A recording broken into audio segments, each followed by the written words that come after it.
This is a four-side recording. Side 1, Imperial Earth by Arthur C. Clarke. Narrated by Roger Brown. This book contains 303 pages consisting of 7 sides. For a Lost Friend. Remember them as they were. Ernest Hemingway. For every man has business and desire. Hamlet, Act 1, Scene 4. Imperial Earth, Part 1.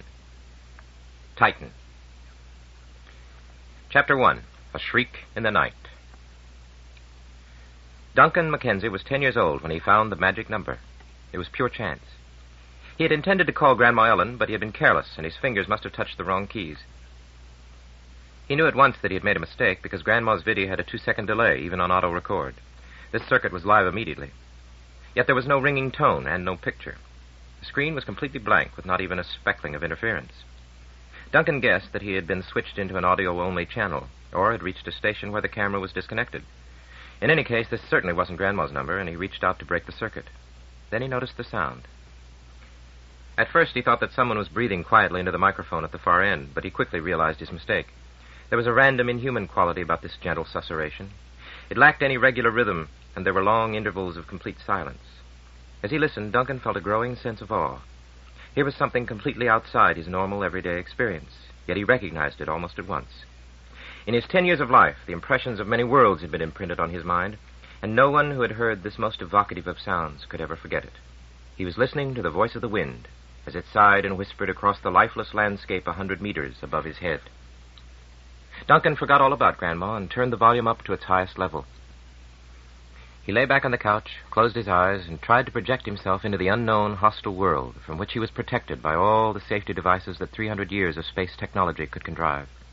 Someday, when he had passed his survival tests, he would go up into that world and see with his own eyes the lakes and chasms and low-lying orange clouds, lit by the thin, cold rays of the distant sun. He had looked forward to that day with calm anticipation rather than excitement. The Mackenzies were noted for their lack of excitement.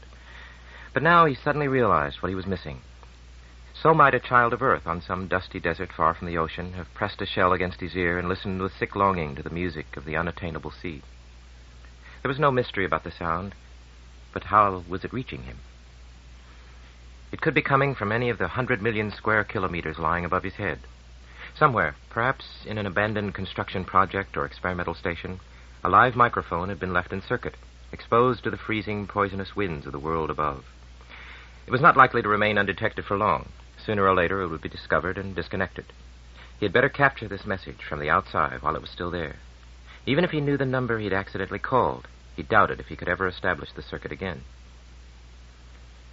The amount of audiovisual material that Duncan had stored under MISC was remarkable, even for an inquisitive 10-year-old. It was not that he lacked organizing ability. That was the most celebrated of all the Mackenzie talents. But he was interested in more things than he knew how to index. He had now begun to discover the hard way that information not properly classified can be irretrievably lost. He thought intently for a minute, while the lonely wind sobbed and moaned and brought the chill of space into his warm little cubicle. Then he tapped out AFA index asterisk, wind sounds asterisk, perm store, number sign. From the moment he touched the number sign or execute key, he had begun to capture that voice from the world above. If all went well, he could call it forth again at any time by using the index heading wind sounds. Even if he had made a mistake and the console's search program failed to locate the recording, it would be somewhere in the machine's permanent, non-erasable memory. There was always the hope that he might one day find it again by chance, as was happening all the time with information he had filed under MISC. He decided to let the recording run for another few minutes before completing the interrupted call to Grandma. As luck would have it, the wind must have slackened at about the time he keyed execute, because there was a long, frustrating silence. Then out of that silence came something new. It was faint and distant, yet conveyed the impression of overwhelming power. First there was a thin scream that mounted second by second in intensity, but somehow never came any closer. The scream rose swiftly to a demonic shriek with undertones of thunder, then dwindled away as quickly as it had appeared. From beginning to end, it lasted less than half a minute. Then there was only the sighing of the wind, even lonelier than before. For a long, delicious moment, Duncan savored the unique pleasure of fear without danger. Then he reacted as he always did when he encountered something new or exciting. He tapped out Carl Helmer's number and said, "Listen to this." 3 kilometers away at the northern end of Oasis City, Carl waited until the thin scream died into silence. As always, his face gave no hint of his thoughts. Presently he said, "Let's hear it again." Duncan repeated the playback, confident that the mystery would soon be solved, for Carl was 15 and therefore knew everything. Those dazzling blue eyes, apparently so candid, yet already so full of secrets, looked straight at Duncan. Carl's surprise and sincerity were totally convincing as he explained, "You didn't recognize it?" Duncan hesitated. He had thought of several obvious possibilities, but if he guessed wrongly, Carl would make fun of him. Better to be on the safe side. "No," he answered. "Did you?"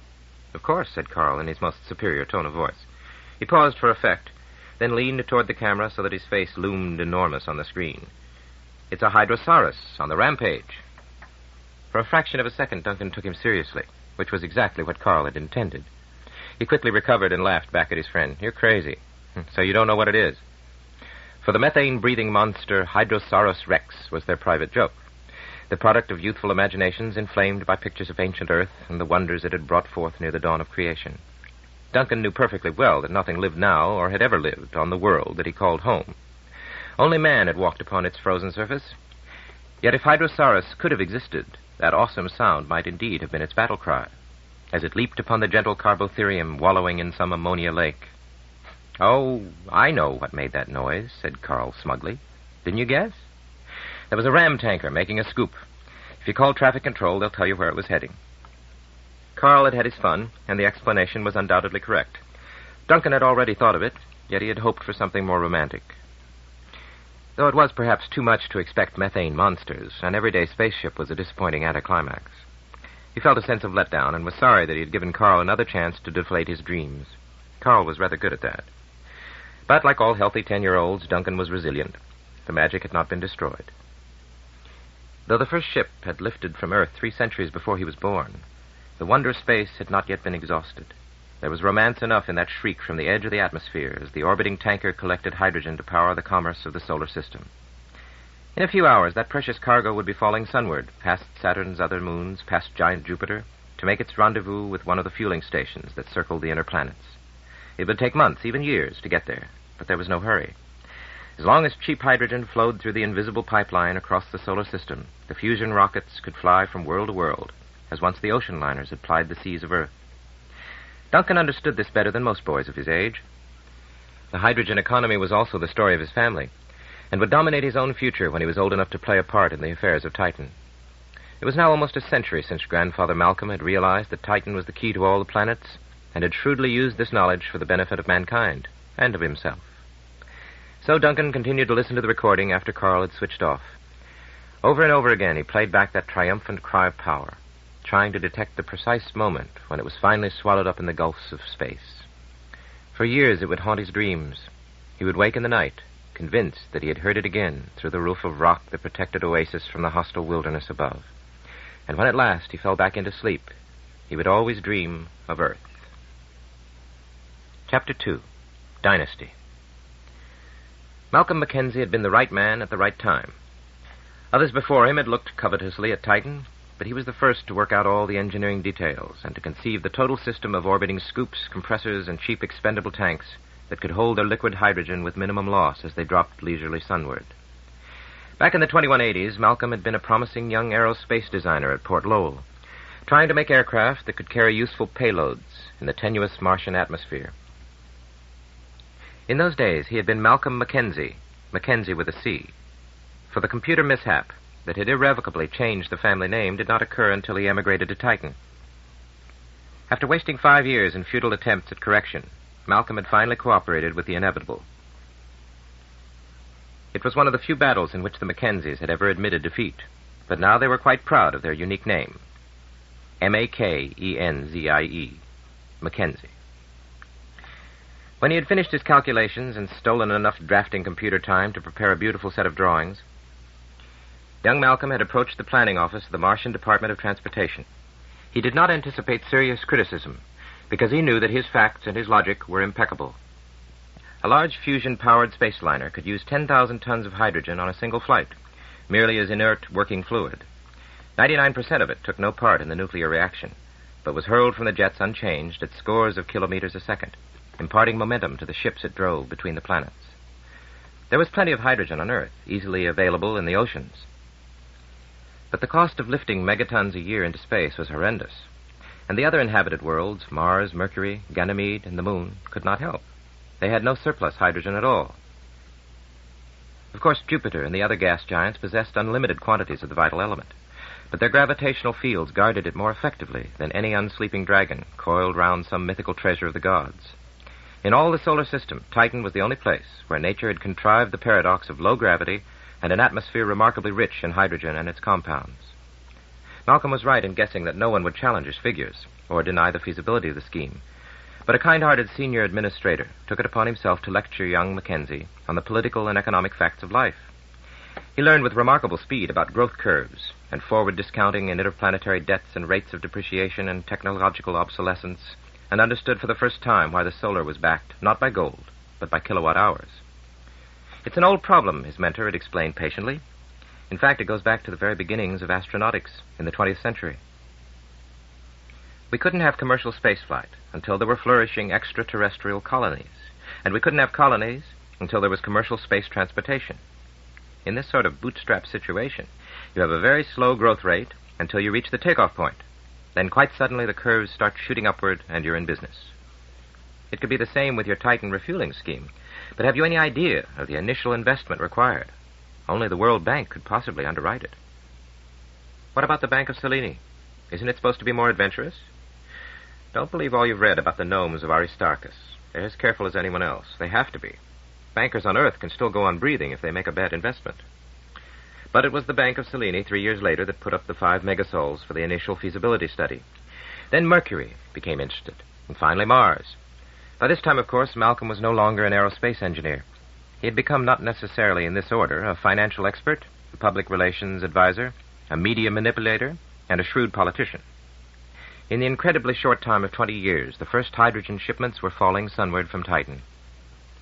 Malcolm's achievement had been an extraordinary one, now well documented in dozens of scholarly studies, all respectful, though some of them far from flattering. What made it so remarkable, even unique, was the way in which he had converted his hard-won expertise from technology to administration. The process had been so imperceptible that no one realized what was happening. Malcolm was not the first engineer to become a head of state, but he was the first, his critics pointed out sourly, to establish a dynasty, and he had done so against odds that would have daunted lesser men. In 2195, at the age of 44, he had married Ellen Kilner, recently emigrated from Earth. Their daughter Anitra was the first child to be born in the little frontier community of Oasis, then the only permanent base on Titan, and it was several years before the devoted parents realized the cruel jest that nature had played upon them. Even as a baby, Anitra was beautiful, and it was confidently predicted that when she grew up, she would be completely spoiled. Needless to say, there were as yet no child psychologists on Titan, so no one noticed that the little girl was too docile, too well-behaved, and too silent. Not until she was almost 4 years old did Malcolm and Ellen finally accept the fact that Anitra would never be able to speak, and that there was really no one at home in the lovely shell their bodies had fashioned. The fault lay in Malcolm's genes, not Ellen's.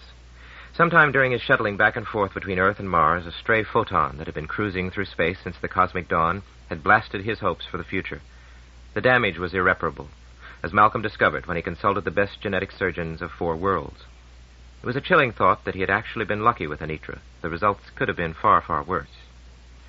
To the mingled sorrow and relief of an entire world, Anitra had died before she was 6 years old, and the Mackenzie marriage died with her in a flurry of grief and recrimination. Ellen threw herself into her work, and Malcolm departed on what was to be his last visit to Earth.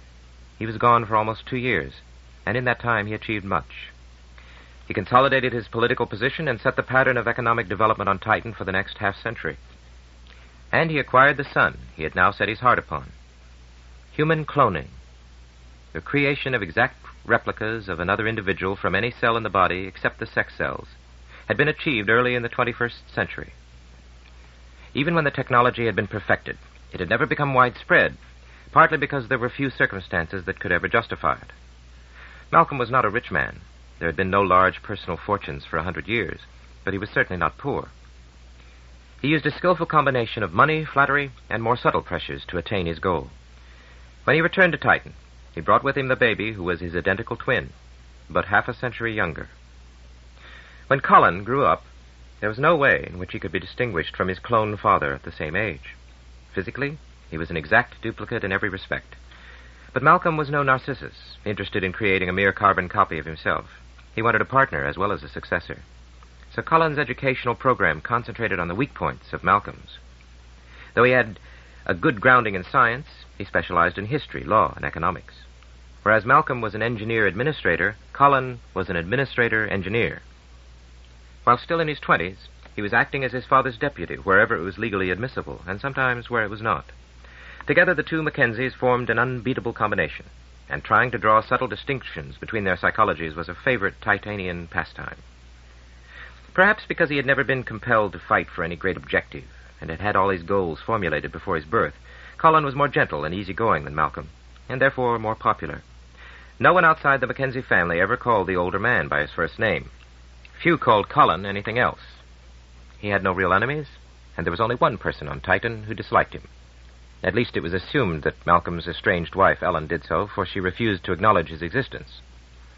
Perhaps she regarded Cullen as a usurper, an unacceptable substitute for the son who could never be born to her. If so, it was indeed strange that she was so fond of Duncan. But Duncan had been cloned from Cullen almost 40 years later, and by that time Ellen had passed through a second tragedy, one that had nothing to do with the Mackenzies. To Duncan, she was always Grandma Ellen, but he was now old enough to realize that in his heart she combined two generations and filled a void that earlier ages would have found it impossible to imagine or believe.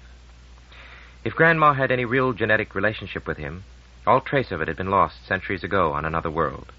And yet, by some strange quirk of chance and personality, she had become for him the phantom mother who had never even existed. Chapter 3. Invitation to a Centennial. And who the hell is George Washington? Asked Malcolm Mackenzie. Middle-aged Virginia farmer runs a place called Mount Vernon? You're joking. I'm not. No relation, of course. Old George was childless, but that's his real name, and he's perfectly genuine. I suppose you've checked with the embassy? Of course. And got a 50-line printout of his family tree. Most impressive. Half the American aristocracy for the last 100 years, lots of Cabots and DuPonts and Kennedys and Kissingers. And before that, a couple of African kings. It may impress you, Cullen, interjected Duncan. But now that I've glanced at the program, it all seems a little childish.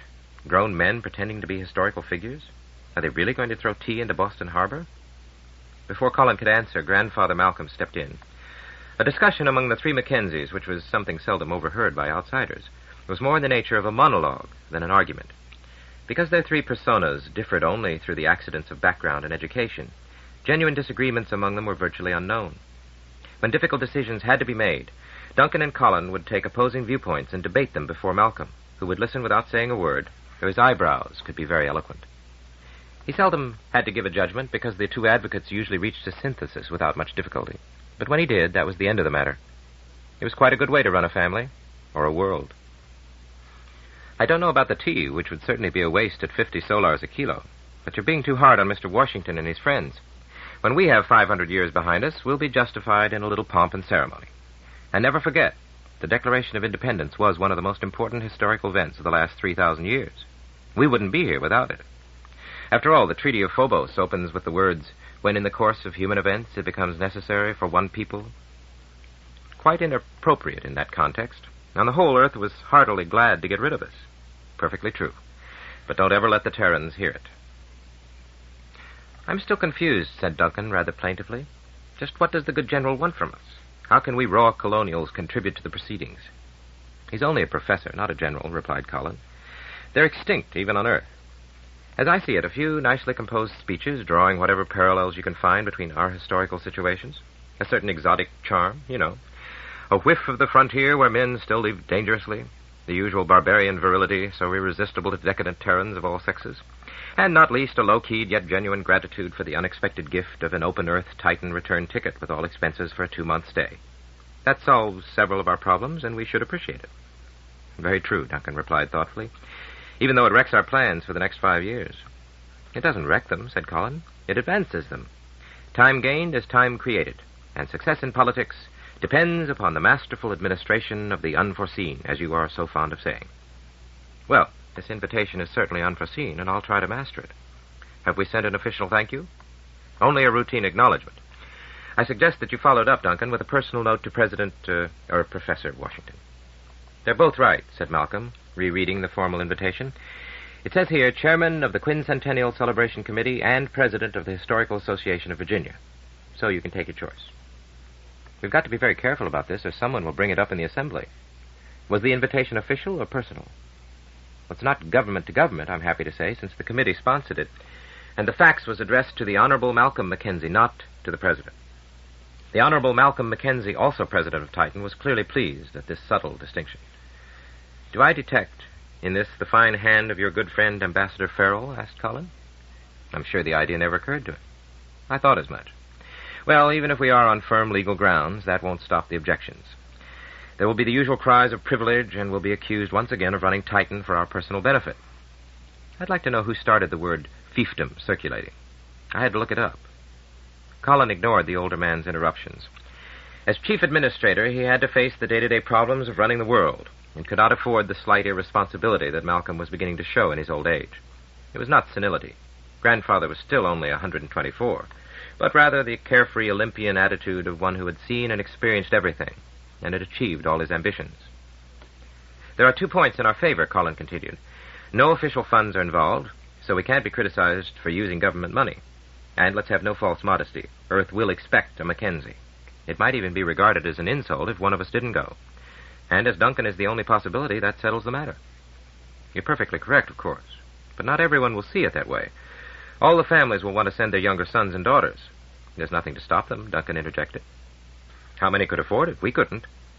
We could if we didn't have some expensive extras in mind.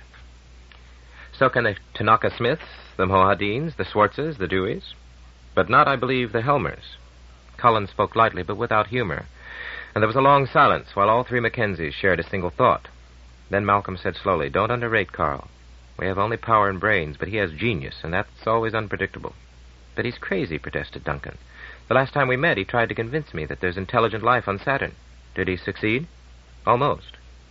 If he's crazy, which I doubt, despite that famous breakdown, then he's even more dangerous, especially to you, Duncan. Duncan made no attempt to answer. His wiser and older twins understood his feelings, even if they could never fully share them. There is one other point, said Malcolm thoughtfully, and it may be the most important of all. We may have only 10 years in which to change the whole basis of our economy. If you can find an answer to this problem on your trip, even a hint of an answer, you'll be a hero when you come home. No one will criticize any of your other activities, public or private. That's a tall order. I'm not a magician. Then perhaps you'd better start taking lessons. If the asymptotic drive isn't pure magic, I don't know what it is. Just a minute, said Colin. Isn't the first A-drive ship going to be here in a few weeks? The second. There was that freighter, Fomalhaut. I went aboard, but they wouldn't let me see anything. Sirius is the first passenger liner. She enters parking orbit, in about 30 days. Could you be ready by then, Duncan? I very much doubt it. Of course you can. I mean physiologically. Even on a crash program, it takes months to prepare for Earth gravity. But this is far too good an opportunity to miss. Everything is falling into place beautifully. And after all, you were born on Earth. So were you. And how long did you take to get ready when you went back? Colin sighed. It seemed like ages, but by now they must have improved the techniques. Don't they have neuroprogramming while you sleep? It's supposed to give you horrible dreams, and I'll need all the sleep I can get. Still, what's good for Titan? He had no need to complete the quotation, which had been coined by some unknown cynic half a century ago. In 30 years, Duncan had never really doubted this old cliché, once intended to wound, now virtually adopted as a family motto. What was good for the Mackenzies was indeed good for Titan. Chapter 4, The Red Moon. Of the 85 known natural satellites, only Ganymede, lord of the Jovian system, exceeds Titan in size, and that by a narrow margin. But in another respect, Titan has no rivals. No other moon of any planet has more than a trace of atmosphere. Titan's is so dense that if it were made of oxygen, it would be easy for a man to breathe. When this fact was discovered late in the 20th century, it presented the astronomers with a first-class mystery. Why should a world not much larger than the Earth's totally airless moon be able to hold on to any atmosphere, particularly one rich in hydrogen, lightest of all gases? It should long ago have leaked away into space. Nor was that the only enigma. Like the moon, almost all other satellites are virtually colorless, covered with rock and dust shattered by ages of meteoric bombardment. But Titan is red as Mars, whose baleful glare reminded men in ancient times of bloodshed and of war. The first robot probes solved some of Titan's mysteries, but, as is always the case, raised a host of new problems. The red color came from a layer of low, thick clouds made from much the same bewildering mixture of organic compounds as the great red spot of Jupiter. Beneath those clouds was a world more than 100 degrees hotter than it had any right to be. Indeed, there were regions of Titan where a man needed little more than an oxygen mask and a simple thermofoil suit to move around in the open. To everyone's great surprise, Titan had turned out to be the most hospitable place in the solar system, next to Earth itself. Part of this unexpected warmth came from the greenhouse effect, as the hydrogenous atmosphere trapped the feeble rays of the distant sun. But a good deal more was due to internal sources. The equatorial region of Titan abounded in what, for want of a better phrase, might be called cold volcanoes. On rare occasions, indeed, some of them actually erupted liquid water. This activity, triggered by radioactive heat generated deep in the core of Titan, spewed megatons of hydrogen compounds into the atmosphere, and so continually made up for the leakage into space. One day, of course, the buried reserves, like the lost oil fields of Earth, would all be gone. But the geologists had calculated that Titan could hold the vacuum of space at bay for at least 2 billion years. Man's most vigorous atmospheric mining activities would have only a negligible influence on this figure. Like the Earth, Titan has distinct seasons, though it is difficult to apply the word summer, where the temperature at high noon seldom climbs to 50 below. And as Saturn takes almost 30 years to circle the sun, each of the Titanian seasons is more than 7 Terran years in length. The tiny sun, taking 8 days to cross the sky, is seldom visible through the cloud cover, and there is very little temperature difference between day and night, or for that matter, between poles and equator. Titan thus lacks climate, but it can, on occasion, produce its own quite spectacular brand of weather. The most impressive meteorological phenomenon is the so-called methane monsoon, which often, though not invariably, occurs with the onset of spring in the northern hemisphere. During the long winter, some of the methane in the atmosphere condenses in local cold spots and forms shallow lakes, up to 1,000 kilometers square, but seldom more than a few meters deep, and often covered with fantastically shaped bergs and floes of ammonia ice. However, it requires the exceedingly low temperature of minus 160 to keep methane liquefied, and no part of Titan is ever that cold for very long. A warm wind, or a break in the clouds, and the methane lakes will flash suddenly into vapor. It is as if, on Earth, one of the oceans were to evaporate, abruptly increasing its volume hundreds of times and so completely changing the state of the atmosphere. The result would be catastrophic, and on Titan it is sometimes scarcely less so. Wind speeds of up to 500 kilometers an hour have been recorded, or to be accurate, estimated from their after effects. They last only for a few minutes, but that is quite long enough. Several of the early expeditions were annihilated by the monsoon before it became possible to predict its onset. Before the first landings on Titan, at the beginning of the 21st century, some optimistic exobiologists had hoped to find life around the relatively warm oases that were known to exist. This hope was slow to fade, and for a while it was revived by the discovery of the strange wax formations of the famous crystal caves. But by the end of the century, it was quite certain that no indigenous life forms had ever existed on Titan. There had never been any expectation of finding life on the other moons, where conditions were far more hostile. Only Iapetus and Rhea, less than half the size of Titan, had even a trace of atmosphere. The remaining satellites were barren aggregates of rock, overgrown snowballs, or mixtures of both. By the mid-2200s, more than 40 had been discovered, the majority of them less than 100 kilometers in diameter. The outer ones, 20 million kilometers from Saturn, all moved in retrograde orbits and were clearly temporary visitors from the asteroid belt. There was much argument as to whether they should be counted as genuine satellites at all. Though some had been explored by geologists, many had never been examined, except by robot space probes. But there was no reason to suppose that they held any great surprises. Perhaps one day, when Titan was prosperous and getting a little dull, future generations would take up the challenge of these tiny worlds. Some optimists had talked of turning the carbon-rich snowballs into orbital zoos, basking beneath the warmth of their own fusion suns and teeming with strange life forms. Others had dreamed of private pleasure domes and low-gravity resorts and islands in space for experiments in super-technology lifestyles. But these were fantasies of a utopian future. Titan needed all its energies now to solve its coming crisis in the demimillennial year of 2276. Chapter 5. The Politics of Time and Space. When only two Mackenzies were talking together, their conversation was even more terse and telegraphic than when all three were present. Intuition, parallel thought processes, and shared experience filled in gaps that would have made much of their discourse wholly unintelligible to outsiders. Handle? Asked Malcolm. We? Retorted Collins. 31? Boy. Which might be translated into plain English as, Do you think he can handle the job? Have you any doubts that we could? At 31? I'm not so sure. He's only a boy. Anyway, we've no choice. This is a God-sent, or Washington-sent, opportunity that we can't afford to miss. He'll have to get a crash briefing on Terran affairs, learn all that's necessary about the United States. That reminds me, what is the United States these days? I've lost count. Now there are 45 states. Texas, New Mexico, Alaska, and Hawaii have rejoined the Union, at least for the centennial year. Well, just what does that mean legally? Not very much. They pretend to be autonomous, but pay their regional and global taxes like everyone else. It's a typical Terran compromise. Malcolm, remembering his origins, sometimes found it necessary to defend his native world against such cynical remarks. I often wish we had a little more Terran compromise here. It would be nice to inject some into Cousin Armand. Armand Helmer, controller of resources, was not in fact a cousin of Malcolm's, but a nephew of his ex-wife, Ellen. However, in the closed little world of Titan, everyone except recent immigrants was related to everybody else, and the designations uncle, aunt, nephew, cousin were tossed around with cheerful inaccuracy. Cousin Armand, said Colin with some satisfaction, is going to be very upset when he learns that Duncan is on his way to Earth. And what will he do about it? Malcolm asked softly. It was a good question. And for a moment both Mackenzies brooded over the deepening rivalry between their family and the Helmers. In some ways it was commonplace enough. Both Armand and his son Carl were Terran-born, and had brought with them across 1 billion kilometers that maddening aura of superiority that was so often the hallmark of the mother world.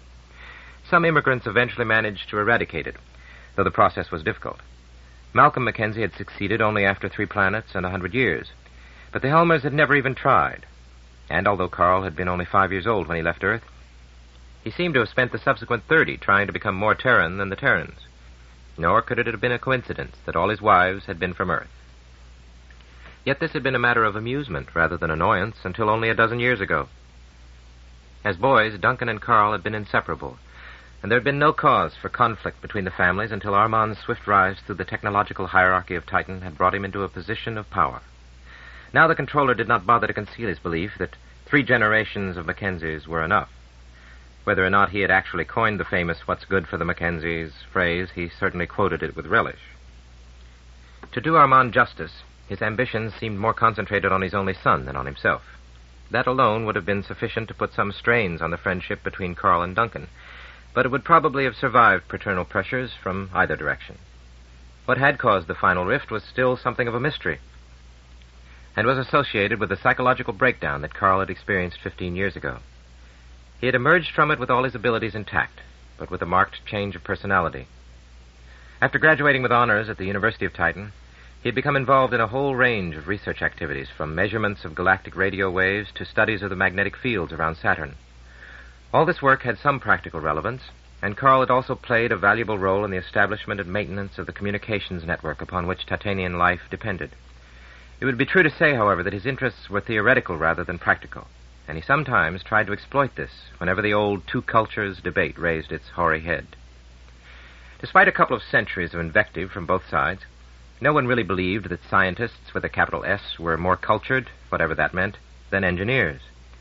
The purity of theoretical knowledge was a philosophical aberration which would have been laughed out of court by those Greek thinkers who had had it foisted on them more than 1,000 years earlier. The fact that the greatest sculptor on Earth had begun his career as a bridge designer, and the best violinist on Mars was still doing original work in the theory of numbers, proved exactly nothing, one way or the other. But the Helmers liked to argue that it was time for a change. The engineers had run Titan for long enough, and they had the perfect replacement, who would bring intellectual distinction to his world. At 36, Carl still possessed the charm that had captivated all his peers, but it seemed to many, and certainly to Duncan, that this was now underlined by something hard, calculating, and faintly repellent. He could still be loved, but he had lost the ability to love, and it was strange that none of his spectacular marriages had produced any offspring. If Armand hoped to challenge the Mackenzie regime, Carl's lack of an heir was not his only problem. Whatever the Seven Worlds might say about their independence, the center of power was still on Earth. As 2,000 years ago, men had once gone to Rome in search of justice or prestige or knowledge, so in this age, the imperial planet called to its scattered children. No man could be taken seriously in the arena of solar politics unless he was personally acquainted with the key figures of Terran affairs and had traced his way at least once through the labyrinth of the terrestrial bureaucracy. And to do this, one had to go to Earth. As in the days of the Caesars, there was no alternative. Those who believed otherwise, or pretended to, risked being tagged with the dreaded word colonial.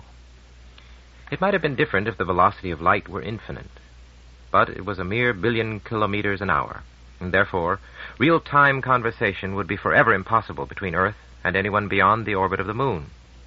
The global electronic village, which had existed for centuries on the mother world, could never be extended into space. The political and psychological effects of this were enormous, and still not fully understood. For generations, Earth dwellers had been accustomed to being in each other's presence at the touch of a button. The communications satellites had made possible, and then inevitable, the creation of the world state in all but name. And despite many earlier fears, it was a state still controlled by men, not by machines. There were perhaps 1,000 key individuals, and 10,000 important ones, and they talked to each other incessantly from pole to pole. The decisions needed to run a world sometimes had to be made in minutes, and for this the instantaneous feedback of face-to-face conversation was essential. Across a fraction of a light second, that was easy to arrange, and for 300 years men had taken it for granted that distance could no longer bar them from each other. But with the establishment of the first Mars base, this intimacy had ended. Earth could talk to Mars, but its words would always take at least 3 minutes to get there, and the reply would take just as long. Conversation was thus impossible, and all business had to be done by telex, or its equivalent. In theory, this should have been good enough, and usually it was. But there were disastrous exceptions. Costly and sometimes fatal interplanetary misunderstandings resulting from the fact that the two men at the opposite ends of the circuit did not really know each other or comprehend each other's ways of thought because they had never been in personal contact. And personal contact was essential at the highest levels of statesmanship and administration. Diplomats had known this for several thousand years with their apparatus of missions and envoys and official visits. Only after that contact, with its inevitable character evaluation, had been made, and the subtle links of mutual understanding and common interest established, could one do business by long-distance communications with any degree of confidence. Malcolm Mackenzie could never have achieved his own rise on Titan without the friendships made when he had returned to Earth. Once he had thought it strange that a personal tragedy should have led him to power and responsibility beyond all the dreams of his youth. But unlike Ellen, he had buried his dead past, and it had ceased to haunt him long ago. When Colin had repeated the pattern 40 years later and had returned to Titan with the infant Duncan, the position of the clan had been immensely strengthened. To most of the human race, Saturn's largest moon was now virtually identified with the Mackenzies. No one could hope to challenge them if he could not match the network of personal contacts they had established not only on Earth, but everywhere else that mattered. It was through this network, rather than official channels, that the Mackenzies, as even their opponents grudgingly admitted, got things done. And now a fourth generation was being prepared to consolidate the dynasty. Everyone knew that this would happen eventually, but no one had expected it so soon. Not even the Mackenzies, and especially not the Helmers. Chapter 6. By the bonny, bonny banks of Loch Helbrew. In the past, Duncan had always cycled to Grandmother Ellen's home or taken an electric cart whenever he had to deliver some household necessity. This time, however, he walked the 2-kilometer tunnel from the city, carrying 50 kilos of carefully distributed mass, which, however, only gave him 10 kilos of extra weight. Had he known that such characters had once existed, he might have felt a strong affinity with old-time smugglers wearing a stylish waistcoat of gold bars. Colin had presented him with the complex harness of webbing and pouches with a heartfelt "Thank God I'll never have to use it again. I knew I had it around somewhere, but it took a couple of days to find. It's only too true that the Mackenzies never throw anything away." Duncan found that it needed both hands to lift the harness off the table. When he unzipped one of the many small pouches, he found that it contained a pencil-sized rod of dull metal, astonishingly massive. "What is it?" he asked. "It feels heavier than gold." "It is. Tungsten superalloy, if I remember. The total mass is 70 kilos, but don't start wearing it all at once. I began at 40 and added a couple of kilos a day. The important thing is to keep the distribution uniform and to avoid chafing." Duncan was doing some mental arithmetic and finding the results very depressing. Earth gravity was 5 times Titan's, yet this diabolical device would merely double his local weight. "It's impossible," he said gloomily. "I'll never be able to walk on Earth." "Well, I did. Though it wasn't easy at first. Do everything that the doctors tell you, even if it sounds silly. Spend all the time you can in baths or lying down. Don't be ashamed to use wheelchairs or prosthetic devices, at least for the first couple of weeks. And never try to run." "Run? Sooner or later you'll forget you're on Earth, and then you'll break a leg. Like to bet on it?" Betting was one of the useful Mackenzie vices. The money stayed in the family, and the loser always learned some valuable lesson. Though Duncan found it impossible to imagine 5 gravities, it cannot be denied that Colin had spent a year on Earth and had survived to tell the tale. So this was not a bet that promised favorable odds. Now he was beginning to believe Colin's prediction, and he scarcely noticed the extra mass, at least when he was moving in a straight line.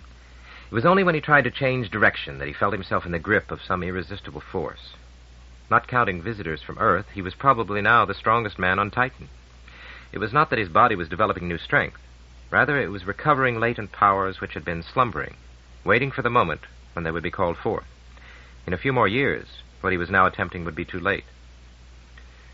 The 4-meter-wide tunnel had been lasered years ago through the rim of the small crater which surrounded Oasis. Originally, it had been a pipeline for the ammoniated petrochemicals of the aptly named Loch Helbrew, one of the region's chief natural resources. Most of the lake had gone to feed the industries of Titan. Later, the tapping of the moon's internal heat as part of the local planetary engineering project had caused the remainder to evaporate. There had been a certain amount of quiet grumbling when Ellen Mackenzie had made her intentions clear, but the Department of Resources had pumped the remaining hydrogen-methane fog out of the tunnel and now carried its oxygen to the annual annoyance of the auditors on inventory as part of the city's air reserve. There were 2 manually operated bulkheads, as well as the city's own backup seals.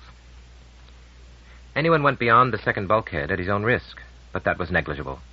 The tunnel was through solid rock, and since the pressure inside was higher than ambient, there was no danger of titanium poisons leaking inward.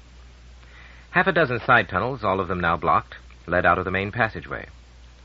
When he had first come here as a small boy, Duncan had filled those sealed-off shafts with wonder and magic. Now he knew that they merely led to long-abandoned surge chambers. Yet, though all the mystery was gone, it still seemed to him that these corridors were haunted by 2 ghosts. One was a little girl, who had been known and loved by only a handful of pioneers. The other was a giant, who had been mourned by millions. There had been endless jokes about Robert Kleinman's name, for he was almost 2 meters tall, and proportioned accordingly. And his talents had matched his physique. He had been a master pilot at the age of 30, despite the difficulty of fitting him into standard space equipment. Duncan had never considered him particularly good-looking, but in this matter he was outvoted by a small army of women, including Ellen Mackenzie. Grandma had met Captain Kleinman only a year after the final parting with Malcolm. She may have been on an emotional rebound, but he certainly was not. Yet thereafter the captain had never looked at another woman, and it had become one of those love affairs famous on many worlds. It had lasted throughout the planning and preparations for the first expedition to Saturn and the fitting out of the Challenger in orbit off Titan. And as far as Ellen Mackenzie was concerned, it had never died. It was frozen forever at the moment when the ship met its mysterious and still inexplicable doom deep in the jet streams of the South Temperate Zone. Moving rather more slowly than when he had started his walk, Duncan came to the final bulkhead. On Grandma's 100th birthday, the younger members of the family had painted it in brilliant fluorescent colors, which had faded not at all in the last dozen years. Since Ellen had never referred to it, and never heard questions which she did not wish to answer, there was no way of discovering if she appreciated the gift. "I'm here, Grandma," Duncan called into the antique intercom which had been presented to her by some anonymous admirer long ago. It was still clearly marked Made in Hong Kong, and had been dated circa 1995. Shameful to relate, there had been one attempt to steal it, though since theft was virtually unknown on Titan, this was probably only a childish prank or an anti-Mackenzie gesture. There was, as usual, no reply, but the door unlatched at once, and Duncan walked through into the tiny foyer. Grandma's electrocycle occupied the place from which it had not moved for years. Duncan checked the battery and kicked the tires, as he always did, with great conscientiousness. No need for any pumping or charging this time. If the old lady suddenly felt the impulse to descend upon the city, there was nothing to prevent her. The kitchen, which was a unit lifted intact from a small orbital passenger shuttle, was a little tidier than usual. Presumably one of the voluntary helpers had just made her weekly visit. Nevertheless, the usual sickly sour smell of slow culinary disintegration and inadequate recycling was heavy in the air, and Duncan held his breath as he hurried through into the living room. He never accepted more than a cup of coffee from Grandma and feared accidental poison if he ever sampled the products of her robot reconstitutor. But Ellen seemed to thrive on it. Over the years, she must have established some kind of symbiosis with her kitchen. It still lived up to the manufacturer's fail-safe guarantee, even though it did produce the most peculiar odors. Doubtless Grandma never noticed them. Duncan wondered what she would do when the final disaster occurred. The main living room was as crowded as ever. Against one wall were the shelves of carefully labeled rocks, a complete mineralogy of Titan and the other examined moons of Saturn, as well as samples from each of the rings. As long as Duncan could remember, there had been just one section empty, as if, even now, Grandma was still waiting for Kleinman to return. The opposite wall was more sparsely occupied with communications and information equipment, and racks of micromodules which, if completely saturated, could have held more knowledge than all the libraries of Earth up to the 21st century. The rest of the room was a compact little workshop, most of the floor space being occupied by the machines that had fascinated Duncan throughout his childhood, and that he would associate with Grandma Ellen as long as he lived. There were petrological microscopes, polishing and cutting tools, ultrasonic cleaners, laser knives, and all the shining paraphernalia of gemologist and jeweler. Duncan had learned to use most of them over the years, though he had never acquired more than a fraction of his grandmother's skill, and almost wholly lacked her artistic talents. What he did share, to a much greater extent, were her mathematical interests, exemplified by the small computer and associated holographic display. The computer, like the kitchen, was long overdue for retirement, but it was completely autonomous, so Grandma did not have to rely in any way upon the immensely larger storage facilities in the city. Although her computer had a memory scarcely larger than that of a human brain, it was sufficient for her rather modest purposes. Her interest in minerals had led her, inevitably, to crystallography, then to group theory, and then to the harmless obsession that had dominated so much of her lonely existence. 20 years ago, in this same room, she had infected Duncan with it. In his case, the disease was no longer virulent, having run its course in a few months, but he knew, with amused tolerance, that he would suffer occasional relapses throughout his life. How incredible that 5 perfectly identical squares could create a universe that neither man nor computer would ever be able to explore fully. Nothing in the familiar room had changed since his last visit 3 weeks ago. He could even imagine that Grandma had not moved. She was still sitting at her work table, sorting rocks and crystals, while behind her the readout screen intermittently flashed solutions of some problem the computer was analyzing. She was, as usual, wearing a long gown that made her look like a Roman matron, though Duncan was quite sure that no Roman matron's dress ever appeared quite so disheveled, or, to be perfectly frank, so overdue for the laundry. While Duncan had known her, Ellen's care of her equipment had never extended to her personal appearance. She did not rise, but tilted her head slightly so that he could deliver his usual affectionate kiss. As he did so, he noticed that the external world, at least, had been touched by change. The view from Grandma's picture window was famous, but by reputation only, since few indeed had been privileged to see it with their own eyes. Her home was partly countersunk into a ledge overlooking the dried-up bed of Loch Helbrew and the canyon that led into it. So it presented her with a 180-degree panorama of Titan's most picturesque landscape. Sometimes, when storms raged through the mountains, the view disappeared for hours behind clouds of ammonia crystals. But today the weather was clear, and Duncan could see for at least 20 kilometers. "What's happening over there?" he asked. At first he had thought it was one of the fire fountains that sometimes erupted in unstable areas. But in that case the city would have been in danger, and he would have heard of it long ago. Then he realized that the brilliant yet smoky column of light burning steadily on the hill crest 3 or 4 kilometers away could only be man-made. "There's a fusor running over at Huygens. I don't know what they're doing, but that's the oxygen burn-off." "Oh, one of Armand's projects. Doesn't it annoy you?" "No, I think it's beautiful. Besides, we need the water. Look at those rain clouds. Real rain. And I think there's something growing over there. I've noticed a change in color on the rocks since that flame started burning." "That's quite possible. The bioengineering people will know all about it. One day you may have a forest to look at instead of all this bare rock." He was joking, of course, and she knew it. Except in very restricted areas, no vegetation could grow here in the open. But experiments like this were a beginning, and one day...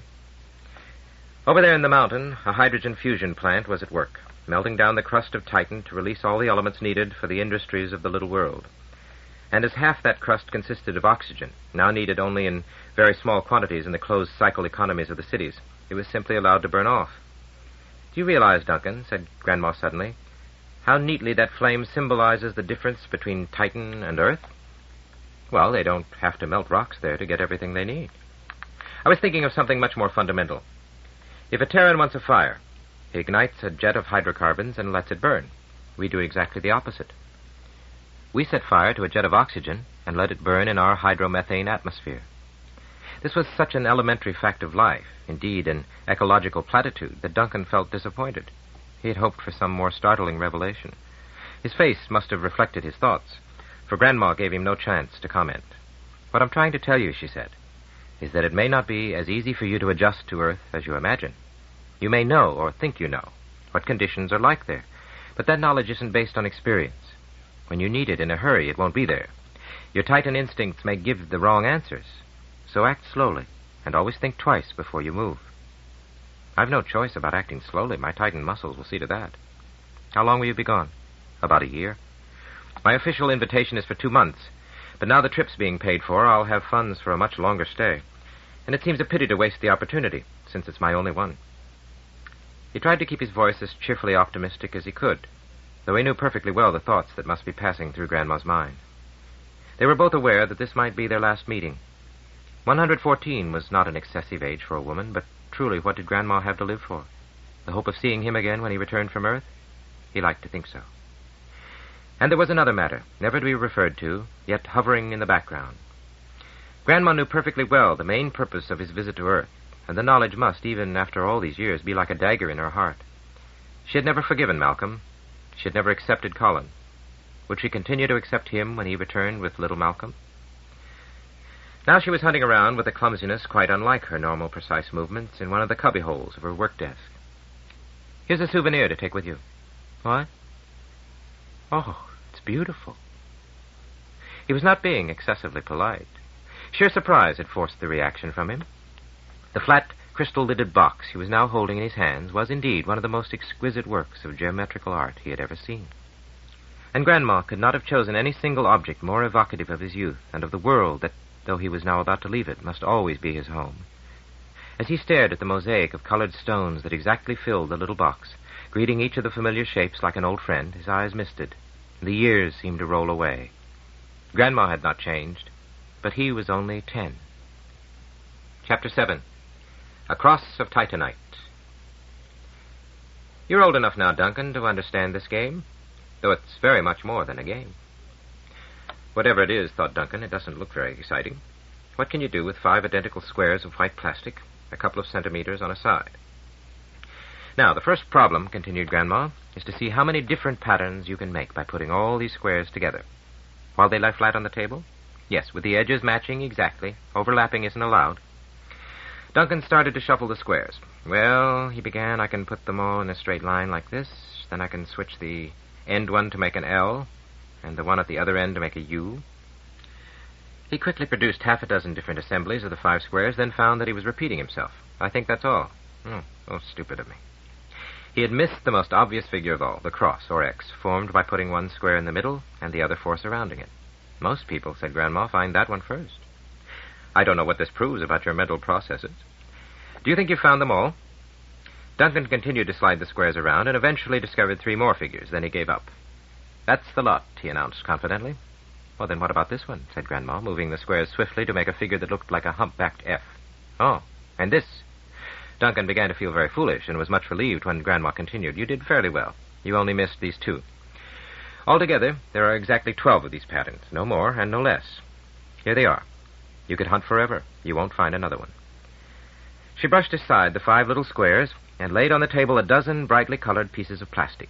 Each was different in shape, and together they formed the complete set of 12 figures that Duncan was now quite prepared to admit were all that could be made from 5 equal squares.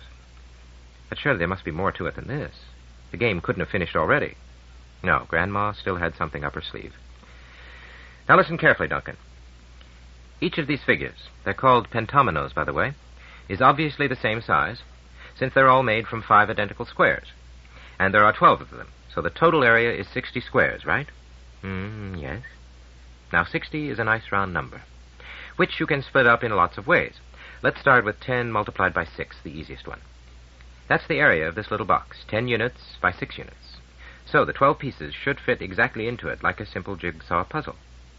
Duncan looked for traps. Grandma had a fondness for verbal and mathematical paradoxes, not all of them comprehensible to a 10-year-old victim, but he could find none. If the box was indeed the size Grandma said, then the 12 pieces should just fit into it. After all, both were 60 units in area. Wait a minute. The area might be the same, but the shape could be wrong. There might be no way of making the 12 pieces fit this rectangular box, even though it was the right size. I'll leave you to it, said Grandma, after he had shuffled pieces around for a few minutes, but I promise you this, it can be done. 10 minutes later, Duncan was beginning to doubt it. It was easy enough to fit 10 of the pieces into the frame, and once he had managed 11. Unfortunately, the hole then left in the jigsaw was not the same shape as the piece that remained in his hand, even though, of course, it was of exactly the same area. The hole was an X, the piece was a Z.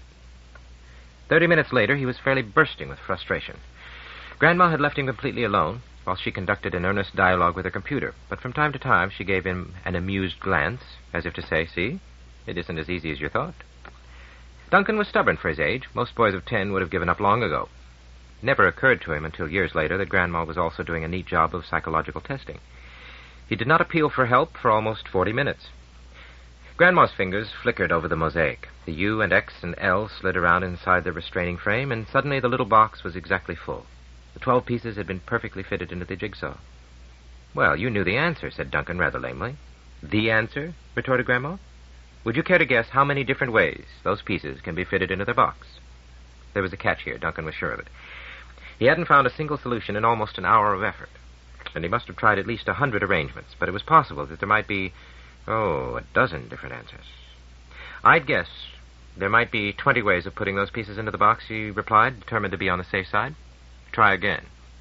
That was a danger signal. Obviously, there was much more to this business than met the eye, and it would be safer not to commit himself. Duncan shook his head. I can't imagine. Sensible boy. Intuition is a dangerous guide, though sometimes it's the only one we have. Nobody could ever guess the right answer. There are more than 2,000 distinct ways of putting these 12 pieces back into their box. To be precise, 2,339. What do you think of that? It was not likely that Grandma was lying to him. Yet Duncan felt so humiliated by his total failure to find even one solution that he blurted out, I don't believe it. Grandma seldom showed annoyance, though she could become cold and withdrawn when he had offended her. This time, however, she merely laughed and punched out some instructions to the computer. Look at that, she said. A pattern of bright lines had appeared on the screen showing the set of all 12 pentominoes fitted into the 6x10 frame. It held for a few seconds, then was replaced by another, obviously different, though Duncan could not possibly remember the arrangement briefly presented to him. Then came another and another until Grandma canceled the program. Even at this fast rate, she said, it takes 5 hours to run through them all. And take my word for it, though no human being has ever checked each one, or ever could, they're all different. For a long time, Duncan stared at the collection of 12 deceptively simple figures. As he slowly assimilated what Grandma had told him, he had the first genuine mathematical revelation of his life.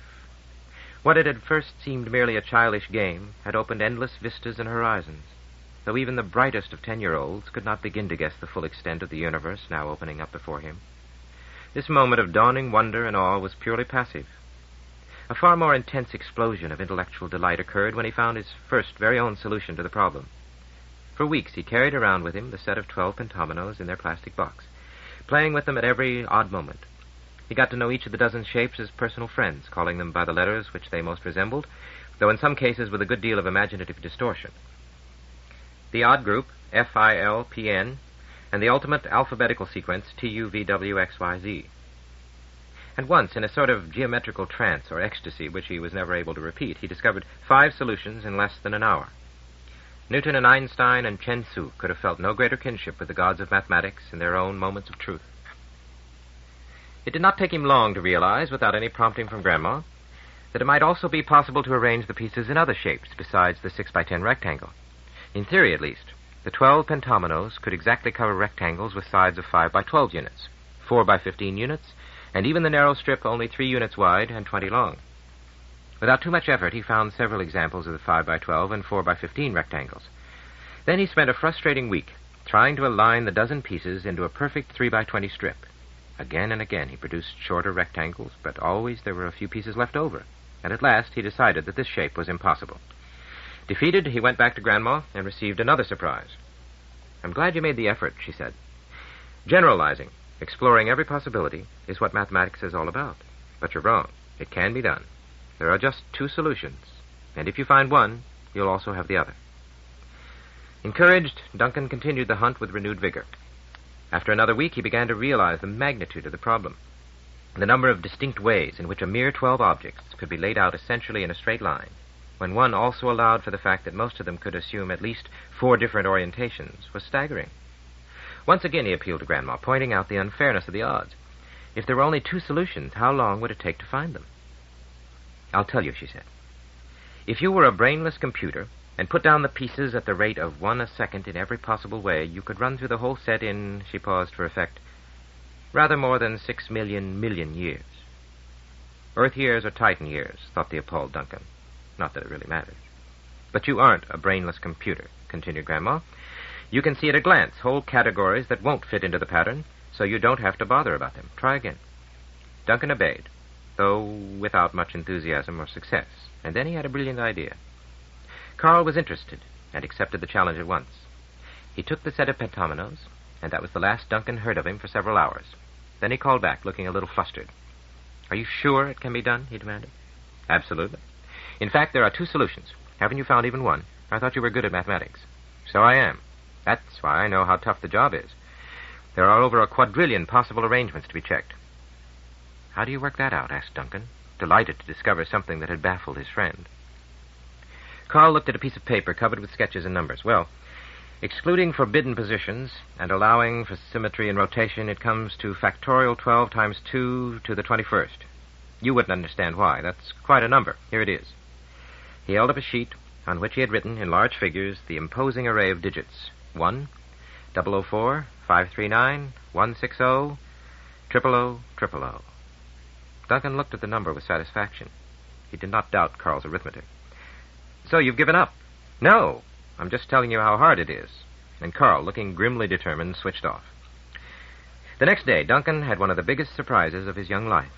A bleary-eyed Carl, who had obviously not slept since their last conversation, appeared on his screen. Here it is, he said, exhaustion and triumph competing in his voice. Duncan could hardly believe his eyes. He had been convinced that the odds against success were impossibly great. But there was the narrow rectangular strip, only 3 squares wide and 20 long, formed from the complete set of 12 pieces. With fingers that trembled slightly from fatigue, Carl took the 2 end sections and switched them around, leaving the center portion of the puzzle untouched. And here's the second solution, he said. Now I'm going to bed. Good night, or good morning, if that's what it is. For a long time, a very chastened Duncan sat staring at the blank screen. He did not yet understand what had happened. He only knew that Carl had won against all reasonable expectations. It was not that Duncan really minded. He loved Carl too much to resent his little victory, and indeed was capable of rejoicing in his friend's triumphs, even when they were at his own expense. But there was something strange here, something almost magical. It was Duncan's first glimpse of the power of intuition, and the mind's mysterious ability to go beyond the available facts and to short-circuit the process of logic. In a few hours, Carl had completed a search that should have required trillions of operations and would have tied up the fastest computer in existence for an appreciable number of seconds. One day, Duncan would realize that all men had such powers, but might use them only once in a lifetime. In Carl, the gift was exceptionally well developed. From that moment onward, Duncan had learned to take seriously even his most outrageous speculations. That was 20 years ago. Whatever had happened to that little set of plastic figures, he could not remember when he had last seen it. But here it was again. Reincarnated in colored minerals, the peculiar rose-tinted granite from the Galileo Hills, the obsidian of the Huygens Plateau, the pseudo-marble of the Herschel Escarpment. And there, it was unbelievable, but doubt was impossible in such a matter, was the rarest and most mysterious of all the gemstones found on this world. The X of the puzzle was made of Titanite itself. No one could ever mistake that blue-black sheen with its fugitive flecks of gold. It was the largest piece that Duncan had ever seen, and he could not even guess at its value. I don't know what to say, he stammered. It's beautiful. I've never seen anything like it. He put his arms around Grandma's thin shoulders and found, to his distress, that they were quivering uncontrollably. He held her gently until the shaking stopped, knowing that there were no words for such moments, and realizing as never before that he was the last love of her empty life, and he was leaving her to her memories. Chapter 8. Children of the Corridors. There was a sense of sadness and finality about almost everything that he did in these last days. Sometimes it puzzled Duncan.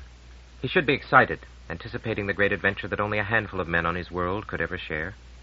And though he had never before been out of touch with his friends and family for more than a few hours, he was certain that a year's absence would pass swiftly enough among the wonders and distractions of Earth.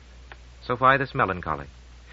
If he was saying farewell to the things of his youth, it was only for a little while, and he would appreciate them all the more when he returned. When he returned. That, of course, was the heart of the problem. In a real sense, the Duncan Mackenzie who was now leaving Titan would never return. Indeed, that was the purpose of the exercise. Like Colin 30 years ago and Malcolm 40 years before that, he was heading sunward in search of knowledge, of power, of maturity, and above all, of the successor which his own world could never give him. For, of course, being Malcolm's duplicate, he too carried in his loins the fatal Mackenzie gene. Sooner than he had expected, he had to prepare his family for the new addition. After the usual number of earlier experiments, he had settled down with Marissa 4 years ago, and he loved her children as much, he was certain, as if they had been his own flesh and blood. Clyde was now 6 years old, Carleen 3. They, in their turn, appeared to be as fond of Duncan as of their real fathers, who were now regarded as honorary members of the clan Mackenzie. Much the same thing had happened in Colin's generation. He had acquired or adopted 3 families, and in Malcolm's. Grandfather had never gone to the trouble of marrying again after Ellen had left him, but he had never lacked company for long. Only a computer could keep track of the comings and goings on the periphery of the clan. It often seemed that most of Titan was related to it in some way or other. One of Duncan's major problems now was deciding who would be mortally offended if he failed to say goodbye. Quite apart from the time factor, he had other reasons for making as few farewells as possible. Every one of his friends and relatives, as well as almost complete strangers, seemed to have some request for him, some mission they wanted him to carry out as soon as he reached Earth. Or, worse still, there was some essential item, it won't be any trouble, they wanted him to bring back. Duncan calculated that he would have to charter a special freighter if he acquiesced to all these demands. Every job now had to be divided into one of 2 categories. There were the things that must be done before he left Titan, and those that could be postponed until he was aboard ship. The latter included his studies of current terrestrial affairs, which kept slipping despite Colin's increasingly frantic attempts to update him. Extricating himself from his official duties was also no easy task, and Duncan realized that in a few more years it would be well nigh impossible. He was getting involved in too many things, though that was a matter of deliberate family policy. More than once he had complained that his title of special assistant to the chief administrator gave him responsibility without power. To this, Chief Administrator Colin had retorted, "Do you know what power means in our society? Giving orders to people who carry them out only if and when they feel like it." This was, of course, a gross libel on the Titanian bureaucracy, which functioned surprisingly well and with a minimum of red tape. Because all the key individuals knew each other, an immense amount of business got done through direct personal contact. Everyone who had come to Titan had been carefully selected for intelligence and ability, and knew that survival depended upon cooperation. Those who felt like abandoning their social responsibilities first had to practice breathing methane at 100 below. One possible embarrassment he had at least been spared. He could hardly leave Titan without saying goodbye to his once closest friend, but very fortunately Carl was off-world. Several months ago he had left on one of the shuttles to join a Terran survey ship working its way through the outer moons. Ironically enough, Duncan had envied Carl his chance of seeing some unknown worlds. Now it was Carl who would be envious of him. He could well imagine Carl's frustration when he heard that Duncan was on his way to Earth. The thought gave him more sadness than pleasure. The Mackenzies, whatever their faults, were not vindictive. Yet Duncan could not help wondering how often Carl's reveries would now turn sunward, and to the moment long ago when their emotions had been irrevocably linked with the mother world. Duncan was just 16, and Carl 21, when the cruise liner Mentor had made her first, and it was widely hoped only, rendezvous with Titan. She was a converted fusion drive freighter, slow but economical, provided adequate supplies of hydrogen could be picked up at strategic points. Mentor had stopped at Titan for a final refueling, on the last leg of a grand tour that had taken her to Mars, Ganymede, Europa, Pallas, and Iapetus, and it included flybys of Mercury and Eros. As soon as she had loaded some 15,000 tons of hydrogen, her exhausted crew planned to head back to Earth on the fastest orbit they could compute, if possible after marooning all the passengers. The cruise must have seemed a good idea when a consortium of Terran universities had planned it several years earlier, and so indeed it had turned out in the long run, for Mentor graduates had since proved their worth throughout the solar system. But when the ship staggered into her parking orbit, under the command of a prematurely gray captain, the whole enterprise looked like a first-magnitude disaster. The problems of keeping 500 young adults entertained and out of mischief on a 6-month cruise aboard even the largest space liner had not been given sufficient thought. The law professor, who had signed on as a master-at-arms, was later heard to complain bitterly about the complete absence from the ship's inventory of hypodermic guns and knockout gas.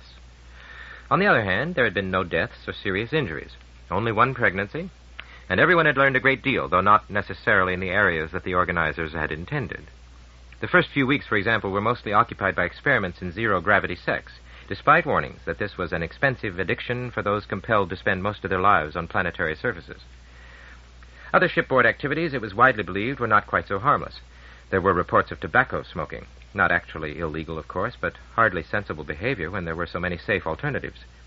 Even more alarming were persistent rumors that someone had smuggled an emotion amplifier on board Mentor.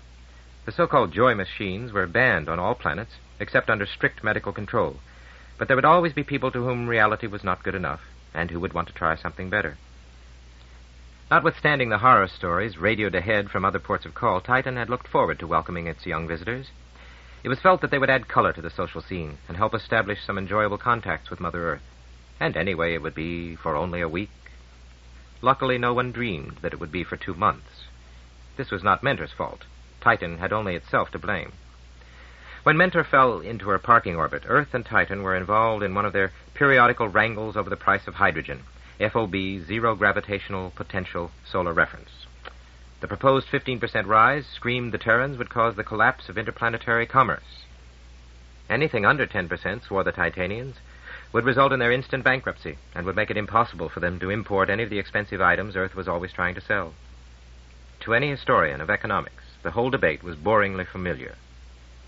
Unable to get a firm quotation, Mentor was stranded in orbit with empty fuel tanks. At first, her captain was not too unhappy. He and the crew could do with the rest, now that the passengers had shuttled down to Titan and had fanned out all over the face of the hapless satellite. But 1 week stretched into 2, then 3, then a month. By that time, Titan was ready to settle on almost any terms. Unfortunately, Mentor had now missed her optimum trajectories, and it would be another 4 weeks before the next launch window opened.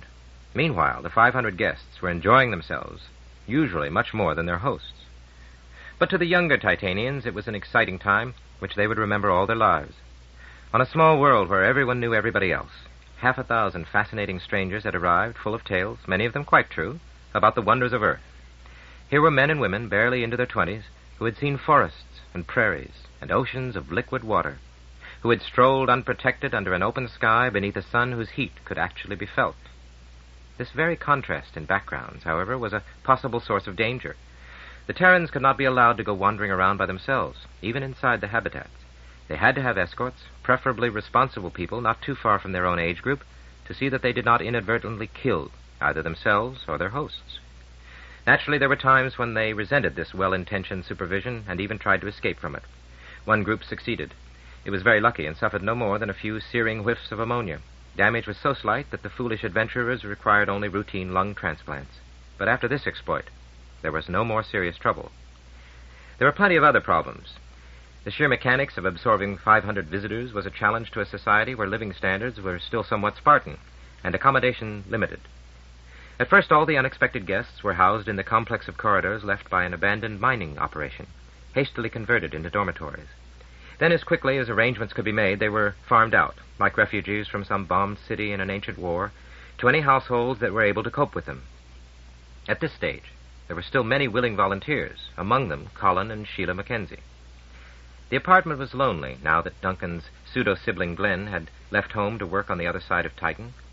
Sheila's other child, Yuri, had been gone for a decade. Though number 402, second level, Meridian Park, was hardly spacious by Terran standards, Assistant Administrator Colin Mackenzie, as he was then, had selected one of the homeless waifs for temporary adoption. And so Kalindi had come into Duncan's life, and into Carl's.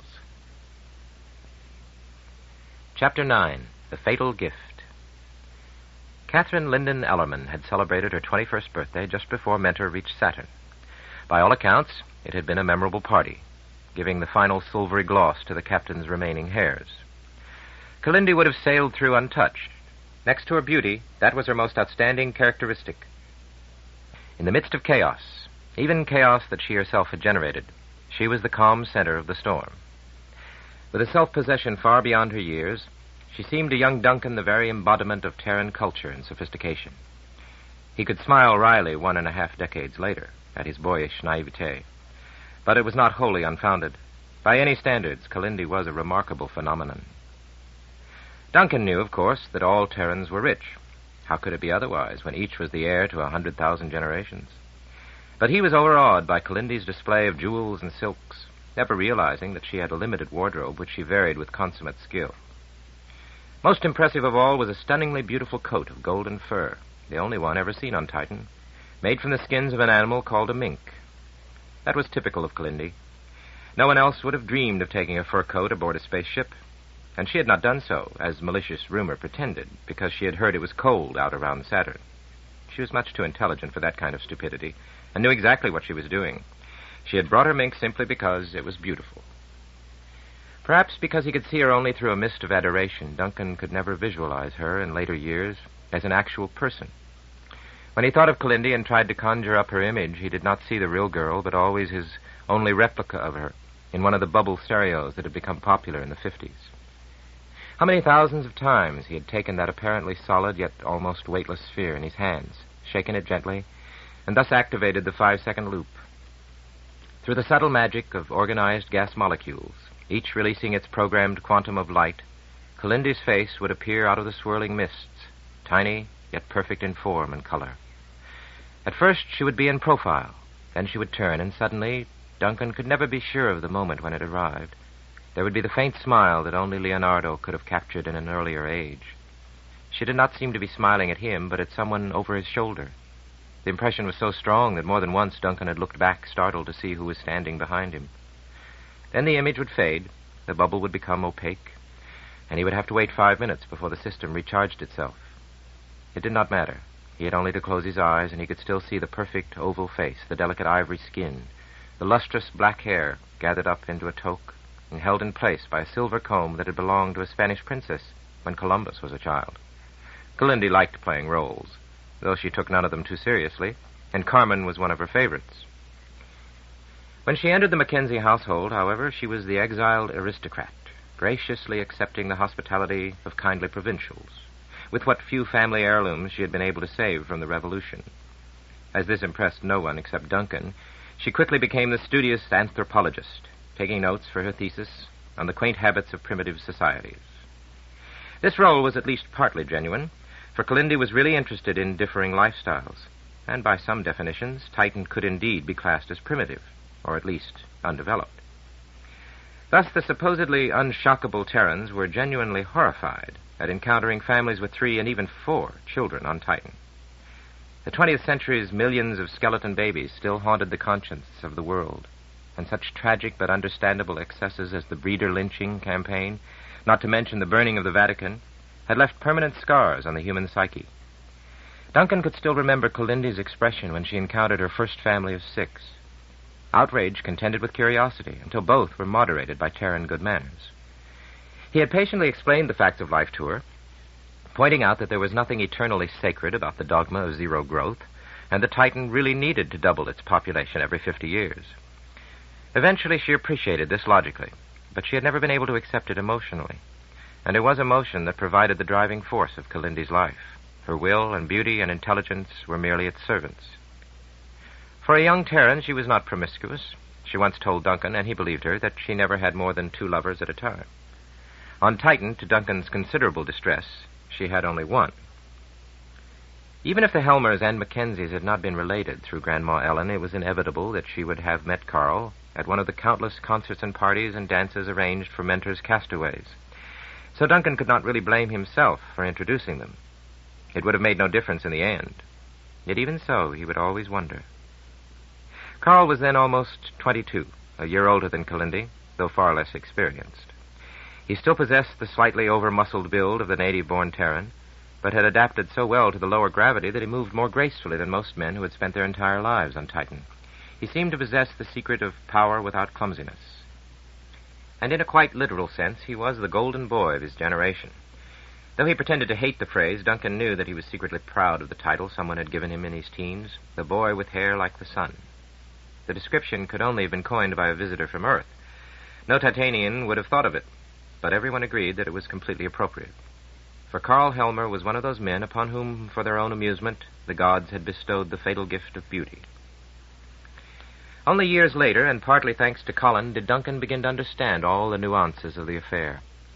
Soon after his 23rd birthday, the Mackenzies received the last Star Day card that Kalindi ever sent them. "I still don't know if I made a mistake," Colin said ruefully as he fingered the bright rectangle of paper that had carried its conventional greetings halfway across the solar system. "But it seemed a good idea at the time." "Well, I don't think it did any harm in the long run." Colin looked at him strangely. "I wonder. Anyway, it certainly didn't turn out as I expected." "And what did you expect?" It was sometimes a great advantage and sometimes downright embarrassing to have a father who was also your 30-year-older identical twin. He knew all the mistakes you were going to make because he had made them already. It was impossible to conceal any secrets from him because his thought processes were virtually the same. In such a situation, the only policy that made any sense was complete honesty, as far as that could be achieved by human beings. I'm not quite sure. But the moment I saw Kalindi shining like a nova amid all that gloom and chaos down in the old mine workings, I wanted to learn more about her. I wanted to make her part of my life. You know what I mean. Duncan could only nod his head in silent agreement. Sheila didn't mind. After all, I'm not a baby snatcher. And we both hoped that Kalindi would give you someone to think about besides Carl. I was already getting over that anyway. It was much too frustrating. Colin chuckled, not unsympathetically. So I can imagine. Carl was spreading himself pretty thin. Half of Titan was in love with him in those days. Still is, for that matter. Which is why we must keep him out of politics. Remind me to tell you about Alcibiades someday. Who? Ancient Greek general, too clever and charming for his own good, or for anyone else's. I appreciate your concern, said Duncan, with only a slight trace of sarcasm. But that increased my problems 100%. As she made quite clear, I was much too young for Kalindi, and of course Carl was now interested only in her. And to make matters worse, they didn't even mind me sharing their bed, as long as I didn't get in the way. In fact... Yes? Duncan's face darkened. How strange that he had never thought of this before, yet how obvious it was. Didn't mind, hell. They enjoyed having me there, just to tease me. At least Carl did. It should have been a shattering revelation, yet somehow it did not hurt as much as he would have expected. He must have realized for a long time, without admitting it to himself, that there was a very definite streak of cruelty in Carl. Certainly his lovemaking often lacked tenderness and consideration. There were even times when he had scared Duncan into something approaching impotence, and to do that to a virile 16-year-old was no mean feat. I'm glad you've realized that, said Colin somberly.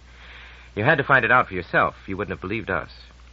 But whatever Carl did, he certainly paid for it. That breakdown was serious, and frankly, I don't believe his recovery is as complete as the doctors claim. This was also a new thought to Duncan, and he turned it over in his mind. Carl's breakdown was still a considerable mystery, which the Helmer family had never discussed with outsiders. The Romantics had a simple explanation. He was heartbroken over the loss of Kalindi. Duncan had always found this too hard to accept. Carl was too tough to pine away like some character in an old-time melodrama, especially when there were at least 1,000 volunteers waiting to console him.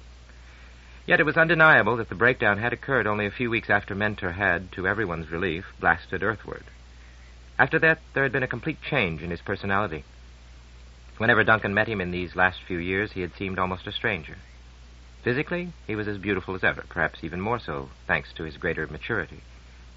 And he could still be friendly, though there were sudden silences when he seemed to retreat into himself for no apparent reason. But real communication was missing. Maybe it had never been there. No, that was unfair and untrue. They had known many shared moments before Kalindi entered their lives, and one, though only one, after she had left. That was still the deepest pain that Duncan had ever known. He had been inarticulate with grief when they had made their farewells in the shuttle terminus of Meridian, surrounded by scores of other parting guests. To its great surprise, Titan had suddenly discovered that it was going to miss its young visitors. Nearly every one of them was surrounded by a tearful group of local residents. Duncan's grief was also, to no small extent, compounded with jealousy. He never discovered how Carl or Kalindi had managed it, but they flew up in the shuttle together and made their final farewells on the ship. So when Duncan glimpsed Kalindi for the last time, when she waved back at him from the quarantine barrier, Carl was still with her. In that desolating moment, he did not suppose that he would ever see her again. Side 2. Imperial Earth. Beginning on page 52. When Carl returned on the last shuttle flight, 5 hours later, he was drawn and pale, and had lost all his usual vivacity. Without a word, he had handed Duncan a small package wrapped in brightly colored paper and bearing the inscription, Love from Kalindi. Duncan had opened it with trembling fingers. A bubble stereo was inside. It was a long time before he was able to see, through the mist of tears, the image it contained. Much later that same day, as they clung together in mutual misery, an obvious question had suddenly occurred to Duncan. "What did she give you, Carl?" he had asked. There was a sudden pause in the other's breathing, and he felt Carl's body tense slightly and draw away from him. It was an almost imperceptible gesture. Probably Carl was not even aware of it. When he answered, his voice was strained and curiously defensive. It's a secret. Nothing important. Perhaps one day I'll tell you." Even then, Duncan knew that he never would. And somehow he already realized that this was the last night they would ever spend together. Chapter 10. World's End. Ground effect vehicles were very attractive in a low-gravity, dense atmosphere environment, but they did tend to rearrange the landscape, especially when it consisted largely of fluffy snow. That was only a problem, however, to anyone following in the rear. When it reached its normal cruising speed of 200 kilometers an hour, the hover sled left its private blizzard behind it, and the view ahead was excellent. But it was not cruising at 200 clicks. It was flat out at 3, and Duncan was beginning to wish he had stayed home. It would be very stupid if he broke his neck on a mission where his presence was quite unnecessary only 2 days before he was due to leave for Earth. Yet there was no real danger. They were moving over smooth, flat ammonia snow on a terrain known to be free from crevices. Top speed was safe, and it was fully justified. This was too good an opportunity to miss, and he had waited for it for years. No one had ever observed a waxworm in the active phase, and this one was only 80 kilometers from Oasis. The seismographs had spotted its characteristic signature, and the environment computer had given the alert. The hover sled had been through the airlock within 10 minutes. Now it was approaching the lower slopes of Mount Shackleton, the well-behaved little volcano which, after much careful thought, the original settlers had decided to accept as a neighbor. Waxworms were almost always associated with volcanoes, and some were festooned with them, like an explosion in a spaghetti factory, as one early explorer had put it. No wonder that their discovery had caused much excitement. From the air, they looked very much like the protective tunnels built by termites and other social insects on Earth. To the bitter disappointment of the exobiologists, they had turned out to be a purely natural phenomenon, the equivalent, at a much lower temperature, of terrestrial lava tubes. The head of a waxworm moved, judging from the seismic records, at up to 50 kilometers an hour, preferring slopes of not more than 10 degrees. They had even been known to go uphill for short distances when the driving pressure was sufficiently high. Once the core of hot petrochemicals had passed along, what remained was a hollow tube as much as 5 meters in diameter. Waxworms were among Titan's more benign manifestations. Not only were they a valuable source of raw materials, but they could be readily adapted for storage space and even temporary surface housing, if one could get used to the rich orchestration of aliphatic smells. The hover sled had another reason for speed. It was the season of eclipses. Twice every Saturnian year, around the equinoxes, the sun would vanish behind the invisible bulk of the planet for up to 6 hours at a time. There would be no slow waning of light, as on Earth. With shocking abruptness, the monstrous shadow of Saturn would sweep across Titan, bringing sudden and unexpected night to any traveler who had been foolish enough not to check his calendar. Today's eclipse was due in just over an hour, which, unless they ran into obstacles, would give ample time to reach the waxworm. The sled was now driving down a narrow valley flanked by beautiful ammonia cliffs, tinted every possible shade of blue, from the palest sapphire to deep indigo. Titan had been called the most colorful world in the solar system, not excluding Earth. If the sunlight had been more powerful, it would have been positively garish. Although reds and oranges predominated, every part of the spectrum was available somewhere, though seldom for long in the same place. The methane storms and ammonia rains were continually sculpting the landscape. "Hello, Sled 3," said Oasis Control suddenly. "You'll be out in the open again in 5 kilometers, less than 2 minutes at your present speed. Then there's a 10-kilometer slope up to the Amundsen Glacier. From there, you should be able to see the worm, but I think you're too late. It's almost reached World's End." "Damn," said the geologist, who had been handling the sled with such effortless skill. "I was afraid of that. Something tells me I'm never going to catch a worm on the run." He cut the speed abruptly as a flurry of snow reduced visibility almost to zero, and for a few minutes they were navigating on radar alone through a shining white mist. A film of sticky hydrocarbon slush started to build up on the forward windows, and would soon have covered them completely if the driver had not taken remedial action. A high-pitched whine filled the cabin as the sheets of tough plastic started to oscillate at near ultrasonic frequencies, and a fascinating pattern of standing waves appeared before the obscuring layer was flicked away. Then they were through the little storm, and the jet-black wall of the Amundsen Glacier was visible on the horizon. In a few centuries, that creeping mountain would reach Oasis, and it would be necessary to do something about it. During the years of summer, the viscosity of the carbon-impregnated oils and waxes became low enough for the glacier to advance at the breathtaking speed of several centimeters an hour. But during the long winter, it was as motionless as rock. Ages ago, local heating had melted part of the glacier and formed Lake Tuonela, almost as Stygian black as its parent, but decorated by great whorls and loops where lighter material had been caught in patterns of turbulence. now frozen for eternity. Everyone who saw the phenomenon from the air for the first time thought he was being original when he exclaimed, "Why, it looks exactly like a cup of coffee, just after you've stirred in the cream." As the sled raced over the lake, the pattern flicked past in a few minutes, too close for its swirls to be properly observed. Then there was another long slope, dotted with large boulders which could be avoided only by the full thrust of the underjets. This cut speed to less than 100 clicks, and the sled labored up toward the crest in zigs and zags, the driver cursing and looking every few seconds at his watch. "There it is," Duncan shouted. Only a few kilometers away, coming out of the mist that always enveloped the flanks of Mount Shackleton, was a thin white line, like a piece of rope laid across the landscape. It stretched away downhill until it disappeared over the horizon, and the drivers swung the sled around to follow its track. But Duncan already knew that they were too late to achieve their main objective. They were much too close to World's End. Minutes later, they were there, and the sled came to a stop at a respectful distance. "That's as close as I'm getting," said the driver. "I wouldn't like a gust to catch us when we're skirting the edge. Who wants to go out? We still have 30 minutes of light." "What's the temperature?" someone asked. "Warm, only 50 below. Single-layer suits will do." It was the first time that Duncan had been out in the open for months, but there were some skills that nobody who lived on Titan ever allowed himself to forget. He checked the oxygen pressure, the reserve tank, the radio, the fit of the neck seal. All those little details upon which his hopes of a peaceful old age depended. The fact that he would be within 100 meters of safety and surrounded by other men who could come to his aid in a moment did not affect his thoroughness in the least. Real spacers sometimes underestimated Titan, with disastrous results. It seemed altogether too easy to move around on a world where a pressure suit was unnecessary and the whole body could be exposed to the surrounding atmosphere. Nor was there any need to worry about freezing, even in the Titanian night. As long as the thermosuit retained its integrity, the body's own 150 watts of heat could maintain a comfortable temperature indefinitely. These facts could induce a sense of false security. A torn suit, which would be immediately noticed and repaired in a vacuum environment, might be ignored here as a minor discomfort until it was too late, and toes and fingers were quietly dropping off through frostbite. And although it seemed incredible that anyone could ignore an oxygen warning, or be careless enough to go beyond his point of no return, it had happened. Ammonia poisoning is not the nicest way to die. Duncan did not let these facts oppress him, but they were always there at the back of his mind.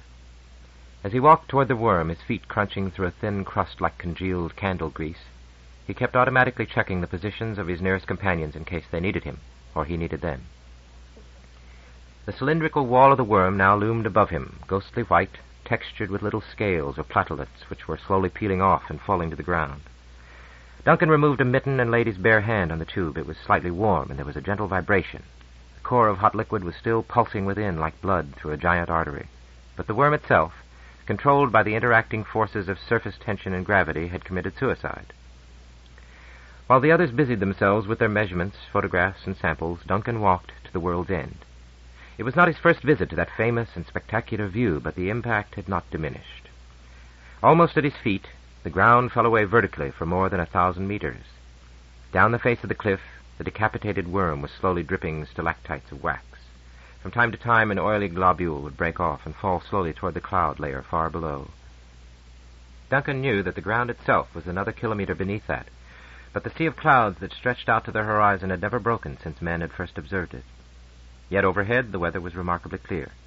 Apart from a little ethylene cirrus, nothing obscured the sky, and the sun was as sharp and bright as Duncan had ever seen it. He could even make out 30 kilometers to the north the unmistakable cone of Mount Shackleton with its perpetual streamer of smoke. "Hurry up and take your pictures," said a voice in his radio. "You have less than 5 minutes." 1,000,000 kilometers away, the invisible bulk of Saturn was edging toward the brilliant star that flooded the strange landscape with a light 10,000 times brighter than Earth's full moon. Duncan stepped back a few paces from the brink, but not so far that he could no longer watch the clouds below. He hoped he would be able to observe the shadow of the eclipse as it came racing toward him. The light was going, gone. He never saw the onrushing shadow. It seemed that night fell instantly upon all the world. He looked up toward the vanished sun, hoping to catch a glimpse of the fabled corona. But there was only a shrinking glow, revealing for a few seconds the curved edge of Saturn as the giant world swept inexorably across the sky. Beyond that was a faint and distant star, which in another moment would also be engulfed. "Eclipse will last 12 minutes, said the hover sled driver. "If any of you want to stay outside, keep away from the edge. You can easily get disoriented in the darkness." Duncan scarcely heard him. Something had caught at his throat, almost as if a whiff of the surrounding ammonia had invaded his suit. He could not take his gaze off that faint little star during the seconds before Saturn wiped it from the sky. He continued to stare long after it was gone, with all its promise of warmth and wonder and the storied centuries of its civilization. For the first time in his life, Duncan Mackenzie had seen the planet Earth with his own unaided eyes. Part 2. Transit. Chapter 11. Sirius. After 300 years of spaceships that were mostly fuel tanks, Sirius was not quite believable. She seemed to have far too many windows, and there were entrance hatches in most improbable places, some of them still gaping open as cargo was loaded. At least she was taking on some hydrogen, thought Duncan sourly. It would be adding insult to economic injury if she made the round trip on a single fueling. She was capable of doing this, it was rumored, though at the cost of doubling her transit time. It was also hard to believe that this stubby cylinder, with the smooth mirror-bright ring of the radiation baffle surrounding the drive unit like a huge sunshade, was one of the fastest objects ever built by man. Only the interstellar probes, now far out into the abyss on their centuries-long journeys, could exceed her theoretical maximum, almost 1% of the velocity of light. She would never achieve even half this speed, because she had to carry enough propellant to slow down and rendezvous with her destination. Nevertheless, she could make the voyage from Saturn to Earth in 20 days, despite a minor detour to avoid the hazards, largely psychological, of the asteroid belt. The 40-minute flight from surface to parking orbit was not Duncan's first experience of space. He had made several brief trips to neighboring moons aboard this same shuttle. The Titanian passenger fleet consisted of exactly 5 vessels, and as none possessed the expensive luxury of centrifugal gravity, all safety belts were secured throughout the voyage. Any passenger who wished to sample the joys and hazards of weightlessness would have just under 2 hours to experience it aboard Sirius, before the drive started to operate. Although Duncan had always felt completely at ease in free fall, he let the stewards float him, an inert and unresisting package, through the airlock and into the ship. It had been rather too much to expect the Centennial Committee to provide a single cabin. There were only 4 on the ship, and Duncan knew that he would have to share a double. L3 was a minute cell with 2 folding bunks, a couple of lockers, 2 seats, also folding, and a mirror vision screen. There was no window looking out into space. This, the Welcome Aboard brochure carefully explained, would create unacceptable structural hazards. Duncan did not believe this for a moment and wondered if the designers feared an attempt by claustrophobic passengers to claw a way out. And there were no toilet facilities.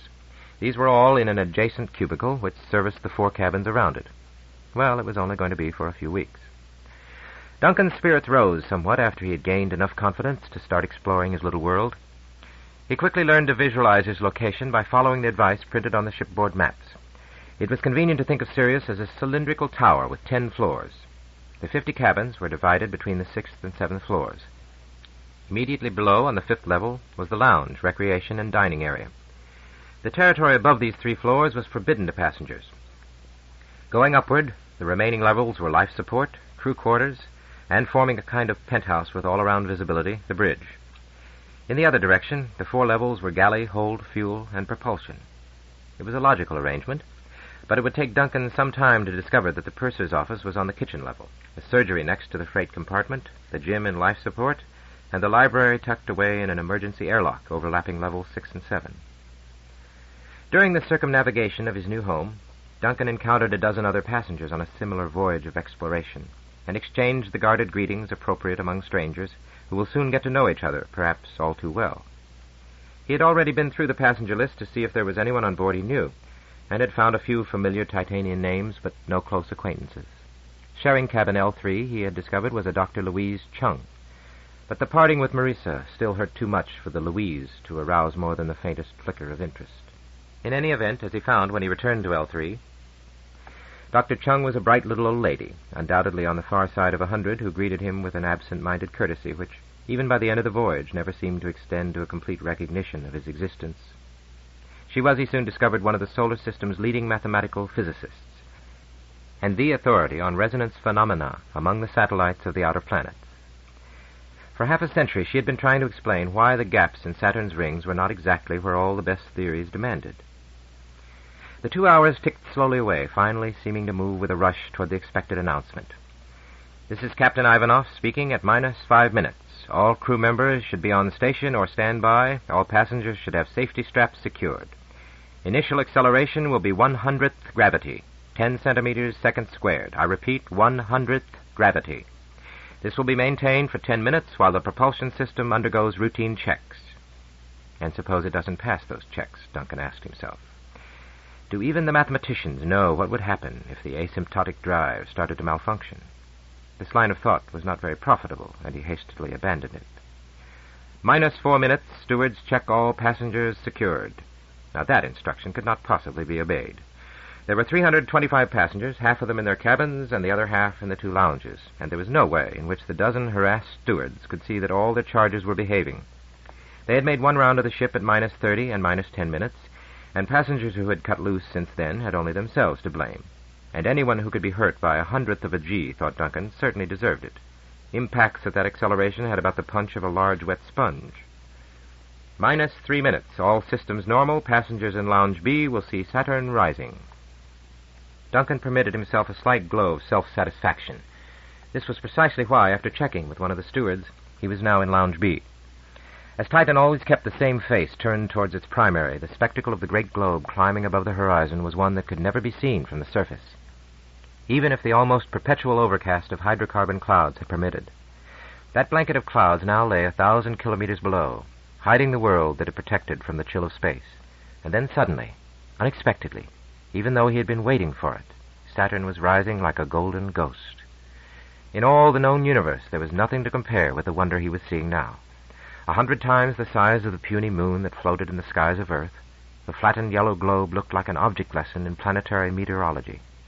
Its knotted bands of cloud would change their appearance almost every hour, while thousands of kilometers down in the hydrogen-methane atmosphere, eruptions whose cause was still unknown would lift bubbles larger than terrestrial continents up from the hidden core. They would expand and burst as they reached the limits of the atmosphere, and in minutes Saturn's furious 10-hour spin would have smeared them out into long colored ribbons stretching halfway around the planet. Somewhere down there in that inferno, Duncan reminded himself with awe, Captain Kleinman had died 70 years ago, and so had part of Grandma Ellen. In all that time, no one had attempted to return. Saturn still represented one of the largest pieces of unfinished business in the solar system, next perhaps to the smoldering hell of Venus. The rings themselves were still so inconspicuous that it was easy to overlook them. By a cosmic irony, all the inner satellites lay in almost the same plane as the delicate wafer-thin structure that made Saturn unique. Edge-on, as they were now, the rings were visible only as hairlines of light, jutting out on either side of the planet, yet they threw a broad, dusky band of shadow along the equator. In a few hours, as Sirius rose above the orbital plane of Titan, the rings would open up in their full glory, and that alone, thought Duncan, would be enough to justify this voyage. -1 minute. He had never even heard the 2-minute mark. The great world rising out of the horizon clouds must have held him hypnotized. In 60 seconds, the automatic sequencer in the heart of the drive unit would initiate its final mysteries, forces which only a handful of living men could envisage, and none could truly understand, would awaken in their fury, tear Sirius from the grip of Saturn and hurl her sunward toward the distant goal of Earth. 10 seconds, 5 seconds, ignition!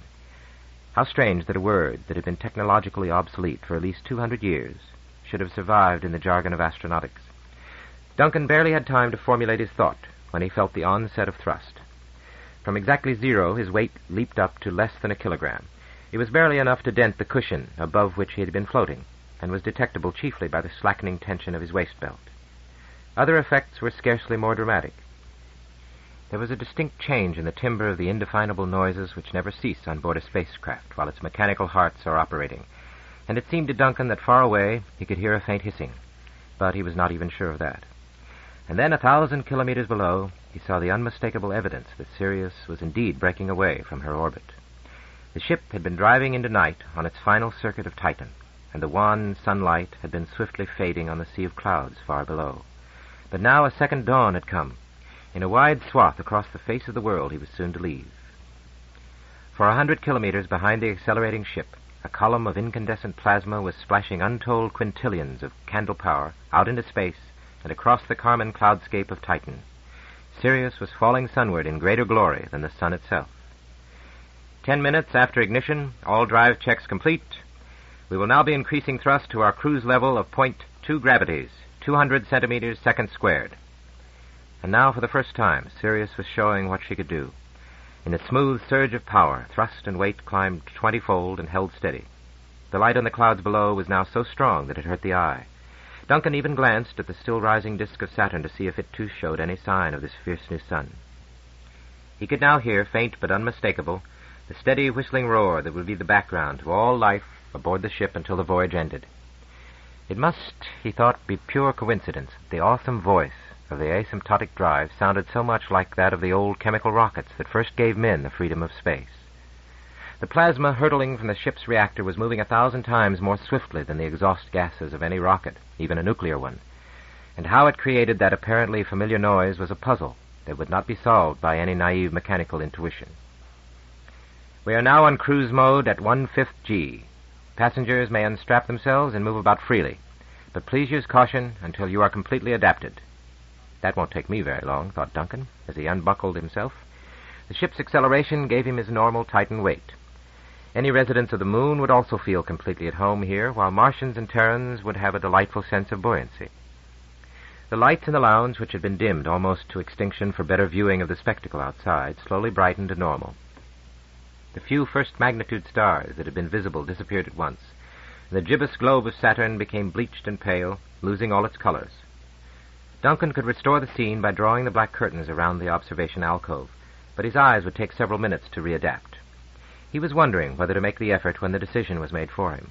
There was a musical ding-dong-ding and a new voice, which sounded as if it came from a social stratum several degrees above the captain's, announced languidly, "This is the chief steward. Will passengers kindly note that the first seating for lunch is at 1200, second seating at 1300, last seating at 1400. Please do not attempt to make any changes without consulting me. Thank you." A less peremptory dong-ding-dong signaled end of message. Looking at the marvels of the universe made you hungry, Duncan instantly discovered. It was already 11:50, and he was glad that he was in the first seating. He wondered how many starving passengers were now converging upon the chief steward in search of an earlier time slot. Enjoying the sensation of man-made weight, which, barring accidents, would remain constant until the moment of mid-voyage, Duncan went to join the rapidly lengthening line at the cafeteria. Already, his first 30 years of life on Titan seemed to belong to another existence. Chapter 12. Last Words. For one moment more, the achingly familiar image remained frozen on the screen. Behind Marissa and the children, Duncan could see the 2 armchairs of the living room, the photograph of Grandfather, as usual slightly askew, the cover of the food distribution hatch, the door to the main bedroom, the bookcase with the few but priceless treasures that had survived 2 centuries of interplanetary wandering. This was his universe. It held everything he loved, and now he was leaving it. Already it lay in his past. It lay only 3 seconds away, yet that was enough. He had traveled a mere 1,000,000 kilometers in less than half a day, but the sense of separation was already almost complete. It was intolerable to wait 6 seconds for every reaction and for every answer. By the time a reply came, he had forgotten the original question and had started to say something else, and so the attempted conversation had quickly degenerated into a series of stops and starts, while he and Marissa had stared at each other in dumb misery, each waiting for the other to speak. He was glad that the ordeal was over. The experience brought home to him, as nothing else had yet done, the sheer immensity of space. The solar system, he began to suspect, was not designed for the convenience of man, and that presumptuous creature's attempt to use it for his own advantage would often be foiled by laws beyond his control. All his life, Duncan had assumed, without question, that he could speak to friends or family instantly, wherever he might be. Yet now, before he had even passed Saturn's outer moons, that power had been taken from him. For the next 20 days, he would share a lonely, isolated bubble of humanity, able to interact with his fellow passengers, but cut off from all real contact with the rest of mankind. His self-pity lasted only a few moments. There was also an exhilaration, even a freedom in this sense of isolation, and in the knowledge that he was setting forth on one of the longest and swiftest voyages that any man could make. Travel to the outer planets was routine and uneventful, but it was also rare, and only a very small fraction of the human race would ever experience it. Duncan remembered a favorite Terran phrase of Malcolm's, usually employed in a different context, but sound advice for every occasion. When it's inevitable, relax and enjoy it. He would do his best to enjoy this voyage. Yet Duncan was exhausted when he finally climbed into his bunk at the end of his first day in space. The strain of innumerable farewells, not only to his family but to countless friends, had left him emotionally drained. On top of this, There were all the nagging worries of departure. What had he forgotten to do? What vital necessities had he failed to pack? Had all his baggage been safely loaded and stowed? What essential goodbyes had he overlooked? It was useless worrying about these matters now that he was speeding away from home at a velocity increasing by 25,000 kilometers an hour every hour. Yet he could not help doing so. Tired though he was, his hyperactive brain would not let him sleep. It takes real genius to make a bed that can be uncomfortable at a fifth of a gravity, and luckily the designers of Sirius had not accepted this challenging assignment. After 30 minutes or so, Duncan began to relax and to get his racing thoughts in order. He prided himself on being able to sleep without artificial aids, and it looked as if he would be able to dispense with electronarcosis after all. That was, of course, supposed to be completely harmless, but he never felt properly awake the next day. You're falling asleep, he told himself. You won't know anything more until it's time for breakfast. All your dreams are going to be happy ones. A sound like a small volcano clearing its throat undid the good work of the last 10 minutes. He was instantly wide awake, wondering what disaster had befallen Sirius. Not until several anxious seconds had passed did he realize that some antisocial shipmate had found it necessary to visit the adjacent toilet. Cursing, he tried to recapture the broken mood and return to the threshold of sleep, but it was useless. The myriad voices of the ship had started to clamor for his attention. He seemed to have lost control of the analytical portion of his brain, and it was busy classifying all the noises from the surrounding universe. It had been hours since he had really noticed the far-off ghostly whistling of the drive. Every second, Sirius was ejecting 100 grams of hydrogen at a third of the velocity of light. A trifling loss of mass, yet it represented meaningless millions of gigawatts. During the first few centuries of the Industrial Revolution, all the factories of Earth could not have matched the power that was now driving him sunward. That incongruously faint and feeble scream was not really disturbing, but it was overlaid with all sorts of other peculiar sounds. What could possibly cause the buzz, click, click, buzz, the soft thump, thump, thump, the gurgle, hiss, and the intermittent whee, whee, which was the most maddening of all? Duncan rolled over and tried to bury his head in the pillow. It made no difference, except that the higher-pitched sounds got filtered out and the lower frequencies were enhanced. He also became more aware of the steady pulsation of the bed itself, at just about the 10 cycles per second nicely calculated to produce epileptic fits. Hello, that was something new. It was a kind of dispirited kaplunk, kaplunk, kaplunk that might have been produced by an ancient internal combustion engine in the last stages of decrepitude. Somehow Duncan seriously doubted that IC engines, old or new, were to be found aboard Sirius. He rolled over on the other side and then became conscious of the slightly cold air stream from the ventilator hitting him on his left cheek. Perhaps, if he ignored it, the sensation would sink below the threshold of consciousness. However, the very effort of pretending it wasn't there focused attention upon the annoyance. On the other side of the thin partition, the ship's plumbing once again advertised its presence with a series of soft thumps. There was an air bubble somewhere in the system, and Duncan knew, with a deadly certainty, that all the engineering skills aboard Sirius would be unable to exercise it before the end of the voyage. And what was that? It was a rasping, whistling sound, so irregular that no well-adjusted mechanism could possibly have produced it. As Duncan lay in the darkness, racking his brains to think of an explanation, his annoyance slowly grew to alarm. Should he call the steward and report that something had gone wrong? He was still trying to make up his mind when a sudden explosive change in pitch and intensity left him no doubt as to the sound's origin. Groaning and cursing his luck, Duncan resigned himself to a sleepless night. Dr. Chung snored. Someone was gently shaking him. He mumbled, "Go away," and swam groggily upward from the depths of slumber. "If you don't hurry," said Dr. Chung, "you're going to miss breakfast." Chapter 13. The Longest Voyage. This is the captain speaking. We will be performing a final out-of-the-ecliptic velocity trim during the next 15 minutes. This will be your last opportunity for a good view of Saturn, and we are orientating the ship so that it will be visible through the B-lounge windows. Thank you. Thank you, thought Duncan, though he was a little less grateful when he reached B-lounge. This time, too many other passengers had been tipped off by the stewards. Nevertheless, he managed to obtain a good vantage point, even though he had to stand. Though the journey had scarcely begun, Saturn already seemed far away. The planet had dwindled to a quarter of its accustomed size. It was now only twice as large as the moon would appear from Earth. Yet, though it had shrunk in size, it had gained in impressiveness. Sirius had risen several degrees out of the planet's equatorial plane, and now at last he could see the rings in all their glory. Thin, concentric silver halos. They looked so artificial that it was almost impossible to believe that they were not the work of some cosmic craftsman whose raw materials were worlds.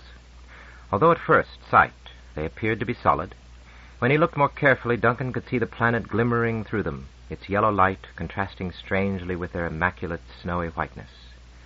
100,000 kilometers below, the shadow of the rings lay in a dusky band along the equator. It could easily have been taken for an unusually dark cloud belt rather than something whose cause lay far out in space. The two main divisions of the rings were apparent at the most casual glance, but a more careful inspection revealed at least a dozen fainter boundaries where there were abrupt changes in brightness between adjacent sections. Ever since the rings had been discovered back in the 17th century, mathematicians like Dr. Chung had been trying to account for their structure. It had long been known that the attractions of Saturn's many moons segregated the billions of orbiting particles into separate bands, but the details of the process were still unclear. There were also a certain amount of variation within the individual bands themselves. The outermost ring, for example, showed a distinct mottling or beadiness, and a tiny clot of light was clearly visible near its eastern extremity. Was this, Duncan wondered, a moon about to be born, or the last remnants of one that had been destroyed? Rather diffidently, he put the question to Dr. Chung. "Both possibilities have been considered," she said. "My studies indicate the former. That condensation may, with luck, become another satellite in a few thousand years." "I can't agree, Doctor," interjected another passenger. "It's merely a statistical fluctuation in the particle density. They're quite common and seldom last more than a few years. The smaller ones, yes, but this is too intense and too near the edge of the B-ring." But Vanderplas's analysis of the Janus problem, at that moment it became rather like the shootout in an old-time Western movie. The two scientists reached simultaneously for their hip computers and then retreated, muttering equations, to the back of the lounge. Thereafter they completely ignored the real Saturn they had come so far to study, and which, in all probability, they would never see again. "Captain speaking. We have concluded our velocity trim and are reorientating the ship into the plane of the ecliptic. I hope you had a good view. Saturn will be a long way off next time you see it." There was no perceptible sense of motion, but the great ringed globe began to creep slowly down the observation window. The passengers in front craned forward to follow it, and there was a chorus of disappointed ohs as it finally sank from view below the wide skirting that surrounded the lower part of the ship. That band of metal had one purpose only, to block any radiation from the jet that might stray forward. Even a momentary glimpse of that intolerable glare, bright as a supernova at the moment of detonation, could cause total blindness. A few seconds' exposure would be lethal. Sirius was now aimed almost directly at the sun as she accelerated toward the inner planets. While the drive was on, there could be no rear viewing. Duncan knew that when he next saw Saturn with his unaided eyes, it would be merely a not very distinguished star. A day later, moving at 300 kilometers a second, the ship passed another milestone. She had, of course, escaped from the planet's gravitational field hours earlier. Neither Saturn, nor, for that matter, the Sun, could ever recapture her. The frontier that Sirius was crossing now was a purely arbitrary one, the orbit of the outermost moon. Mnemosyne, only 15 kilometers in diameter, could claim two modest records. It had the longest period of any satellite, taking no fewer than 1,139 days to orbit Saturn, at an average distance of 21 million kilometers. And it also had the longest day of anybody in the solar system, its period of rotation being an amazing 1,143 days. Although it seemed obvious that these two facts must be connected, no one had been able to arrive at any plausible explanation of Mnemosyne's sluggish behavior. Purely by chance, Sirius passed within fewer than 1,000,000 kilometers of the tiny world. At first, even under the highest power of the ship's telescope, Mnemosyne was only a minute crescent showing no visible features at all. But as it swiftly grew to a half-moon, patches of light and shade emerged which eventually resolved themselves into craters. It was typical of all the denser Mercury-type satellites, as opposed to the inner snowballs like Mimas, Enceladus, and Tethys. But to Duncan it now held a special interest. It was more to him than the last landmark on the road to Earth. Carl was there, and had been for many weeks, with the joint Titan-Terran Outer Satellite Survey. Indeed, that survey had been in progress as long as Duncan could remember, The surface area of all the moons added up to a surprising number of million square kilometers, and the TTOSS team was doing a thorough job. There had been complaints about the cost, and the critics had subsided only when promised that the survey would be so thorough that it would never be necessary to go back to the outer moons again. Somehow Duncan doubted that the promise would be kept. He watched the pale crescent of Mnemosyne wax to full, simultaneously dwindling astern as the ship dropped sunward, and wondered fleetingly if he should send Carl a farewell greeting. But if he did, it would only be interpreted as a taunt. It took Duncan several days to adjust to the complicated schedule of shipboard life, a schedule dominated by the fact that the dining room, as the lounge adjacent to the cafeteria was grandly called, could seat only 1/3 of the passengers at a time. There were consequently 3 sittings for each of the 3 main meals, so for 9 hours of every day, at least 100 people were eating, while 200 were either thinking about the next meal or grumbling about the last. This made it very difficult for the purser, who doubled as entertainment officer, to organize any shipboard activities. The fact that most of the passengers had no wish to be organized did not help him.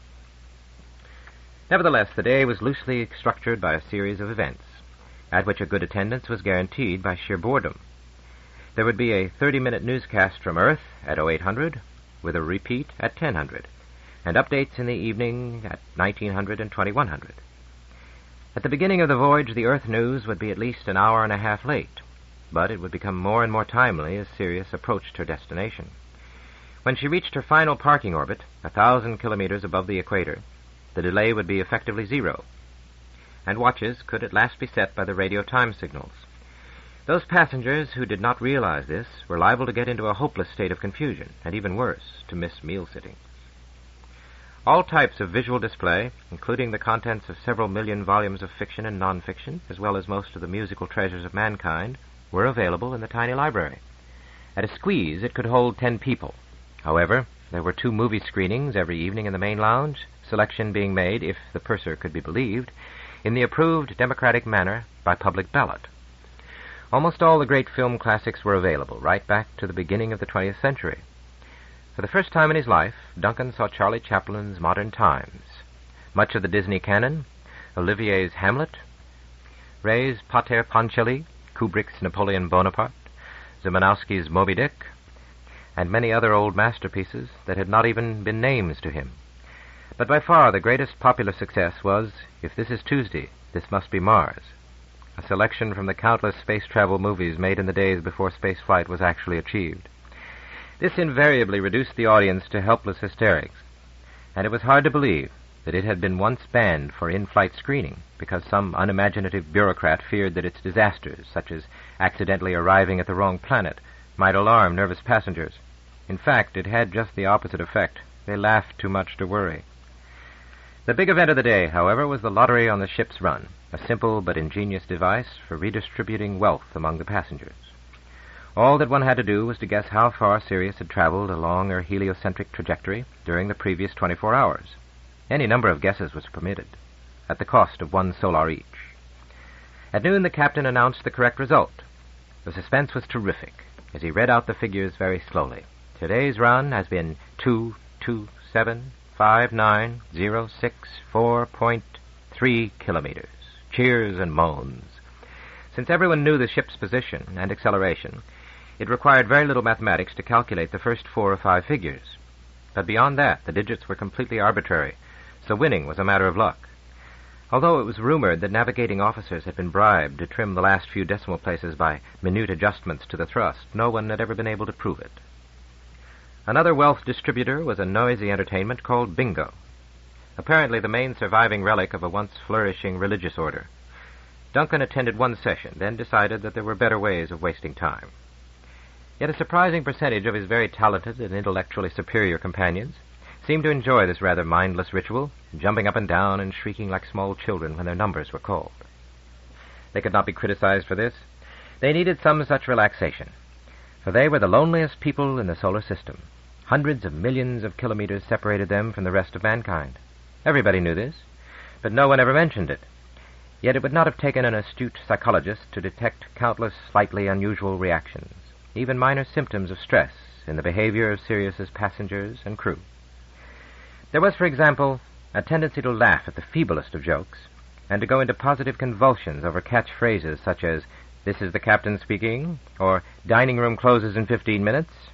Most popular of all, at least among the men, was, "Any more for cabin 44? Why the two middle-aged and rather quiet lady geologists who occupied this cabin had acquired a reputation for ravening insatiability was a mystery that Duncan never solved. Nor was he particularly interested. His heart still ached for Marissa, and he would not seek any other consolation until he reached Earth. Moreover, with the somewhat excessive conscientiousness that was typical of the Mackenzies, he was already hard at work by the second day of the voyage. He had 3 major projects, 1 physical and 2 intellectual. The first, carried out under the hard, cold eye of the ship's doctor, was to get himself fit for life at 1 gravity. The second was to learn all that he could about his new home, so that he would not appear too much of a country cousin when he arrived. And the third was to prepare his speech of thanks, or at least to write a fairly detailed outline, which could be revised as necessary during the course of his stay. The toughening up process involved a 15-minute session, twice a day, in the ship's centrifuge, or on the racetrack. Nobody enjoyed the centrifuge. Not even the best background music could alleviate the boredom of being whirled around in a tiny cabin until legs and arms appeared to be made of lead. But the racetrack was so much fun that it operated right around the clock, and some enthusiasts even tried to get extra time on it. Part of its appeal was undoubtedly due to sheer novelty. Who would have expected to find bicycles in space? The track was a narrow tunnel with steeply banked floor, completely encircling the ship and rather like an old-time particle accelerator, except that in this case the particles themselves provided the acceleration. Every evening, just before going to bed, Duncan would enter the tunnel, climb onto one of the 4 bicycles, and start pedaling slowly around the 60 meters of track. His first revolution would take a leisurely half-minute. Then he would gradually work up to full speed. As he did so, he would rise higher and higher up the banked wall until at maximum speed he was almost at right angles to the floor. At the same time, he would feel his weight steadily increase. The bicycle speedometer had been calibrated to read in fractions of a G, so he could tell exactly how well he was doing. 40 kilometers an hour, 10 times around Sirius every minute, was the equivalent of 1 Earth gravity. After several days of practice, Duncan was able to maintain this for 10 minutes without too much effort.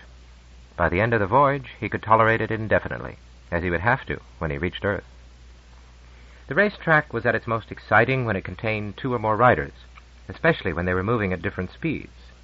Though overtaking was strictly forbidden, it was an irresistible challenge, and on this voyage there were no serious casualties. One of Duncan's most vivid and incongruous memories of Sirius would be the tinkle of bicycle bells echoing round and round a brightly lit circular tunnel whose blurred walls flashed by only a few centimeters away. And the racetrack also provided him with a more material souvenir, a pseudo-medieval scroll which announced to all who were interested that I, Duncan Mackenzie of Oasis City, Titan, am hereby certified to have bicycled from Saturn to Earth at an average velocity of 2,176,420 kilometers an hour. Duncan's mental preparation for life on Earth occupied considerably more time, but was not quite so exhausting. He already had a good knowledge of Terran history, geography, and current affairs, but until now it had been mostly theoretical because it had little direct application to him. Both astronomically and psychologically, Earth had been a long way off. Now it was coming closer by millions of kilometers a day. Even more to the point, he was now surrounded by Terrans. There were only 7 passengers from Titan aboard Sirius, so they were outnumbered 50 to 1. Whether he liked it or not, Duncan was being rapidly brainwashed and molded by another culture. He found himself using Terran figures of speech, adopting the slightly sing-song intonation now universal on Earth, and employing more and more words of Chinese origin. All this was to be expected. What he found disturbing was the fact that his own swiftly receding world was becoming steadily more unreal. Before the voyage was finished, he suspected that he would have become half Terran. He spent much of his time viewing Earth scenes, listening to famous political debates, and trying to understand what was happening in culture and the arts, so that he would not appear to be a complete barbarian from the outer darkness. When he was not sitting at the viddy, he was likely to be flicking through the pages of a small, dense booklet, optimistically entitled Earth in 10 Days. He was fond of trying out bits of newfound information on his fellow passengers, to study their reactions, and to check on his own understanding. Sometimes the response was a blank stare, sometimes a slightly condescending smile, but everyone was very polite to him. After a while, Duncan realized that there was some truth in the old cliché that Terrans were never unintentionally rude. Of course, it was absurd to apply a single label to 500 million people, or even to the 350 on the ship. Yet Duncan was surprised to find how often his preconceived ideas, even his prejudices, were perfectly accurate. Most Terrans did have a quite unconscious air of superiority. At first Duncan found it annoying. Then he realized that several thousand years of history and culture justified a certain pride. It was still too early for him to answer the question so long debated on all the other worlds, is Earth becoming decadent? The individuals he had met aboard Sirius showed no trace of that effete oversensibility with which Terrans were frequently charged, but of course they were not a fair sample. Anyone who had occasion to visit the outer reaches of the solar system must possess exceptional ability or resources.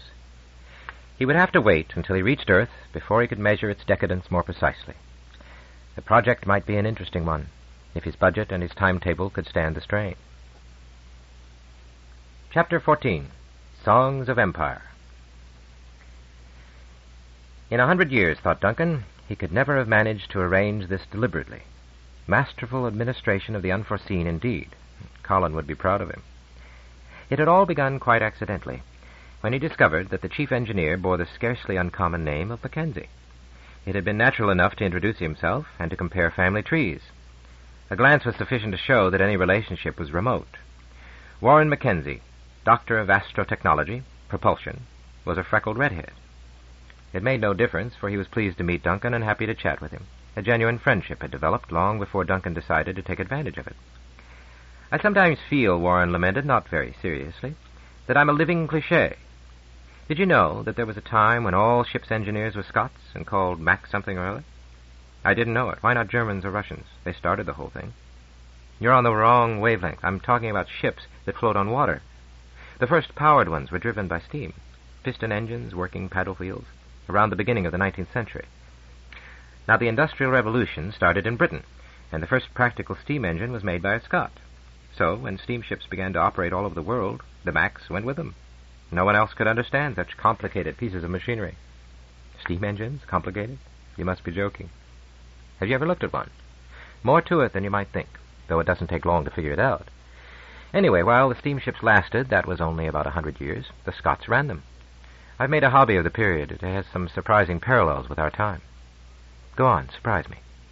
Well, those old ships were incredibly slow, averaging only about 10 clicks, at least for freighters. So really long journeys, even on Earth, could take weeks, just like space travel. I see. In those days, the countries on Earth were almost as far apart as the planets. Well, some of them. The most perfect analogy is the old British Commonwealth, the first and last world empire. For almost 100 years, countries like Canada, India, and Australia relied entirely on steamships to link them to Britain. The one-way journey could easily take a month or more, and was often a once-in-a-lifetime affair. Only the wealthy or people on official business could afford it. And, just like today, people in the colonies couldn't even speak to the mother country. The psychological isolation was almost complete. They had telephones, didn't they? Only for local use, and only a few even then. I'm talking about the beginning of the 20th century, remember. Universal global communication didn't arrive until the end of it. I feel that analogy is a little forced, protested Duncan. He was intrigued, but unconvinced, and quite willing to listen to Mackenzie's arguments, as yet with no ulterior motive. I can give you some more evidence that makes a better case. Have you heard of Rudyard Kipling? Yes, though I've never read anything of his. He was a writer, wasn't he? Anglo-American, sometime between Melville and Hemingway? English lit's almost unknown territory to me. Life's too short. True, alas. But I have read Kipling. He was the first poet of the machine age. And some people think he was also the finest short story writer of his century. I couldn't judge that, of course, but he exactly described the period I'm talking about. MacAndrew's Hymn, for example. An old engineer musing about the pistons and boilers and crankshafts that drive his ship around the world. Its technology, not to mention its theology, has been extinct for 300 years, but the spirit behind it is still as valid as ever. And he wrote poems and stories about the far places of the empire, which make them seem quite as remote as the planets are today, and sometimes even more exotic. There's a favorite of mine called The Song of the Cities. I don't understand half the allusions, but the tributes to Bombay, Singapore, Rangoon, Sydney, Auckland make me think of Luna, Mercury, Mars, Titan. Mackenzie paused and looked just a little embarrassed. I've tried to do something of the same kind myself, but don't worry, I won't inflict my verses on you. Duncan made the encouraging noises he knew were expected. He was quite sure that before the end of the voyage he would be asked for his criticism, translation, praise of Mackenzie's literary efforts. It was a timely reminder of his own responsibilities. While the voyage was still beginning, he had better start work. Exactly 10 minutes, George Washington had directed, not a second more. Even the President will be allowed only 15, and all the planets must have equal time. The whole affair is scheduled to last 2.5 hours, from the moment we enter the Capitol until we leave for the reception at the White House. It still seemed faintly absurd to travel 3 billion kilometers to make a 10-minute speech, even for an occasion as unique as a 500th anniversary. Duncan was not going to waste more than the bare minimum of it on polite formalities. Anyway, as Malcolm had pointed out, the sincerity of a speech of thanks is often inversely proportional to its length. For his amusement, and more important, because it would help to fix the other participants in his mind, Duncan had tried to compose a formal opening based on the list of guests that Professor Washington had provided. It started off, Madam President, Mr. Vice President, Honorable Chief Justice, Honorable Leader of the Senate, Honorable Leader of the House, Your Excellencies, the Ambassadors for Luna, Mars, Mercury, Ganymede, and Titan. At this point, he would incline his head slightly toward Ambassador Farrell, if he could see him in the crowded gallery. Distinguished representatives from Albania, Austria, Cyprus, Bohemia, France, Khmer, Palestine, Kalinga, Zimbabwe, Eire. He calculated that if he acknowledged all the 50 or 60 regions that still insisted on some form of individual recognition, a quarter of his time would be expended before he'd even begun. This obviously was absurd, and he hoped that all the other speakers would agree. Regardless of protocol, Duncan had decided to opt for dignified brevity. People of Earth would cover a lot of ground. To be precise, 5 times the area of Titan, an impressive statistic which Duncan knew by heart. But that would leave out the visitors. What about friends from other worlds? No, that was too pretentious, since most of them would be complete strangers. Perhaps, Madam President, distinguished guests, known and unknown friends from many worlds. That was better, yet somehow it still didn't seem right. There was more to this business, Duncan realized, than met the eye or the ear. Plenty of people would be willing to give him advice, but he was determined, in the good old Mackenzie tradition, to see what he could do himself before calling for help. He had read somewhere that the best way to learn to swim is by being thrown into deep water. Duncan could not swim, that skill being singularly useless on Titan, but he could appreciate the analogy. His career in solar politics would start with a spectacular splash, and before the eyes of millions. It was not that he was nervous. After all, he had addressed his whole world as an expert witness during technical debates in the Assembly. He had acquitted himself well when he weighed the complex arguments for and against mining the ammonia glaciers of Mount Nansen. Even Armand Helmer had congratulated him, despite the fact that they had reached opposing conclusions. In those debates affecting the future of Titan, he had had real responsibility, and his career might have come to an abrupt end if he had made a fool of himself. His Terran audience might be 1,000 times larger, but it would be very much less critical. Indeed, his listeners would be friendly unless he committed the unpardonable sin of boring them. This, however, he could not yet guarantee, for he still had no idea how he was going to use the most important 10 minutes of his life. Chapter 15. At the Node. On the seas of Earth, they had called it crossing the line. Whenever a ship had passed from one hemisphere to another, there had been light-hearted ceremonies and rituals, during which those who had never traversed the equator before were subjected to ingenious indignities by Father Neptune and his court. During the first centuries of space flight, the equivalent transition involved no physical changes.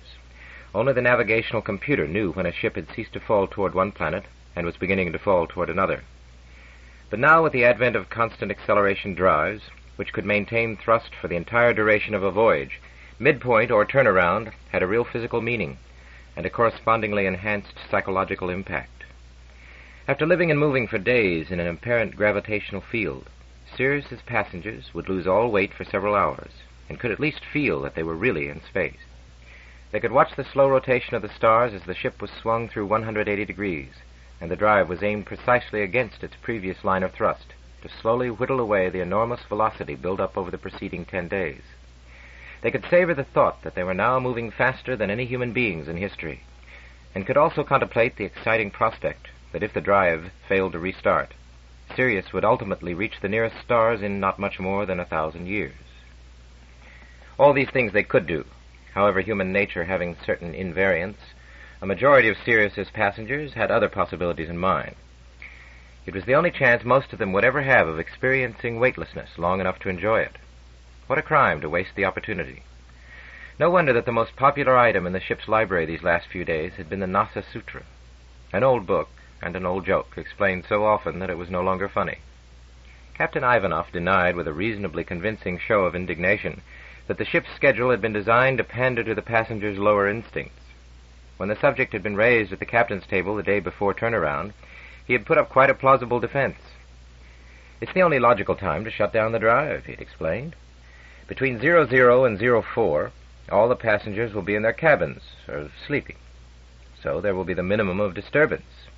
We couldn't close down during the day, remember. The kitchens and the toilets will be out of action while we're weightless. Don't forget that. We'll remind everyone in the late evening, but some idiot always gets overconfident or drinks too much and doesn't have enough sense to read the instructions on those little plastic bags you'll find in your cabins. No thanks, Stuart. I don't feel like soup. Duncan had been tempted. Marissa was beginning to fade, and there was no lack of opportunity.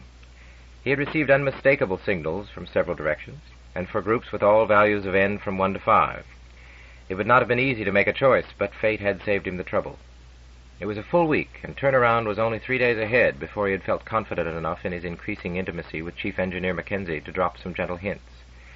They had not been rejected out of hand, but Warren obviously wanted time to weigh the possibilities. He gave Duncan his decision only 12 hours in advance. "I won't pretend this might cost me my job," he said, "but it could be embarrassing, to say the least, if it got around. But you are a Mackenzie and a special assistant to the administrator, and all that. If the worst comes to the worst, which I hope it won't, we can say your request's official." "Of course. I understand completely. And I really appreciate what you're doing. I won't let you down. Now there's the question of timing. If everything checks out smoothly, and I've no reason to expect otherwise, I'll be through in 2 hours and can dismiss my assistants. They'll leave like meteors. They'll all have something lined up, you can be sure of that. So we'll have the place to ourselves. I'll give you a call at 02, or as soon after as possible. I hope I'm not interrupting any personal plans you've made. As it happens, no. The novelty's worn off. What are you smiling at?" "It just occurred to me," Duncan answered, "that if anyone does meet the pair of us at 2 o'clock in the morning of turnaround, we'll have a perfect alibi." Nevertheless, he felt a mild sense of guilt as he drifted along the corridors behind Warren Mackenzie. The weightless, but far from sleeping, ship might have been deserted, for there was no occasion now for anyone to descend below the freight deck on level 3. It was not even necessary to pretend that they were heading for an innocent assignation. Yet the guilt was there, and he knew why. He was taking advantage of a friendship for secret purposes of his own, by suggesting that his interest in the asymptotic drive was no more than would be expected from anyone with a scientific or engineering background. But perhaps Warren was not as naive as he seemed. He could hardly be unaware that the drive posed a threat to the entire economy of Duncan's society. He might even be trying to help in a tactful way. "You may be disappointed," said Warren, as they passed through the bulkhead floor separating levels 3 and 2. "There's not much to see, but what there is enough to give some people nightmares, which is why we discourage visitors." Not the most important reason, thought Duncan. The drive was not exactly a secret. There was an immense literature on the subject, from the most esoteric mathematical papers down to popularizations so elementary that they amounted to little more than you pull on your bootstraps and away you go. But it would be fair to say that Earth's Space Transportation Authority was curiously evasive when it came down to the practical details, and only its own personnel were allowed on the minor planet where the drive was assembled. The few photos of asteroid 4587 were blurred telescopic shots showing 2 cylindrical structures, more than 1,000 kilometers long, stretching out into space on either side of the tiny world, which was almost an invisible speck between them. It was known that these were the accelerators that smashed matter together at such velocities that it fused to form the node or singularity at the heart of the drive, and this was all that anyone did know, outside the STA. Duncan was now floating a few meters behind his guide, along a corridor lined with pipes and cable ducts, all the anonymous plumbing of any vehicle of sea, air, or space for the last 300 years. Only the remarkable number of handholds and the profusion of thick padding revealed that this was the interior of a ship designed to be independent of gravity. "You see that pipe?" said the engineer. "The little red one?" "Yes, what about it?" Duncan would certainly never have given it a second glance. It was only about as thick as a lead pencil. "That's the main hydrogen feed, believe it or not. All of 100 grams a second. Say 8 tons a day under full thrust." Duncan wondered what the old-time rocket engineers would have thought of this tiny fuel line. He tried to visualize the monstrous pipes and pumps of the Saturns that had first taken men to the moon. What was their rate of fuel consumption? He was certain that they burned more in every second than Sirius consumed in a day. That was a good measure of how far technology had progressed in 3 centuries. And in another 3? Mind your head. Those are the deflection coils. We don't trust room temperature superconductors. These are still good old cryogenics. Deflection coils. What for? Ever stop to think what would happen if that jet accidentally touched part of the ship? These coils keep it centered, and also give all the vector control we need. They were now hovering beside a massive, yet still surprisingly small, cylinder that might have been the barrel of a 20th century naval gun. So this was the reaction chamber of the drive. It was hard not to feel a sense of almost superstitious awe at the knowledge of what lay within a few centimeters of him. Duncan could easily have encircled the metal tube with his arms.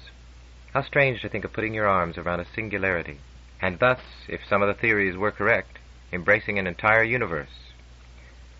Near the middle of the 5-meter-long tube, a small section of the casing had been removed, like the door of some miniature bank vault, and replaced by a crystal window. Through this obviously temporary opening, a microscope, mounted on a swinging arm so that it could be moved away after use, was aimed into the interior of the drive unit. The engineer clipped himself into position by the buckles conveniently fixed to the casing, stared through the eyepiece, and made some delicate micrometer adjustments. "Take a look," he said, when he was finally satisfied. Duncan floated to the eyepiece and fastened himself rather clumsily in place. He did not know what he had expected to see, and he remembered that the eye had to be educated before it could pass intelligible impressions to the brain. Anything utterly unfamiliar could be, quite literally, invisible, so he was not too disappointed at his first view. What he saw was, indeed, perfectly ordinary, merely a grid of fine hairlines crossing at right angles to form a reticule of the kind commonly used for optical measurements. Though he searched the brightly lit field of view, he could find nothing else. He might have been exploring a piece of blank graph paper. "Look at the crossover at the exact center," said his guide, "and turn the knob on the left very slowly. Half a rev will do, either direction." Duncan obeyed. Yet for a few seconds he could still see nothing. Then he realized that a tiny bulge was creeping along the hairline as he tracked the microscope. It was as if he was looking at the reticule through a sheet of glass with one minute bubble or imperfection in it. Do you see it? Yes, just. Like a pinhead-sized lens. Without the grid, you'd never notice it. Pinhead-sized. That's an exaggeration, if ever I heard one. The node's smaller than an atomic nucleus. You're not actually seeing it, of course, only the distortion it produces. And yet there are thousands of tons of matter in there. Well, 1 or 2,000, answered the engineer rather evasively. It's made a dozen trips and is getting near saturation, so we'll soon have to install a new one. Of course, it would go on absorbing hydrogen as long as we fed it, but we can't drag too much unnecessary mass around, or we'll pay for it in performance. Like the old seagoing ships, they used to get covered with barnacles and slowed down if they weren't scraped clean every so often. What do they do with old nodes when they're too massive to use? Is it true that they're dropped into the sun? What good would that do? A node would sail right through the sun and out to the other side. Frankly, I don't know what they do with the old ones. Perhaps they lump them all together into a big granddaddy node, smaller than a neutron, but weighing a few million tons. There were a dozen other questions that Duncan was longing to ask. How were these tiny yet immensely massive objects handled? Now that Sirius was in a free fall, the node would remain floating where it was. But what kept it from shooting out of the drive tube as soon as the acceleration started? He assumed that some combination of powerful electric and magnetic fields held it in place and transmitted its thrust to the ship. What would happen, Duncan asked, if I tried to touch it? You know, absolutely everyone asks that question. I'm not surprised. What's the answer? Well, you'd have to open the vacuum seal, and then all hell would break loose as the air rushed in. Then I won't do it that way. I wear a spacesuit, and I crawl up the drive tunnel and reach out a finger. How clever of you to hit exactly the right spot. But if you did, when your fingertip got within, something like a millimeter, I'd guess, the gravitational tidal forces would start to tear away at it. As soon as the first few atoms fell into the field, they'd give up all their mass energy, and you'd think that a small hydrogen bomb had gone off in your face. The explosion would probably blow you out of the tube at a fair fraction of the speed of light. Duncan gave an uncomfortable little laugh. It would certainly take a clever man to steal one of your babies. Doesn't it ever give you nightmares? No. It's the tool I'm trained to use, and I understand its little ways. I can't imagine handling power lasers. They scare the hell out of me. You know, old Kipling had it all summed up as usual. You remember me talking about him? Yes. He wrote a poem called The Secret of the Machines, and it has some lines I often say to myself when I'm down here. But remember, please, the law by which we live. We are not built to comprehend a lie. We can neither love nor pity nor forgive. If you make a slip in handling us, you die. And that's true of all machines. All the natural forces we've ever learned to handle. There's no real difference between the first caveman's fire and the node in the heart of the asymptotic drive. An hour later, Duncan lay sleepless in his bunk, waiting for the drive to go on and for Sirius to begin the 10 days of deceleration that would lead to a rendezvous with Earth. He could still see that tiny flaw in the structure of space, hanging there in the field of the microscope, and knew that its image would haunt him for the rest of his life. And he realized now that Warren Mackenzie had betrayed nothing of his trust. All that he had learned had been published 1,000 times, but no words or photos could ever convey the emotional impact he had experienced. Tiny fingers began to tug at him. Weight was returning to Sirius. From an infinite distance came the thin wail of the drive. Duncan told himself that he was listening to the death cry of matter as it left the known universe, bequeathing to the ship all the energy of its mass in the final moment of dissolution. Every minute, several kilograms of hydrogen were falling into that tiny but insatiable vortex, the hole that could never be filled. Duncan slept poorly for the rest of the night. He had dreams that he too was falling into a spinning whirlpool, indefinitely deep. As he fell, he was being crushed to molecular, to atomic, and finally to subnuclear dimension. In a moment, it would all be over, and he would disappear in a single flash of radiation. But that moment never came, because as space contracted, time stretched endlessly, the passing seconds becoming longer and longer and longer, until he was trapped forever in a changeless eternity. Chapter 16. Port Van Allen. When Duncan had gone to bed for the last time aboard Sirius, Earth was still 5 million kilometers away. Now it seemed to fill the sky, and it was exactly like the photographs. He had laughed when more seasoned travelers told him he would be surprised at this. Now he was ruefully surprised at his surprise. Because the ship had cut right across the Earth's orbit, they were approaching from sunward, and the hemisphere below was almost fully illuminated. White continents of cloud covered most of the day side, and there were only rare glimpses of land impossible to identify without a map. The dazzling glare of the Antarctic ice cap were the most prominent surface feature. It looked very cold down there, yet Duncan reminded himself that it was tropical in comparison with much of his world. Earth was a beautiful planet, that was beyond dispute, but it was also alien, and its cool whites and blues did nothing to warm his heart. It was indeed a paradox that Titan, with its cheerful orange clouds, looked so much more hospitable from space. Duncan stayed in Lounge B, watching the approaching Earth and making his farewells to many temporary friends, until Port Van Allen was a dazzling star against the blackness of space, then a glittering ring, then a huge, slowly turning wheel.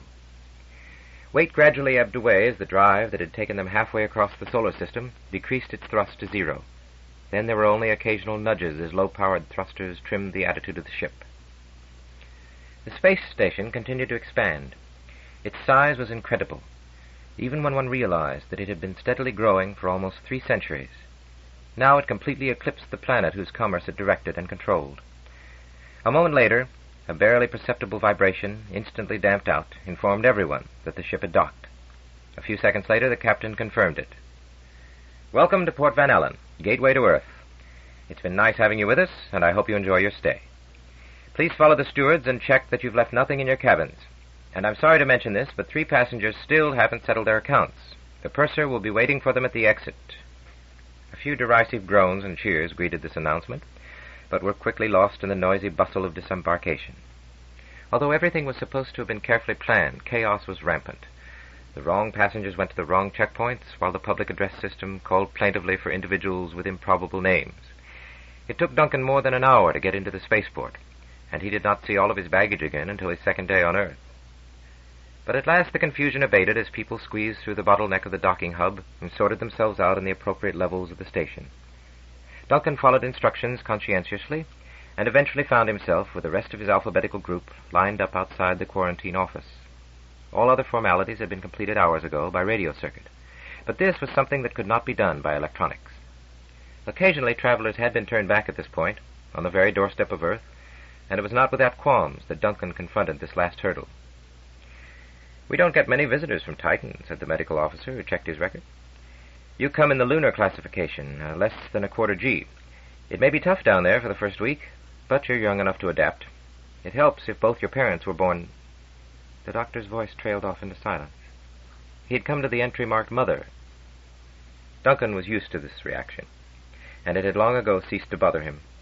Indeed, he now derived a certain amusement from the surprise that discovery of his status usually produced. At least the M.O. would not ask the silly question that laymen so often asked, and to which he had long ago formulated an automatic reply. "Of course I've got a navel, the best that money can buy." The other common myth, that male clones must be abnormally virile because they had one father twice, he had wisely left unchallenged. It had been useful to him on several occasions. Perhaps because there were 6 other people waiting in line, the doctor suppressed any scientific curiosity he may have felt and sent Duncan upstairs to the Earth gravity section of the spaceport. It seemed a long time before the elevator moving out along one of the spokes of the slowly spinning wheel finally reached the rim, and all the while Duncan felt his weight increasing remorselessly. When the doors opened at last, he walked stiff-legged out of the cage. Though he was still 1,000 kilometers above the Earth, and his newfound weight was entirely artificial, he felt that he was already in the cruel grip of the planet below. If he could not pass the test, he would be shipped back to Titan in disgrace. It was true that those who just failed to make the grade could take a high-speed toughening-up course, primarily intended for returning lunar residents. This, however, was safe only for those who had spent most of their infancy on Earth, and Duncan could not possibly qualify. He forgot all these fears when he entered the lounge and saw the crescent Earth, filling half the sky and slowly sliding along the huge observation windows, themselves a famous tour de force of space engineering. Duncan had no intention of calculating how many tons of air pressure they were resisting. As he walked up to the nearest, it was easy to imagine that there was nothing protecting him from the vacuum of space. The sensation was both exhilarating and disturbing. He had intended to go through the checklist that the doctor had given him, but that awesome view made it impossible. He stood rooted to the spot, only shifting his unaccustomed weight from one foot to the other as hitherto unknown muscles registered their complaints. Port Van Allen circled the globe every 2 hours, and also rotated on its own axis 3 times a minute. After a while, Duncan found that he could ignore the station's own spin. His mind was able to cancel it out, like an irrelevant background noise or a persistent but neutral odor. Once he had achieved this mental attitude, he could imagine that he was alone in space, a human satellite racing along the equator from night into day. For the Earth was waxing visibly even as he watched, the curved line of dawn moving steadily away from him as he hurtled into the east. As usual, there was little land visible, and what could be seen through or between the clouds seemed to have no relationship to any maps. And from this altitude there was not the slightest sign of life, still less of intelligence. It was very hard to believe that most of human history had taken place beneath that blanket of brilliant white, and that until a mere 300 years ago no man had ever risen above it. He was still searching for signs of life when the disk started to contract to a crescent once more, and the public address system called on all passengers for Earth to report to the shuttle embarkation area, elevators 2 and 3. He just had time to stop at the Last Chance toilet, almost as famous as the lounge windows, and then he was down by elevator again, back into the weightless world of the station's hub, where the Earth-to-orbit shuttle was being readied for its return journey. There were no windows here, but each passenger had his own vision screen on the back of the seat in front of him, and he could switch to forward, rear, or downward as preferred. The choice was not completely free, though this fact was not widely advertised. Images that were likely to be too disturbing, like the final moments of docking or touchdown, were thoughtfully censored by the ship's computer. It was pleasant to be weightless again, if only during the 50 minutes needed for the fall down to the edge of the atmosphere, and to watch the Earth slowly changing from a planet to a world. The curve of the horizon became flatter and flatter. There were fleeting glimpses of islands and spiral nebula of a great storm raging in silence far below.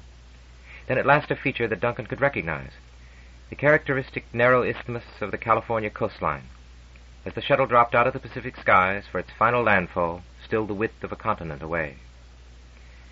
He felt himself sinking deeper and deeper into the superbly padded seat, which spread the load so evenly over his body that there was the minimum of discomfort. But it was hard to breathe, until he remembered the advice to passengers he had finally managed to read. Don't try to inhale deeply, it had said. Take short, sharp pants to reduce the strain on the chest muscles. He tried it, and it worked.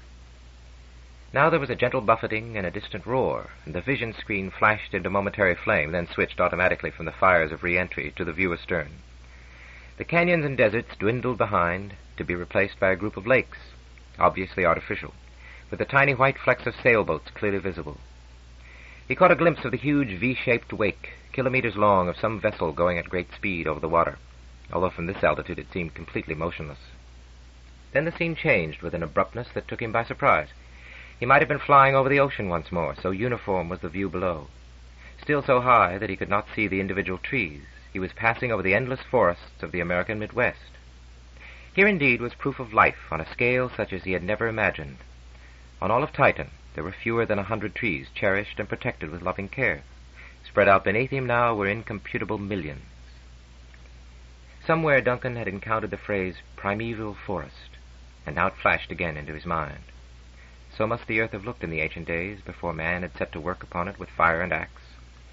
Now, with the ending of the brief agricultural age, much of the planet was reverting to something like its original state.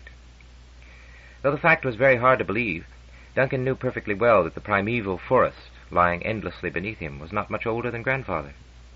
Only 2 centuries ago, this had all been farmland, divided into enormous checkerboards and covered in the autumn with golden grain.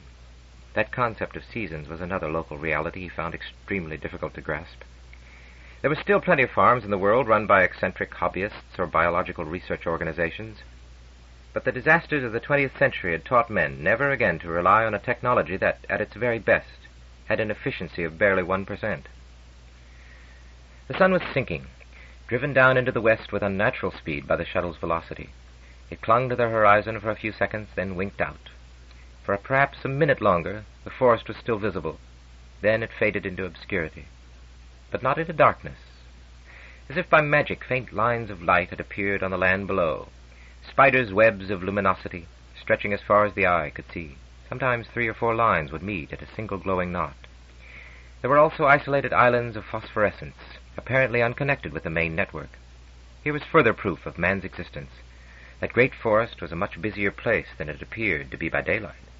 Yet Duncan could not help comparing this modest display with pictures he had seen from the early atomic age, when millions of square kilometers blazed at night with such brilliance that men could no longer see the stars.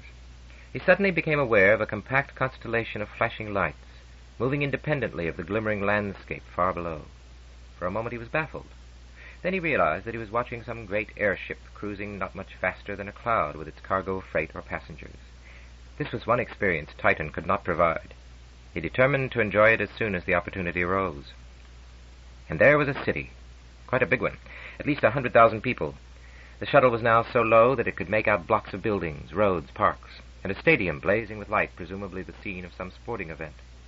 The city fell astern, and a few minutes later everything was lost in a gray mist, lit by occasional flashes of lightning, not very impressive by the standards of Titan. Inside the cabin, Duncan could hear nothing of the storm through which they were now flying, but the vibration of the engines had taken a new note, and he could sense that the ship was dropping rapidly. Nevertheless, he was taken completely by surprise when there was a sudden surge of weight, the slightest of jolts, and there on the screen was a sea of wet concrete, a confusion of lights, and 6 buses and service vehicles scurrying around in the driving rain. After 30 years, Duncan Mackenzie had returned to the world where he was born, but which he had never seen. Part 3. Terra. Chapter 17. Washington, D.C. "Sorry about the weather," said George Washington. "We used to have local climate control, but gave it up after an Independence Day parade was blocked by snow." Duncan laughed dutifully, though he was not quite sure if he was supposed to believe this. "I don't mind," he said. "It's all new to me. I've never seen rain before." That was not the literal truth, but it was near enough. He had often driven through ammonia gales and could still remember the poisonous cascades streaming down the windows only a few centimeters before his eyes. But this was harmless. No, beneficent. Water. The source of life, both on Earth and on Titan. If he opened the door now, he would merely get wet. He would not die horribly. But the instincts of a lifetime were hard to overcome, and he knew that it would require a real effort of will to leave the protection of the limousine. And it was a genuine limousine. Another first for Duncan. Never before had he traveled in such sybaritic comfort. with a communications console on one side and a well-stocked bar on the other. Washington saw his admiring gaze and commented, "Impressive, isn't it? They don't make them anymore.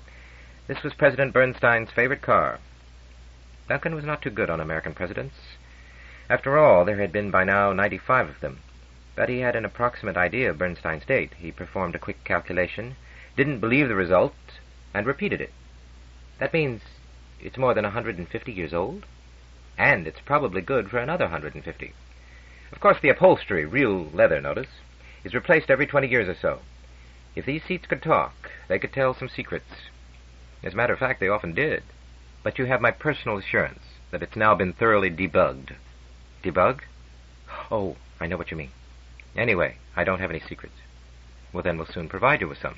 That's our chief local industry. As the beautiful old car cruised in almost perfect silence under the guidance of its automatic controls, Duncan tried to see something of the terrain through which he was passing. The spaceport was 50 kilometers from the city. No one had yet invented a noiseless rocket, and the 4-lane highway bore a surprising amount of traffic. Duncan could count at least 20 vehicles of various types, and even though they were all moving in the same direction, the spectacle was somewhat alarming. "I hope all those other cars are on automatic," he said anxiously. Washington looked a little shocked. "Of course," he said. "It's been a criminal offense for at least 100 years to drive manually on a public highway, though we still have occasional psychopaths who kill themselves and other people." That was an interesting admission. Earth had not solved all its problems.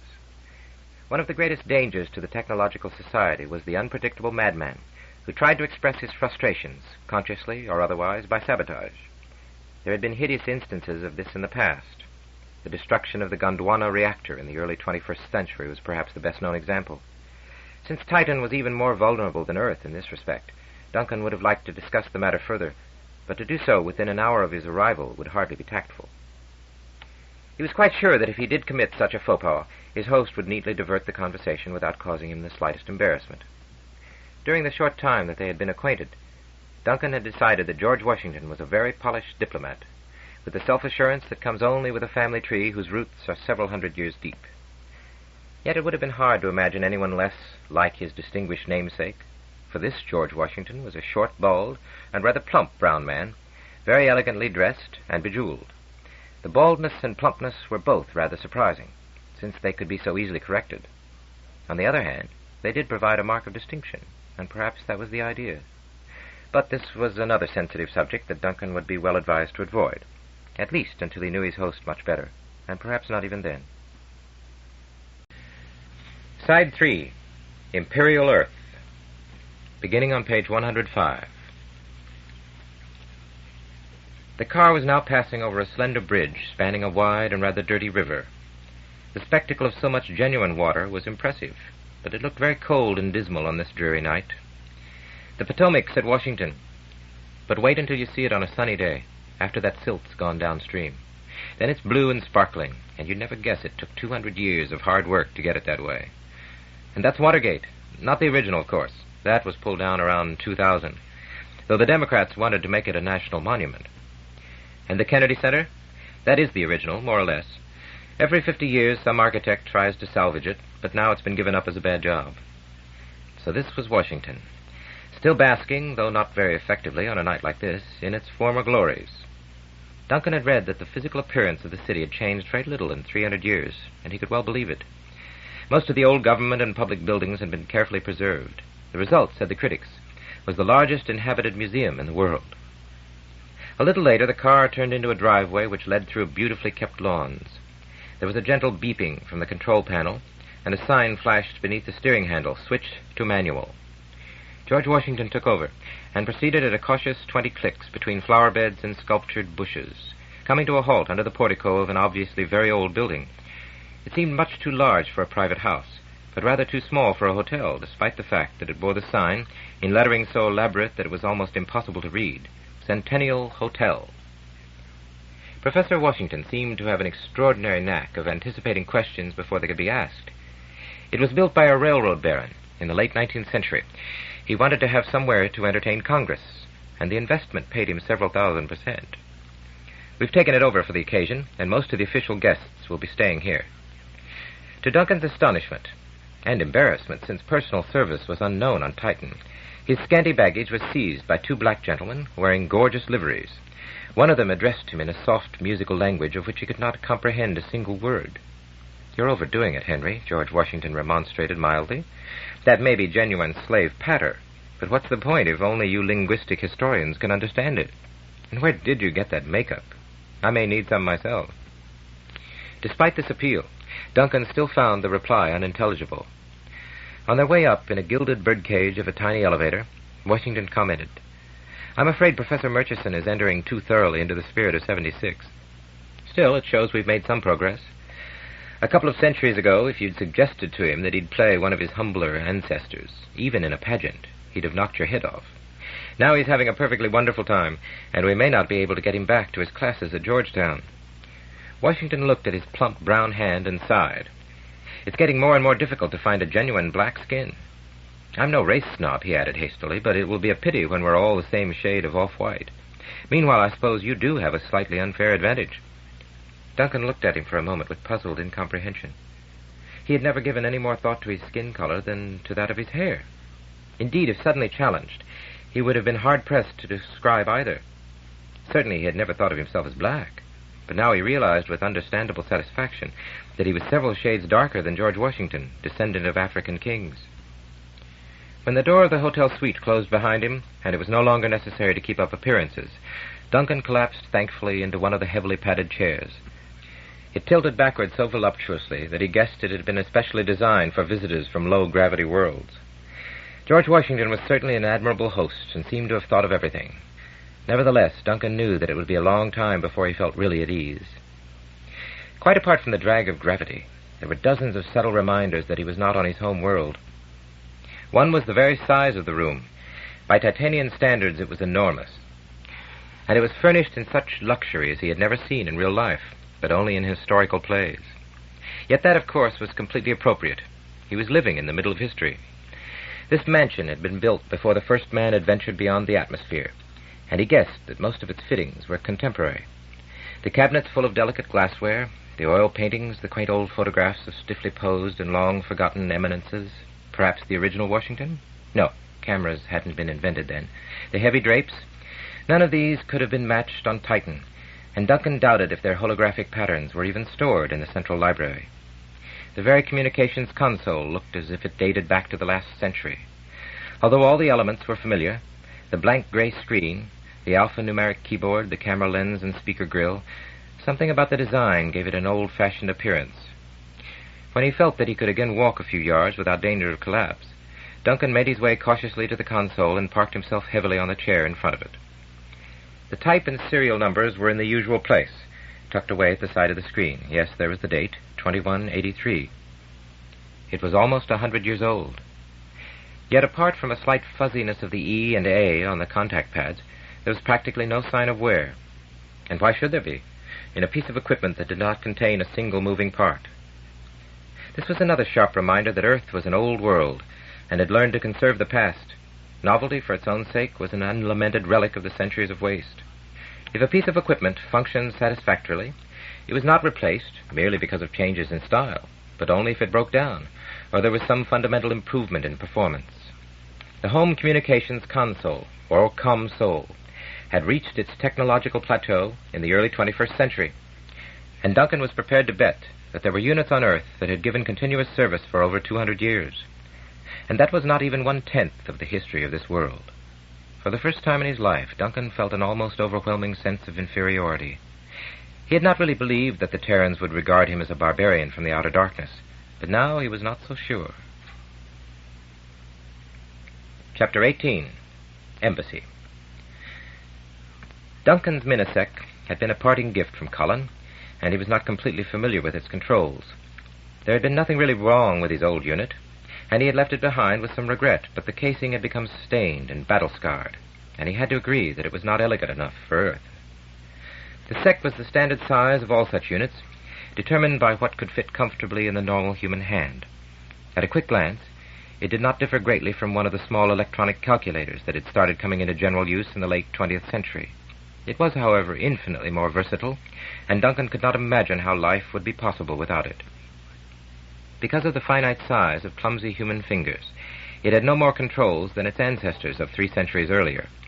There were 50 neat little studs. Each, however, had a virtually unlimited number of functions according to the mode of operation, for the character visible on each stud changed according to the mode. Thus, on alphanumeric, 26 of the studs bore the letters of the alphabet, while 10 showed the digits 0 to 9. On math, the letters disappeared from the alphabetical studs and were replaced by multiplication, addition, division, subtraction, and equal signs, and all the standard mathematical functions. Another mode was dictionary. The SEC stored over 100,000 words whose 3-line definitions could be displayed on the bright little screen, steadily rolling over page by page if desired.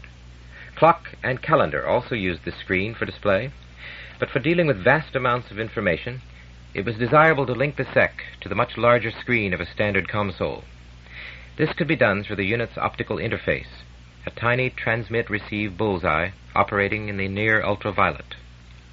As long as this lens was in visual range of the corresponding sensor on a console, the 2 units could happily exchange information at the rate of megabits per second.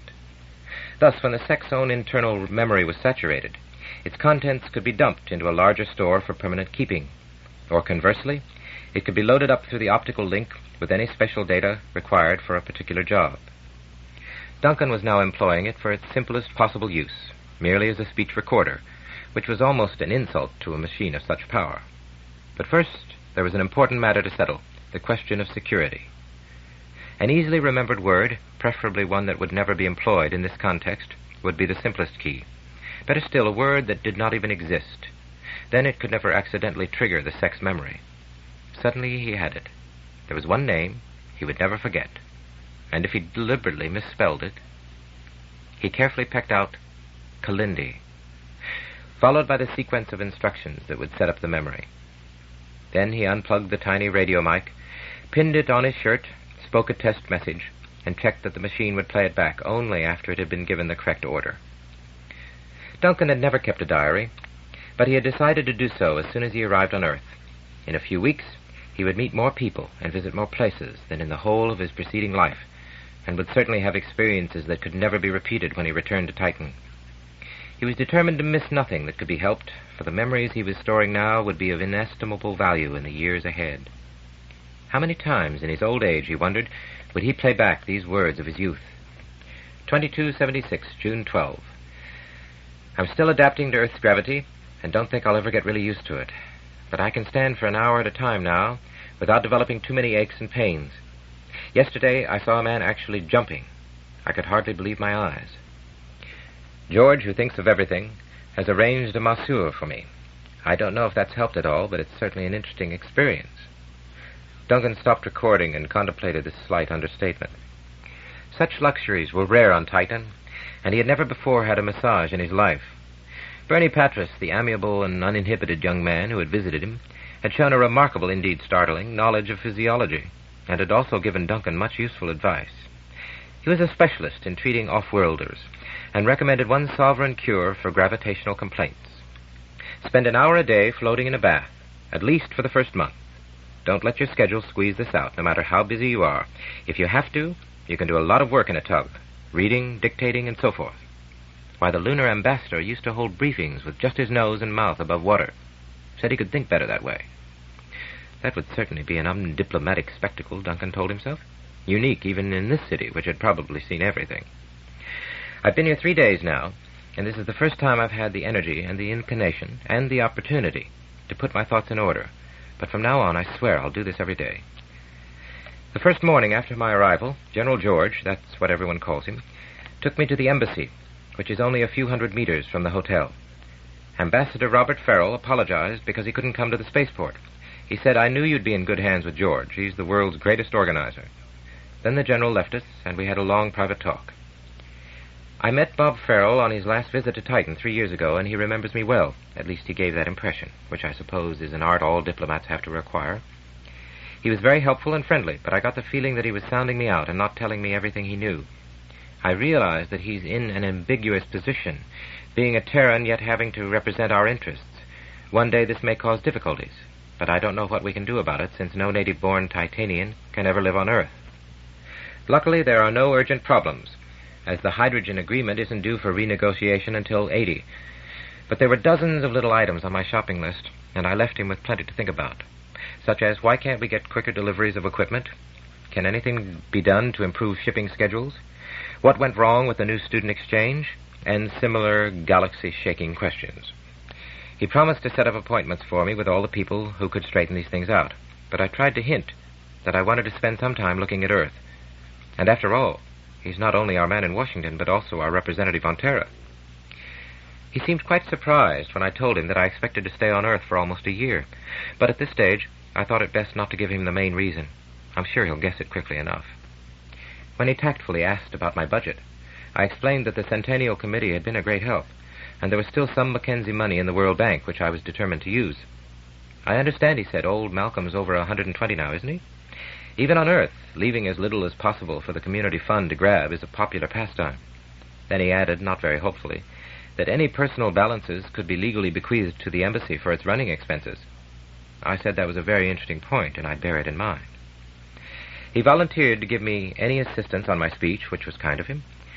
When I said I was still working on it, he reminded me that it was essential to have a final draft by the end of June, so that all the important commentators could study it in advance. Otherwise, it would be drowned in the flood of verbiage on July 4th. That was a very good point, which I hadn't thought of. But then I said, won't the other speakers do exactly the same?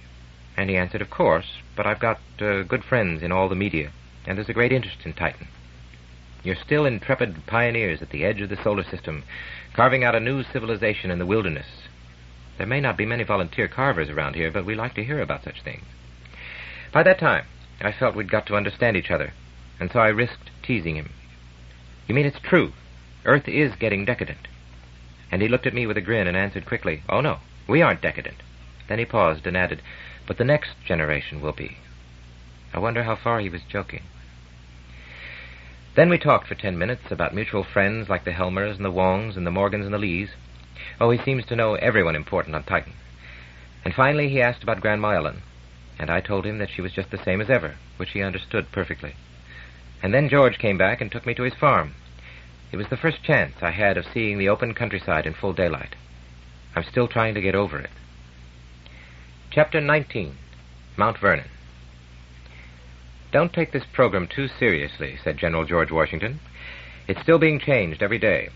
But your main appointments, I've marked them, aren't going to be altered, especially on July 4th. Duncan leafed through the small brochure that the other had handed to him when they entered President Bernstein's limousine. It was a daunting document, stuffed full of addresses and receptions and balls and processions and concerts. Nobody in the capital was going to get much sleep during the first few days in July, and Duncan felt sorry for poor President Claire Hansen. As a gesture of courtesy in this centennial year, she was president not only of the United States, but also of Earth. And of course, she had not asked for either job. If she had done so, or even if she had been suspected of such a faux pas, she would have been automatically eliminated. For the last century, almost all top political appointments on Terra had been made by random computer selection from the pool of individuals who had the necessary qualifications. It had taken the human race several thousand years to realize that there were some jobs that should never be given to the people who volunteered for them, especially if they showed too much enthusiasm. As one shrewd political commentator had remarked, we want a president who has to be carried screaming and kicking into the White House, but will then do the best job he possibly can so that he'll get time off for good behavior. Duncan put the program away. There would be plenty of opportunity to study it later. Now he had eyes only for his first real look at planet Earth on a bright sunny day. And that was the first problem. Never before in his life had he been exposed to such a glare. Though he had been warned, he was still taken aback by the sheer blazing ferocity of a sun almost 100 times brighter than the star that shone gently on his own world. As the car whispered automatically through the outskirts of Washington, he kept readjusting the transmission of his dark glasses to find a comfortable level. It was appalling to think that there were places on Earth where the sun was even more brilliant than this. And he remembered another warning that had now suddenly become very real. Where the light fell directly on his exposed skin, he could actually feel the heat. On Titan, the very concept of sunburn was ludicrous. Now it was all too easy to imagine, especially for skin as dark as his. He was like a newborn child, seeing the world for the first time. Almost every single object in his field of vision was unfamiliar, or recognizable only from the recordings he had studied. Impressions flowed in upon him at such a rate that he felt utterly confused. until he decided that the only thing to do was to concentrate on a single category of objects and to ignore all the rest, even though they were clamoring for his attention. Trees, for example. There were millions of them. But he had expected that. What he had not anticipated was the enormous variety of their shape, size, and color, and he had no words for any of them. Indeed, as he realized with shame, he could not have identified the few trees in his own Meridian Park. Here was a whole complex universe, part of everyday life for most of mankind since the beginning of history, and he could not utter one meaningful sentence about it, for lack of a vocabulary. When he searched his mind, he could think of only 4 words that had anything to do with trees: leaf, branch, root, and stem. And all these he had learned in a totally different context. Then there were flowers. At first Duncan had been puzzled by the random patches of color that he glimpsed from time to time. Flowers were not uncommon on Titan, usually as highly prized, isolated specimens, though there were some small groups of a few dozen in the park. Here they were as countless as the trees, and even more varied. And once again, he had no names for any of them. This world was full of beauties of which he could not speak. Living on Earth was going to have some unanticipated frustrations. What was that? He suddenly cried. Washington swung around in his seat to get a fix on the tiny object that had just shot across the roadway. A squirrel, I think. Lots of them in these woods.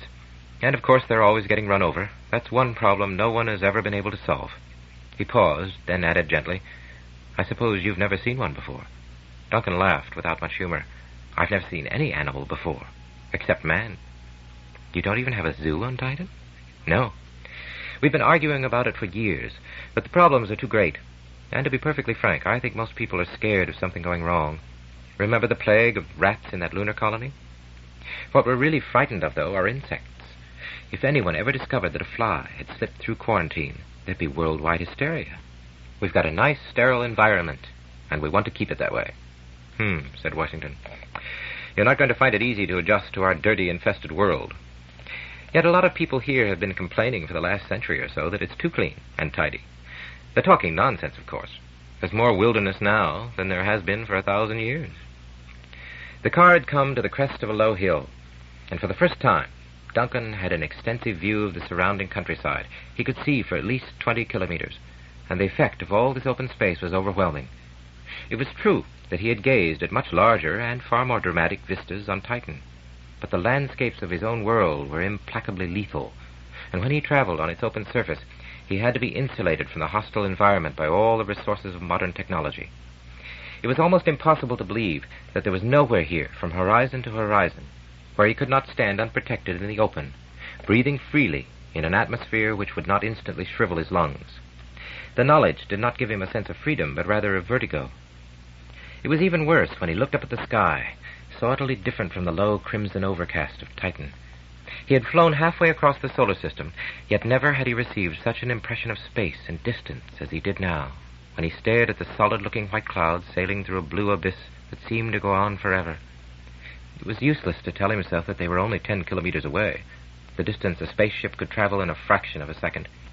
Not even the star fields of the Milky Way had yielded such glimpses of infinity. For the very first time, as he looked at the fields and forests spread out around him under the open sky, Duncan realized the immensity of planet Earth by the only measure that counted, the scale of the individual human being. And now he understood that cryptic remark Robert Kleinman had made before he left for Saturn. Space is small. Only the planets are big. If you were here 300 years ago, said his host with considerable satisfaction, about 80% of this would have been houses and highways. Now the figure's down to 10%. And this is one of the most heavily built-up areas on the continent. It's taken a long time, but we finally cleaned up the mess the 20th century left. Most of it, anyway. We've kept some as a reminder. There are a couple of steel towns still intact in Pennsylvania. Visiting them is an educational experience you won't forget, but won't want to repeat. You said this was a 10% built-up area. I find it hard to believe even that. Where is everyone? Duncan queried. Well, there are many more people around than you imagine. I'd hate to think of the mental activity that's going on within 200 meters of us at this very moment. But because this parkway is so well landscaped, you probably haven't noticed the surface exits and feeder roads. Of course, I still have the old-fashioned picture of Terrans as surface dwellers. Oh, we are, essentially. I don't think we'll ever develop the corridor culture you have on the moon and planets. Professor Washington had used that anthropological cliché with some caution. Obviously, he was not quite sure if Duncan approved of it. nor for that matter was Duncan himself. But he had to admit that despite all the debates that had raged about it, the phrase was an accurate description of Titan's social life. One of the chief problems of entertaining off-worlders like yourself, said Washington somewhat ruefully, is that I find myself explaining at great length things that they know perfectly well, but are too polite to admit. A couple of years ago I took a statistician from Tranquility along this road and gave him a brilliant lecture on the population changes here in the Washington-Virginia region over the last 300 years. I thought he'd be interested, and he was. If I'd done my homework properly, which I usually do, but for some reason had neglected in this case, I'd have found that he'd written the standard work on the subject. After he'd left, he sent me a copy with a very nice inscription. Duncan wondered how much homework George had done on him. Doubtless a good deal. You can assume my total ignorance in these matters. Still, I should have realized that fuser technology would be almost as important on Earth as off it. It's not my field, but you're probably right. When it was cheaper and simpler to melt a home underground than to build it above, and to fit it with view screens that were better than any conceivable windows, it's not surprising that the surface lost many of its attractions. Not all, though. He gestured toward the left-hand side of the parkway.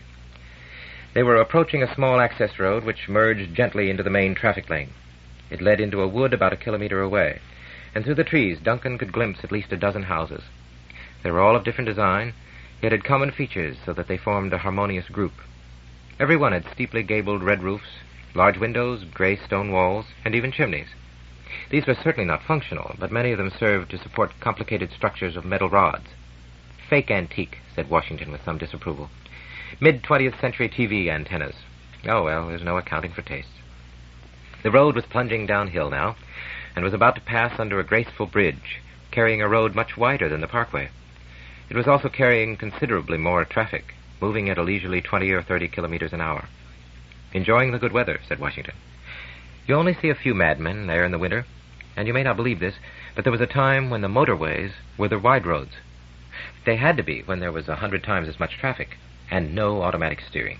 He shuddered at the thought. More people were killed on these roads than ever died in warfare. Did you know that? And of course they still get killed up there on the bikeways. No one's ever discovered a way to stop cyclists from wobbling. That's another reason why the road's so wide. As they dived under the bridge, a colorful group of young riders waved down at them, and Washington replied with a cheerful salute. When I was 30 years younger, he said wistfully, a gang of us set off for California on the transcontinental bikeway. No electrocycles allowed either. Well, we were unlucky. Ran into terrible weather in Kansas. Some of us made it, but I wasn't one of them. I've still got a 12-speed Diamond Special.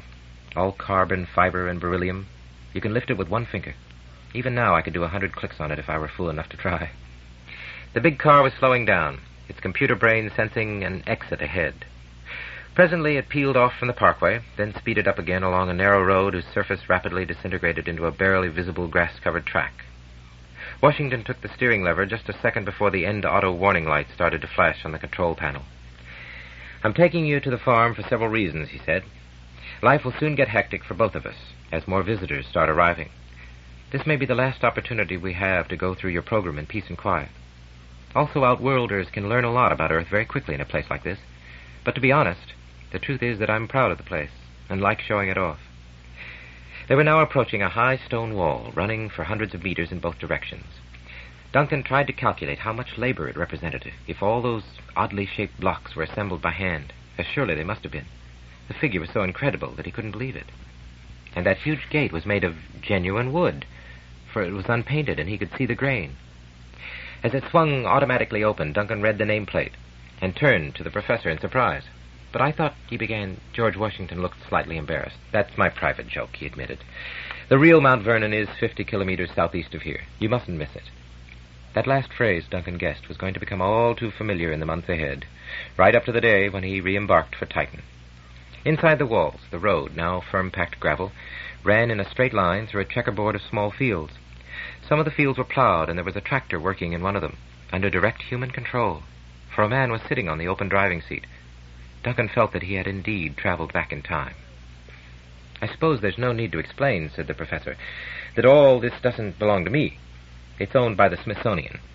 Some people complain that everything within 100 kilometers of the capital is owned by the Smithsonian, but that's a slight exaggeration. I'm just the administrator. You might say it's a kind of full-time hobby. Every year I have to submit a report, and as long as I do a good job and don't have a fight with the regents, this is my home. Needless to say, I am careful to keep on excellent terms with at least 51% of the regions. By the way, do you recognize any of these crops? I'm afraid not, though that's grass, isn't it? Well, technically, almost everything here is. Grass includes all the cereals, barley, rice, maize, wheat, oats. We grow them all except rice. But why? I mean, except for scientific and archaeological interests. Isn't that sufficient? But I think you'll find there's more to it than that when you've had a look around. At the risk of being impolite, Duncan persisted. He was not trying to be stubborn, but was genuinely interested.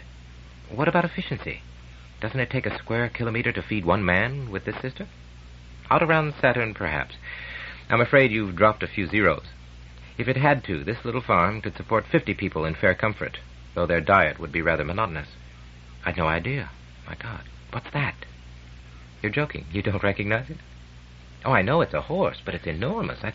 I can't blame you, though wait until you see an elephant. Charlemagne is probably the largest horse alive today. He's a Percheron and weighs over a ton.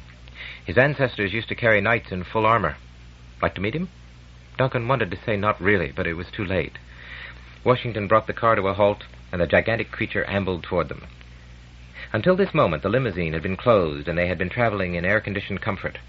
Now the windows slid down, and primeval Earth hit Duncan full in the nostrils. "What's the matter?" asked Washington anxiously. "Are you all right?" Duncan gulped and took a cautious sniff. "I think so," he said without much conviction. "It's just that the air is rather—" He struggled for words as well as breath, and had almost selected ripe when he gratefully switched to rich in the nick of time. "I'm so sorry," apologized Washington, genuinely contrite. "I'd quite forgotten how strange this must be to you. Let me close the window." "Go away, Charlie. Sorry, some other time." The monster now completely dwarfed the car, and a huge head, half as big as a man, was trying to insert itself through the partially open window on Duncan's side. The air became even thicker, and redolent of more animal secretions than he cared to identify. Two huge, slobbering lips drew back to disclose a perfectly terrifying set of teeth. "Oh, very well," said Professor Washington in a resigned voice. He leaned across his cowering guest, holding out an open palm on which 2 lumps of sugar had magically appeared. Gently as any maiden's kiss, the lips nuzzled Washington's hand, and the gift vanished as if inhaled. A mild, gentle eye, which from this distance seemed about as large as a fist, looked straight at Duncan, who started to laugh a little hysterically as the apparition withdrew. "What's so funny?" asked Washington. "Look at it from my point of view. I've just met my first monster from outer space. Thank God it was friendly." Chapter 20. The Taste of Honey. "I do hope you slept well," said George Washington as they walked out into the bright summer morning. "Quite well, thank you," Duncan answered, stifling a yawn. He only wished that the statement were true. It had been almost as bad as his first night aboard Sirius. Then the noises had all been mechanical. This time they were made by things. Leaving the window open had been a big mistake, but who could have guessed? "We don't need air conditioning this time of year," George had explained, "which is just as well because we haven't got it. The regents weren't too happy even about electric light in a 400-year-old house. If you do get too cold, here are some extra blankets. Primitive, but very effective." Duncan did not get too cold. The night was pleasantly mild. It was also extremely busy. There had been distant thumpings, which he eventually decided must have been Charlie moving his 1,000 kilos of muscle around the fields. There had been strange squeakings and rustlings apparently just outside his window, and one high-pitched squeal, suddenly terminated, which could only have been caused by some unfortunate small beast meeting an untimely end. But at last he dozed off, only to be wakened, quite suddenly, by the most horrible of all the sensations that can be experienced by a man in the utter darkness of an unfamiliar bedchamber. Something was moving around the room. It was moving almost silently, yet with amazing speed. There was a kind of whispering rush and occasionally a ghostly squeaking so high-pitched that at first Duncan wondered if he was imagining the entire phenomenon. After some minutes, he decided reluctantly that it was real enough. Whatever the thing might be, it was obviously airborne. But what could possibly move at such speed in total darkness without colliding with the fittings and furniture of the bedroom? While he considered this problem, Duncan did what any sensible man would do. He burrowed under the bedclothes, and presently, to his vast relief, the whispering phantom with a few more shrill gibberings swooped out into the night. When his nerves had fully recovered, Duncan hopped out of bed and closed the window, but it seemed hours before his nervous system settled down again. In the bright light of morning, his fears seemed as foolish as they doubtless were, and he decided not to ask George any questions about his nocturnal visitor. Presumably it was some night bird or large insect. Everyone knew that there were no dangerous animals left on Earth except in well-guarded reservations. Yet the creatures that George now seemed bent on introducing to him looked distinctly menacing. Unlike Charlemagne, they had built-in weapons. "I suppose," said George only half doubtfully, "that you recognize these?" "Of course. I do know some Terran zoology. If it has a leg at each corner and horns, it's not a horse but a cow." "I'll only give you half marks. Not all cows have horns. And for that matter, there used to be horned horses, but they became extinct when there were no more virgins to bridle them." Duncan was still trying to decide if this was a joke, and if so, what was the point of it, when he had a slight mishap. "Sorry," explained George. "I should have warned you to mind your step. Just rub it off on that tuft of grass." "Well, at least it doesn't smell quite as bad as it looks," said Duncan resignedly, determined to make the best of a bad job. "That's because cows are herbivores, though they're not very bright. They're sweet, clean animals. No wonder they used to worship them in India. Hello, Daisy. Morning. Ruby? Now, Clements, that was naughty." It seemed to Duncan that these bovine endearments were rather one-sided, for their recipients gave no detectable reaction. Then his attention was suddenly diverted. Something quite incredible was flying toward them. It was small. Its wingspan could not have been more than 10 centimeters, and it traced wavering zigzag patterns through the air, often seeming about to land on a low bush or patch of grass, then changing its mind at the last moment. Like a living jewel, it blazed with all the colors of the rainbow. Its beauty struck Duncan like a sudden revelation. Yet at the same time, he found himself asking what purpose such exuberant, no arrogant loveliness could possibly serve. "What is it?" he whispered to his companion, as the creature swept aimlessly back and forth a couple of meters above the grass. "Sorry," said George, "I can't identify it. I don't think it's indigenous, though I may be wrong. We get a lot of migrants nowadays, and sometimes they escape from collectors. Breeding them's been a popular hobby for years." Then he stopped. He had suddenly understood the real thrust of Duncan's question. There was something close to pity in his eyes when he continued in quite a different tone of voice. "I should have explained. It's a butterfly." But Duncan scarcely heard him. That iridescent creature, drifting so effortlessly through the air, made him forget the ferocious gravitational field of which he was now a captive. He started to run toward it with the inevitable result. Luckily, he landed on a clean patch of grass. Half an hour later, feeling quite comfortable but rather foolish, Duncan was sitting in the centuries-old farmhouse with his bandaged ankles stretched out on a footstool, while Mrs. Washington and her 2 young daughters prepared lunch. He had been carried back like a wounded warrior from the battlefield by a couple of tough farm workers who handled his weight with contemptuous ease, and also he could not help noticing radiated a distinct aroma of Charlemagne.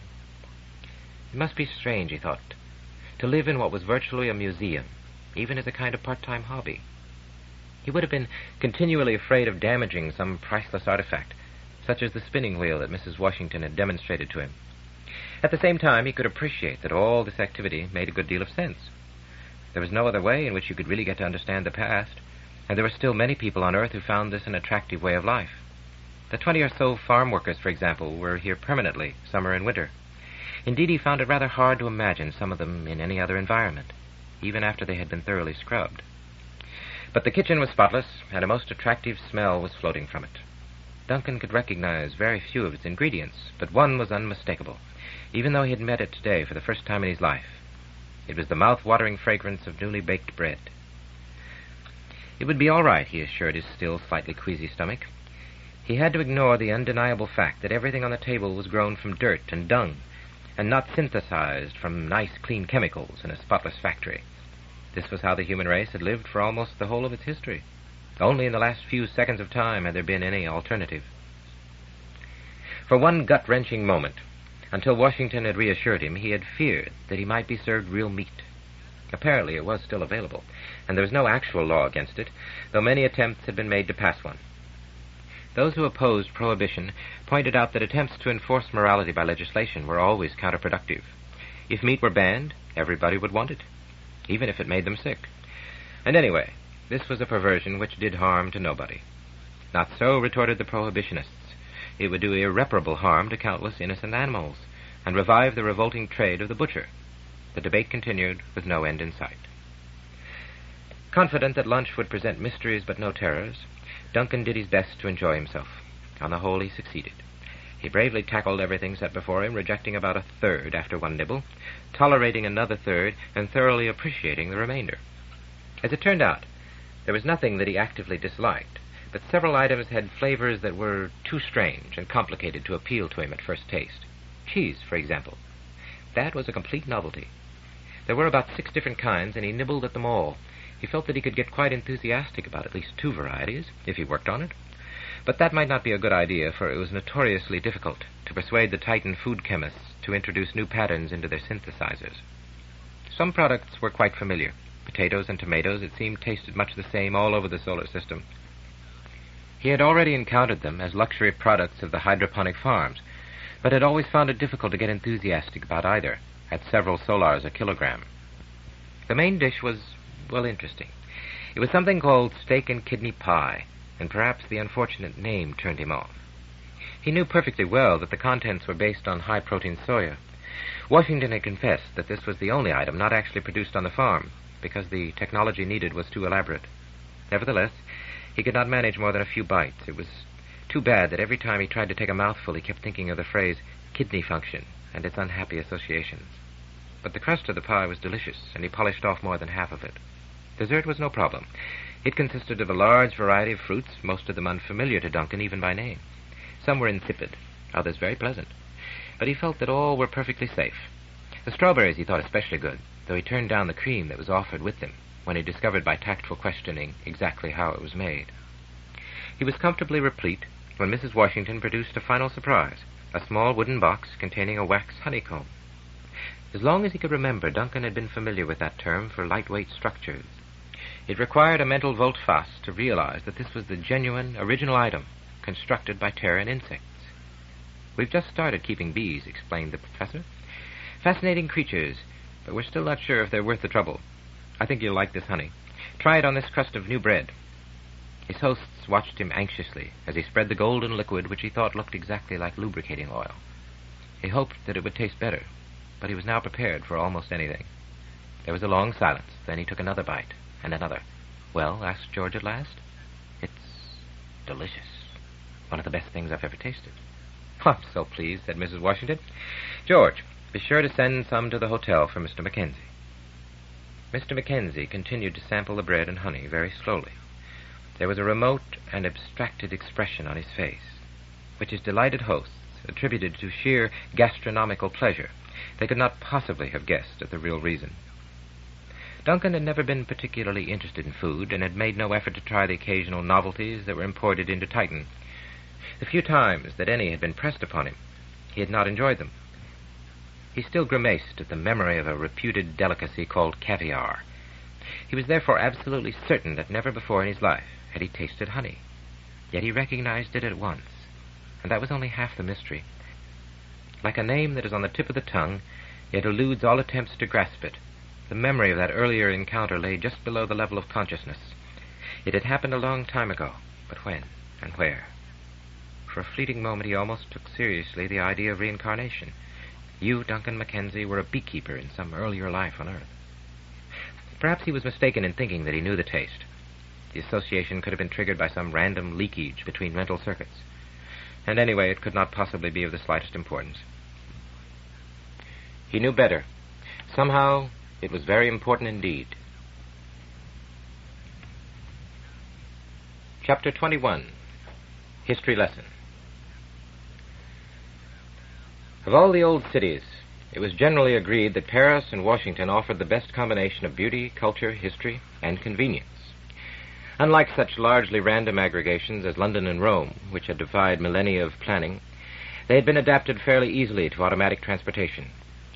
Could he have risen from his tomb in Arlington, the luckless Pierre Charles L'Enfant would have been proud indeed to have discovered how well he had laid the ground for a technology centuries in his future.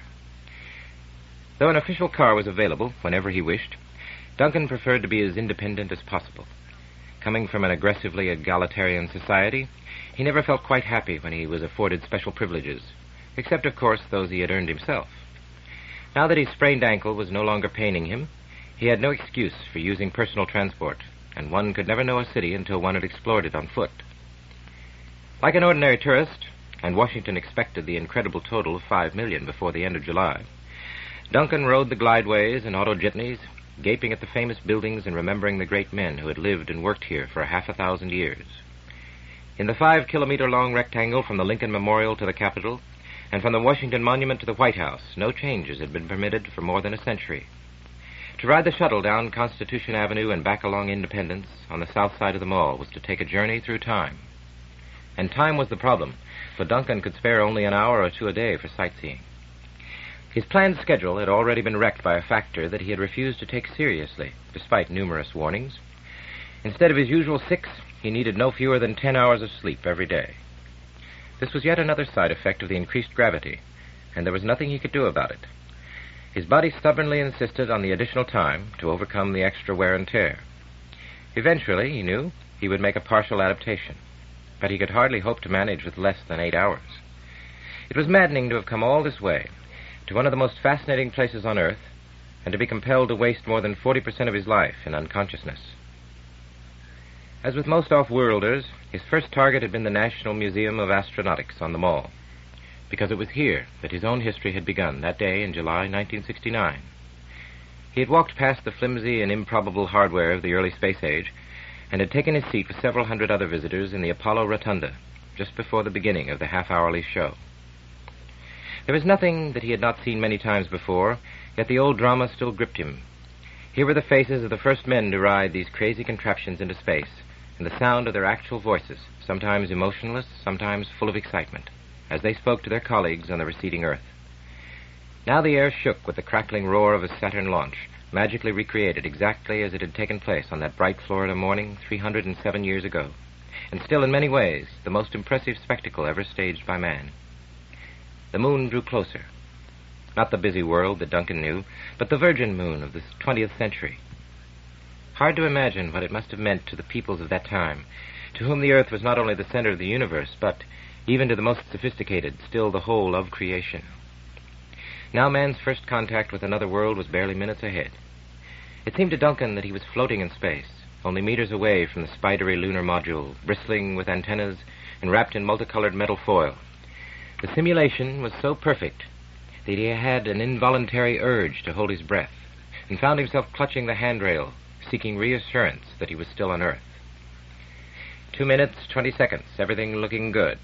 We show altitude about 47,000 feet, said Houston to the waiting world of 1969 and to the centuries to come. And then, cutting across the voice of Mission Control, making a montage of conflicting accents, was a speaker whom for a moment Duncan could not identify, though he knew the voice. I believe that this nation should commit itself to achieving the goal, before this decade is out, of landing a man on the moon and returning him safely to the Earth. Even back in 1969, that was already a voice from the grave. The president who had launched Apollo in that speech to Congress had never lived to see the achievement of his dream. We're now in the approach phase, everything looking good, altitude 5,200 feet. And once again that voice silenced 6 years earlier in Dallas. We set sail on this new sea because there is new knowledge to be gained and new rights to be won, and they must be won and used for the progress of all people. Roger, go for landing, 3,000 feet. We're go. Hang tight. We're go. 2,000 feet. 2,000 feet. And why some say the moon? Why choose this as our goal? Why, 35 years ago, fly the Atlantic? We choose to go to the moon. 200 feet. 4.5 down, 5.5 down, 160, 6.5 down, 5.5 down, 9 forward, 120 feet, 100 feet, 3.5 down, 9 forward, 75 feet, things still looking good. We choose to go to the moon in this decade because that challenge is one that we're willing to accept, one that we are unwilling to postpone, and one that we intend to win. Forward. Forward 40 feet, down 2.5. Kicking up some dust. 30 feet, 2.5 down, faint shadow, 4 forward, 4 forward, drifting to the right a little. Contact light. Okay, engine stopped. Descent engine command override off. Houston, Tranquility Base here. The Eagle has landed. The music rose to a crescendo. There before his eyes on the dusty lunar plain, history had lived again. And presently he saw the clumsy, space-suited figure climb down the ladder, cautiously test the alien soil, and utter the famous words, "That's one small step for man, one giant leap for mankind." As always, Duncan listened for that missing A before the word man, and as always he was unable to detect it. A whole book had been written about that odd slip of the tongue, using as its starting point Neil Armstrong's slightly exasperated, "That's what I intended to say, and that's what I thought I said." All this, of course, was simulation, utterly convincing, and apparently life-sized by the magic of holography, but actually contrived in some studio by patient technicians 2 centuries after the events themselves. There was Eagle, glittering in the fierce sunlight with the stars and stripes frozen motionless beside it, just as it must have appeared early in the lunar morning of that first day. Then the music became quiet, mysterious. Something was about to happen. Even though he knew what to expect, Duncan felt his skin crawling in the ancient involuntary reflex which man had inherited from his hirsute ancestors. The image faded, dissolved into another, similar yet different. In a fraction of a second, 3 centuries had dropped away. They were still on the moon, viewing the Sea of Tranquility from exactly the same vantage point.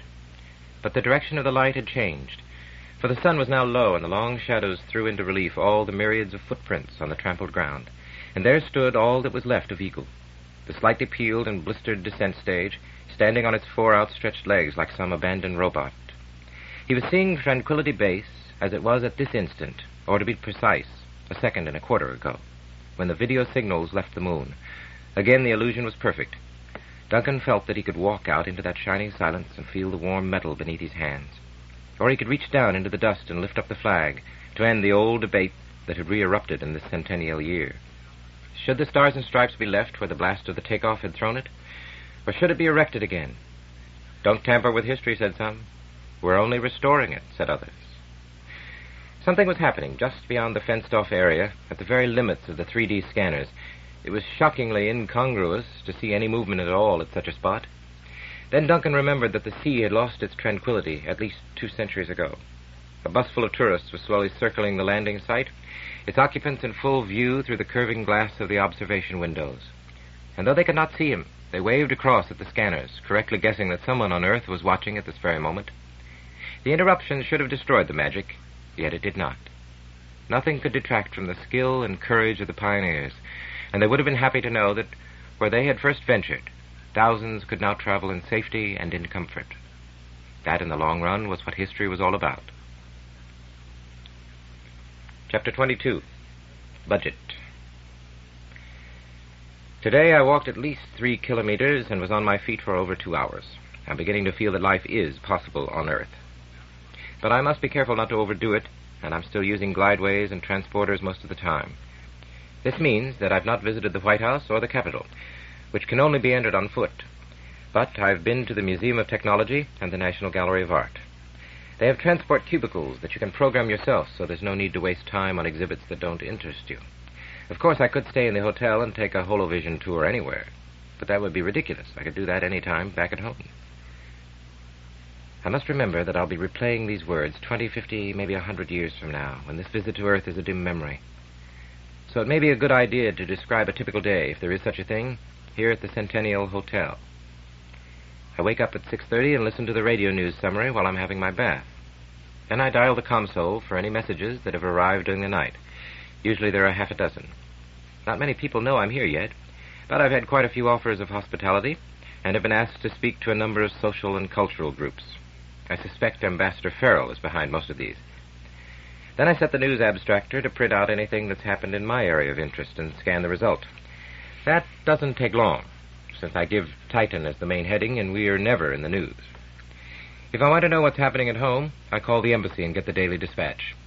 Usually that makes me rather homesick, especially when my friends and family are being reported, which is most days. At 7:15, I go down to breakfast. As there are only a dozen guests, the place won't get crowded until later in June. I have a table to myself. We nod politely at each other, but no one is very sociable at this time in the morning. The food and service are excellent, and I'm going to miss both when I get home. Terrans know how to live comfortably. They've had enough time to practice, but it was several days before I realized that the hotel was unusual, maybe unique. It's been set up purely for the duration of the festivities, regardless of expense, just for us VIP guests. Staff has been brought from all over the world, some professional, some voluntary, like those academic clowns who met us when we arrived. I still see them from time to time and still can't understand a word they say. Because I'm darker than they are, I think they enjoy making a fool of me. For breakfast, in fact for all my meals, I try to have something new every day, and this has caused problems. I won't forget my first eggs. I asked for them boiled, because that was the first listing. and the waiter said, "How many minutes, sir?" I don't think I'll ever get used to being called sir by people who are not trying to insult me. Of course, I had no idea what to answer, so I said medium rare, which was a phrase I'd picked up at dinner the night before. The waiter looked at me rather oddly, I thought. He came back 5 minutes later with 2 eggs sitting in silver cups and placed them in front of me. I just sat there looking at them. Never having seen eggs before, I'd no idea what to do next. And incidentally, they were larger than I'd imagined. I'm afraid I might have gone hungry if another guest a couple of tables away hadn't ordered the same thing. I watched him carefully and discovered that you start by cutting off the top of the shell with a knife.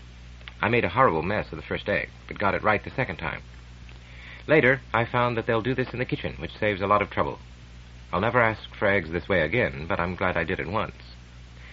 The taste, though not the texture, was perfectly normal. Our chemists have done a good job here, and I'd never have known that it wasn't synthetic. I've since discovered that very few Terrans have ever tasted a real egg, and there are only 2 or 3 farms that still produce them. Hens are not very interesting animals, it appears. I should have mentioned the menu. It's a most elaborate affair, beautifully printed, and changes every day. I'm keeping a set as a souvenir, though I don't recognize half the items, or understand many of the instructions. I suspect that some are jokes. What does no tipping mean? And gentlemen are requested to use the cuspidors provided. What is a cuspidor? And why only gentlemen and not ladies? I must ask George. After breakfast, I go back to my room and deal with the overnight messages. Usually I spend the next 2 or 3 hours at the console talking to people, recording data, transferring items from the main memory to my minisec, or vice versa. Most of this is dull but important. I'm working through a list of contacts that every head of department on Titan has given me. I'm trying to be as tactful as possible, but I'm afraid I'm not going to be very popular by the time I've delivered all these complaints and apologies. And I've run into something that complicates business on Earth to an incredible extent. I knew about it, but hadn't realized its full implications. It's the problem of time zones. There are some advantages in belonging to a corridor culture. We're not slaves of the sun and can set all our clocks to the same time all over Titan, but on Earth there are 4 time zones: America, Africa, Asia, Oceania, 6 hours apart. So when you want to speak to anyone or make an appointment, you have to know what zone he's in. And when you move from one zone to another, you have to put your watch ahead or back 6 hours. It's very awkward and confusing, but it was even worse a couple of centuries ago. Then there were 24 zones, 1 for every hour of the day. The development of global telecommunications made that situation impossible. Not that it's very satisfactory even now. There's talk of going over to a single world time, probably absolute ephemeris time, and ignoring the day-night cycle just as we do. But the arguments on both sides are nicely balanced, and no one expects a decision in a hurry. After all, it took several hundred years to get the world calendar adopted, and that was because the Martian and lunar administrations simply wouldn't put up with Earth's ridiculous months any longer. Where was I? Oh, the morning's business. By noon, I usually feel that I need a break, and I spend half an hour in the swimming pool. At first, I did this merely to get away from gravity, but now I enjoy it for its own sake. I've even learned to swim and feel quite confident in the water. When I get home, I'll be a regular visitor to the Oasis pool. After that, I go for a quick walk in the hotel grounds. There are more flowers and trees here than I ever imagined, all beautifully kept. It reminds me a little of George's farm, though on a smaller scale. But Earth is a dangerous place, and there are things I'd not been warned about. Who would have guessed that there were plants with thorns on them, sharp enough to draw blood? I'm going to make very sure they never take me to any really wild places on this complicated old planet. And even here in Washington, not everything is under control. Yesterday, just as I was going for a walk, it started to rain. Rain? In no time, the streets were wet and glistening. They looked so slippery I should have been afraid to walk on them. But from my window, I could see people moving about as if nothing had happened. Some of them weren't even wearing protective clothing. After watching for a while, I went down to the lobby and stood under the portico. I had to fight off the bellboys. They tried to get me a car, and couldn't believe I merely wanted to watch the falling water from a safe place. Eventually, I managed to make myself believe that it wasn't liquid ammonia, and stepped outside for a few seconds, all in the cause of science. Needless to say, I got wet very quickly, and I can't say I really enjoyed it. Around 1300, I go to lunch, usually with someone who wants to talk business or politics, or both. There are some wonderful restaurants here, and the great problem is not to eat too much. I've put on a couple of kilos since I arrived. One of the favorite dining places, I've been there several times, is called the Sans Souci, which means without a care, in Greek or Latin, I'm not sure which. Apparently President Washington himself used to eat there, though I find that hard to believe. One would have thought they'd have had photographs to prove it. Stupid, I keep forgetting. I met my first congressman in the Sans Souci, Representative Matsukawa of Hawaii, Senator Gromyko of Alaska. It was a purely social get-together. We had no business to discuss. But they were interested in Titan because they both felt that it had some points in common with their states, now temporarily back in the Union. They're quite right. Engineer Warren Mackenzie made the same point aboard Sirius. To the people who explored the Pacific in canoes, the ocean must have seemed about as large as the solar system, and the development of Alaska in its time must have been as tough a job as getting a foothold on Titan. After lunch, I do a little sightseeing, then get back to the hotel and carry on with the day's business until dinner time.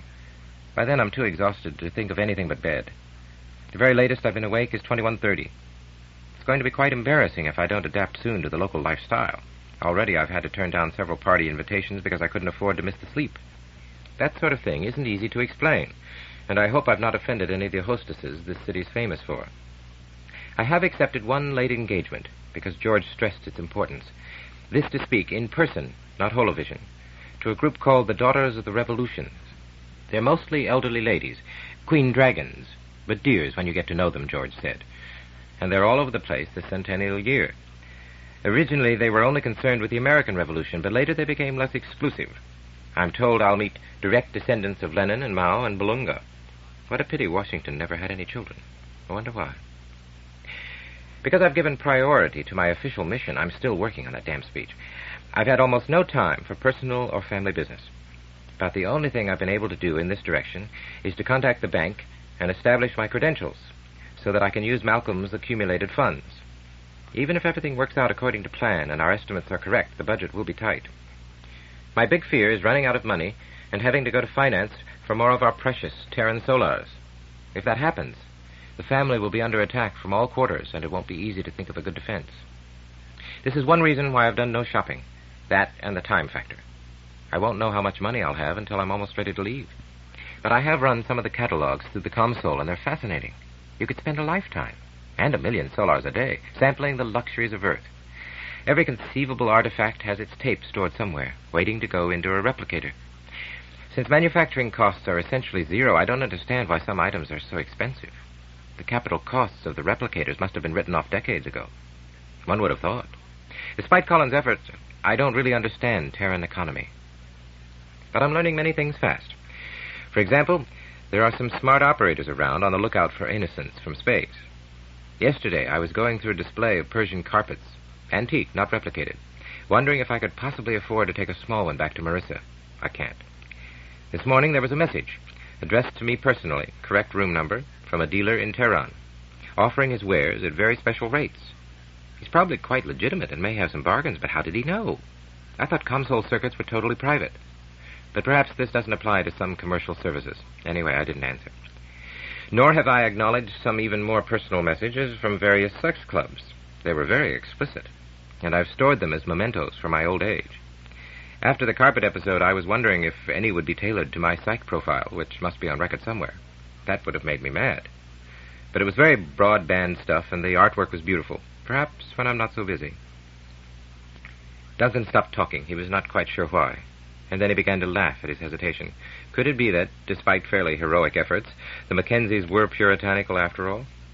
For he had just recalled that only a kilometer or so from this very spot, a president of the United States had got into perfectly terrible trouble with a tape recorder. But whether it had been a Roosevelt or a Kennedy, he was not quite sure. Chapter 23, Daughters of the Revolutions. George Washington had been right. They did look like dragons. Formidable, tight-lipped ladies, few of them were under 70, and they sported the most astonishing array of hats, in more shapes and sizes than Duncan would have believed possible. On Titan, hats were as rare as wigs, and even less useful. Not that there was any question of utility with most of this headgear. It was obviously designed to impress or intimidate. It certainly intimidated Duncan.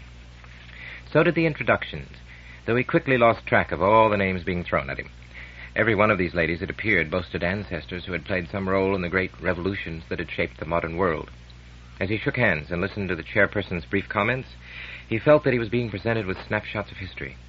Most of the audience, of course, traced its involvement back to the birth of the United States, and he had heard vaguely of such places as Yorktown and Valley Forge. But he could only smile with feigned comprehension when hearing of revered ancestors who had fought in the hills with Castro, or accompanied Mao on the Long March, or shared the sealed train with Lenin, or fallen in the final assault on Cape Town. At last all the introductions, including his own, were completed. Feeling none too sure of himself, Duncan perched on the high chair overlooking his expectant audience. "Perhaps I should apologize," he began, "for addressing you from a seated position.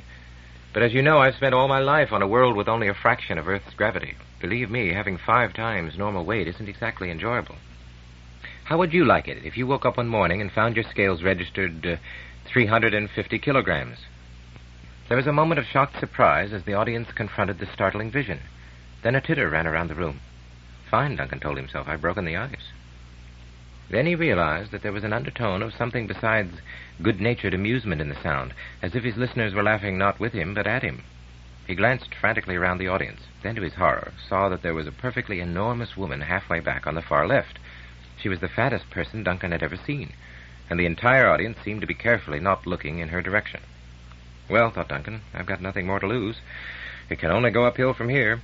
He plunged into his prepared speech. The history of my world goes back little more than halfway to the event we are all celebrating next month. The first manned ship touched down on Titan in 2015. But the first permanent base wasn't established there until considerably later, 2046. Even then, it was only a scientific observation post, with the crews rotating back to Earth every few years. There was no thought in those days of a self-contained colony that might eventually develop its own culture, just as happened on this continent.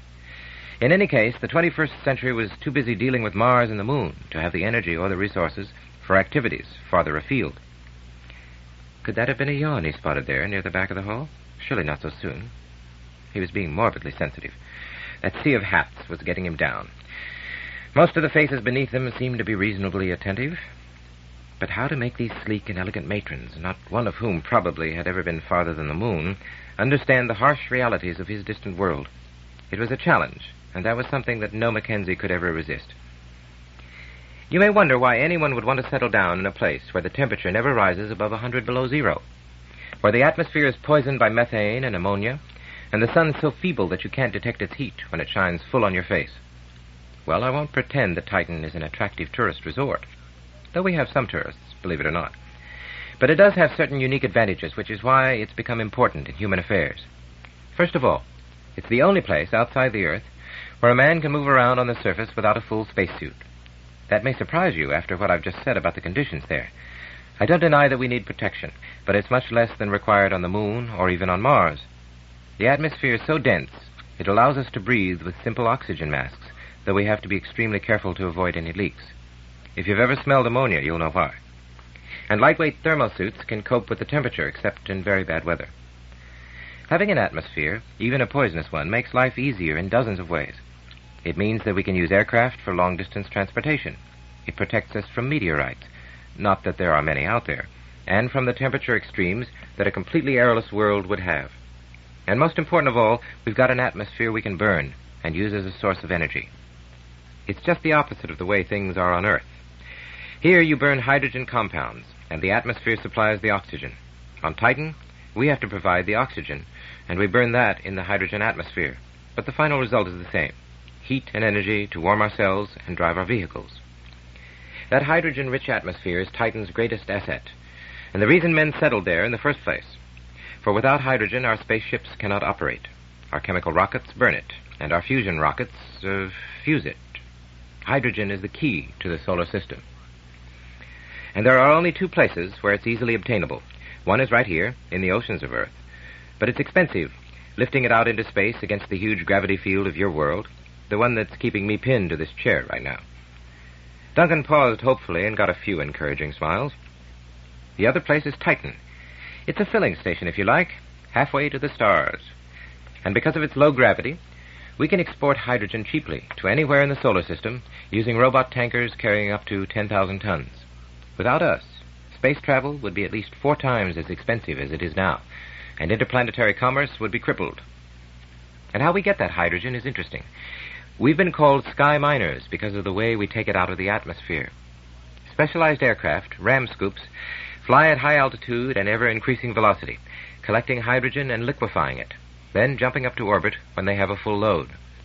There they rendezvous with the space tankers, deliver the goods, and go back into the atmosphere for more.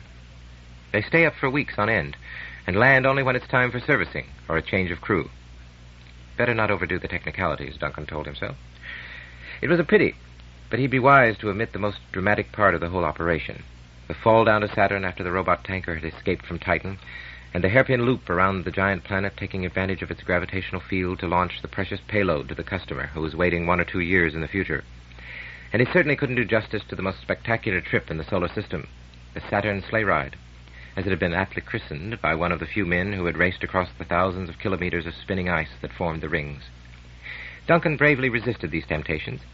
He had best stick to history and politics, even though in this case both were largely byproducts of technology.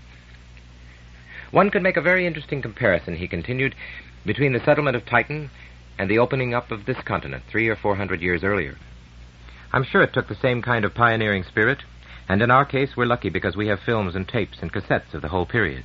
More than that, some of our pioneers are still around, ready to reminisce at the drop of a hat. In fact, quicker than that, because hats drop slowly on Titan. That was rather neat, Duncan told himself, though it was undoubtedly inspired by the view in front of him. Why did they wear the damn things indoors? Obviously they were trying to outdo each other. Most of these creations were not merely useless, they looked as if they would take off in the slightest wind. A flicker of movement caught Duncan's eye. I don't believe it, he thought. Then he stole another quick glance, hoping his interest would be unobserved. Either he had taken leave of his senses, which was an acceptable working hypothesis, or there was a live fish swimming around in the third row.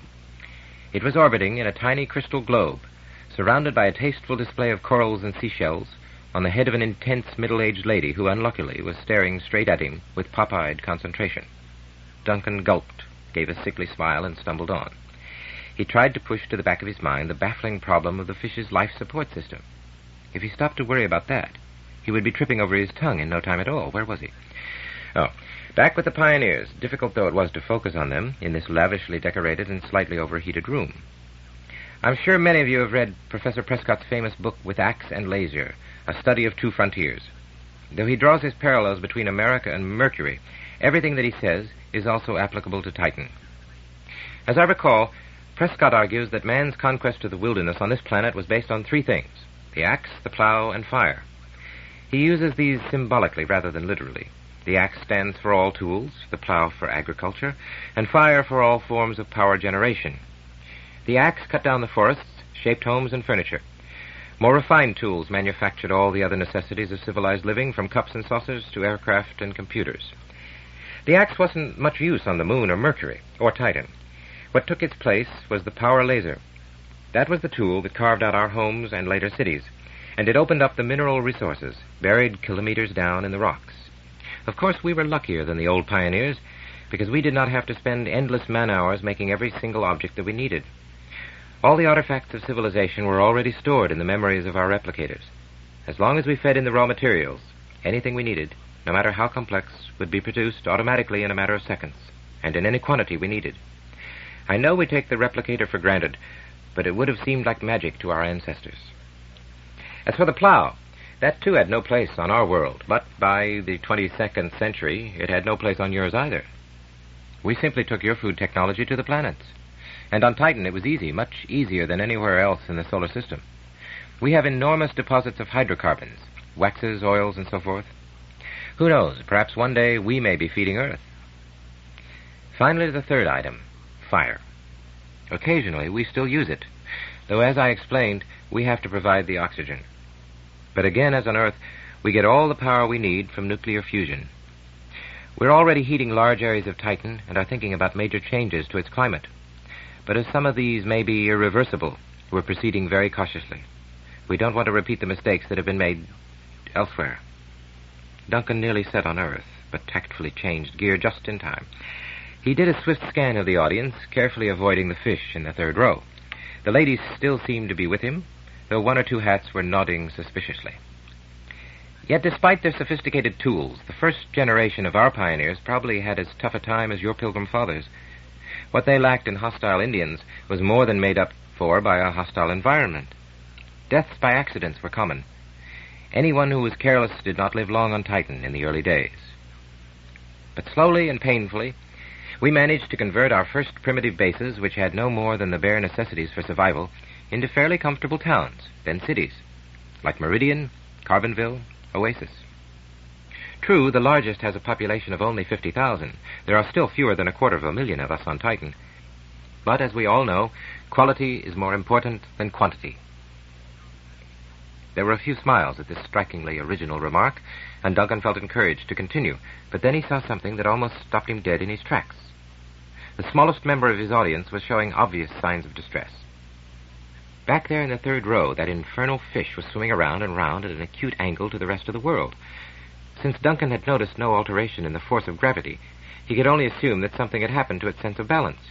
Even as he watched, it flipped over on its side.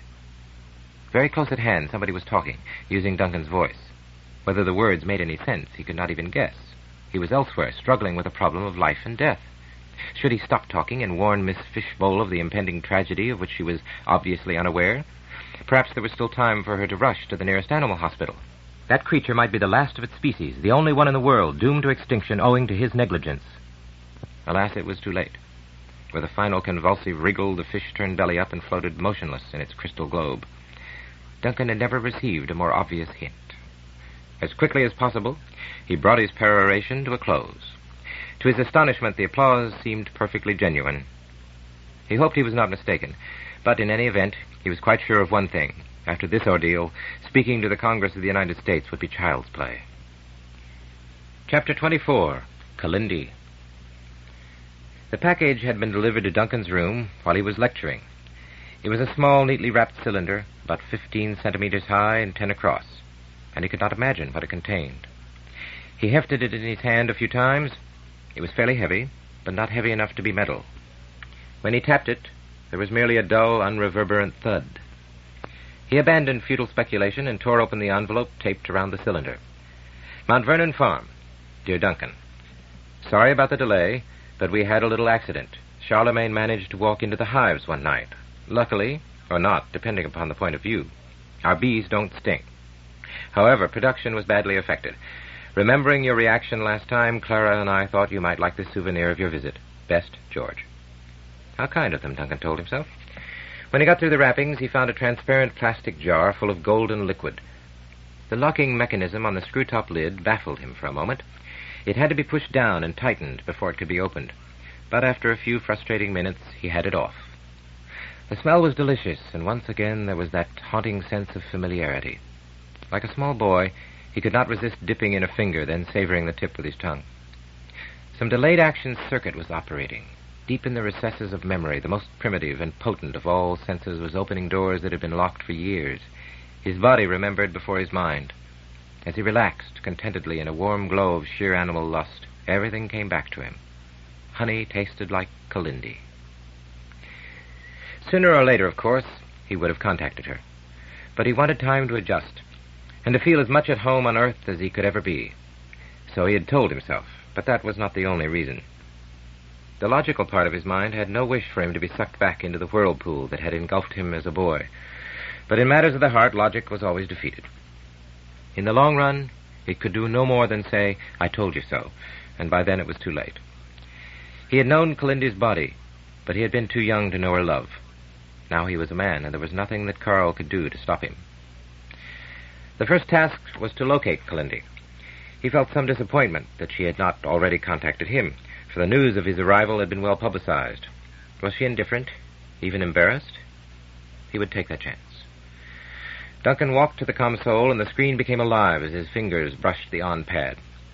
Now it was a miracle beyond the dreams of any poet, a charmed magic casement opening on all seas, all lands.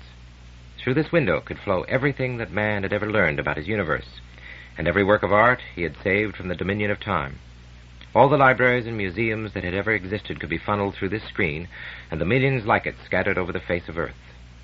Even the least sensitive of men could be overwhelmed by the thought that one could operate a console for 1,000 lifetimes and barely sample the knowledge stored within the memory banks that lay triplicated in their widely separated caverns, more securely guarded than any gold. There was an appropriate irony in the fact that 2 of these buried complexes had once been control centers for nuclear missiles. But now Duncan was not concerned with the heritage of mankind. He had a more modest objective in view. His fingers tapped out the word info, and the screen instantly displayed, Please specify category. 01, General. 02, Science. 03, History. 04, Arts. 05, Recreation. 06, Geography. 07, Earth Directory. 08, Moon Directory. 09, Planet Directory. And so on for more than 30 subject headings. As his fingers tapped out 07, Earth Directory, Duncan could not help recalling his very first confrontation with the Terran Comsol system. The categories were almost the same as on Titan, but Activate was on the left-hand side of the keyboard, and the unfamiliar position had made him forget to press it. So nothing had happened for a good 5 seconds. Then a really beautiful girl had appeared on the screen and said sweetly, in a voice to which Duncan could have listened forever, "You seem to be having some difficulty. Have you remembered to press Activate?" He had stared at her until she faded out, leaving a dazzling smile that, like the Cheshire Cat, lingered in his memory. Though he had promptly repeated the same mistake 5 times in a row, she never came back. It was a different girl each time. Oh, well, he told himself. They had probably all been dead for years. When Earth Directory came up, he was requested to give family name, given names, personal number, and last known address. Region, country, province, postal code. But that was the problem. He had not heard from Kalindi for 5 years, and he had never known her personal number. It had even been hard to recall her family name. If it had been Smith or Wong or Lee, the task would have been hopeless. He typed out Ellerman, Catherine Linden, and a string of don't knows. The console shot back. "What information do you want?" Duncan answered, "Address and VIDI number. Activate." Suppose Kalindi had changed her name? Unlikely. She was not the sort of woman who would let herself be dominated by any man, even if she established a long-term relationship with one. Duncan could imagine the man changing his name rather than the other way around. He had barely completed this thought when, to his surprise, the screen announced, "Ellerman, Catherine Linden. North Atlantic, New York, New York. Personal. 373-496-000-000. VIDI, 99-373-496-000-000. The speed with which the system had located Kalindi was so amazing that it was several seconds before 2 even more surprising facts registered in Duncan's mind. The fact was that Kalindi had managed to secure a quite literally 1 in a million personal identification. The second was that she had been able to get it incorporated in her VIDI number. Duncan would not have believed it possible. Carl had once tried to do the same thing, and even he had failed. Kalindi's powers of persuasion had always been remarkable, but he realized that he had underestimated them. So here she was, not only on this planet, but on this continent, a mere 500 kilometers away. He had only to tap out that number, and he could look once more into the eyes that had so often smiled at him from the bubble stereo. He knew that he was going to do it. Of that there was never any question. Yet still he hesitated, partly savoring the moment of anticipation, partly wondering just what he was going to say. He had still not decided this when almost impulsively he tapped out the 14 digits that opened up the road to the past. Duncan would never have recognized her had they met in the street. He had forgotten what years of Earth gravity could do. For long seconds he stared at the image, unable to speak. Finally she broke the silence with a slightly impatient, "Yes, what is it?" Before he could answer, Duncan found it necessary to start breathing again. "Kalindi," he said, "don't you remember me?" The expression in those lustrous eyes changed imperceptibly. Then there was the trace of a smile, though a wary one. Be reasonable, Duncan told himself. She can't possibly recognize you after 15 years. How many thousands of people has she met in that time on this busy, crowded world? And how many lovers since Carl? But she surprised him, as usual. "Of course, Duncan. How lovely to see you. I knew you were on Earth, and had been wondering when you'd call." He felt a little embarrassed, as perhaps he was intended to do. "I'm sorry," he said. "I was incredibly busy. The centennial celebrations, you know." As he stared into the screen, the remembered features slowly emerged from the stranger looking back at him. The impact of the years was not as great as he had supposed. Much of the unfamiliarity was purely artificial. She had changed the color of her hair so that it was no longer black, but brown, shot with flecks of gold. The oval of the face was the same, the ivory skin still flawless. When he forgot that image in the bubble stereo, he could see that she was still Kalindi, more mature, and even more desirable. He could also see that she was sitting in a crowded office with shadowy figures coming and going all around her, and occasionally handing her sheafs of documents. Somehow he had never imagined Kalindi as a busy executive, but he was quite sure that if she had set her heart on the role, she would be a great success. It was obvious, however, that this was no time for tender endearments. The best that he could hope for was to arrange a meeting as soon as possible. He had come all the way from Saturn. It should not be difficult to span the extra distance between Washington and New York. But it seemed there were problems. He even got the impression that there was some hesitation, even reluctance, on Kalindi's part. She consulted a very complicated diary, threw several dates at him, and appeared slightly relieved when Duncan found that they clashed with his own appointments. He was becoming quite disheartened when she suddenly explained, "Wait a minute. Are you free next Thursday and Friday?" "I think so. Yes, I can manage." It was almost a week ahead. He would have to be patient. But 2 days, that sounded promising. Wonderful. A slow, mischievous smile spread over her face, and for a moment the old Kalindi looked back at him. "And it's perfect, so very appropriate. I couldn't have arranged it better if I'd tried." "Arranged what?" asked Duncan. "Contact the Van Hyetts at this number. They're just outside Washington, and do exactly what they tell you. Say that Enigma's asked them to bring you along as my personal guest. They're nice people, and you'll like them. Now, I really must break off. See you next week." She paused for a moment, then said carefully, "I'd better warn you that I'll be so busy we won't have much time even then. But I promise you, you'll really enjoy the experience." Duncan looked at her doubtfully. Notwithstanding that assurance, he felt disappointed. He also hated to be involved in something over which he had no control. Mackenzie's organized other people, for their own good, of course, even if the victim did not always agree. This reversal of standard procedure made him uncomfortable. "I'll come," he said, taking the plunge. "But at least tell me what this is all about." Kalindi gave that stubborn little moo which he remembered so well. "No," she replied firmly. "I'd be violating the motto of my own organization, and even the executive vice president can't do that." "What organization?" "Really?" she said with a smile of pure delight. "I thought Enigma was rather well known, but this makes it even better." Side 4, Imperial Earth, beginning on page 151. "Anyone on Earth will tell you our slogan." Kalindi broke off for a second to collect some documents from another harried assistant. "Goodbye, Duncan. I have to rush. See you soon." "Your slogan," he almost yelled at her. She blew him a dainty kiss. "Ask the Van Hyetts. Lots of love." The screen was blank. Duncan did not immediately contact the Van Hyetts. He waited for a few minutes until he had emotionally decompressed, then called his host and general advisor. "George," he said, "have you heard of Enigma Associates?" "Yes, of course. What about them?" "Do you know their slogan?" "We astonish." Washington repeated the phrase slowly and carefully. "Well, I'm astonished. What does it mean?"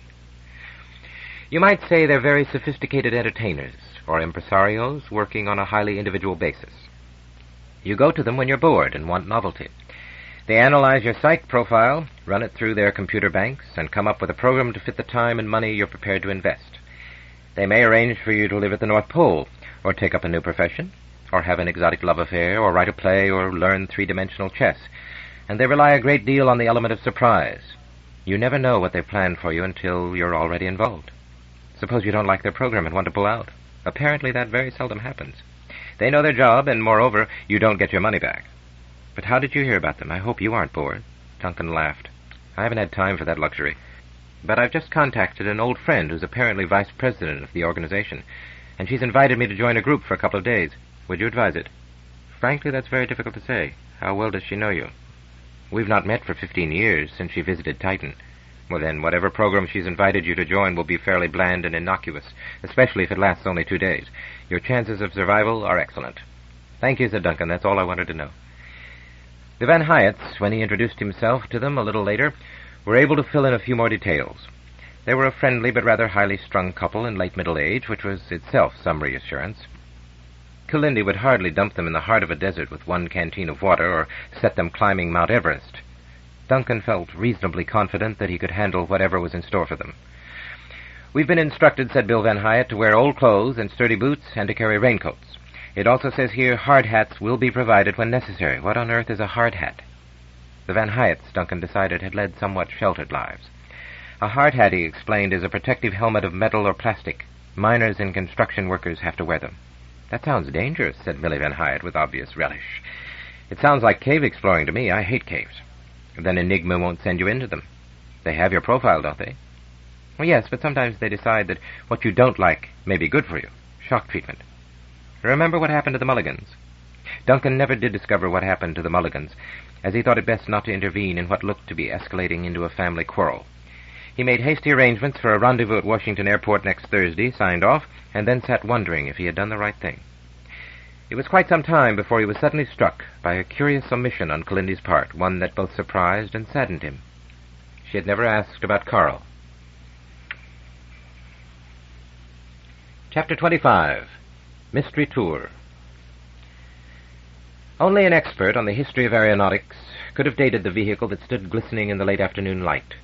Like sailing ships, though in less than a tenth of the time, aircraft had reached their technological plateau. Improvements in detail would continue indefinitely, but the era of revolutionary change was long past. Bill Van Hyatt was convinced that this flying machine was at least 100 years old. It's powered by rubber bands, he insisted. When we get inside, there'll be a big windlass, and we'll all have to walk around and round, winding it up. "Thank you, Mr. Van Hyatt," said the Enigma representative, who had met them at Washington Airport. "That's a very interesting idea. We'll bear it in mind."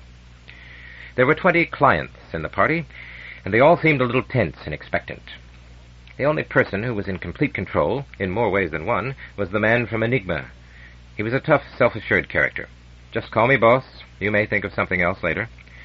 Duncan would have guessed his age at about 50. They never discovered his real name, but he had that indefinable air of authority that comes only from years of command. Van Hyatt advanced the plausible theory that he was a spaceship captain, grounded for some technical misdemeanor. However, he showed no signs of concealing any secret disgrace. Boss's first order to his customers was completely unexpected, but set the tone of the whole enterprise. "I must ask you," he said, "to hand over all watches, radios, and communication devices. You won't need them until you get home." He held up an admonitory hand at the chorus of protests. "There's a good reason for this, and for any other peculiar requests I may make. Remember, this whole program has been worked out for your benefit. If you won't cooperate, you're only cheating yourselves. Cameras and recorders? Yes, of course. Use them as much as you like." There was a general sigh of relief at this. Duncan had noticed that most of his companions were festooned with equipment designed to capture every aspect of their experience. A couple were obviously tapeworms, those peculiar addicts who went through life accompanied by voice-actuated recorders so that nothing they said or heard was ever lost. Unless they could do this, Duncan had been told, they did not believe that they had really and truly lived. Such a backward-looking obsession was typically Terran. Duncan could not imagine anyone on his world trying to encapsulate his whole life so that whenever he wished, he could recall any moment of the past. On Titan, it was the future that mattered. As he walked to the aircraft, carrying his scanty baggage, toilet necessities, a change of underwear, raincoat, Duncan decided that Van Hyatt's guess at its age was not too far out. An obvious vertical lift fusion jet, it probably dated from the turn of the century and looked as if it had been built to last forever. He guessed that it was designed to operate in the 5,000 click range, which meant that it could reach anywhere on Earth in 3 or 4 hours. Now he began to understand why all watches had been confiscated. If the flight lasted any length of time, it would be almost impossible to estimate how far they had traveled. Though the jet was a small one, the score of passengers barely half-filled it, and quickly segregated themselves into little groups. Duncan, with some skillful seamanship, managed to get away from the Van Hyatts. He was beginning to suspect that he would see, or certainly hear, more than he wanted of them before the adventure was over. He snuggled down into the luxurious, though slightly worn, upholstery and tried his luck with a video screen. As he had expected, there was no external view, just continuous loops of canned scenery, and the global video channels were all blank. There would be no clues here. There was, however, a bulky package of literature thoughtfully provided by Enigma, and he settled down to read this. It described in tantalizingly vague detail the types of service provided by the organization. As far as Duncan could judge, Enigma seemed to combine many of the functions of travel agency, psychiatrist, nursemaid, procurer, babysitter, father, confessor, educator, and theatrical impresario. He could understand how Kalindi had been attracted to such an enterprise and was sure that she was very good at her job. There was a brief announcement from Boss, who had disappeared into the crew quarters. "Good evening, ladies and gentlemen. Please prepare for takeoff. Our flight time will be between 1 hour and 1 day, and we shall not be going beyond the orbit of the moon. Refreshments will be available shortly for those who need them. Thank you." There was scarcely any change of sound level in the cabin as the jet lifted and began to climb like an elevator. Presently Duncan felt a surge of forward acceleration, but by this time he had already lost all sense of direction, despite a deliberate attempt to monitor his inertial guidance system. There was no way of telling whether they were flying north, south, east, or west. He continued to browse through the Enigma literature, glancing from time to time at the fare provided by the video screen. If this was to be believed, they were flying in rapid succession over a desert, over the open sea, over a range of magnificent mountains, over an ice field, over clouds, over the moon or Mercury, and over an apparently endless stretch of flat cultivated fields, laid out in huge squares. This last display was particularly interesting, for Duncan was quite sure that nothing like it had existed for a couple of 100 years. However, he reluctantly dismissed the theory that Enigma Associates had managed to invent a time machine. Presently, coffee and light snacks were brought around by the inevitable and unchanging stewardesses. Perhaps an hour later, it was amazing how soon one lost the ability to estimate the passage of time when mechanical aids were no longer available. They came around again with a second serving. Almost immediately after this, the aircraft started to descend. "We'll be on the ground for about 15 minutes, Boss announced. If you want to stretch your legs, you're free to do so. But don't get too far away. We're not going to wait for stragglers." He had scarcely finished when there was a barely perceptible bump, and the whisper of the jets faded away into silence. Almost at once there was a rush to the doors. The anticlimax was considerable. Wherever they were, it was already night, and all that could be seen was a large shed lit by flickering oil lamps. Oil lamps, beneath which about 20 people were standing expectantly. The night was so dark and so completely overcast that it was impossible to see beyond the limited range of the lights. The shed was apparently standing in a large field or clearing. Duncan thought he could just see some trees at the limits of vision. There was no sign of any other form of transportation, either of land or of air. "Any guesses?" said the ubiquitous Van Hyatt. "I haven't the faintest idea. Remember, everywhere on Earth is new to me. We're somewhere in the tropics." "What makes you think that? It doesn't seem particularly warm." "It's so dark. Remember, this is early summer in Washington. Twilight lasts all night, and it never gets really dark." Duncan was aware of this, somewhere at the back of his mind, but it was theoretical knowledge which he would never have thought of applying to a practical situation. It was very hard for a resident of Titan to understand all the implications of Earth's seasons. "So where do you think we are?" he asked. "Well, we were airborne about 2 hours. As long as that. I would have said not much more than 1. At least 2. So we could be anywhere in Africa or South America. That is, if we were traveling at full speed. Perhaps the newcomers will have some ideas." They turned out to be equally ignorant, having left Los Angeles about 2 hours earlier in another jet, which had dumped them and taken off again. When he learned this, Van Hyatt walked away muttering, "Well, it could still be Africa. What a pity we can't see the stars." There were few empty seats when the aircraft took off again, and soon after they were airborne, Boss announced, "As this will be a long hop, we'll be dimming the lights shortly so that you can get some sleep." This was obviously nonsense, and merely intended to further confuse the now thoroughly disorientated passengers. Nevertheless, Duncan thought it not a bad idea to accept this suggestion. He might need all his physical resources to face whatever ordeals Enigma had in store for him. He got to sleep more easily than during his first night aboard Sirius, but it was a far from dreamless sleep, and after many improbable adventures on a world that seemed neither Earth nor Titan, he found himself trying to reach Kalindi, beckoning to him from a mountaintop. Unfortunately, judging by the gravity, he must have been on the surface of a neutron star. "Wake up," said Boss. "We're there." "Out of luck again," grumbled Van Hyatt. "If only I could see a few stars." There was no chance of that. The sky was still overcast. Yet it did not seem quite as dark as at the last stop, even though that was several hours earlier. Van Hyatt agreed when Duncan pointed this out. "Either we're overtaking the sun, or we've flown all the way back toward tomorrow morning. Let's see. That would put us somewhere in the Far East." "Come along, you sluggards," shouted Boss. "We've got a couple of tons of gear to unload." A human chain was quickly formed, and equipment and packages were rapidly shuttled out of the cargo hold. This all had to be carried 100 meters to avoid the jet blast at takeoff, and his very modest exertions as a porter gave Duncan a chance to examine the landing site. It was a small grassy clearing, surrounded by a high wall of trees. For the first time, Duncan began to have serious qualms. He remembered his night at Mount Vernon. He could laugh at his fears, now that he realized how tame and harmless everything had been down on the farm. But this appeared primeval jungle, and there were still dangerous wild animals on Earth. Did Enigma really know what it was doing? Well, it was too late to back out now. With a deep-throated roar, the jet heaved itself off the grass and started to climb into the sky. Duncan turned his back to the blast, and for a minute was whipped by flying debris. The diapason of power faded away into clouds. They were alone in the forest. For the next hour, however, no one had time to brood over the precariousness of the situation. There were tents to be erected, a small mobile kitchen to be activated, lights to be strung from poles, portable toilets to be set up. All this was done under the supervision of Boss, with the expert help of 4 assistants and the enthusiastic but far from expert help of a dozen volunteers. Duncan was not one of these. Camping was not a recreation that could be practiced on Titan, and he could best serve by keeping out of the way. However, he found it fascinating to watch the deployment of all this strange technology. The inflatable beds looked extremely inviting, and the collapsible seats, though liable to live up to their name if carelessly handled, turned out to be surprisingly comfortable.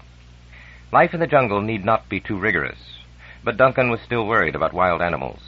His imagination was full of confused images of carnivorous beasts, lions, tigers, bears, wolves, against whom the flimsy fabric of the tents appeared very inadequate protection.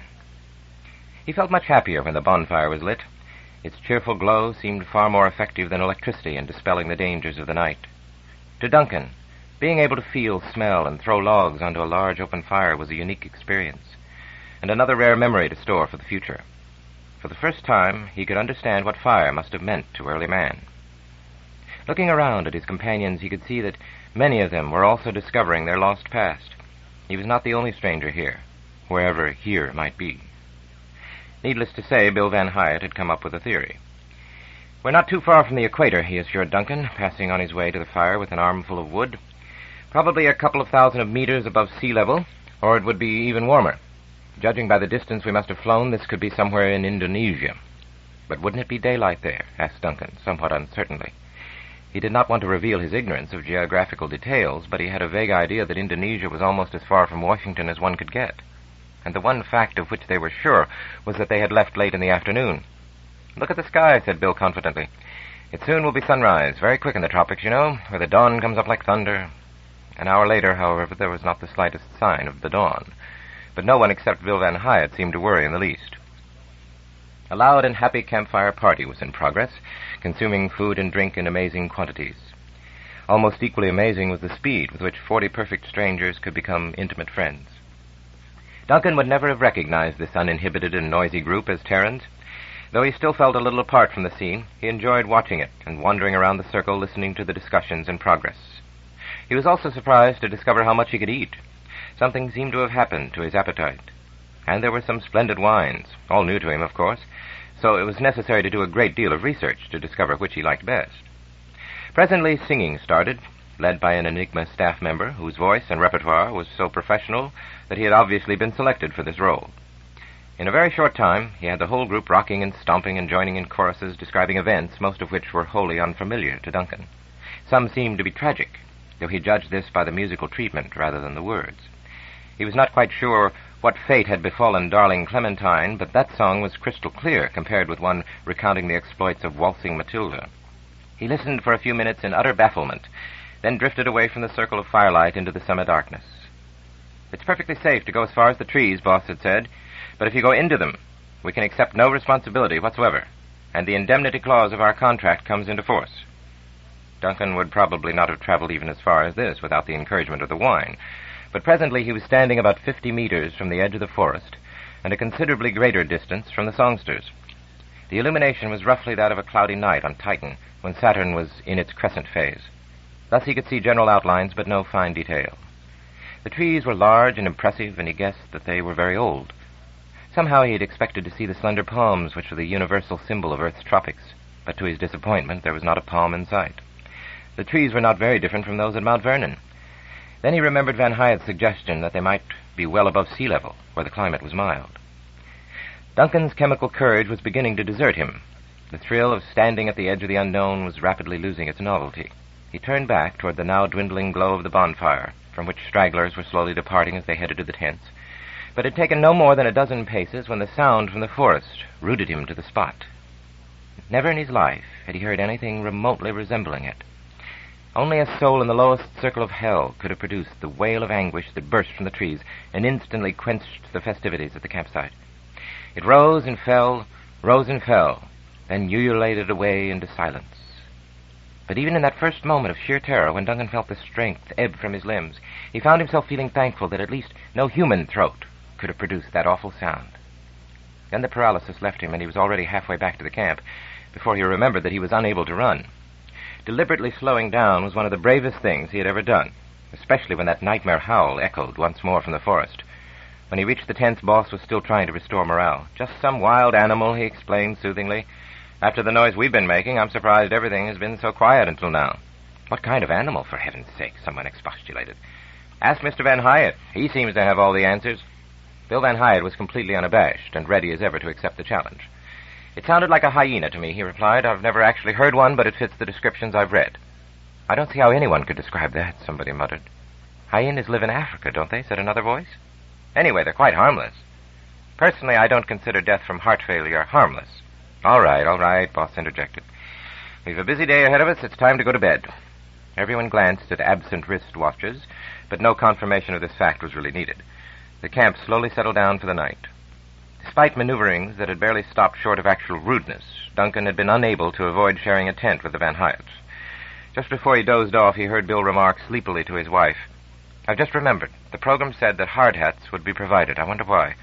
"Because, Bill," said another voice from the darkness, "tomorrow we explore the caves of the man-eating vampire bats of Bongo Bongo. Now, for heaven's sake, shut up and go to sleep." Chapter 26, Primeval Forest. To Duncan's surprise, it was already full daylight when he woke. He decided that the wine must have been responsible, and even wondered if it had been drugged, for all his companions were still sleeping stertorously. He rolled off the air mattress and, treading carefully over unconscious bodies, opened the flap of the tent. The glare drove him back for his dark glasses, for the sun was now shining from a blue, cloudless sky.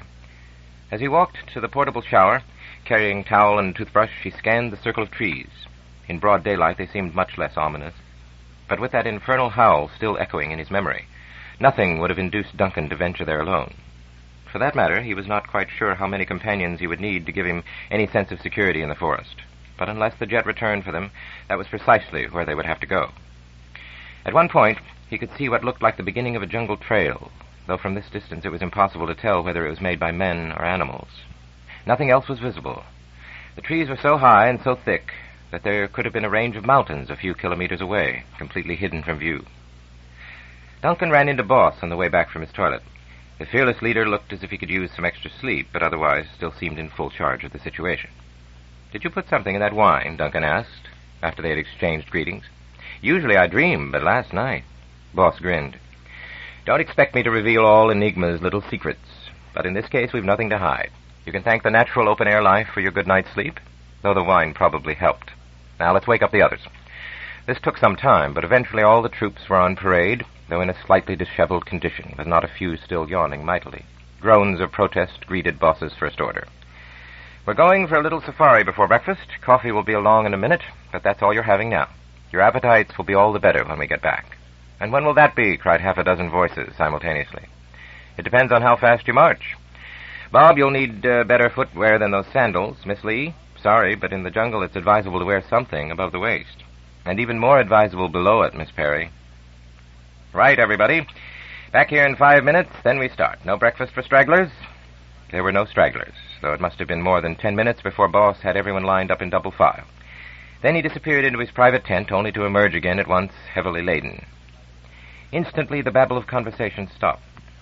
There were sudden gasps of indrawn breath, and Duncan found himself staring at Enigma's latest surprise with a curious mixture of fascination and disgust. The fascination was undoubtedly there, despite the conditioning of a lifetime. He was ashamed of it, yet somehow not as ashamed as he might have been. Duncan had never concealed his impulses from himself. Now he recognized the almost irresistible urge to reach out and take one of those monstrous instruments in his hands, to feel its power and weight, and to use it for the only purpose for which it was designed.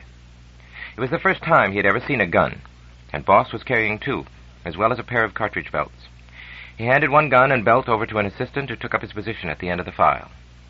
"Okay," said Boss, just as nonchalantly as if he were unaware of the impression he had created. "Let's go." As he walked toward the edge of the clearing, he threw the gun over his shoulder and buckled on the belt of ammunition. It was perfectly obvious that he knew how to handle his armament, but Duncan did not find this in the least reassuring, and judging by the glum silence, neither did anyone else. The track through the jungle turned out to be surprisingly well kept. When someone commented on this, Boss called back over his shoulder, "We have an arrangement with the local tribes. They're friendly. You'll meet them later." "That's a giveaway," whispered Bill Van Hyet in Duncan's ear. "The only primitive tribes left are in the Far East. I knew it was Borneo."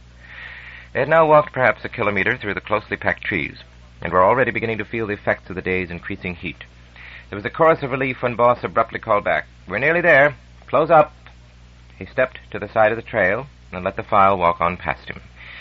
Duncan was near the head of the line and saw that they were approaching a mass of bare rocks which formed a small hillock. Now at last, he told himself, we'll be able to get a good view of the land around us. Those ahead of him were already scrambling up the rocks, eager to see what lay ahead. Suddenly, There were cries of astonishment, inarticulate shouts. Millie Van Hyatt, who had reached the top long before her husband, suddenly collapsed in hysterics. "Borneo," she screamed. "He said Borneo." Duncan hurried to join her as swiftly as he could in this unaccustomed gravity. A moment later he reached the top of the little hill, and the vista to the south lay open before him. Enigma had certainly fulfilled its promise. Not more than 5 kilometers away, gleaming in the morning light, was the most famous structure in the world. And now that all its upstart rivals had long since been demolished, it was once again the tallest. Even a visitor from Titan could have no difficulty in recognizing the Empire State Building.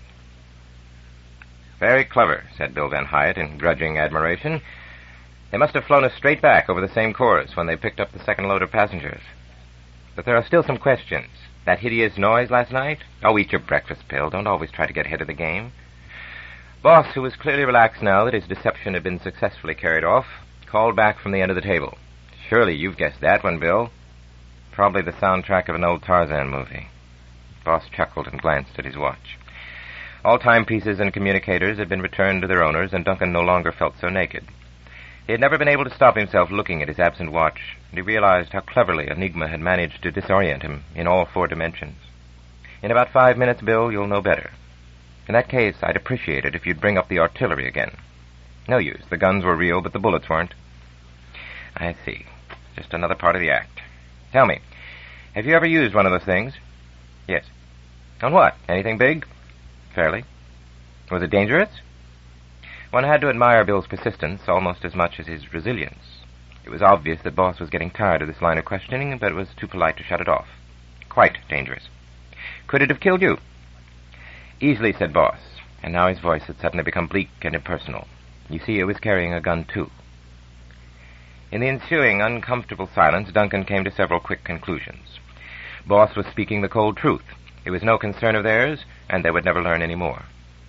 Conversation was just getting underway again after this derailment when there was another interruption. "Hey," somebody shouted, "look over there." A man was walking out of the jungle, and he was not alone. Trotting beside him were 2 enormous animals, attached to leashes which seemed highly inadequate. They were undoubtedly dogs of some kind, though Duncan had not realized that any grew to such a size. There were, he knew, thousands of different breeds, but there seemed something strange about these. They did not fit any of the visual records he had ever seen. "Of course," someone explained, "that's Fido and Susie." There were murmurs of assent, but Duncan was none the wiser. He also thought that he could have chosen more appropriate names. He was even more certain of this by the time that the monsters had reached the camp. They stood half as high as a man, and must have weighed 200 kilos. "What are they?" he asked. "Wolves?" "Yes and no," Boss answered. "They're dire wolves. They've been extinct for about 10,000 years. Now Duncan remembered. He had heard vaguely of the experiments on genetic reversal that had been taking place on Earth. There had been much excitement a few years ago about something called a passenger pigeon, which had now become such a pest that efforts were being made to control it. And there was even talk of restoring dinosaurs when the technique was perfected. "Hello, Professor," said Boss. "Your hounds really shook some of us up last night. By the way, folks, this is Cliff Evans, head of the Department of Animal Genetics at the Central Park Zoo. Have I got that right? And as some of you have guessed, this is the famous Fido and Susie. Is it safe to feed them a few scraps, Cliff?" The professor shook his head. "Not on your life. I'm afraid they're not terribly bright. We go to a lot of trouble balancing their diet. I should hate to get human protein mixed up in it." "Very considerate of you. Now, how's the transport going to work out?" "I can let you have 10 well-behaved horses and 5 ditto ponies." "That's only enough for 15. We need at least 25. "No problem. You can also have 6 Minifants. They can each take 2 riders, and they're safer than horses." While this discussion was in progress, Duncan examined the professor and his pets. The survey did not inspire much confidence. In particular, he did not care for the way in which the scientist was covered from head to heels in smooth leather, with massive reinforcements around the throat and from elbow to heavily gloved hands. It could not have been very comfortable on a hot June morning, and presumably he was not wearing this armor for fun. However, Fido and Susie seemed sleek, well-fed, and even somnolent. From time to time they yawned and licked their chops with a disturbing display of dentition, but they showed no interest in after-breakfast snacks. In fact, they showed very little interest in anything, and Duncan could see the truth of the professor's remarks about their intelligence. Their narrow skulls obviously contained much smaller brains than those of modern wolves. It was no wonder that they had become extinct. Duncan, himself an experiment in controlled genetics, felt rather sorry for the big, clumsy beasts. "Attention, everyone," Boss called. "We're breaking camp in 30 minutes, and then we have a short trip to make, only about 6 kilometers. You know the restrictions on transport in New York City, so we have the following choices: foot, horse, or Minifant. On a beautiful morning like this, I'm going to walk, but it's up to you. Who wants to ride horseback? 1, 2, 3. Was your hand up, Bill? 4, 11, 12, 13. That's unlucky. Any more? No? Okay, 13 it is. What about bicycles? Somebody shouted. Not allowed in the park, said Professor Evans. Only last year a mad cyclist killed one of my ponies. Unfortunately, he survived. If you want a bike, you can go across to Fifth Avenue and hire one. For that matter, you can walk to the 96th Street station and catch the subway. It runs every 10 minutes in the tourist season. There were no takers, but all the Minifants were snapped up. Duncan opted for this mode on Boss's advice. The rest of the party elected to walk. Half an hour later, the string of animals arrived at the camping site. To Duncan's astonishment, they were unaccompanied by humans. One large Minifant led the procession, and the other 5 kept their horses from straying. The two species seemed to be on excellent terms with each other. I suppose it's the first time you've seen a Minifant, said Boss, noticing Duncan's interest. Yes. I'd heard about them, of course. Why are they so popular? They have the advantage of the elephant without the handicap of its size. As you see, they're not much bigger than horses, but they're much more intelligent, understand several hundred words, and can carry out quite complicated orders without supervision. And with that trunk, they can open doors, pick up parcels, work switches. Would you believe that they can operate viddies? Frankly, no. You're wrong. Some of them can, though not reliably yet. They get the right number about 8 times out of 10. The leader ambled up to Boss and raised his trunk in salutation. Hello, Raja. Nice to see you again. Raja brought down his trunk and wound it affectionately around Boss's wrist. Then he bent his legs and knelt ponderously on the ground so that his riders could climb easily into the pair of seats arranged side-saddle on his back. The other 5 Minifants performed the same act with the timing of a well-trained corps de ballet. Did a boat feel like this? Duncan asked himself as he swayed gently and comfortably out of the park. This was certainly the way to travel if the weather was fine. You didn't have far to go, and you wanted to enjoy the view. As all 3 criteria were now satisfied, he was blissfully content. The file of animals and humans made its way out of the clearing, through the belt of trees, and past the pile of rocks from which the morning's revelation had been vouchsafed. They skirted the little hill and presently came to a lake on which dozens of small boats were being languidly paddled back and forth. Each boat appeared to contain one young man who was doing the paddling and one young lady who was doing nothing. Only a few couples took enough notice of the procession wending past to wave greetings. Presumably, New Yorkers were too accustomed to Minifants to give them more than a passing glance. After the lake, there came a beautiful expanse of grass, smooth and flat as a billiard table. Though there were no warning signs, not a single person was walking on it, and all the animals avoided it with scrupulous care. Duncan's fellow passenger twisted around in his seat and called over his shoulder. They say the New Yorkers are getting more tolerant. Last man to walk on that wasn't lynched on the spot. They gave him a choice between gas and electrocution. Duncan presumed he was joking, but didn't pursue the matter. This back-to-back seating was not good for conversation. From time to time, Bill Van Hyatt, who was riding quite expertly, a beautiful cream-colored pony, came up to him to deliver snippets of information. Most of these were welcome, even though not always necessary. Of all men's cities, New York was still the most famous, the only one where all exiles everywhere in the solar system would feel at home. Now that they were clear of the taller trees, it was possible to see many of the midtown landmarks.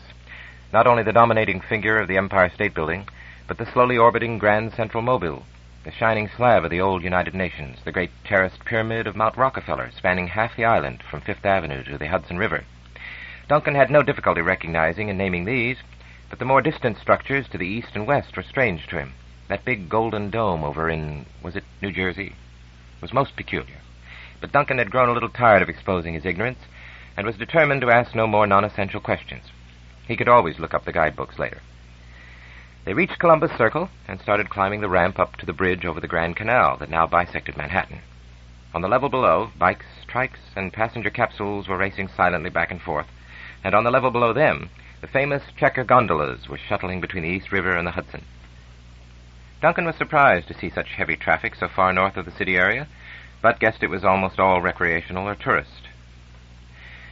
There was a brief pause at an 8th Avenue comfort station for the benefit of the horses and Minifants, which, like all herbivores, had low-efficiency, rapid turnover conversion systems.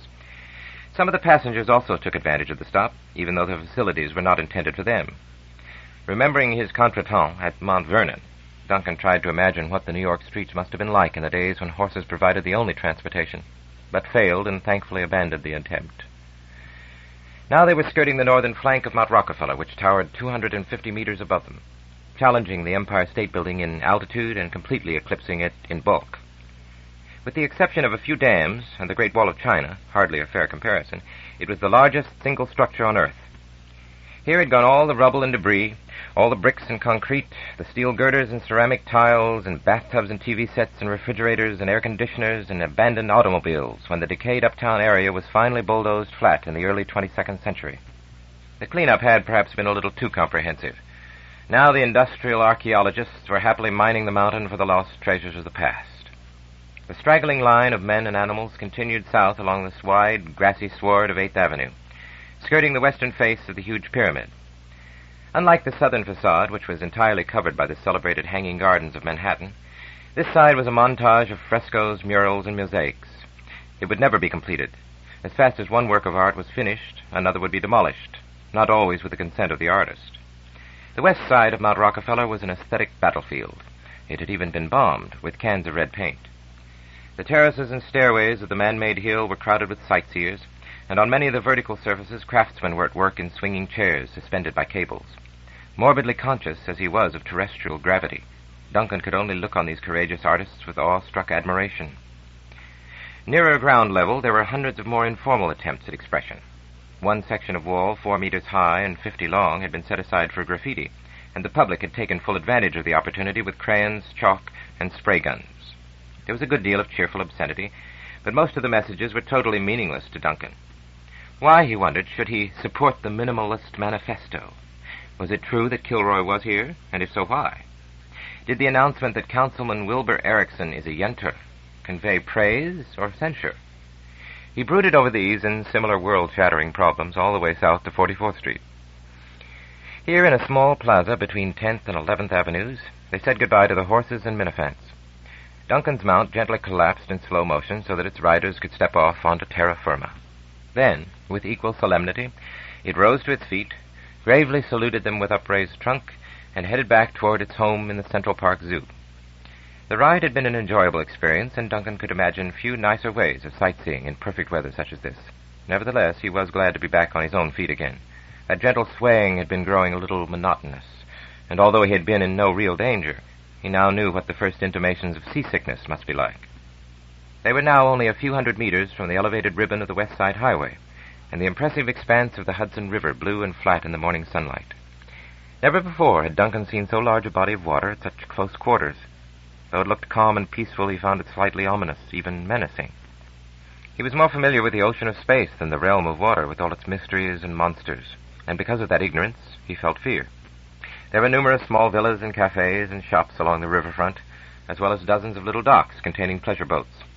Although marine transport had been virtually extinct for more than 2 centuries, water still had an irresistible fascination for a large part of the human race. Even now, a garishly painted paddle boat loaded with sightseers was skirting the New Jersey shore. Duncan wondered if it was a genuine antique or a modern reconstruction. The 3-masted man-of-war with the gilded figurehead could not possibly be the real thing. It was much too new, and had obviously never gone to sea. But moored at a dock close to it was the scarred yet still beautifully streamlined hull of a sailing ship which, Duncan guessed, might have been launched in the early 20th century. He looked at it with awe, savoring the knowledge that it had already finished its career before the first ships of space lifted from Earth. Boss did not give them an opportunity to linger over these relics. He was heading toward an enormous translucent half-cylinder lying along more than 300 meters of the shoreline. It appeared to be a makeshift temporary structure, quite out of keeping in scale and appearance with the careful good taste of everything around it. And now as they approached this peculiar building, Duncan became aware of a sudden change in the behavior of his companions. All the way from the park they had been chattering and laughing, completely relaxed, and enjoying themselves on this beautiful summer day. Quite abruptly, it seemed as if a cloud had passed across the face of the sun. All laughter, and almost all talking, had suddenly ceased. Very obviously, they knew something that he did not. Yet he was reluctant to disturb this mood of solemn silence by asking naive questions. They entered a small auxiliary building, so much like an airlock that it was easy to imagine that they were going into space. Indeed, it was a kind of airlock, holding rows of protective clothing, oilskins, rubber boots, and at last, the hard hats that had been exercising Bill Van Hyght's imagination. Still in that curious, expectant hush, with only a few fleeting smiles at each other's transformed appearance, they passed through the inner airlock. Duncan had expected to see a ship. In this, at least, he was not surprised. But he was completely taken aback by its sheer size. It almost filled the huge structure that surrounded it. He knew that, toward the end, oil tankers had become gigantic, but he had no idea that passenger liners had ever grown so huge. And it was obvious from its many portholes and decks that this ship had been built to transport people, not bulk cargo. The viewing platform on which they stood was level with the main deck and just ahead of the bridge.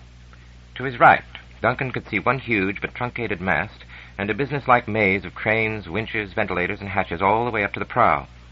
Stretching away on the left, toward the ship's hidden stern, was an apparently endless wall of steel, punctuated by hundreds of portholes. Looming high above everything were 3 huge funnels, almost touching the curved roof of the enclosure. From their spacing, it was obvious that a 4th one was now missing. There were many other signs of damage.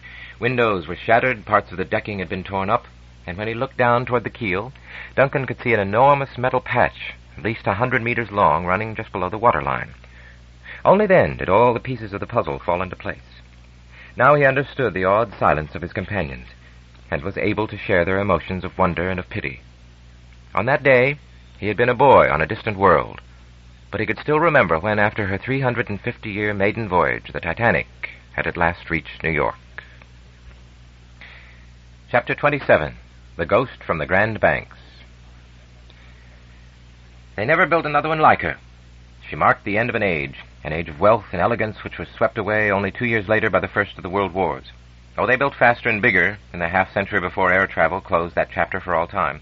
But no ship ever again matched the luxury you see around you now. It broke too many hearts when she was lost. Duncan could not believe it. He was still in a dream. The magnificent grand saloon with its vast mirrors, gilded columns, and ankle-deep carpet was opulent beyond anything he had ever imagined, and the sofa into which he was sinking made him almost forget the gravity of Earth. Yet the most incredible fact of all was that everything he saw and touched had been lying for 3.5 centuries on the bed of the Atlantic. He had not realized that the deep sea was almost as timeless as space. All the damage, the speaker had explained, was done on that first morning. When she sank 2.5 hours after the spur of ice ripped open the starboard hull, she went down bow first, almost vertically. Everything loose tumbled forward until it was either stopped by the bulkheads or else smashed through them. By miraculous good luck, and this tells you how superbly she was built, all 3 engines remained in place. If they had gone, the hull would have been so badly damaged that we could never have salvaged her. But once she reached the bottom, 3 kilometers down, she was safe for centuries. The water there is only 2 degrees above freezing point. The combination of cold and pressure quenches all decay, inhibits all rust. We found meat in the refrigerators as fresh as when it left Southampton on April 10th, 1912, and everything that was canned or bottled is still in perfect condition. When we'd patched her up, a straightforward job, though it took a year to plug all the holes and reinforce the weak spots, we blasted out the water with the zero-thrust cold rockets the deep-sea salvage people have developed. Naturally, weather conditions were critical. By good luck, there was an ideal forecast for April 15th, 2262, so she broke surface 350 years to the very day after she sank. Conditions were identical, dead calm, freezing temperature, and you won't believe this, but we had to avoid an iceberg when we started towing. So we brought her to New York, pumped her full of nitrogen to stop rusting, and slowly dried her out. No problems here. The underwater archaeologists have preserved ships 10 times older than Titanic. It's the sheer scale of the job that's taken us 14 years, and will take us at least 10 more. Thousands of pieces of smashed furniture to be sorted out, hundreds of tons of coal to be moved, almost every lump by hand. And the dead. 158 so far. Only a few people were trapped in the ship. Those in sealed compartments looked as if they had been drowned yesterday. In the sections the fish could reach, there were only bones. We were able to identify several from the cabin numbers and the White Star Line's records, and that story you've heard is quite true. We found one couple still in each other's arms. They were married, but each to someone else, and the 2 other partners survived. I wonder if they ever guessed. After 3.5 centuries, it doesn't much matter. Sometimes we're asked, why are you doing this, devoting years of time and millions of solars to salvaging the past? Well, I can give you some down-to-earth practical reasons. This ship is part of our history. We can better understand ourselves and our civilization when we study her. Someone once said that a sunken ship is a time capsule because it preserves all the artifacts of everyday life, exactly as they were at their last instant of use. And the Titanic was a cross-section of an entire society at the unique moment before it started to dissolve. We have the stateroom of John Jacob Astor with all the valuables and personal effects that the richest man of his age was taking to New York. He could have bought the Titanic 12 times over. And we have the toolkit that Pat O'Connor carried when he came aboard at Queenstown, hoping to find a better living in a land he was never to see. We even have the 5 sovereigns he had managed to save, after more years of hardship than we can ever imagine. These are the 2 extremes. Between them we have every walk of life. A priceless treasure trove for the historian, the economist, the artist, the engineer. But beyond that, there's a magic about this ship which has kept its name fresh through all the centuries. The story of the Titanic's first and last voyage is one that has to be told anew in every generation, lest men forget the workings of fate and chance. I've talked longer than I intended, and pictures speak louder than words. There have been 10 movies about the Titanic, and the most ambitious will start production shortly, using the actual location for the first time. But the extracts we want to show you now are from a film made 320 years ago. Of course it will look old-fashioned, and it's in black and white, but it was the last film to be made while survivors were still alive and could check its details. For this reason, it remains the most authentic treatment. I think you will discover that A Night to Remember lives up to its name. The lights in the Grand Saloon dimmed, as they had dimmed at 2:18 on the morning of April 15th, 1912. Time rolled back 3.5 centuries as the grainy, flickering real-life footage merged into the impeccable studio reconstruction. Titanic sailed again to make her appointment with destiny off the Grand Banks of Newfoundland. Duncan did not cry easily, but presently he was weeping. When the lights came on again, he understood why men had spent so much of toil and treasure to win back what the sea had stolen from them long ago. His eyes were still so misty and his vision so uncertain that for a moment he did not recognize the woman who had just entered the Grand Saloon and was standing by one of the ornate doors. Even carrying a hard hat, and with shapeless plastic waterproof covering her from neck to knees, Kalindi still looked poised and elegant. Duncan rose to his feet and walked toward her, ignoring the stares of companions. Silently he put out his arms, embraced her, and kissed her full on the lips. She was not as tall as he had remembered, or he had grown, because he had to stoop. "Well," she exclaimed, when she had disentangled herself, "after 15 years. You haven't changed in the least." "Liar. I hope I have. At 21 I was an irresponsible brat. At 21 you should be. It's the last chance you'll have." This scintillating conversation then ground to a halt, while they looked at each other and everyone in the Grand Saloon looked at them. "I'm quite sure," Duncan told himself wryly, "that they think we're old lovers. Would that it were true." "Duncan, darling." Sorry. I always start talking early 20th century when I'm in here. "Mr. D. Mackenzie, please excuse me for a few minutes while I speak to my other guests. Then we'll tour the ship together." He watched her dart purposefully from one group to another, the very embodiment of the efficient administrator, confirming that everything was going as planned. Was she playing another of her roles, or was this the real Kalindi, if such a creature existed? She came back to him 5 minutes later with all her associates trotting dutifully behind. "Duncan, I don't think you've met Commander Innes. He knows more about this ship than the people who built her. He'll be showing us around." As they shook hands, Duncan said, "I enjoyed your presentation very much. It's always stimulating to meet a real enthusiast." His words were not idle flattery. While he had been listening to that talk, Duncan had recognized something that he had not met before on Earth. Commander Innes was slightly larger than life, and seemed to be inclined at a small angle to his fellow Terrans. A world which had put a premium on tolerance and security and safe, well-organized excitements, like those provided by Enigma, had no place for zealots.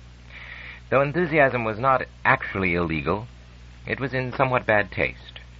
One should not take one's hobbies and recreations too seriously. Commander Innes, Duncan suspected, lived and dreamed Titanic. In an earlier age, he might have been a missionary, spreading the doctrines of Mohammed or Jesus with fire and sword. Today he was a harmless and indeed refreshing anomaly, and perhaps just a trifle mad. For the next hour they explored the bowels of the ship, and Duncan was thankful for his protective clothing. There was still mud and oil sloshing around on G-deck, and several times he banged his head against unexpected ladders and ventilating ducts. But the effort and discomfort were well worth it, for only in this manner could he really appreciate all the skill and genius that had gone into this floating city. Most moving of all was to touch the inward-curling pedals of steel far below the starboard bow, and to imagine the icy waters that had poured through them on that tragic night. The boilers were shapeless, crumpled masses, but the engines themselves were in surprisingly good condition. Duncan looked with awe at the giant connecting rods and crankshafts, the huge reduction gears.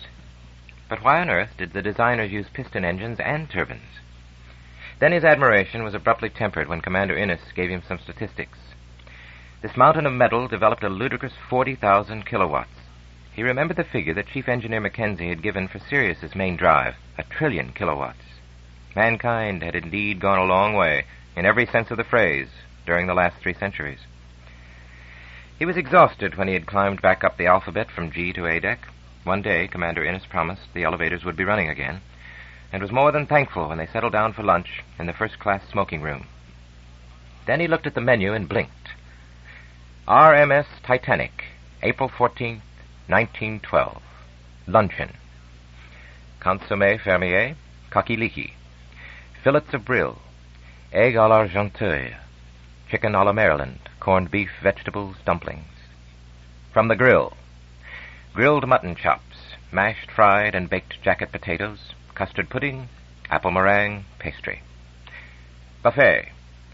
Salmon mayonnaise, potted shrimps, Norwegian anchovies, soused herrings, plain and smoked sardines, roast beef, round of spiced beef, veal and ham pie, Virginia and Cumberland ham, bologna sausage, brawn, gallatine of chicken, corned ox tongue, lettuce, beetroot, tomatoes. Cheese. Cheshire, Stilton, Gorgonzola, Edam, Camembert, Roquefort, Sandivel, cheddar. Iced draft Munich lager beer, 3 and 6 a tankard. "I'm sorry to disappoint you," said Kalindi. "We've done our best within the limits of the synthesizers, but we don't even know what half these items were. The secret of coquiliki went down with the ship, and perhaps it's just as well. But we do have a substitute for the Munich beer." Duncan would never have given this ordinary unlabeled bottle a second thought had he not noticed the extreme care with which it was carried. He looked questioningly at his hostess.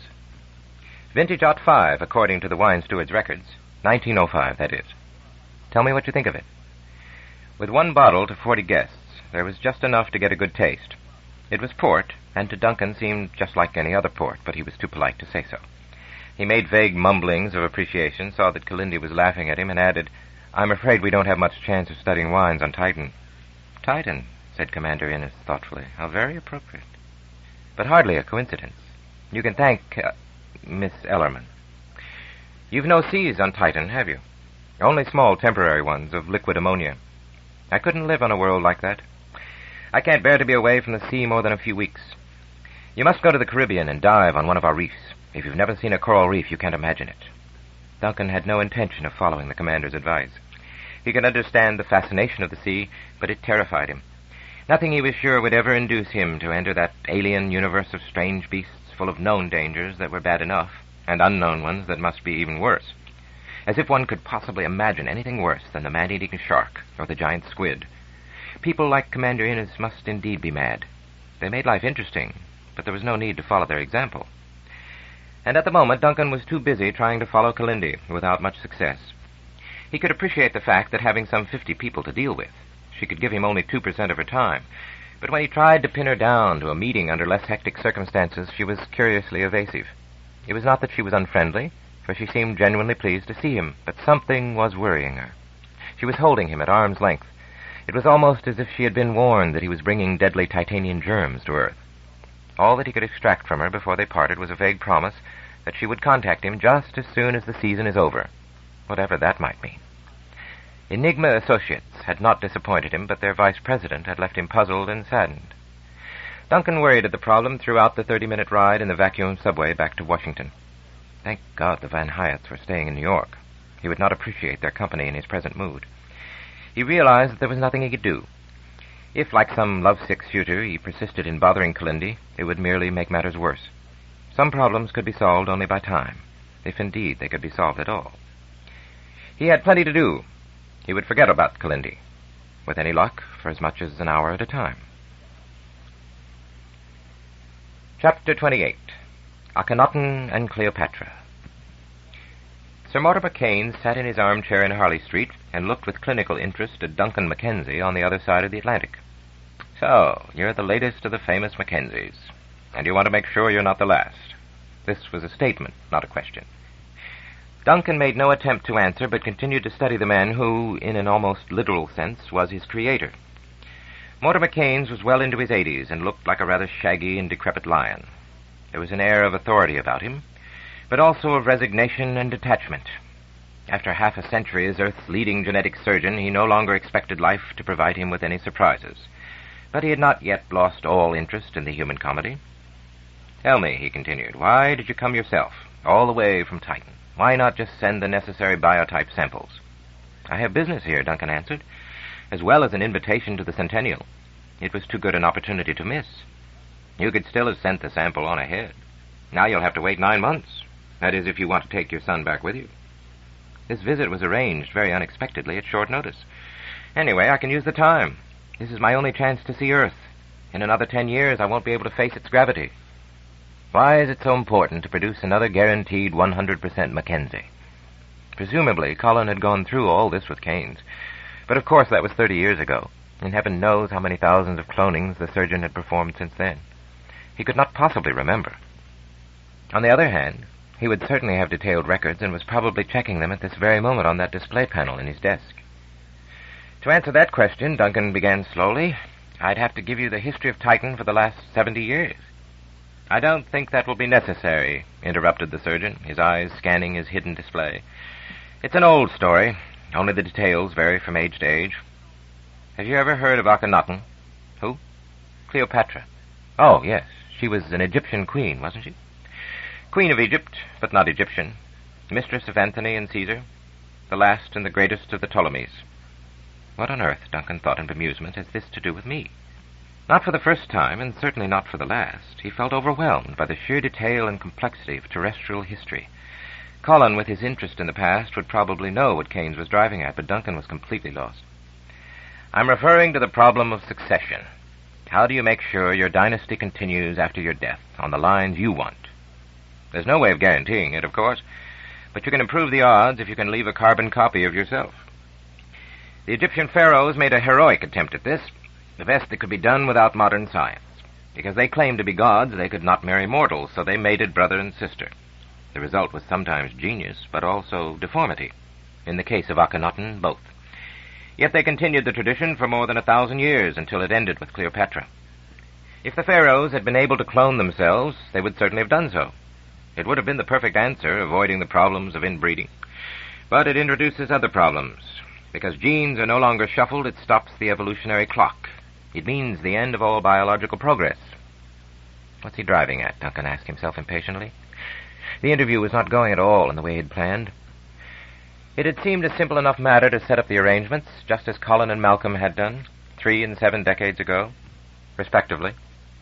Now it appeared that the man who had made more clonings than anyone on Earth was trying to talk him out of it. He felt confused and disoriented, and also a little angry. I've no objection, the surgeon continued, to cloning if it's combined with genetic repair, which is not possible in your case, as you certainly know. When you were cloned from Colin, that was merely an attempt to perpetuate the dynasty. Healing was not involved, only politics and personal vanity. Oh, I'm sure that both your precursors are convinced that it was all for the good of Titan, and they may well be absolutely right. But I'm afraid I've given up playing God. I'm sorry, Mr. Mackenzie. Now, if you'll excuse me, I hope you have an enjoyable visit. Goodbye to you. Duncan was left staring, slack-jawed, at a blank screen. He did not even have time to return the farewell, still less give Colin's greetings as he had intended to the man who had created both of them. He was surprised, disappointed, and hurt. No doubt he could make other arrangements, but it had never occurred to him to go anywhere than to his own point of origin. He felt like a son who had just been repudiated by his own father. There was a mystery here, and suddenly, in a flash of insight, Duncan thought he had guessed the solution. Sir Mortimer had cloned himself, and it had turned out badly. The theory was ingenious, and not without a certain poetic truth. It merely happened to be wrong. Chapter 29. Party Games.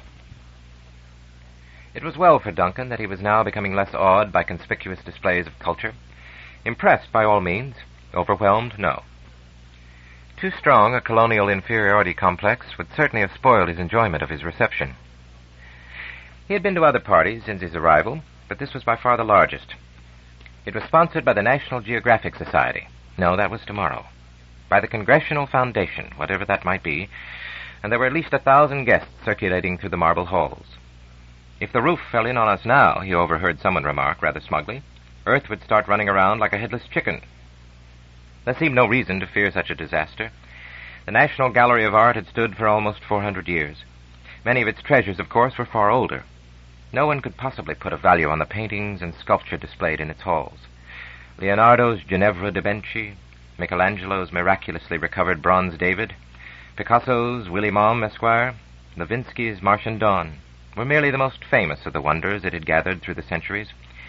Every one of them, Duncan knew, he could study through holograms in closer detail than he was doing now, but it was not the same thing.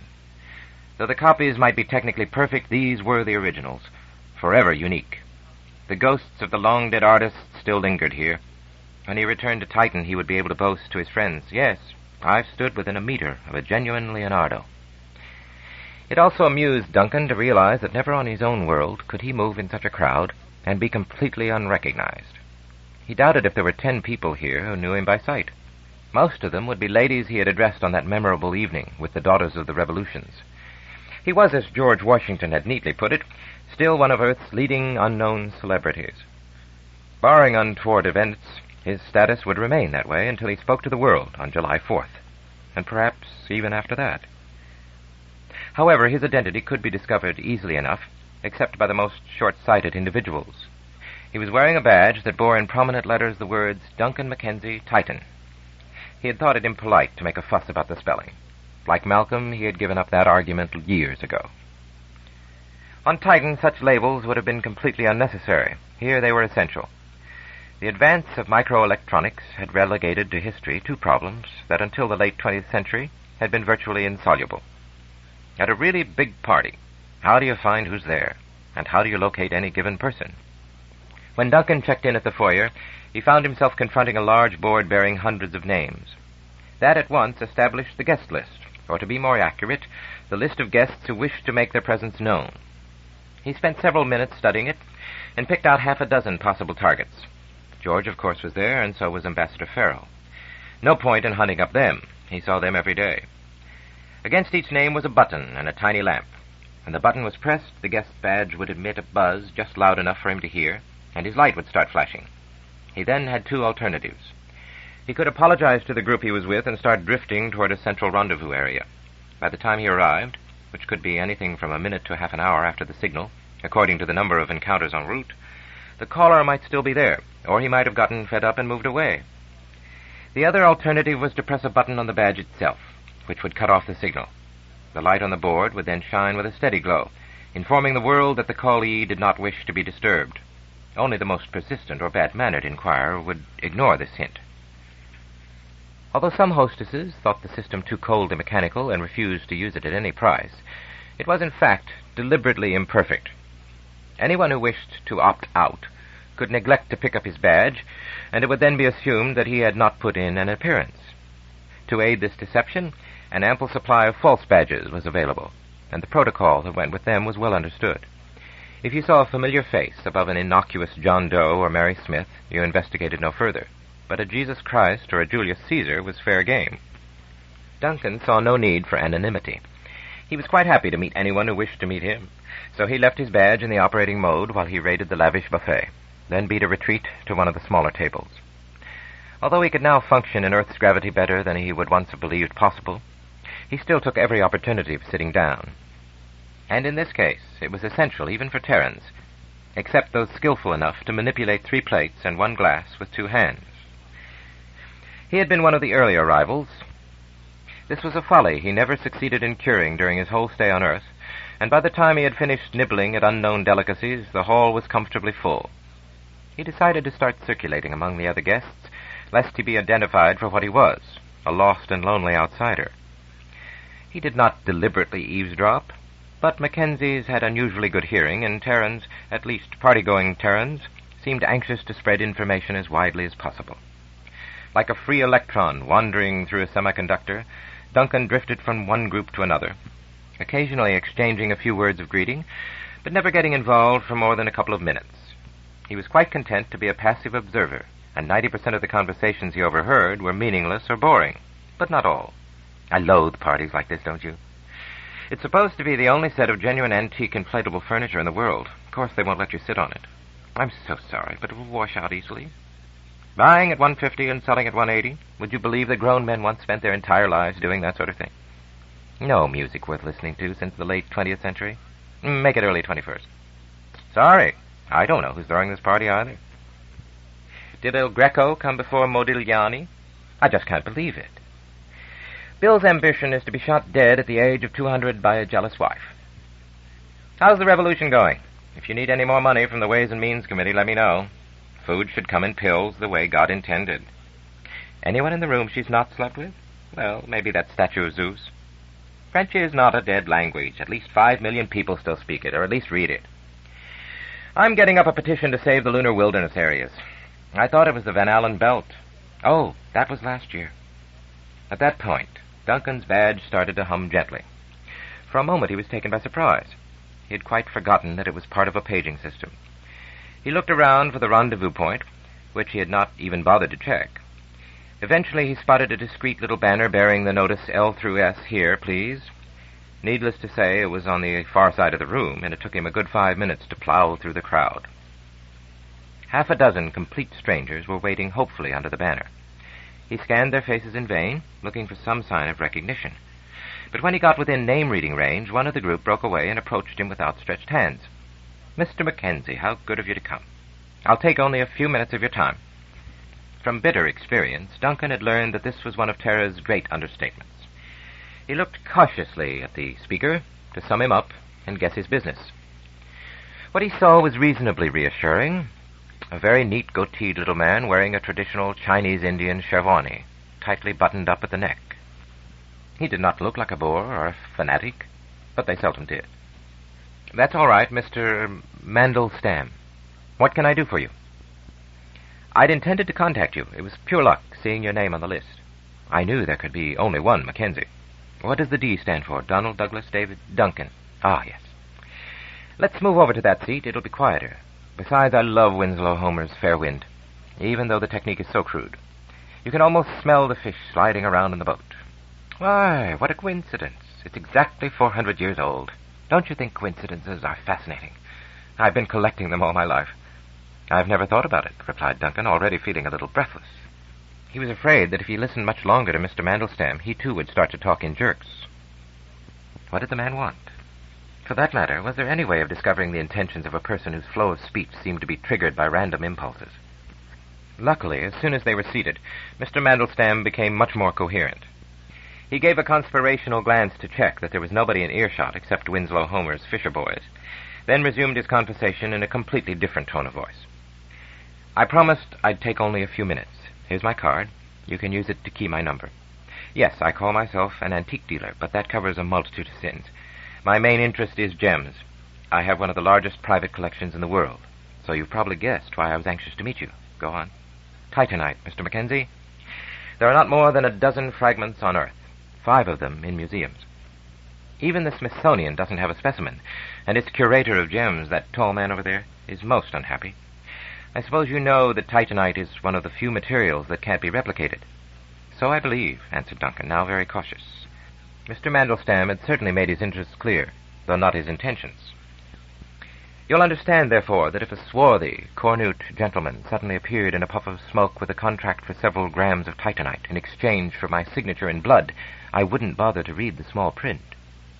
Duncan was not quite sure what cornute meant, but he got the general picture quickly enough and gave a noncommittal nod. "Well, something like this has been happening over the last 3 months, not quite so dramatically, of course. I've been approached in great confidence by a dealer who claims to have Titanite for sale, in lots of up to 10 grams. What would you say to that? I'd be extremely suspicious. It's probably fake. You can't fake Titanite. Well, synthetic? I thought of that, too. It's an interesting idea, but it would mean so many scientific breakthroughs somewhere that it couldn't possibly be hushed up.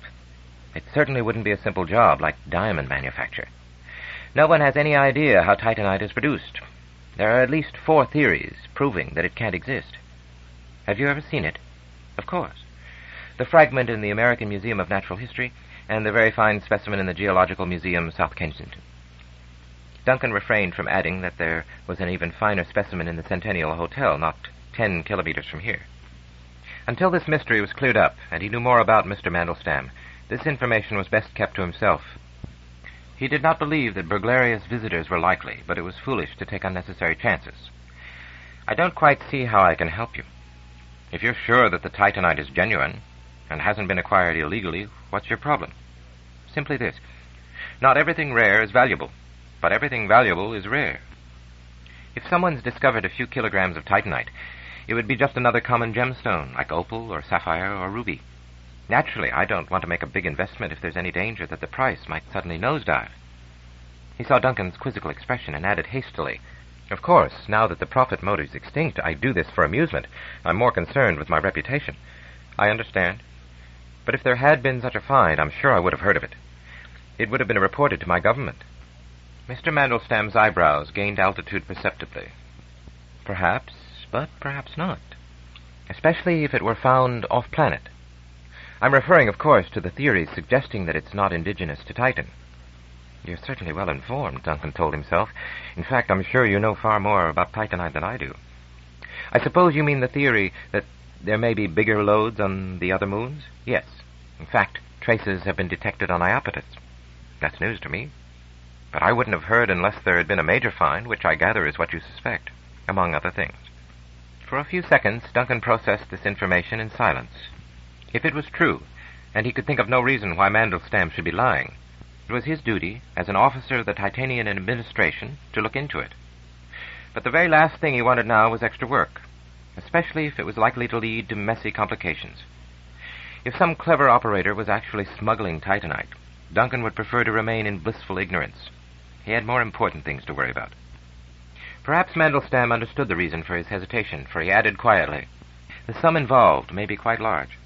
I'm not interested in that, of course, but most governments are rather grateful to anyone who detects a loss of revenue. If I can help you earn that gratitude, I should be delighted." "I understand you perfectly," said Duncan to himself, "and this makes the proposition much more attractive." He did not know the Titan law on these matters, and even if a reward was involved, it would be tactless for the special assistant to the chief administrator to claim it. But his task would certainly not be much easier if, as he gloomily expected, he were compelled to apply for more Terran solars before the end of his stay. "I'll tell you what I'll do," he said to Mandelstam. "Tomorrow I'll send a message to Titan and initiate inquiries. Very discreetly, of course. If I learn something, I'll let you know. But don't expect too much, or for that matter, anything at all." Mandelstam seemed quite happy with this arrangement, and departed with rather fulsome protestations of gratitude. Duncan decided that it was also high time that he left the party. He had been on his feet for over 2 hours, and all his vertebrae were now starting to protest in unison. As he made his way toward the exit, he kept a lookout for George Washington, and managed to find him despite his short stature, without falling back on the paging system. "Everything going well?" asked George. "Yes, I've had a very interesting time, and I've run into a curious character. He calls himself a gem expert. Ivor Mandelstam. What did the old fox want from you?" "Oh, information." "I was polite, but not very helpful. Should I take him seriously, and can he be trusted?" "Ivor is merely the world's greatest expert on gems, and in that business one can't afford even the hint of a suspicion. You can trust him absolutely." "Thanks. That's all I wanted to know." Half an hour later, back at the hotel, Duncan unlocked his case and laid out the set of pentominoes that Grandma had given him. He had not even touched it since arriving on Earth. Carefully, he lifted out the Titanite cross and held it up to the light. The first time he had ever seen the gem was at Grandma Ellen's, and he could date the event very accurately. Kalindi had been with him, so he must have been 16 years old. He could not remember how it had been arranged. In view of Grandma's dislike of strangers, and even of relatives, the visit must have been a major diplomatic feat. He did recall that Kalindi had been very anxious to meet the famous old lady, and had wanted to bring along her friends. That, however, had been firmly vetoed. It was one of those days when Ellen Mackenzie's coordinate system coincided with the external world's, and she treated Kalindi as if she were actually there. Doubtless the fact that she had a fascinating new novelty to display had much to do with her unusual friendliness. This was not the first specimen of Titanite that had been discovered, but the second or third, and the largest up to that time, with a mass of almost 15 grams. It was irregularly shaped, and Duncan realized that the cross he was now holding must have been cut from it. In those days, no one thought of Titanite as having any great value. It was merely a curiosity. Grandma had polished a section a few millimeters on a side, and the specimen now lay on the stage of a binocular microscope, with a beam of pseudo-white light from a trichromatic laser shining into it. Most of the room illumination had been switched off, but refracted and reflected spots, many of them completely dispersed into their 3 component colors, glowed steadily from unexpected places on walls and ceiling. The room might have been some magician's or alchemist's cell, as indeed, in a way, it was. In earlier ages, Ellen Mackenzie would probably have been regarded as a witch. Kalindi stared through the microscope for a long time, while Duncan waited more or less patiently. Then, with a whispered, "It's beautiful. I've never seen anything like it," she had reluctantly stepped aside. A hexagonal corridor of light, dwindling away to infinity, outlined by millions of sparkling points in a geometrically perfect array. By changing focus, Duncan could hurtle down that corridor without ever coming to an end. How incredible that such a universe lay inside a piece of rock only a millimeter thick. The slightest change of position and the glittering hexagon vanished. It depended critically on the angle of illumination, as well as the orientation of the crystal. Once it was lost, even Grandma's skilled hands took minutes to find it again. "Quite unique," she had said happily. Duncan had never seen her so cheerful. "And I've no explanations, merely half a dozen theories. I'm not even sure if we're seeing a real structure, or some kind of moire pattern in 3 dimensions, if that's possible." That had been 15 years ago, and in that time, hundreds of theories had been proposed and demolished. It was widely agreed, however, that Titanite's extraordinarily perfect lattice structure must have been produced by a combination of extremely low temperatures and total absence of gravity. If this theory was correct, it could not have originated on any planet, or much nearer to the Sun than the orbit of Neptune. Some scientists had even built a whole elaborate theory of interstellar crystallography on this assumption. There had been even wilder suggestions, something as odd as Titanite had naturally appealed to Carl's speculative urges. "I don't believe it's natural," he had once told Duncan. "A material like that couldn't happen. It's an artifact of a superior civilization, like, one of our crystal memories." Duncan had been impressed. It was one of those theories that sounded just crazy enough to be true, and every few years someone rediscovered it. But as the debate raged on inconclusively, the public soon lost interest. Only the geologists and gemologists still found Titanite a source of endless fascination, as Mandelstam had now demonstrated. Mackenzies always kept their promises, even in the most trifling matters. Duncan would send a message off to Colin the first thing in the morning. There was no hurry, and that he expected and half hoped would be the last he would hear of it. Very gently, he replaced the Titanite cross in its setting between the F, N, U, and V pentominoes. One day, he really must take a sketch of the configuration. If the pieces ever fell out of the box, it might take him hours to get them back again. Chapter 30. The Rivals. After the encounter with Mortimer Keynes, Duncan licked his wounds in silence for several days. He did not feel like discussing the matter with his usual confidants, General George and Ambassador Farrell. And though he did not doubt that Kalindi would have all the answers or could find them quickly, he also hesitated to call her. Instinct, rather than logic, told him that it might not be a good idea. When he looked into his heart, Duncan had to admit ruefully that though he certainly desired Kalindi and perhaps even loved her, he did not trust her. The classified section of the ComSol was not much use. When he asked for information on cloning services, he got several dozen names, none of which meant anything to him. He was not surprised to see that the list no longer included Keynes. When he checked the surgeon's personal entry, it printed out "retired." He might have saved himself some embarrassment if he had discovered this earlier, but who could have guessed? Like many other problems, this one solved itself unexpectedly. He was groaning beneath Bernie Petros's ministrations when he suddenly realized that the person who could help was right here, pulverizing him with merciless skill. Whether or not a man has any secrets from his valet, he certainly has none from his masseur. With Bernie, Duncan had established a cheerful, bantering relationship without detracting from the serious professionalism of the other's therapy, thanks to which he was not merely mobile, but still steadily gaining strength. Bernie was an inveterate gossip, full of scandalous stories, but Duncan had noticed that he never revealed names, and was as careful to protect his sources as any media reporter. For all his chattering, he could be trusted.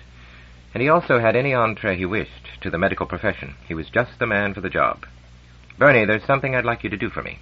"Delighted. Just tell me whether it's boys or girls, and how many of each with approximate shapes and sizes. I'll fill in the details. This is serious. You know I'm a clone, don't you?" "Yes." Duncan had assumed as much. It was not one of the solar system's best-kept secrets. Ouch! "Have you ever heard of Mortimer Keynes, the genetic surgeon?" "Of course." "Good. He was the man who cloned me. Well, on the other day I called him just to say hello, and he behaved in a very strange way. In fact, he was almost rude." "You didn't call him doctor? Surgeons often hate that." "No, at least I don't think so. It wasn't really anything on a personal level. He just tried to tell me that cloning was a bad idea, and he was against it. I felt I should apologize for existing." "I can understand your feelings." "What do you want me to do?" My rates for assassination are quite high, but easy terms can be arranged. Before we get that far, you might make some inquiries among your medical friends. I'd very much like to discover why Sir Mortimer changed his mind. That is, if anyone knows the reason. I'll find out, don't worry. Though it may take a few days. Bernie was obviously delighted at the challenge. He was also unduly pessimistic in his estimate, for he called Duncan the very next morning. "No problem," he said triumphantly. "Everyone knows the story. I should have remembered it myself. Are you ready to record? A few kilobits of the World Times coming over." The tragicomedy had reverberated around the Terran news services for several months, more than 15 years ago, and echoes of it were still heard from time to time. It was an old tale, as old as human history in some form or other. Duncan had read only a few paragraphs before he was able to imagine the rest. There had been the brilliant but aging surgeon and his equally brilliant young assistant, who in the natural course of events would have been his successor. They had known triumphs and disasters together, and had been so closely linked that the world had thought of them almost as one person. Then there had been a quarrel, over a new technique which the younger man had developed. There was no need, he claimed, to wait for the immemorial 9 months between conception and birth, now that the entire process was under control. If certain precautions were taken to safeguard the health of the human foster mother who carried the fertilized egg, there was no reason why pregnancy should last more than 2 or 3 months. Needless to say, this claim excited wide attention. There was even facetious talk of instant clones. Mortimer Keynes had not disputed his colleague's techniques, but he deplored any attempt to put them into practice. With a conservatism that some thought curiously inappropriate, he argued that nature had chosen that 9 months for very good reasons, and that the human race should stick to it. Considering the violence that cloning did to the normal process of reproduction, this seemed a rather strange attitude, as many critics hastened to point out. This only made Sir Mortimer even more stubborn, and reading between the lines, Duncan felt fairly certain that the surgeon's expressed objections were not the real ones. For some unknown and probably unknowable reason, he had experienced a crisis of conscience.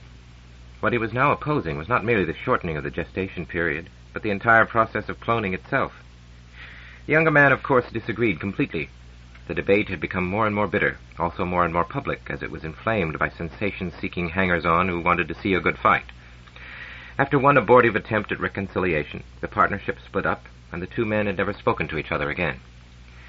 A major problem at medical congresses for the last decade had been to ensure that they were not present simultaneously at any meeting. That had been the end of Mortimer Keynes's active career. The famous clinic he had established was closed down, though he still kept his Harley Street office and did a little consultation. His ex-partner, who had a remarkable gift for acquiring public and private funds, promptly established a new base and continued his experiments. As Duncan read on with increasing curiosity and excitement, he realized that here was the man he needed. Whether he would take advantage of the high-speed cloning technique, he could decide later. It was certainly interesting to know that the option existed, and that if he wished, he could return to Titan months in advance of his original schedule. Now to locate Sir Mortimer's ex-colleague and successor. It was lucky that the search did not have to rely on the name alone, for it was one that occurred in some form or other 500,000 times in the Earth directory. But he had only to consult the classified section, often referred to for some mysterious reason lost in the depths of time by the utterly meaningless phrase yellow pages. And so, on a small island off the east coast of Africa, Duncan discovered El-Hajj Yehudi ben Mohammed. He had scarcely made arrangements to fly to Zanzibar when a small bombshell arrived from Titan. It bore Collins' identification number, but he was unable to make sense of it until he realized that it was both in cipher and the Mackenzie private code. Even after 2 processing trips through his Minisec, it was still somewhat cryptic. Priority, AAA, security, AAA. No record of any shipment Titanite registered Bureau of Resources last 2 years. Possible infringement finance regulations if private sale for convertible solars not approved by Bank of Titan. Persistent rumor major discovery on outer moon. Asking Helmer to investigate. Will report soonest. Colin. Duncan read the message several times without any immediate reaction. Then slowly the pieces of the puzzle began to drift around into new configurations, and a pattern started to emerge. It was one that Duncan did not like at all. Naturally, Colin would have gone to Armand Helmer, controller of resources. The export of minerals came under his jurisdiction. Moreover, Armand was a geologist. In fact, he had made one small Titanite find himself, of which he was inordinately proud. Was it conceivable that Armand himself might be involved? The thought flashed through Duncan's mind, but he dismissed it instantly. He had known Armand all his life, and despite their many political and personal differences, he did not for a moment believe that the controller would get involved in any illegality, especially one that concerned his own bureau. And for what purpose? Merely to accumulate a few thousand solars in some terrestrial bank? Armand was now too old and too gravity-conditioned ever to return to Earth, and he was not the kind of man who would break the law for so trivial a purpose as importing Terran luxuries. Side 5, Imperial Earth, beginning on page 200. Especially as such chicanery was always discovered, sooner or later, smugglers could never resist displaying their treasures. And then there would be another acquisition for the impecunious Titan Museum, while the criminal would be barred from all the best places for at least a month. No, Armand could be excluded, but what of his son? The more Duncan considered this possibility, the more likely it seemed. He had no proof whatsoever, only an array of facts all pointing in one direction. Consider. Carl had always been daring and adventurous, willing to run risks for what he believed sufficiently good reasons. As a boy, he had taken a positive delight in circumventing regulations, except, of course, those basic safety rules that no sane resident of Titan would ever challenge. If Titanite had been discovered on one of the other satellites, Carl would be in an excellent position to take advantage of it. In the last 3 years, he had been on half a dozen Titan-Terran surveys. To Duncan's certain knowledge, he was one of the few men who had been to Enceladus, Tethys, Dione, Rhea, Hyperion, Iapetus, Phoebe, Cronus, Prometheus. And now he was on remote Mnemosyne. Already Duncan could draw up a seductively plausible scenario. Carl might even have made the find himself. Certainly he would have seen all the specimens coming aboard the survey ship, and his well-known charm would have done the rest.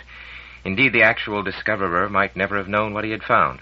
Few people had seen raw Titanite, and it was not easy to identify until it had been polished. Then it would have been a simple matter of sending a small package to Earth, perhaps on one of the resupply ships which did not even call it Titan. What would be the legal situation then? That could be tricky. Titan had jurisdiction over the other permanent satellites, but its claim to the obvious temporary ones, like Phoebe and Company, was still in dispute. It was possible that no laws had been broken at all. But this was sheer speculation. He had not the slightest hard evidence.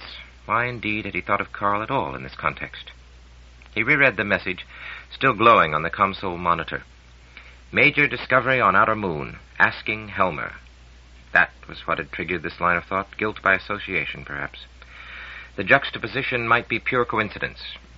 But the Mackenzies could read each other's minds, and Duncan knew that the phraseology was deliberate. There was no need for Colin to have mentioned Helmer. He was sending out an early warning signal. It was ridiculous to pile speculation upon speculation, but Duncan could not resist the next step. Assuming that Carl was involved, why? Carl might take risks, might even get involved in petty illegalities, but it would be for some good purpose.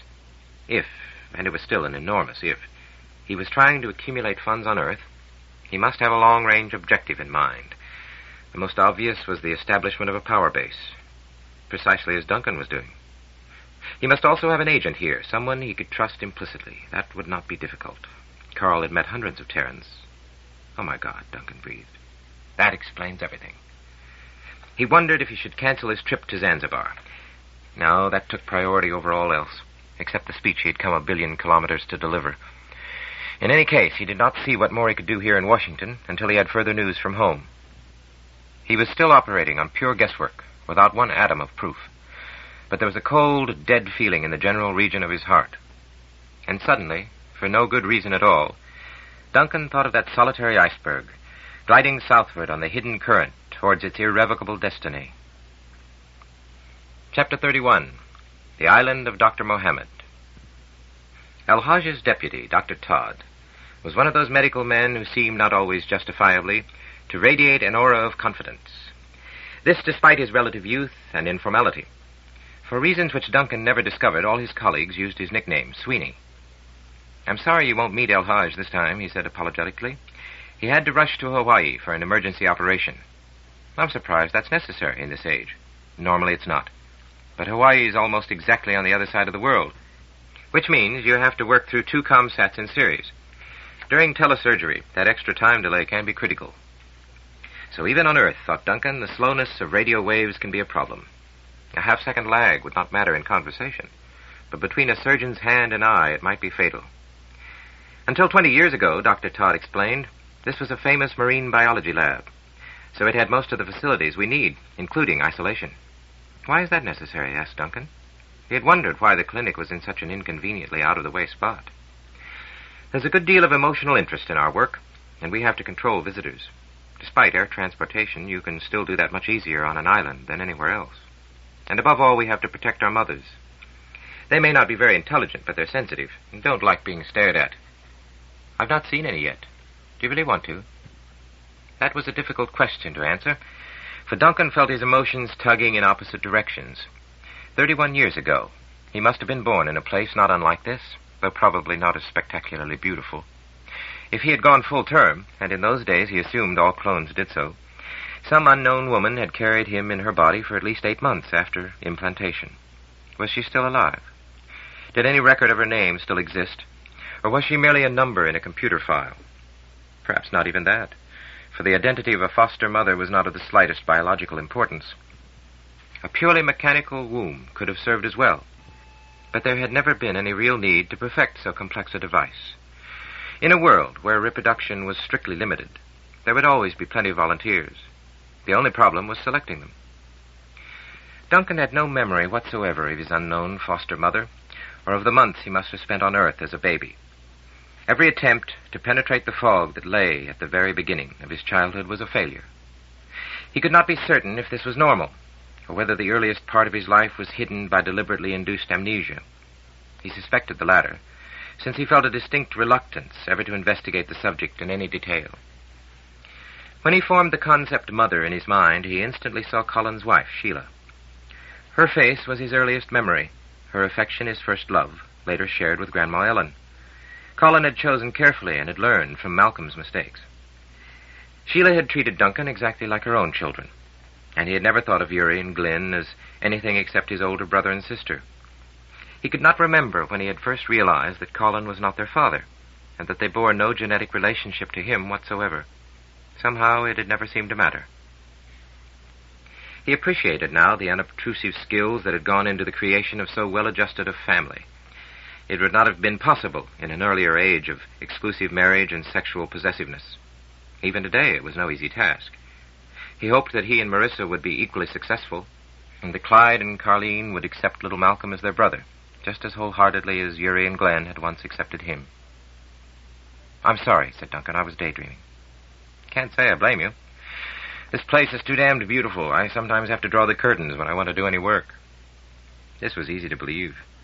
Yet beauty was not the first impression to strike Duncan when he landed on the island. Even now, his dominant feeling was one of awe, mixed with more than a trace of fear. Starting a dozen meters away, and filling his field of vision right out to the sharp blue line of the horizon, was more water than he had ever imagined.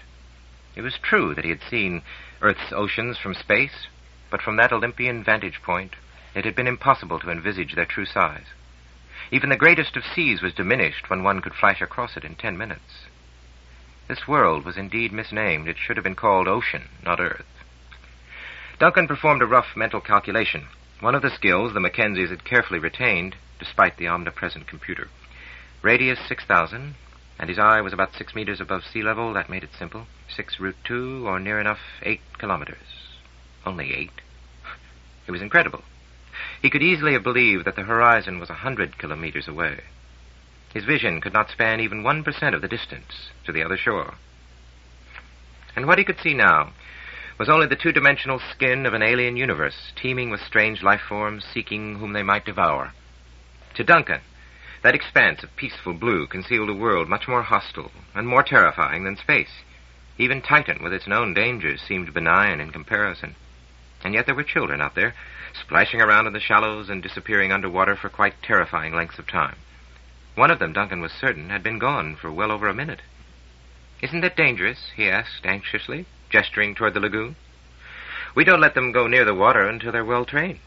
And if you must drown yourself, this is the place for it, with some of the best medical facilities in the world. We've had only one permanent death in the last 15 years. Revival would have been possible even then, but after an hour underwater, brain damage is irreversible. But what about sharks and all the other big fish?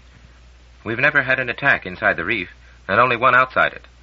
That's a small price to pay for admission to Fairyland. We're taking out the big trimaran tomorrow. Why don't you come along? I'll think about it, Duncan answered evasively. Oh, I suppose you've never been underwater before. I've never been on it, except in a swimming pool. Well, you've nothing to lose. Though we won't complete the tests for another 48 hours, I'm sure we'll be able to clone successfully from the genotypes you've given. So your immortality insurance is taken care of. Thank you very much, said Duncan dryly. That makes all the difference. He remembered Commander Innes's invitation to the Caribbean reefs, and his instant, though unexpressed, refusal. But those mere children were obviously enjoying themselves, and their confidence was a reproach to his manhood. The pride of the Mackenzies was at stake. He looked glumly at that appalling mass of water and realized that he would have to do something about it before he left the island. He had never felt less enthusiastic about any project in his life. The night was beautiful, blazing with more stars than any man could ever see from the surface of Titan, however long he lived. Though it was only 1900 hours, too early for dinner, let alone sleep, the sun might never have existed. So total was the darkness away from the illumination of the main buildings and of the little lights strung along the paths of crushed coral. From somewhere in that darkness came the sound of music, a rhythmical throbbing of drums played with more enthusiasm than skill. Rising above this steady beat were occasional bursts of song and women's voices calling to one another. Those voices made Duncan suddenly lonely and homesick. He started to walk along the narrow path in the general direction of the revelry. After wandering down several blind alleys, ending up once in a charming sunken garden, which he left with profuse apologies to the couple busily occupying it, he came to the clearing where the party was in progress.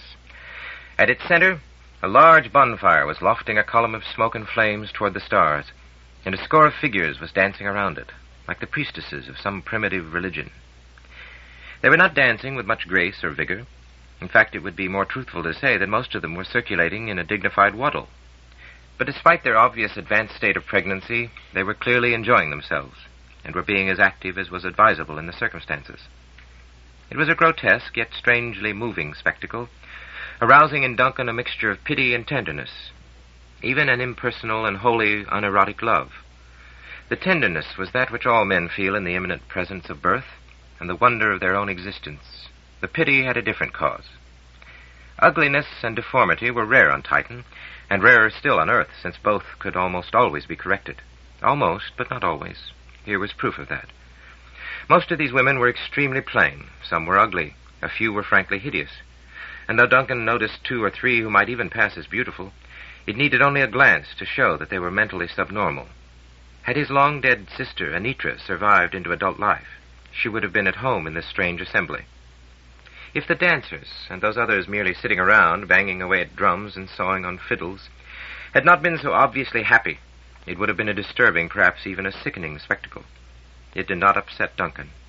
Though he was startled, he was prepared for it. He knew how the foster mothers were chosen. The first requirement, of course, was that they should have no gynecological defects. That demand was easy to satisfy.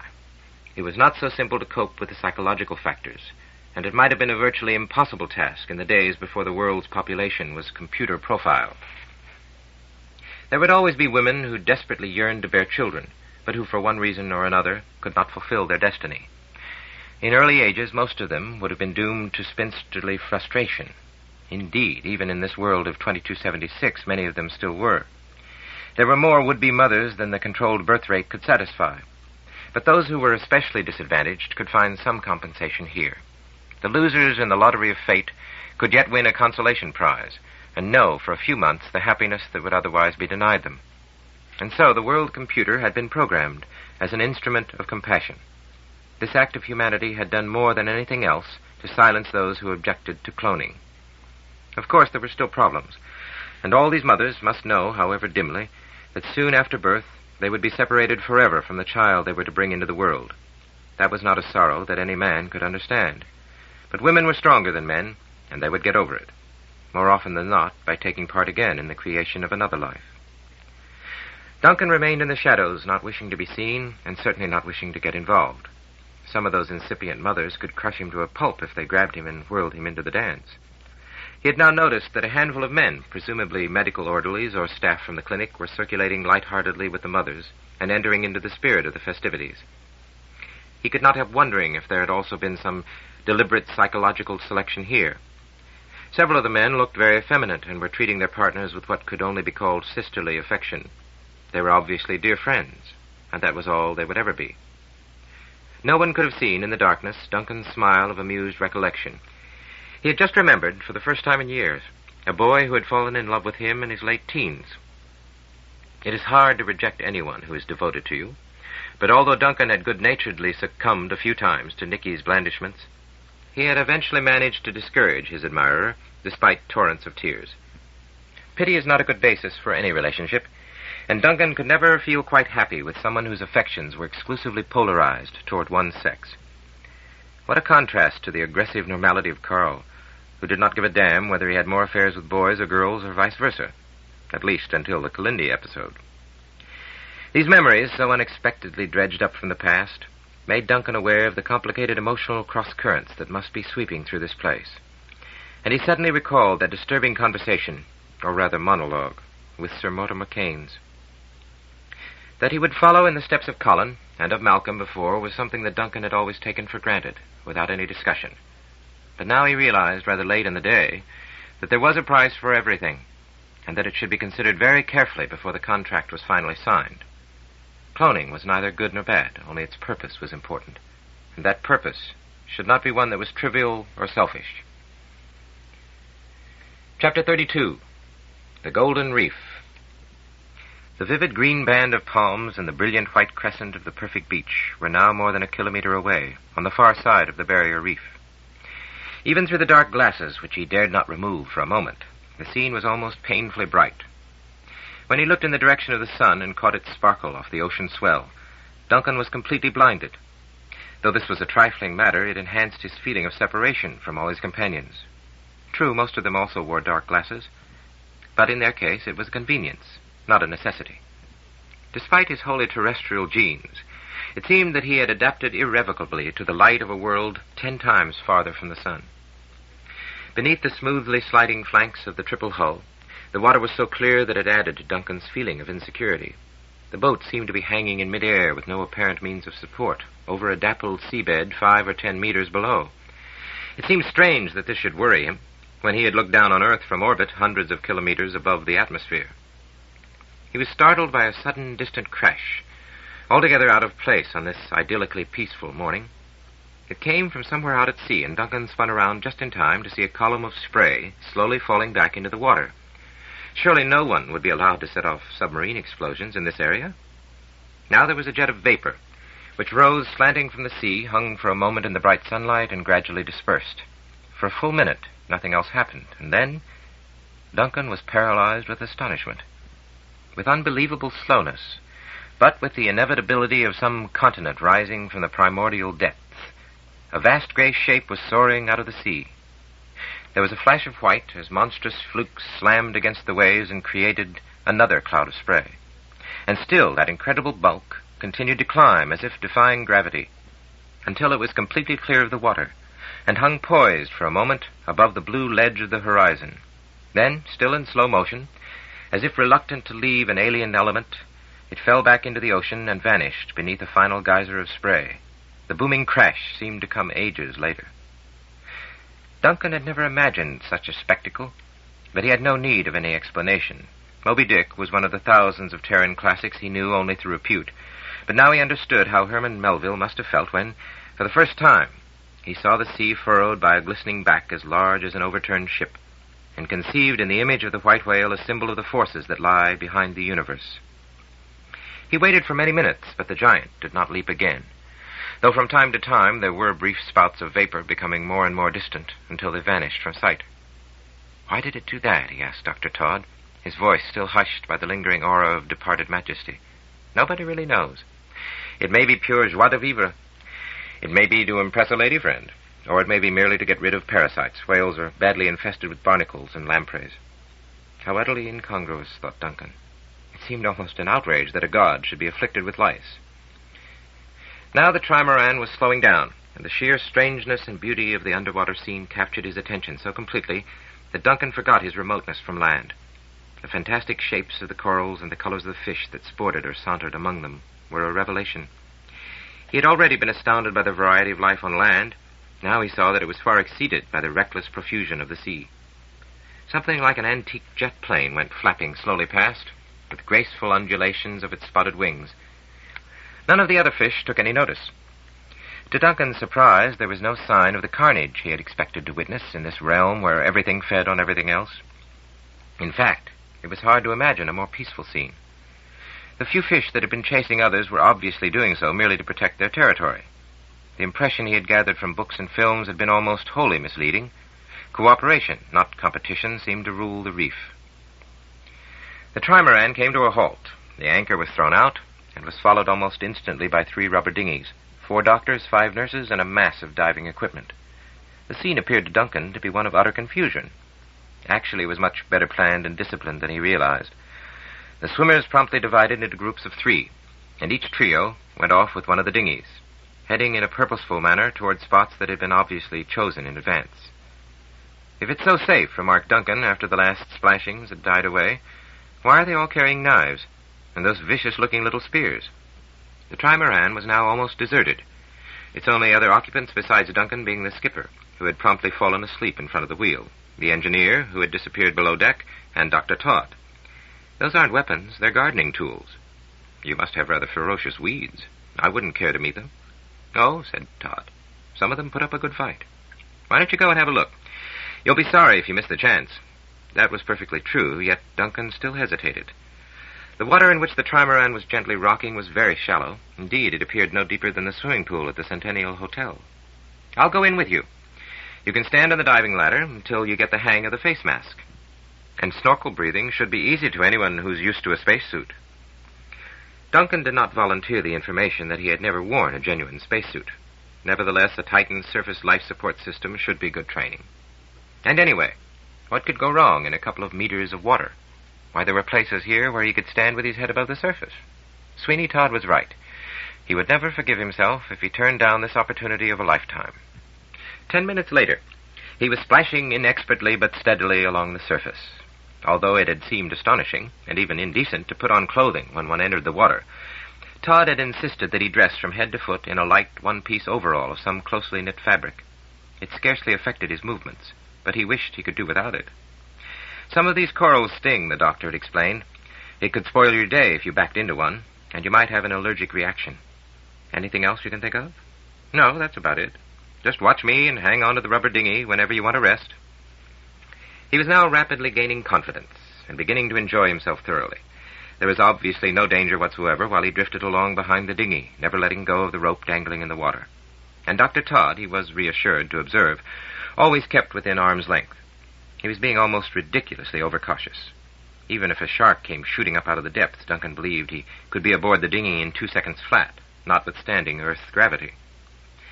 Now that he had mastered the use of the snorkel tube, he kept his head under water all the time, and even essayed shallow dives, which involved holding his breath for considerable periods.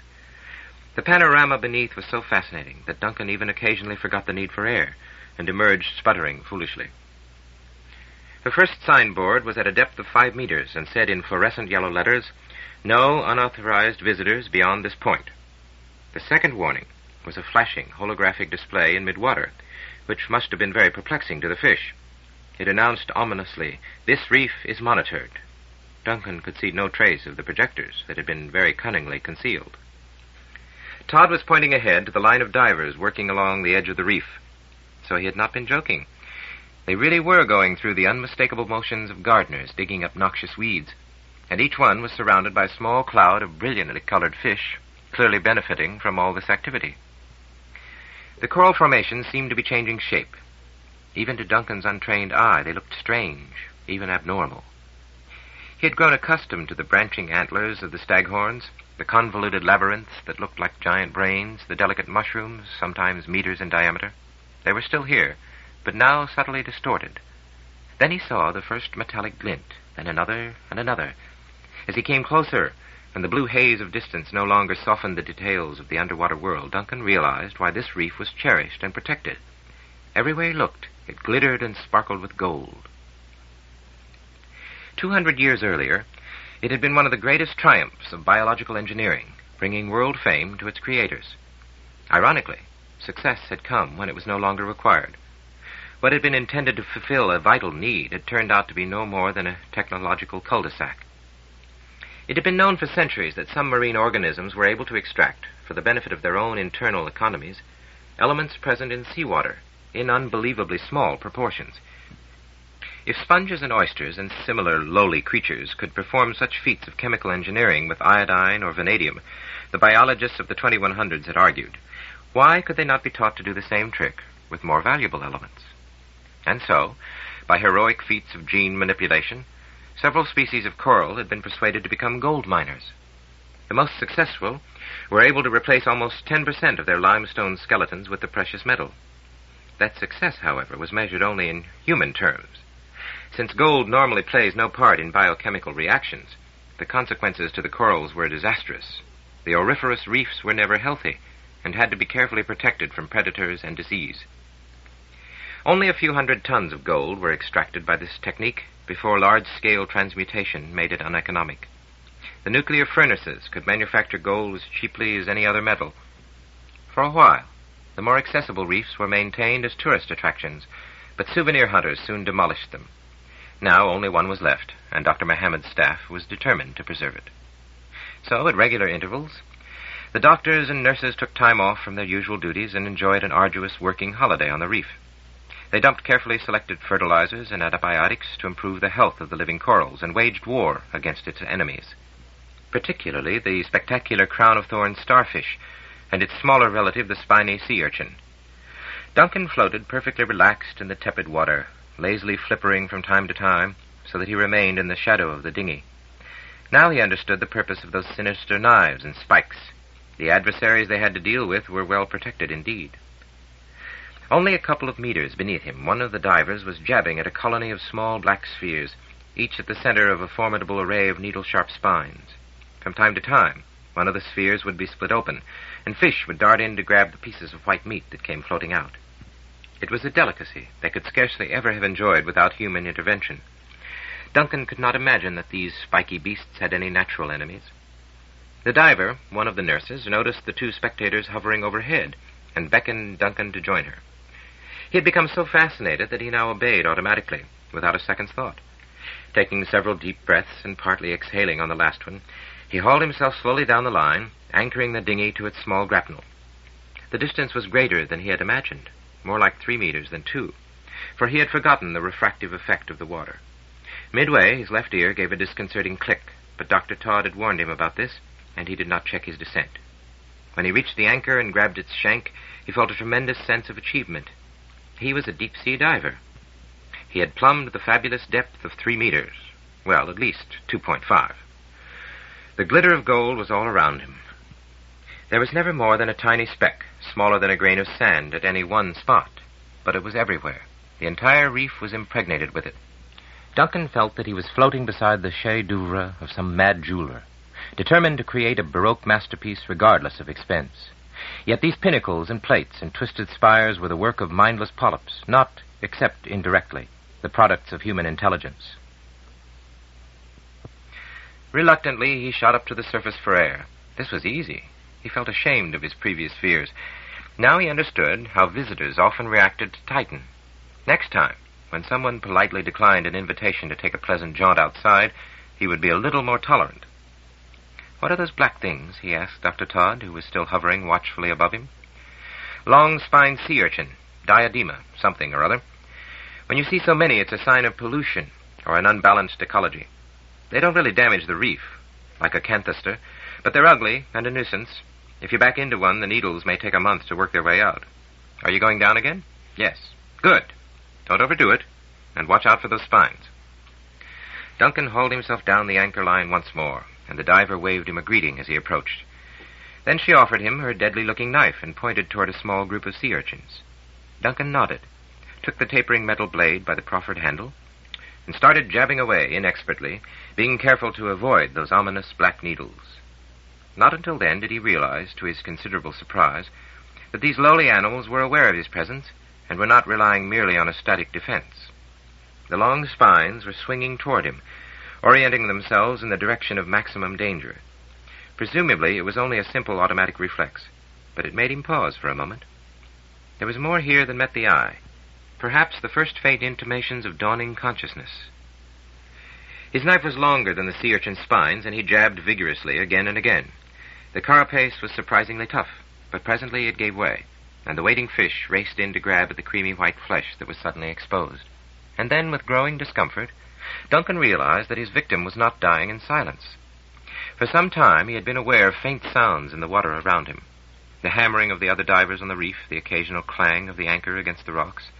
But this noise came from much closer at hand and was most peculiar, even disturbing. It was a crackling, grinding sound. Though the analogy was patently ridiculous, it could only be compared to the crunching of thousands of tiny teeth, clashing in rage and agony. Moreover, there was no doubt that it came from the eviscerated sea urchin. That faint, inhuman death rattle was so unexpected that Duncan checked his onslaught and remained hovering motionless in the water. He had completely forgotten the necessity for air, and the conscious part of his mind had dismissed the mounting symptoms of suffocation as irrelevant, to be dealt with later. But finally he could ignore them no longer and shot gasping to the surface. With a profound sense of shock, even of shame, Duncan realized that he had just destroyed a living creature. He could never have imagined before he left Titan that such an experience would ever come his way.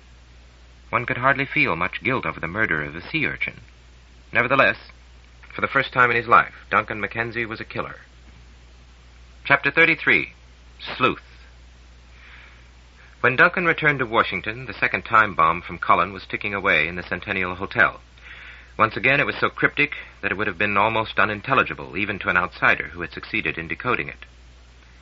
Confirm your old friend has unauthorized account 65842, Geneva Branch, First Bank of Aristarchus. Balance several tens of thousands solars. This information not to be disclosed any circumstances. Presume from sale of Titanite. Making inquiries, Mnemosyne. Meanwhile, suggest you keep alert. Regards, Cullen. Duncan understood perfectly well why this information was not to be disclosed. The lunar banks guarded their secrets well, and heaven alone knew by what prodigies of persuasion or genteel blackmail Cullen had managed to get hold of Carl's account number. Even so, he had been unable to obtain a figure for the balance, but it was obviously considerable. 10,000 solars was far more than anyone would need for the purchase of a few Terran luxuries, and several times that was more than the Mackenzies held in their own perfectly legal accounts. Such an amount of money was more than a cause for envy. It was disturbing, especially if it was intended for some clandestine use.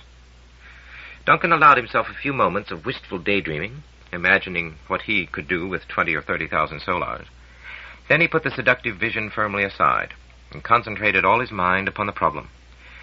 While Carl's involvement had been only a vague suspicion, he had been reluctant to waste time on a detailed analysis of how, when, and, above all, why. But now that speculation had congealed into certainty, he could no longer evade the issue. What a pity that the obvious line of approach was out of the question. He could hardly call up the First Bank of Aristarchus and ask for a printout of account 65842. Not even the world government could do that, unless fraud or crime had already been proved beyond a shadow of a doubt. Even the most discreet inquiry would trigger an explosion. Someone would certainly be fired, and Cullen might be faced with the most embarrassing questions. The only real problem in life, an ancient philosopher had once said, is what to do next. There was still no link with Kalindi or anyone else. Duncan did not relish playing a role in some sleazy old-time spy or detective melodrama, and was not even sure how one got started on such an enterprise. Cullen would have been much better at it. Of the three Mackenzies, he was the only one with any flair for subterfuge, indirection, and secrecy. He was probably enjoying himself, especially since he had never liked Carl, being one of the few people on Titan immune to his charms. But Cullen, though he was doing a remarkable job, was more than 1 billion kilometers away, at the end of an expensive 3-hour time lag. There was no one on Earth in whom Duncan could confide. This was a private Titanian matter, and might yet turn out to be a storm in a teacup. However, if it was serious, the fewer people who knew about it, the better. Duncan considered and dismissed the idea of talking to Ambassador Farrell. He might have to enter the picture later, but not now. Duncan had not been too impressed with Bob Farrell's discretion, and of course he was a Terran. Moreover, if the embassy discovered that there was a large amount of masterless money floating around Earth, That would undoubtedly precipitate a tug of war. It was true that the rent on Wyoming Avenue had to be paid, but Titan's demands were even more urgent. And yet perhaps there was one Terran he could trust. The man who had raised the matter in the first place, and who was equally interested in finding the answer. Duncan tapped out the name on his console, wondering if it would accept that ridiculous apostrophe. He had managed to misplace the dealer's card, which would have placed the call automatically. "Mr. Mandelstam," he said when the screen lit up. "Duncan Mackenzie. I have some news for you. Where can we meet for a private conversation?" "Are you absolutely certain," said Duncan anxiously, "that no one can overhear us?" "You've been seeing too many historical films, Mr. Mackenzie," Ivor Mandelstam replied. "This isn't the 20th century, and it would take a singularly determined police state to bug every auto jitney in Washington. I always do my confidential business cruising around and round on the mall. There's absolutely nothing to worry about." "Very well. It's imperative that this doesn't go any further. I'm fairly sure that I know the source of the Titanite. What's more, I have a very good idea of the Terran agent, who has apparently already made some substantial sales." "I've discovered that," said Mandelstam a little glumly. "Do you know how substantial?" "Several tens of thousands of solars." To Duncan's surprise, Mandelstam brightened appreciably. "Oh, is that all?" he exclaimed. "I'm quite relieved. And can you give me the name of the prime agent? I've been operating through a very close-mouthed intermediary." Duncan hesitated. "I believe you implied that no Terran laws were being broken." "Correct. There's no import duty on extraterrestrial gems. Everything at this end is perfectly legal, unless, of course, the Titanite is stolen and the Terran agent is an accomplice. I'm sure that isn't the case.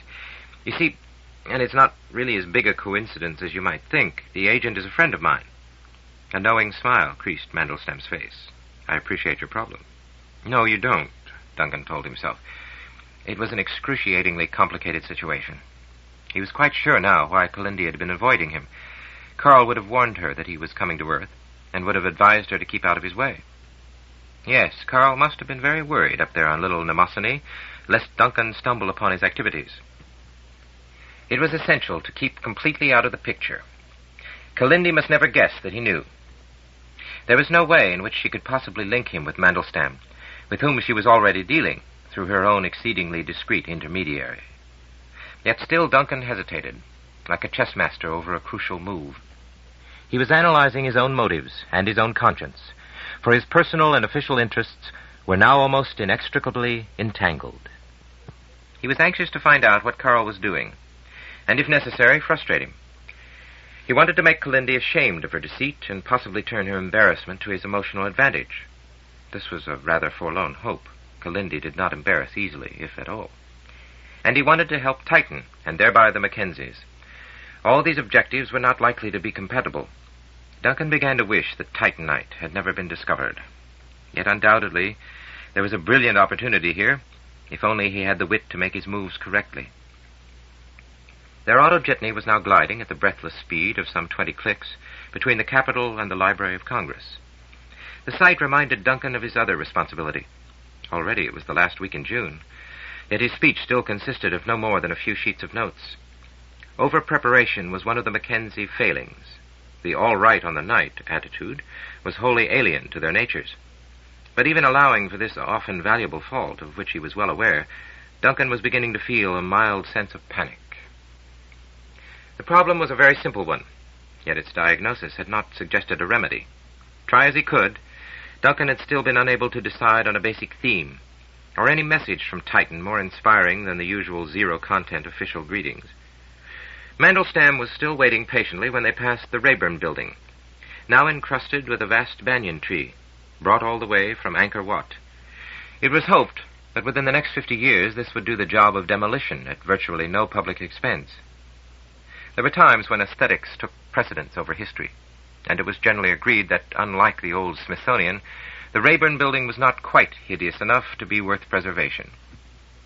But what would that vegetable octopus do next, the professional alarmists had worried, when it had finished this task?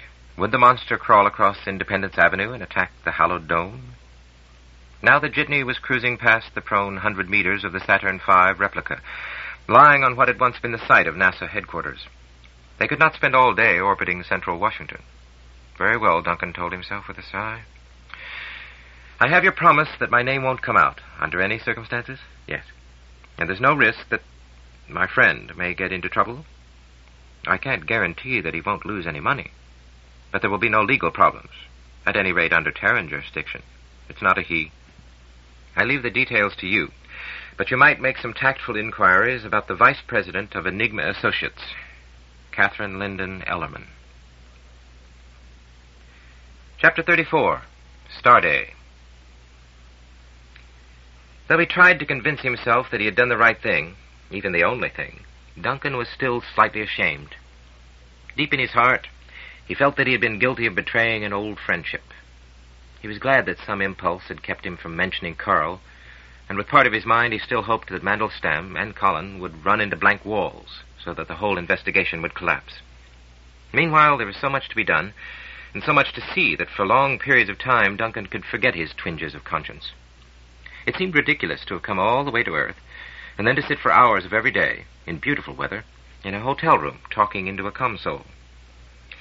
But every time Duncan thought he had completed one of the innumerable chores they had given him before he left home, there would be a backup message reopening the subject or adding fresh complications. His official duties were time-consuming enough. What made matters worse were all the private requests from relatives, friends, and even complete strangers who assumed that he had nothing else to do except contact lost acquaintances, obtain photos of ancestral homes, hunt for rare books, research Terran genealogies, locate obscure works of art, act as an agent for hopeful Titanian authors and artists, conjure up scholarships and free passages to Earth, and say thank you for Starday cards received 10 years ago and never acknowledged.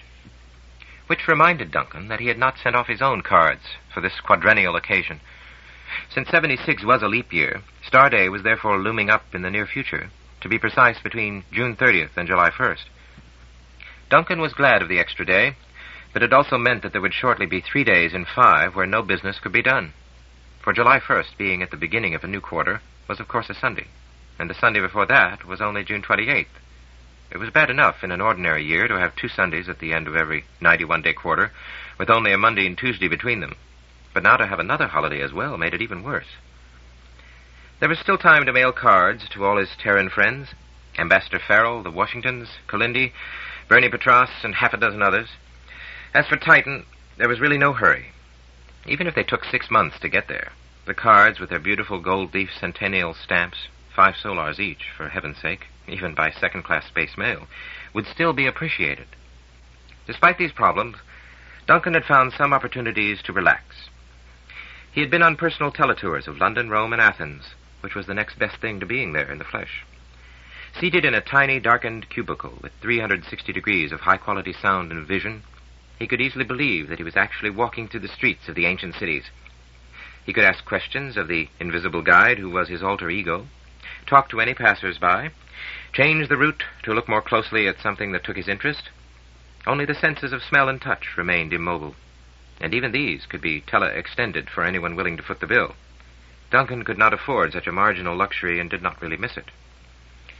He also attended several concerts, 2 ballets, and 1 play, all arranged for the benefit of visitors in this centennial year, and all unavoidable without the exercise of more diplomatic illness or sheer bad manners than Duncan felt able to muster. The music, though doubtless magnificent, bored him.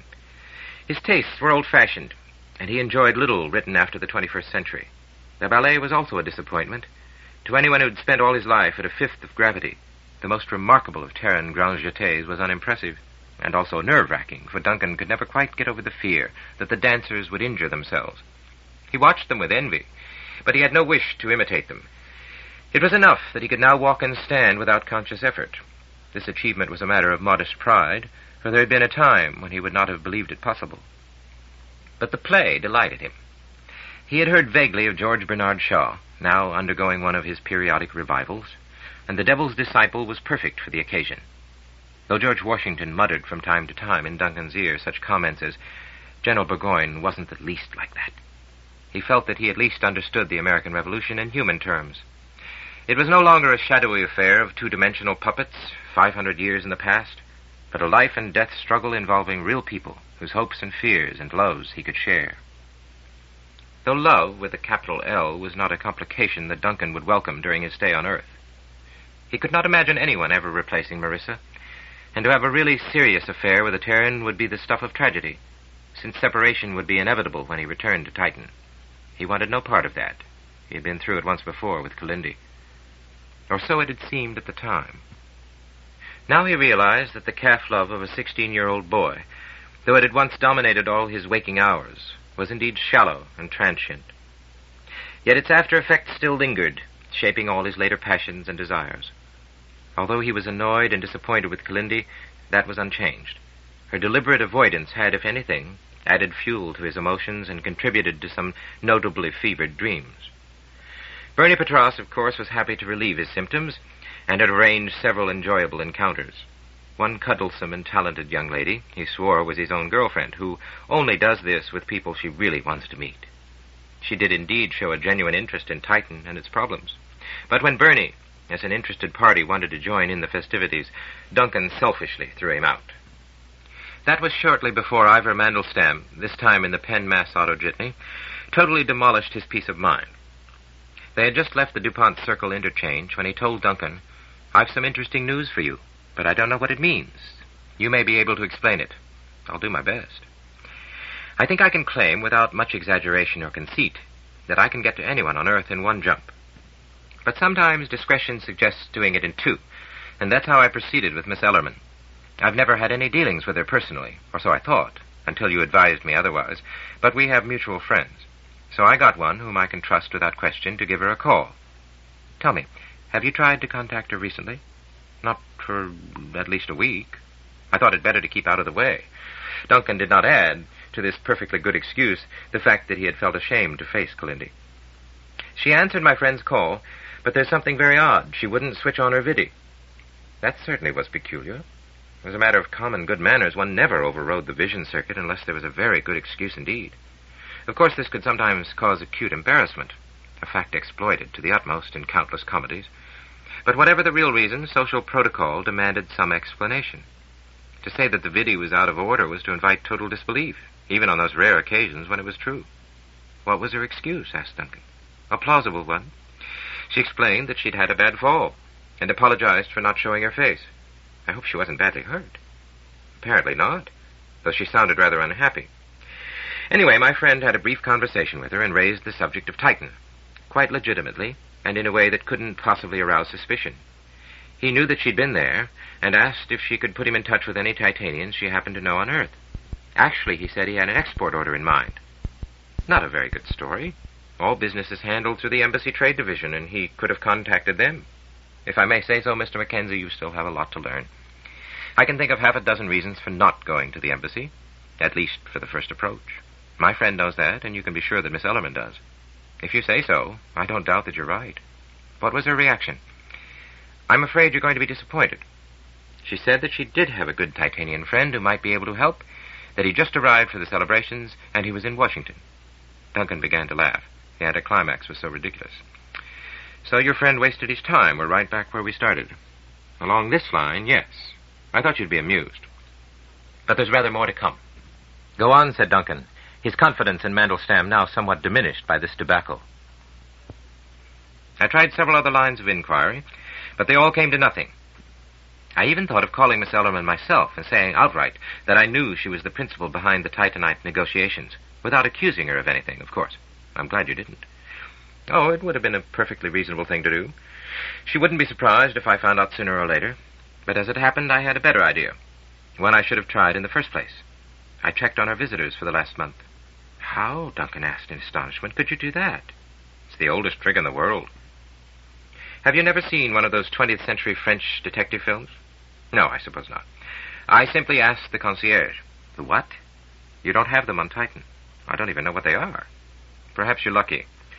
On Earth, they're an indispensable nuisance. Miss Ellerman, as I assume you know, lives in a very luxurious Deep 10 just south of Mount Rockefeller. In fact, she has the basement penthouse. A hankering I've never understood. The farther down I go, the more claustrophobic I get. Well, any large complex has a doorkeeper at the entrance to tell visitors who's in and who's out, take messages, accept deliveries, and authorize the right people to go to the right apartments. That's the concierge. And you were able to get at its memory bank? Mandelstam had the grace to look slightly embarrassed. It's surprising what can be done if you know the right people. Oh, don't misunderstand. There was nothing illegal, but I prefer to omit details. On Titan, we're very particular about invasion of privacy. So are we on Earth. Anyone who really wants to do so can easily bypass the concierge. Which, in fact, suggests to me that Miss Ellerman does not have a guilty conscience, or anything to hide. But tell me, Mr. Mackenzie, didn't you know that she had a Titanian guest staying with her? Duncan stared at him open-mouthed, but quickly recovered himself. Of course. Carl might well have prevailed on some trusted friend to act as a courier.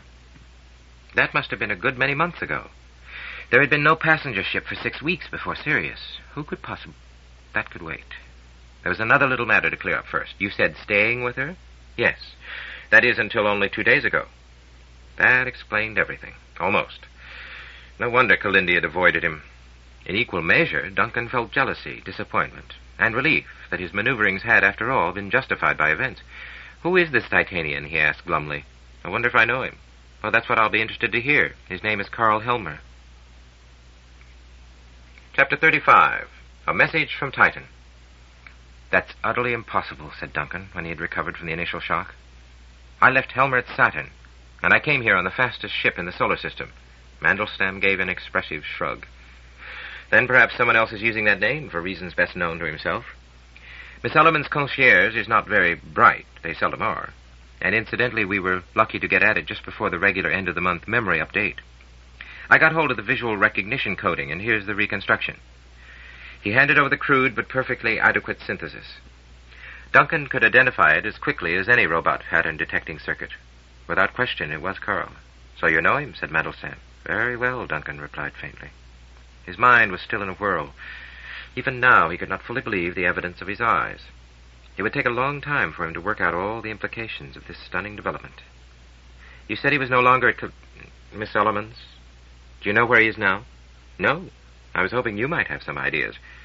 But now that we know the name, I'll be able to trace him, though it may take some time. And doubtless expense, thought Duncan. Tell me, Mr. Mandelstam, why are you taking all this trouble? Frankly, I don't see what you hope to get out of it. Don't you? Well, it's a good question. I certainly began this out of a pure and honest lust for Titanite, and I hope that in due course my efforts will win their just reward. But now it's gone beyond that. The only thing more valuable than gems or works of art is entertainment. And this little caper, Mr. Mackenzie, is more interesting than anything I've seen on the viddy for weeks. Despite his gloomy preoccupations, Duncan could not help smiling. He had been cautious in his approach to Mandelstam, but now he was definitely beginning to feel genuine warmth toward the dealer. He was shrewd and perhaps even crafty, and Duncan did not doubt that he would drive a very hard bargain. But he was now quite convinced that George Washington was right. Ivor Mandelstam could be trusted implicitly in all the things that really mattered. May I make a modest proposal? Of course, Duncan answered. Can you think of any reason at all, now that we've reached this stage, why you should not call Miss Ellerman? Say that you've just heard from Titan that your mutual friend, Mr. Helmer, is on Earth, and does she know where he is? Duncan thought it over. The suggestion was so blatantly obvious that in his somewhat dazed state he had completely overlooked it. Even now he was not sure that he could give it an accurate evaluation. But the affair was no longer a matter of impersonal tactics and policy, to be worked out like the closing move of some chess game. For his own self-respect and peace of mind, it was time for a confrontation with Kalindi. You're right, he said. There's no reason at all why I shouldn't call her. I'll do so just as soon as I can get back to the hotel. Let's stop off at Union Station and take the express. When Duncan reached the hotel 20 minutes later, the express was somewhat misnamed. He had the second surprise of the day, though by now it was something of an anticlimax. The longest fax that Cullen had ever sent him was waiting in the console. After the initial quick reading, Duncan's first reaction was, this time, at least I'm one jump ahead. But even that, he realized, was not quite true. When one allowed for the fact that Cullen's message had left Titan 2 hours ago, it was virtually a photo finish. Security AAA, priority AAA. Inquiries, Mnemosyne, disclosed Carl left mid-March on non-sked Earth flight and arrived approximately 2 weeks before you. Armand professes surprise and total ignorance, maybe telling truth. Imperative you locate Carl, find what he is doing, and if necessary warn him of consequences. Proceed with extreme caution. As anxious, avoid publicity or interplanetary complications. You appreciate the situation may be to our advantage, but discretion essential. Suggest Kalindi may know where he is. Colin, and Malcolm. Duncan reread the message more slowly, absorbing its nuances. It contained nothing that he did not now know, or had not already guessed. However, he did not relish its uncompromising tone. Being signed by both Colin and Malcolm, it had the authority of a direct order, something rare indeed in Mackenzie affairs. Though Duncan admitted that it made good sense, he could also detect an underlying note of satisfaction. For a moment, he had an unflattering image of his older twins moving in like a pair of vultures, scenting a kill. At the same time, he was wryly amused to see that Colin had drafted the telex in a great hurry. It contained half a dozen superfluous words, most offensive to the economical maxims of the clan. Why, there were even ands and these. Perhaps, after all, he was not suited for politics. He felt a growing disenchantment with these machinations. There were, despite genetics, subtle differences between the Mackenzies, and it might well be that he was not as tough or as ambitious as his precursors. In any event, his first step was obvious, especially as all his advisers had suggested it. The second move could be decided later. It was no surprise when Kalindi failed to appear on the screen of his console, and he soon had proof that the social convention was justified. Unless there was some excellent reason, it was indeed bad manners to switch off one's vidicircuit. Duncan felt both frustrated and at a serious disadvantage, knowing that Kalindi could see him, but that he could not see her. The voice alone did not convey all the shades of emotion. There were so many times when the expression of the eyes could contradict the spoken word. "Why, what's the matter, Kalindi?" said Duncan in a feigned astonishment. He would feel genuine sympathy if she were indeed hurt, but he intended to reserve judgment. Her voice was, could it be imagination on his part? Not quite under control. She appeared surprised to see him, perhaps disconcerted. "I'm terribly sorry, Duncan. I'd rather not show my face at the moment. I fell and hurt my eye. It looks ghastly. But there's nothing to worry about. It will be all right in a few days. I'm sorry to hear that. I won't bother you if you feel unwell." He waited, hoping that Kalindi could read the concern that he had carefully imprinted on his face. "Oh, that's no problem. Otherwise, it's business as usual. I've just cut out my weekly trip to the office and now do everything by console." "Well, that's a relief. Now, I've got a piece of news for you. Carl is on Earth." There was a long silence before Kalindi replied. When she finally answered, Duncan realized with amused mortification that he was not really in her league. He could not hope to outwit her for very long. "Duncan," she said in a resigned tone of voice, "you really didn't know that he was staying with me?" Duncan did his best to exhibit incredulity, shock, and umbrage, in that order. "Why didn't you tell me?" he cried. "Because he asked me not to. That put me in a difficult position, but what was I to do? He said you were no longer on good terms, and his business was highly confidential." Duncan guessed that Kalindi was telling the simple truth, if indeed the truth was simple. Some, but not all, of his pique evaporated. "Well, I'm upset and disappointed. I should have thought you'd have trusted me. Anyway, there's no further need for subterfuge, now that I know he's here. I've an urgent message for him. Where can I locate him?" There was another long pause. Then Kalindi answered, "I don't know where he is. He left suddenly and never told me where he was going. He might even have returned to Titan. Without saying goodbye? Hardly. And there are no ships to Titan for a month. Well, then I suppose he's still on Earth, or no farther away than the moon. I simply don't know." Oddly enough, Duncan believed her. Her voice still had the ring of truth, though he did not delude himself about her power to deceive him if she wished. "In that case, I'll have to trace him in some other way. It's imperative that we meet." "I wouldn't advise that, Duncan." "Why ever not? He's, very angry with you." "I can't imagine the reason," retorted Duncan, swiftly imagining several. Kalindi's voice sounded such a genuine note of alarm that he felt himself responding strongly to her concern. However, it seemed that this avenue was closed, at least for the time being. He knew better than to argue with Kalindi. With a mixture of emotions, he expressed hopes for her continued improvement and broke the circuit. He hoped that she would interpret his attitude as one of both sorrow and anger, and feel correspondingly contrite. A minute later, he was looking with some relief at a screen that was no longer empty and could reveal the other party's reactions. "Did you know," he asked Ambassador Farrell, "that Carl Helmer is on Earth?" His Excellency blinked. "I certainly did not. He never contacted me. I'll see if the Chancery knows anything." He punched a few buttons, and it was obvious that nothing happened.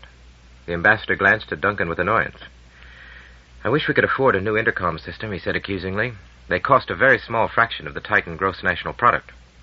Duncan thought it wise to let this pass, and luckily on the second attempt the ambassador got through. He muttered a few inaudible questions, waited for a minute, then looked at Duncan and shook his head. No trace of him. Not even a Terran forwarding address for any messages from home. Most odd. Wouldn't you say unprecedented? Yes. I've never heard of anyone failing to contact the embassy as soon as they reach Earth. Usually, of course, we know that they're coming weeks in advance. There's no law compelling them to get in touch, but it's a matter of courtesy, not to mention convenience. That's what I thought. Well, if you hear anything of him, would you let me know? The ambassador stared back at him in silence for a moment, with the most enigmatic of smiles on his face. Then he said, "What do Malcolm and Colin think he's doing? Plotting a coup d'etat with smuggled guns?" After a moment's shock, Duncan laughed at the joke. Not even Carl is that crazy. Frankly, I'm completely baffled by the whole thing, but I'm determined to locate him. Though there may be 500 million people on Earth, he's not exactly inconspicuous. Please keep in touch. Goodbye for the present. 2 down, thought Duncan, and 1 to go. It was back to Ivor Mandelstam in his self-appointed and by no means unsuccessful role of private eye. But Ivor's console answered, "Please do not disturb. Kindly record any message." Duncan was annoyed. He was bursting to pass on his news, but was certainly not going to leave it stored in a console. He would have to wait until Mandelstam called back. That took 2 hours. And meanwhile, it was not easy to concentrate on other work. When the dealer finally returned the call, he apologized profusely. "I was trying a long shot," he explained. "I wondered if he'd bought anything in New York on a credit card. There aren't all that number of H's, and the central billing computers zipped through them in an hour. Alas, he must be using cash. Not a federal crime, of course, but a nuisance to us honest investigators." Duncan laughed. "It was a good idea. I've done slightly better. At least I've eliminated some possibilities." He gave Mandelstam a brief resume of his discussions with Kalindi and Ambassador Farrell, then added, "Where do we go from here?" "I'm not sure. But don't worry, I'll think of something." Duncan believed him. He now had an almost unreasoning confidence in the dealer's ingenuity, not to mention his influence and his knowledge of the ways of Earth. If anyone could locate Carl, short of going to the police or inserting a personal appeal in the World Times, it would be Mandelstam. In fact, it took him only 36 hours. Chapter 36, The Eye of Allah. "I found him," said Mandelstam. He looked tired, but victorious. "I knew you would," Duncan replied with unfeigned admiration. "Where is he?" "Don't be so impatient. Let me have my reasonably innocent fun. I've earned it. Well, whose concierge did you bamboozle this time?" Mandelstam looked slightly pained. "Nobody's. I first tried to find out all I could about your friend Helmer by the brilliant device of looking him up in the interplanetary Who's Who. I assumed he'd be there, and he was. 100-line printout. I looked you up at the same time, by the way. You rate 150 lines, if that's any satisfaction." "I know," said Duncan, with what patience he could muster. "Go on." "I wondered if it would list any Terran contacts or interests, and again I was in luck. He belongs to the Institution of Electronic Engineers, the Royal Astronomical Society, the Institute of Physics, and the Institute of Astronautics, as well as several Titanian professional organizations, of course. And I see he's written 6 scientific papers, and been joint author in others. The Ionosphere of Saturn, Origins of Ultra-Long-Wave Electromagnetic Radiation, and other thrilling esoterica. Nothing of any use to us, though. The Royal Astronomers are in London, of course, but the engineers and astronauts and physicists are all in New York, and I wondered if he'd contacted them. So I called on another of my useful friends, a scientist this time, and a most distinguished one, who could open any doors without questions being asked. I hoped that a visiting Titanian colleague was a rare enough phenomenon to attract attention, and indeed he was. Mandelstam gave another of his pregnant pauses so that Duncan could simmer for a while, then went on. "This is what puzzles me. Apart from ignoring the embassy and telling Miss Ellerman to keep quiet, he's done absolutely nothing to cover his tracks. I don't think that anyone with much to hide would behave in that way. It was really very simple. The electronics people were happy to help. They told us he'd left North Atlan and could be contacted care of the Assistant Chief Engineer, Division C, World Communications Headquarters, Tehran.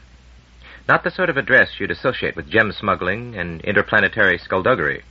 So, over to Tehran. Just in time to miss him, but no matter. He'll be at the same location now for a couple of days, and in view of his background, at last, we've got something that makes a little sense. WorldCom's Division C are the boys who keep Project Cyclops running, and even I've heard of that. It had been conceived in the first bright dawn of the space age, the largest, most expensive, and potentially most promising scientific instrument ever devised. Though it could serve many purposes, one was paramount, the search for intelligent life elsewhere in the universe. One of the oldest dreams of mankind, this remained no more than a dream until the rise of radio astronomy in the second half of the 20th century. Then, within the short span of 2 decades, the combined skills of the engineers and the scientists gave humanity power to span the interstellar gulfs, if it was willing to pay the price. The first puny radio telescopes, a few tens of meters in diameter, had listened hopefully for signals from the stars.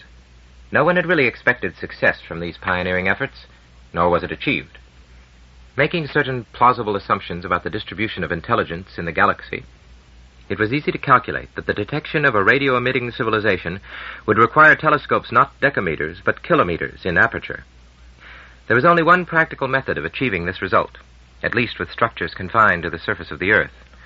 To build a single giant bowl was out of the question, but the same result could be obtained from an array of hundreds of smaller ones. Cyclops was visualized as an antenna farm of 100-meter dishes uniformly spaced over a circle perhaps 5 kilometers across.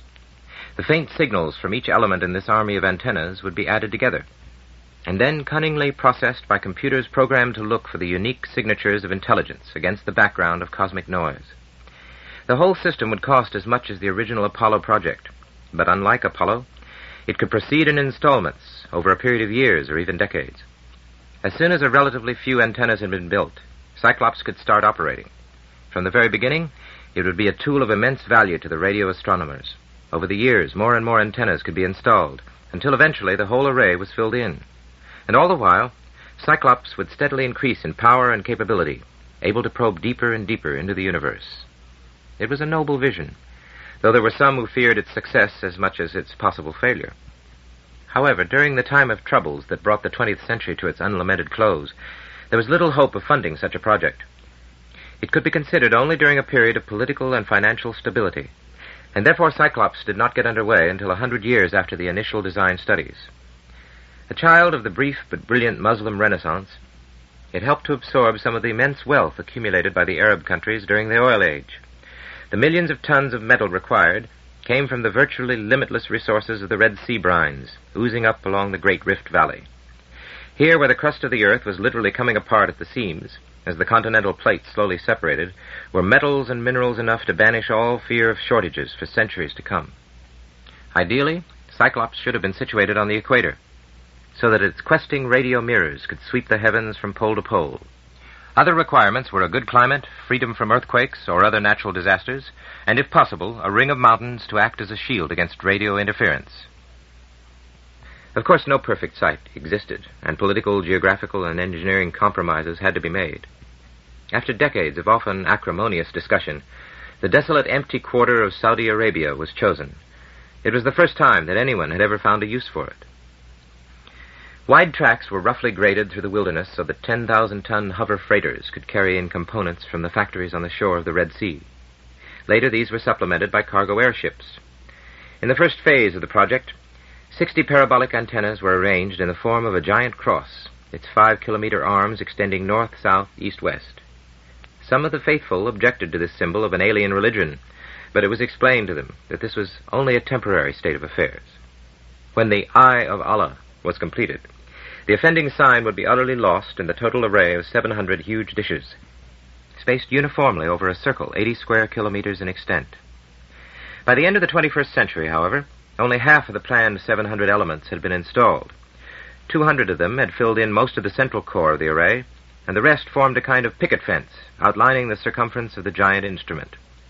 This reduction in scale, while saving billions of solars, had degraded performance only slightly.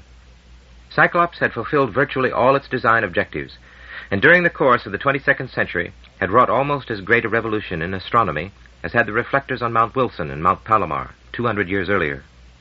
By the end of that century, however, it had run into trouble, through no fault of its builders or of the army of engineers and scientists who served it. Cyclops could not compete with the systems that had now been built on the far side of the moon. Almost perfectly shielded from terrestrial interference by 3,000 kilometers of solid rock, for many decades it had worked in conjunction with them, for 2 great telescopes at either end of an Earth-Moon baseline formed an interferometer that could probe details of planetary systems hundreds of light years away. But now there were radio telescopes on Mars. The Lunar Observatory could achieve far more with their cooperation than it could ever do with nearby Earth. A baseline 200 million kilometers long allowed one to survey the surrounding stars with a precision never before imagined. As happens sooner or later with all scientific instruments, technical developments had bypassed Cyclops, But by the mid-23rd century, it was facing another problem, which might well prove fatal. The empty quarter was no longer a desert. Cyclops had been built in a region which might see no rains for 5 years at a time. At Al-Hadida, there were meteorites that had lain unrusting in the sand since the days of the Prophet. All this had been changed by reforestation and climate control. For the first time since the Ice Ages, the deserts were in retreat. More rain now fell on the empty quarter in days than had once fallen in years. The makers of Cyclops had never anticipated this. They had, reasonably enough, based all their designs on a hot, arid environment. Now the maintenance staff was engaged in a continual battle against corrosion, humidity in coaxial cables, fungus-induced breakdowns in high-tension circuits, and all the other ills that afflict electronic equipment if given the slightest chance. Some of the 100-meter antennas had even rusted up solidly, so that they could no longer be moved and had to be taken out of service. For almost 20 years, the system had been working at slowly decreasing efficiency, while the engineers, administrators, and scientists carried out a triangular argument, no one party being able to convince either of the others. Was it worth investing billions of solars to refurbish the system, or would the money be better spent on the other side of the moon? It was impossible to arrive at any clear-cut decision, for no one had ever been able to put a value on pure scientific research. Whatever its present problems, Cyclops had been a spectacular success, helping reshape man's views of the universe not once but many times. It had pushed back the frontiers of knowledge to the very microsecond after the Big Bang itself, and had trapped radio waves that had circumnavigated the entire span of creation. It had probed the surfaces of distant stars, detected their hidden planets, and discovered such strange entities as neutrino suns, anti-Tachyeans, gravitational lenses, spacequakes, and revealed the mind-wrenching realms of negative probability, ghost states, and inverted matter. But there was one thing that it had not done. Despite scores of false alarms, it had never succeeded in detecting signals from intelligent beings elsewhere in the universe.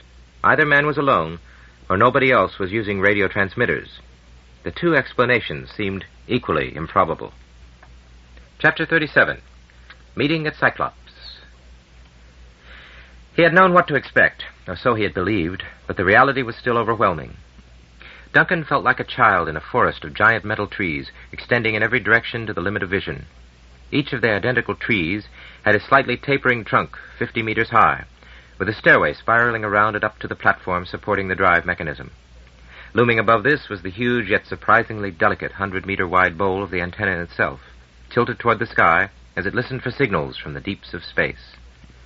Antenna 005, as its number indicated, was near the center of the array, but it was impossible to tell this by visual inspection.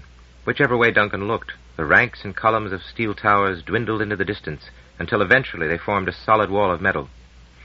The whole vast array was a miracle of precision engineering, on a scale matched nowhere else on Earth.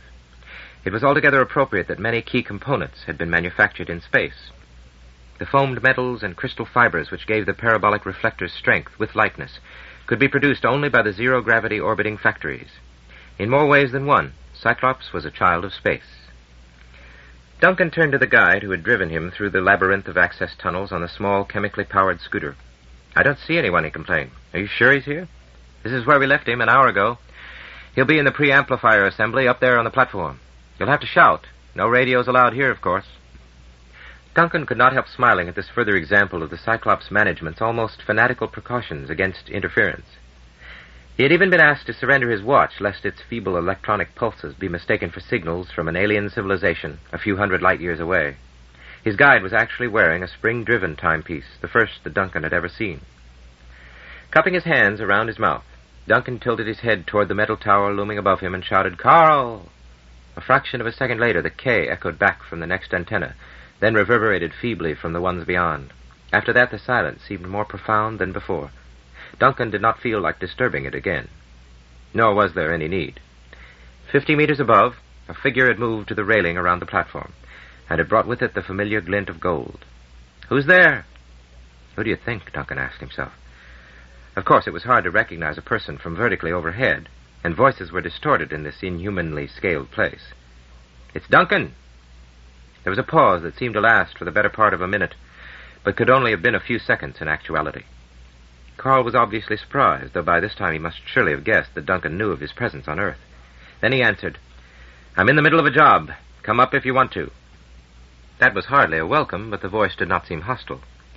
The only emotion that Duncan could identify at this distance was a kind of tired resignation, and perhaps he was imagining even this. Carl had vanished again, doubtless to continue whatever task he had come here to perform. Duncan looked very thoughtfully at the spiral stairway winding up the cylindrical trunk of the antenna tower. 50 meters was a trifling distance, but not in terms of Earth's gravity. It was the equivalent of 250 on Titan. He had never had to climb a quarter of a kilometer on his own world. Carl, of course, would have had little difficulty, since he had spent his early years on Earth, and his muscles would have recovered much of their original strength. Duncan wondered if this was a deliberate challenge. That would be typical of Carl, and if so, he had no choice in the matter. As he stepped onto the first of the perforated metal stairs, his Cyclops guide remarked hopefully, "There's not much room up there on the platform. Unless you want me, I'll stay here." Duncan could recognize a lazy man when he met one, but he was glad to accept the excuse. He did not wish any strangers to be present when he came face to face with Carl. The confrontation was one that he would have avoided if it had been at all possible, but this was not a job that could be delegated to anyone else, even if those instructions from Cullen and Malcolm had allowed it. The climb was easy enough, though the safety rail was not as substantial as Duncan would have wished. Moreover, sections had been badly rusted, and now that he was close enough to touch the metal, he could see that the mounting was in even worse condition than he had been led to expect. Unless emergency repairs were carried out very soon, Cyclops would never see the dawn of the 24th century. When Duncan had completed his first circuit, the guide called up to him. "I forgot to tell you, we're selecting a new target in about 5 minutes. You'll find it rather dramatic." Duncan stared up at the huge bowl now completely blocking the sky above him. The thought of all those tons of metal swinging around just overhead was quite disturbing, and he was glad that he had been warned in time. The other saw his action and interpreted it correctly. "It won't bother you. This antenna's been frozen for at least 10 years. The drive's seized up and not worth repairing." So that confirmed a suspicion of Duncan's, which he had dismissed as an optical illusion. The great parabola above him was indeed at a slight angle to all the others. It was no longer an active part of the Cyclops array, but was now pointing blindly at the sky. The loss of one or even a dozen elements would cause only a slight degradation of the system, but it was typical of the general air of neglect. One more circuit, and he would be at the platform. Duncan paused for breath. He had been climbing very slowly, but already his legs were beginning to ache with the wholly unaccustomed effort. There had been no further sound from Carl. What was he doing in this fantastic place of old triumphs and lost dreams? And how would he react to this unexpected and doubtless unwelcome confrontation when they were face to face? A little belatedly, it occurred to Duncan that a small platform 50 meters above the ground, and in this frightful gravity, was not the best place to have an argument. He smiled at the mental image this conjured up. Whatever their disagreement, violence was unthinkable. Well, not quite unthinkable. He had just thought of it. Overhead now was a narrow band of perforated metal flooring, barely wide enough for the rectangular slot through which the stairway emerged. With a heartfelt sigh of relief, pulling himself upward with rust-stained hands, Duncan climbed the last few steps and stood amid monstrous bearings, silent hydraulic motors, a maze of cables, much dismantled plumbing, and the delicate tracery of ribs supporting the now useless 100-meter parabola. There was still no sign of Carl, and Duncan began a cautious circumnavigation of the antenna mounting. The catwalk was about 2 meters wide, and the protective rail almost waist-high, so there was no real danger. Nevertheless, he kept well away from the edge and avoided looking at the 50-meter drop. He had barely completed half a circuit when all hell broke loose. There was a sudden whir of motors, the low booming of great machineries on the move, and even the occasional accompaniment of protesting shrieks from gears and bearings that did not wish to be disturbed. On every side, the huge skyward-facing bowls were beginning to turn in unison, swinging around to the south. Only the one immediately overhead was motionless, like a blind eye no longer able to react to any stimulus. The din was quite astonishing, and continued for several minutes. Then it stopped as abruptly as it had started. Cyclops had located a new target for its scrutiny. "Hello, Duncan," said Carl in the sudden silence. "Welcome to Earth." He had emerged, while Duncan was distracted by the tumult, from a small cubicle on the underside of the parabola, and was now climbing down a somewhat precarious arrangement of hanging ladders. His descent looked particularly hazardous because he was using only one hand. The other was firmly clutching a large notebook, and Duncan did not relax until Carl was safely on the platform a few meters away. He made no attempt to come closer, but stood looking at Duncan with a completely unfathomable expression, neither friendly nor hostile.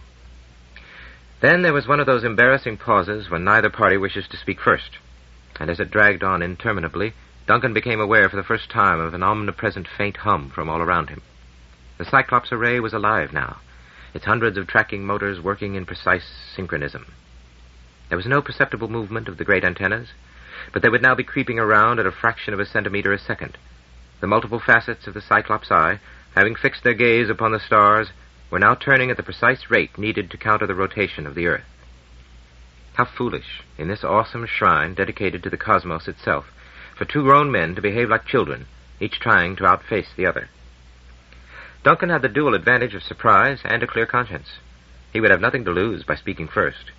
He did not wish to take the initiative and perhaps antagonize Carl, so it was best to open with some innocuous triviality. No, not the weather. The amount of Terran conversation devoted to that was quite incredible, but something equally neutral. That was the hardest work I've done since I got here. I can't believe that people really climb mountains on this planet. Carl examined this brilliant gambit for possible booby traps. Then he shrugged his shoulders and replied, Earth's tallest mountain is 200 times as high as this. People climb it every year. At least the ice was broken, and communication had been established. Duncan permitted himself a sigh of relief. At the same time, now that they were at close quarters, he was shocked by Carl's appearance. Some of that golden hair had turned to silver, and there was much less of it.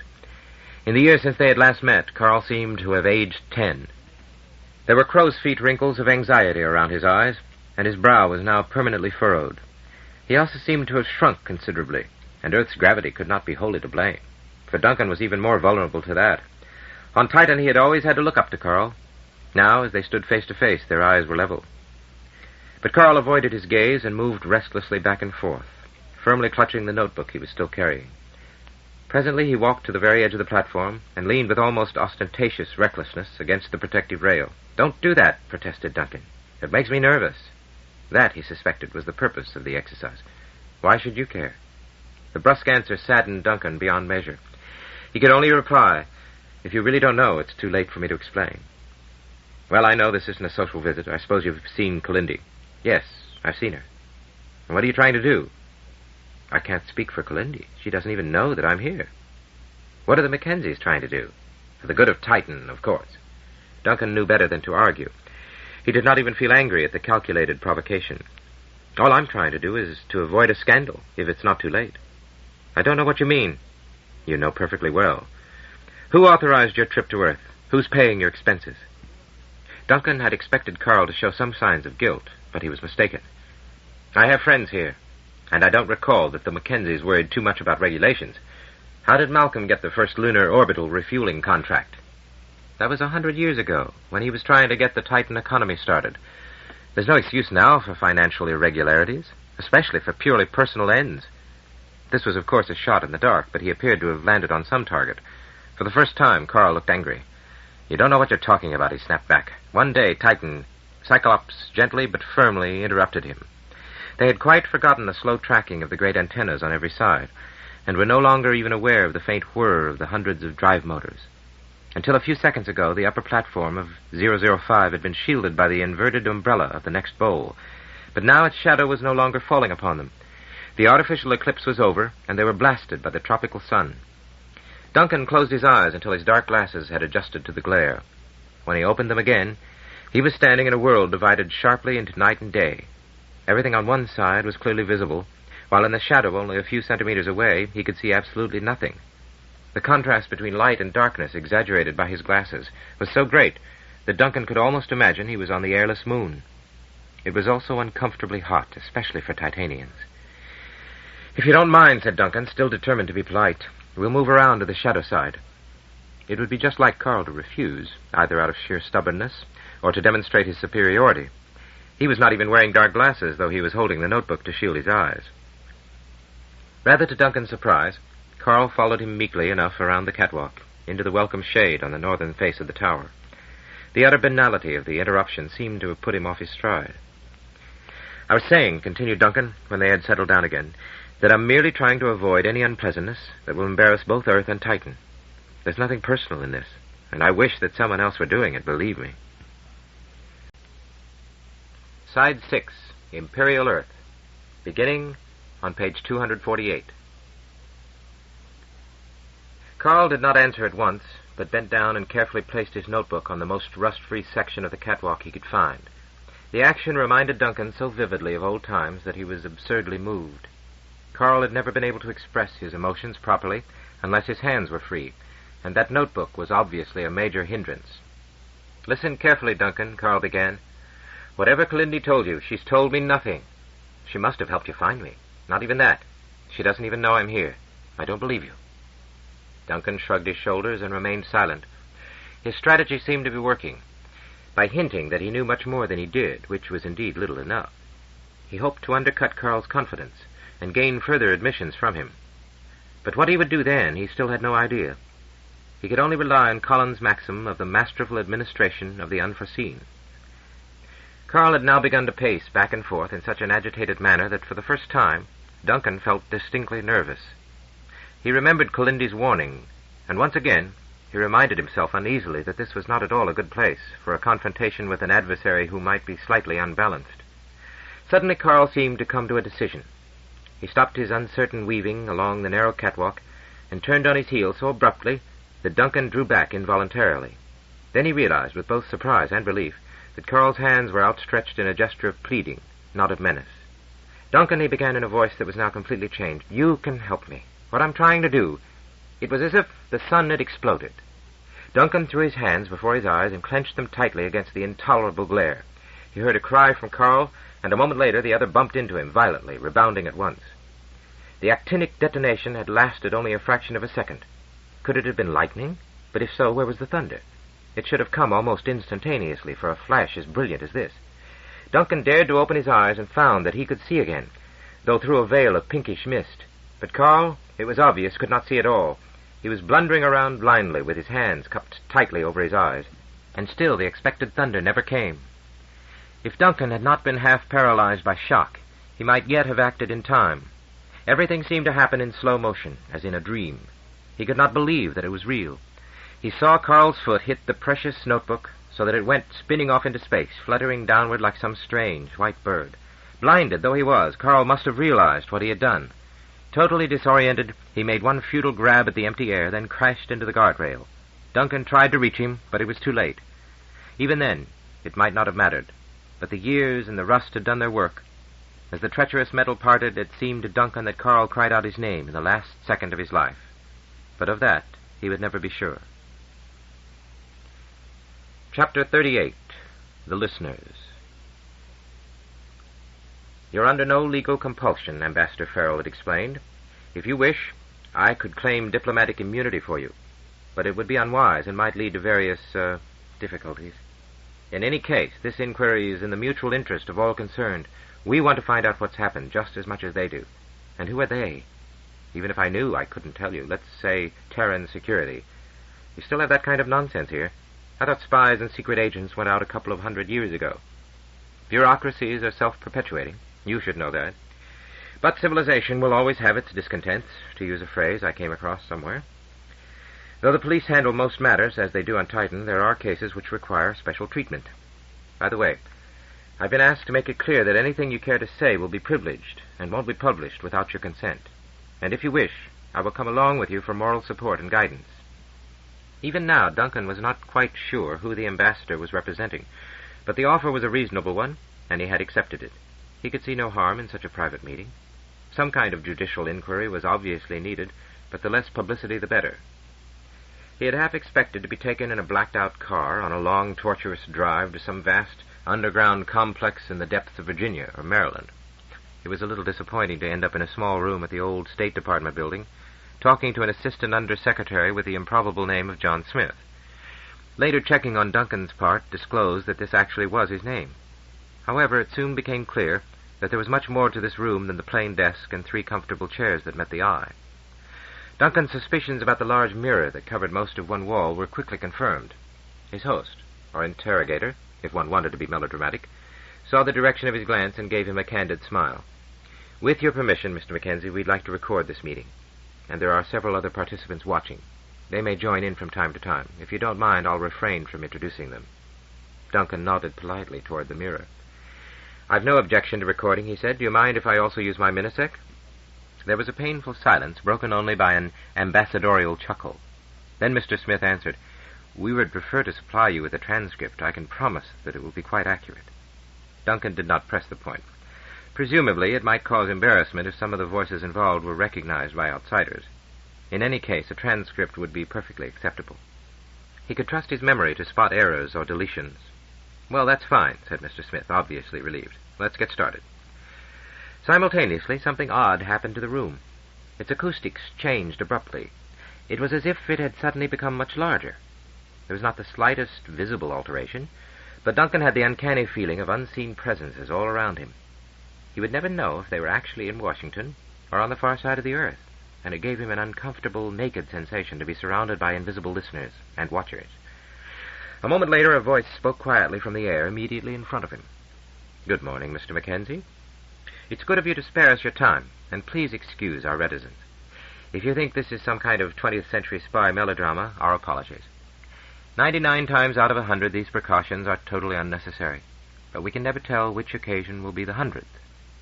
It was a friendly, powerful voice, very deep and resonant, yet there was something slightly unnatural about it. A computer? Duncan asked himself. That was too easy an assumption. In any case, there was no way of distinguishing between computer vocalization and human speech, especially now that a realistic number of ers, wells, incomplete sentences, and downright grammatical errors could be incorporated to make the non-electronic participants in a conversation feel at ease. He guessed that he was listening to a man talking through a speech-disguising circuit. While Duncan was still trying to decide if any answer was necessary, another speaker took over. This time the voice emerged about half a meter from his left ear.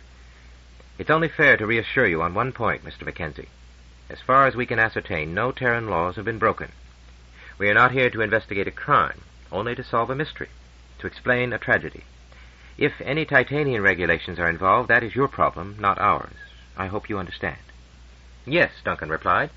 "I assumed that was the case, but I'm glad to have your confirmation." This was indeed a relief, but he knew better than to relax. Perhaps this statement was exactly what it seemed to be, a friendly plea for cooperation, but it might also be a trap.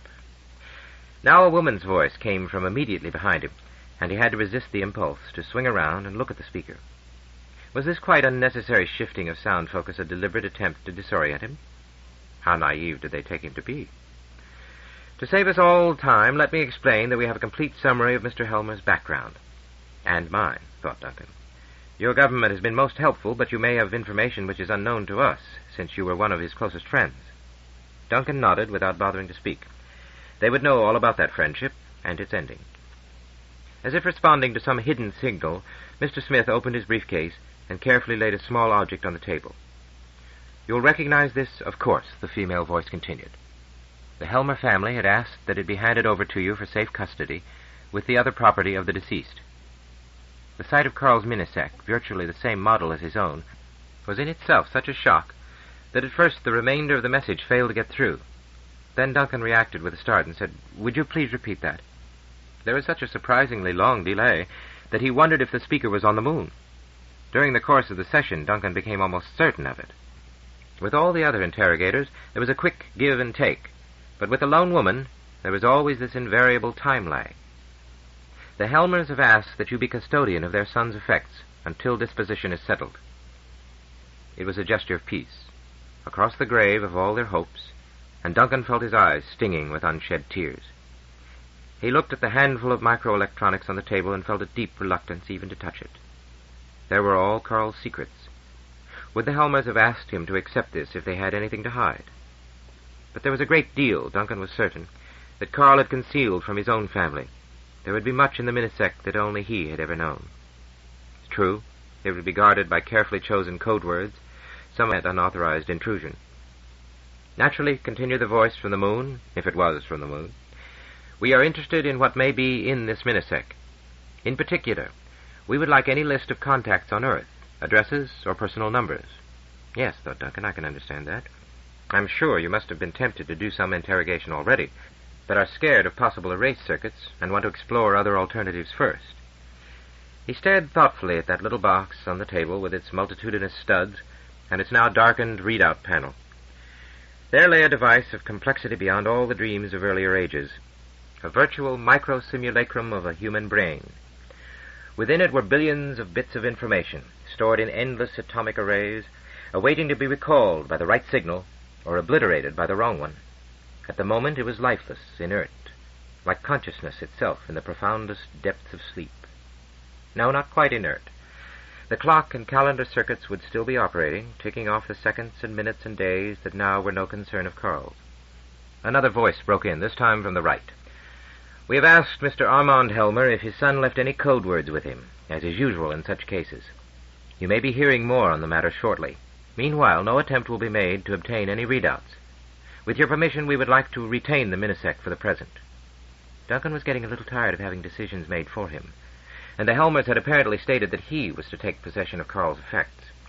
But there was no point in objecting, and if he did, some legal formality would undoubtedly materialize out of the same thin air as these mysterious voices. Mr. Smith was digging into his case again. "Now there's a second matter. I'm sure you'll also recognize this." "Yes, Carl usually carried a sketchbook. Is this the one he had with him when—" "It is."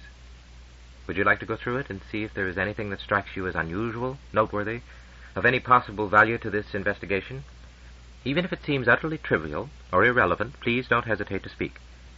What a technological gulf, thought Duncan, between these two objects. The minisect was a triumph of the neo-electronic age.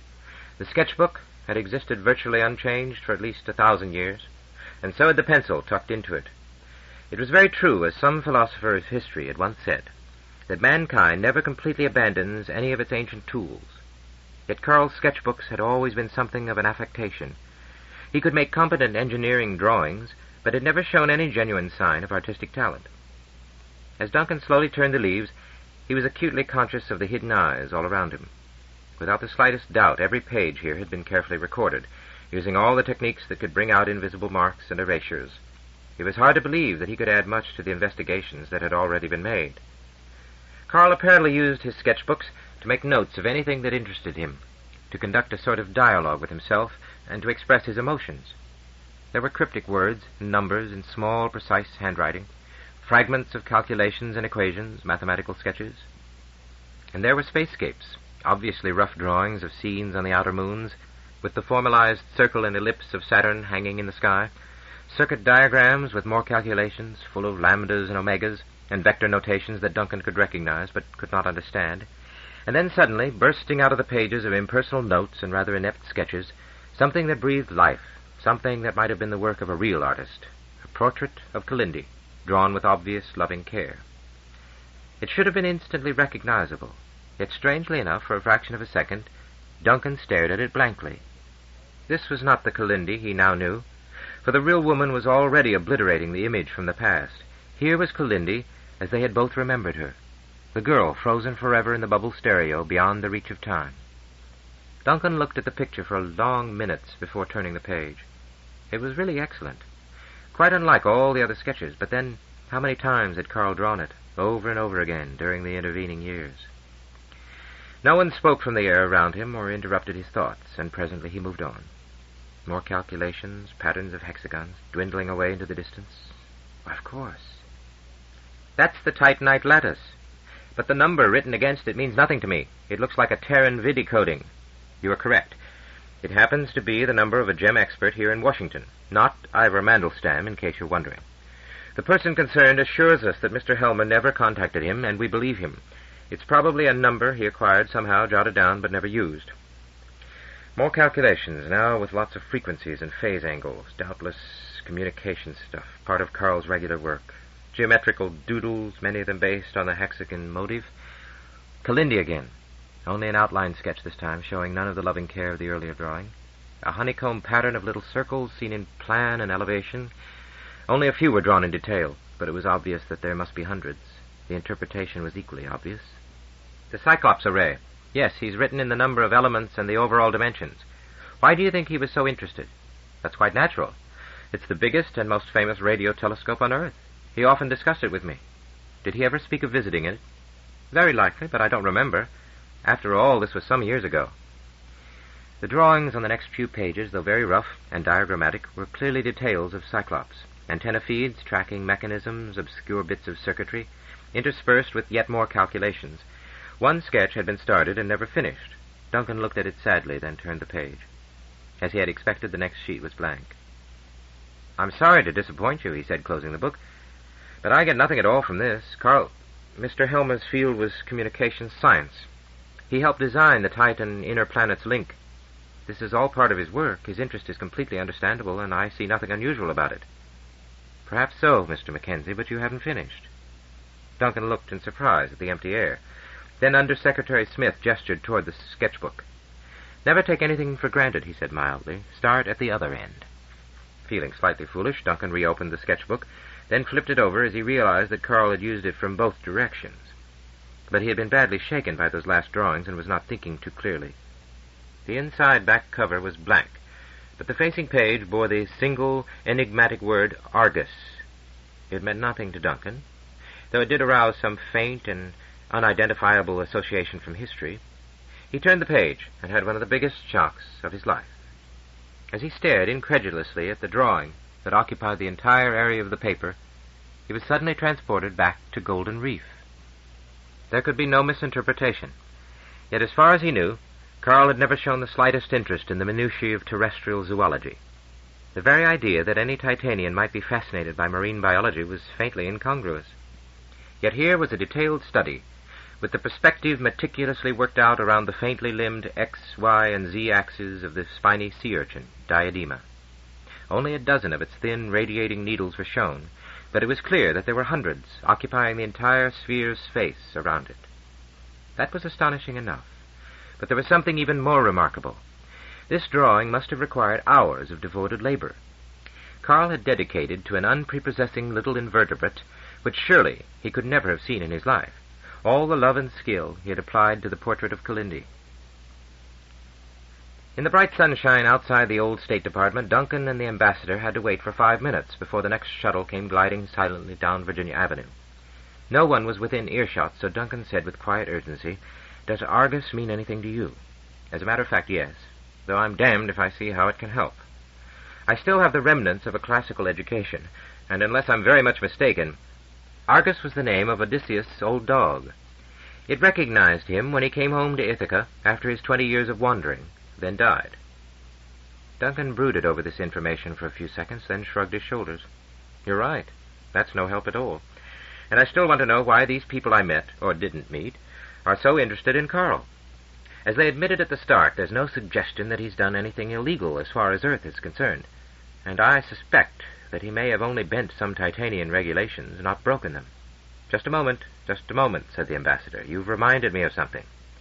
His face went through some rather melodramatic contortions, then smoothed itself out. He glanced around conspiratorially, saw that there was no one within hearing, and that the shuttle was still 3 minutes away by the countdown indicator. "I think I may have it, and I'll be obliged if you don't attribute this to me. But just consider the following wild speculation. Every organism has defense mechanisms to protect itself. You've just encountered one, part of the security system of Earth. This particular group, whatever its responsibilities may be, probably consists of a fairly small number of important people. I expect I know most of them. In fact, one voice... Never mind. You could call it a watchdog committee. Such a committee has to have a name for itself. A secret name, naturally. In the course of my duties, I occasionally hear of such things and carefully forget them. Now, Argus was a watchdog.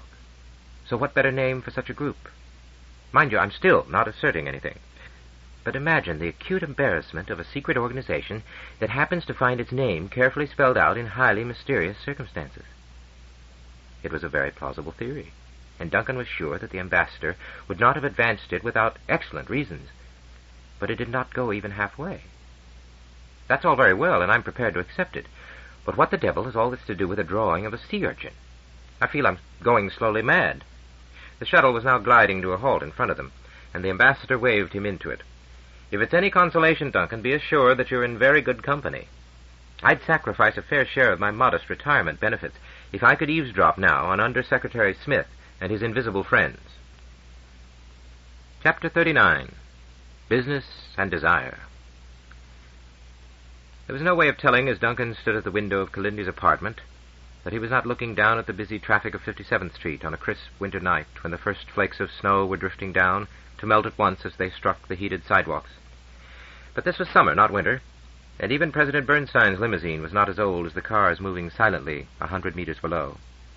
He was watching the past, perhaps a hologram from the late 20th century. Yet though Duncan knew that he was actually far underground, there was nothing that he could do to convince his senses of this fact. He was alone with Kalindi at last, though in circumstances of which he could never have dreamed only a few days ago. How ironic that now the opportunity had come, he felt barely the faintest flicker of desire. "What is it?" he asked suspiciously as Kalindi handed him a slim crystal goblet containing a few centimeters of blood-red liquid. "If I told you the name would mean nothing, and if I said what it cost, you'd be scared to drink it. Just taste it slowly. You'll never have another chance, and it will do you good." It was good. Smooth, slightly sweet, and Duncan was quite certain, charged with several megatons of slumbering energy.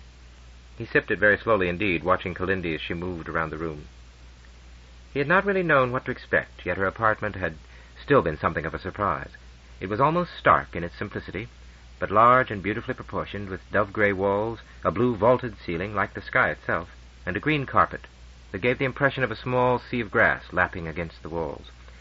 There were fewer than a dozen pieces of furniture, 4 deeply cushioned chairs, 2 divans, a closed writing desk, a glass cabinet full of delicate chinaware, a low table, upon which were lying a small box and a splendid book on 22nd century primitives, and, of course, the ubiquitous console, its screen now crawling with abstract art that was very far from primitive.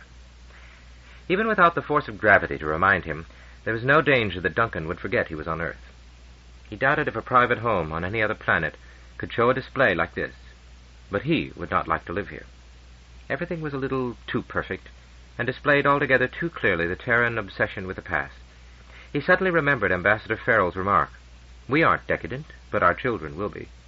That would include Kalindi's generation. Perhaps the ambassador was right.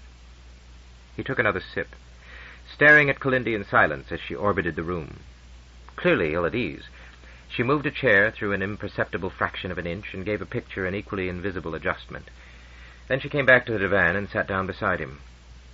A little more purposefully now, she leaned across the low coffee table and picked up the box lying upon it. "Have you seen one of these?" she asked as she opened the lid. Lying in a nest of velvet was something that looked like a large silver egg, about twice the size of the real eggs that Duncan had encountered in the Centennial Hotel. "What is it?" he asked. "A piece of sculpture? Pick it up, but be careful not to drop it." Despite this warning, that was very nearly what he did. The egg was not particularly heavy, but it seemed alive, even squirming in his hand, though it showed no sign of any visible movement. However, when he looked at it more carefully, he could see faint opalescent bands flowing over the surface and momentarily blurring the mirror finish. They looked very much like waves of heat, yet there was no sensation of warmth. "Cup it in both hands," Kalindi instructed him, "and close your eyes." Duncan obeyed, despite an almost irresistible impulse to see what was really happening to the extraordinary object he held. He felt completely disoriented, because it seemed that the sense of touch, the most reliable of all man's messengers from the external universe, was betraying him. For the very texture of the egg was constantly changing. It no longer felt like metal. Unbelievably, it was furry. He might have been fondling some small woolly animal, a kitten, perhaps, but only for seconds. The egg shivered, became hard and rough. It was made of sandpaper, coarse enough to grate the skin. The sandpaper became satin, so smooth and silky that he wanted to caress it. There was barely time to obey the impulse when the egg was liquefying and becoming gelatinous. It seemed about to ooze through his fingers, and Duncan had to force himself not to drop it in disgust. Only the knowledge that this could not really be happening gave him strength to control the reflex. It was made of wood. There was no doubt of that, for he could even feel the grain, before it dissolved into myriads of separate bristles, each so sharp and distinct that he could feel them prickling his skin. And there were sensations that he could not even name, some delightful, most neutral, but some so unpleasant that he could scarcely control his revulsion. At last, when within his cupped palms, Duncan felt the unique, the incomparable touch of human skin. Curiosity and amazement got the better of him. He opened his hands. The silver egg was completely unchanged, though now it felt as if it were carved from soap. "What in heaven's name is it?" he cried. "It's a tactoid. You haven't heard of them?" "No." "Fascinating, isn't it? It does to the sense of touch what a kaleidoscope does to vision. No, don't ask me how it works. Something to do with controlled electrical stimulation. What's it used for?" "Must everything have a purpose? It's just a toy, a novelty. But I had a very good reason for showing it to you." "Oh, I know, the latest from Earth." Kalindi gave a wistful smile. She recognized that old catchphrase. It brought back vividly to both of them those days together on Titan, a lifetime ago. "Duncan," she said so quietly that he could barely hear the words, Do you think it was all my fault? They were now sitting 2 meters apart on the divan, and he had to twist his body to face her. The woman he saw now was no longer the self-assured executive and impresario he had met on the Titanic, but an unhappy and uncertain girl. He wondered how long the mood of contrition would last, but for the moment it was genuine enough. "How can I answer that?" he replied. "I'm still completely in the dark. I don't know what Carl was doing on Earth, or why he came here." This was only partially true. Carl's Minisec had begun to reveal its secrets, but Duncan was not yet prepared to discuss those with anybody, least of all with Kalindi. She looked at him with an air of faint surprise and answered, "Do you mean to say that he never told you in 15 years? "Told me what?" said Duncan. "What happened on that last night aboard Mentor?" "No," replied Duncan with painful slowness. "He never talked about it." After all these years, that betrayal was still a bitter memory. He knew now, of course, that it was absurd for 2 young adults like Carl and Kalindi, obsessed by their own grief, to have given any thought to the feelings of the boy who adored them both. He could not blame them now, but in his heart he had never forgiven them. "So you didn't know that we used a joy machine?" "Oh, no." "I'm afraid so. It wasn't my idea. Carl insisted, and I didn't know any better. But at least I had sense enough not to use it myself. Well, only at very low power. They were illegal even in those days. How did one get aboard Mentor?" "There were a lot of things on Mentor that no one ever knew about. I'm sure of that." "What happened?" Kalindi got to her feet again and began to pace nervously to and fro. She avoided Duncan's eyes as she continued. "I don't like to think about it. Even now it frightens me, and I can understand why people get hopelessly addicted.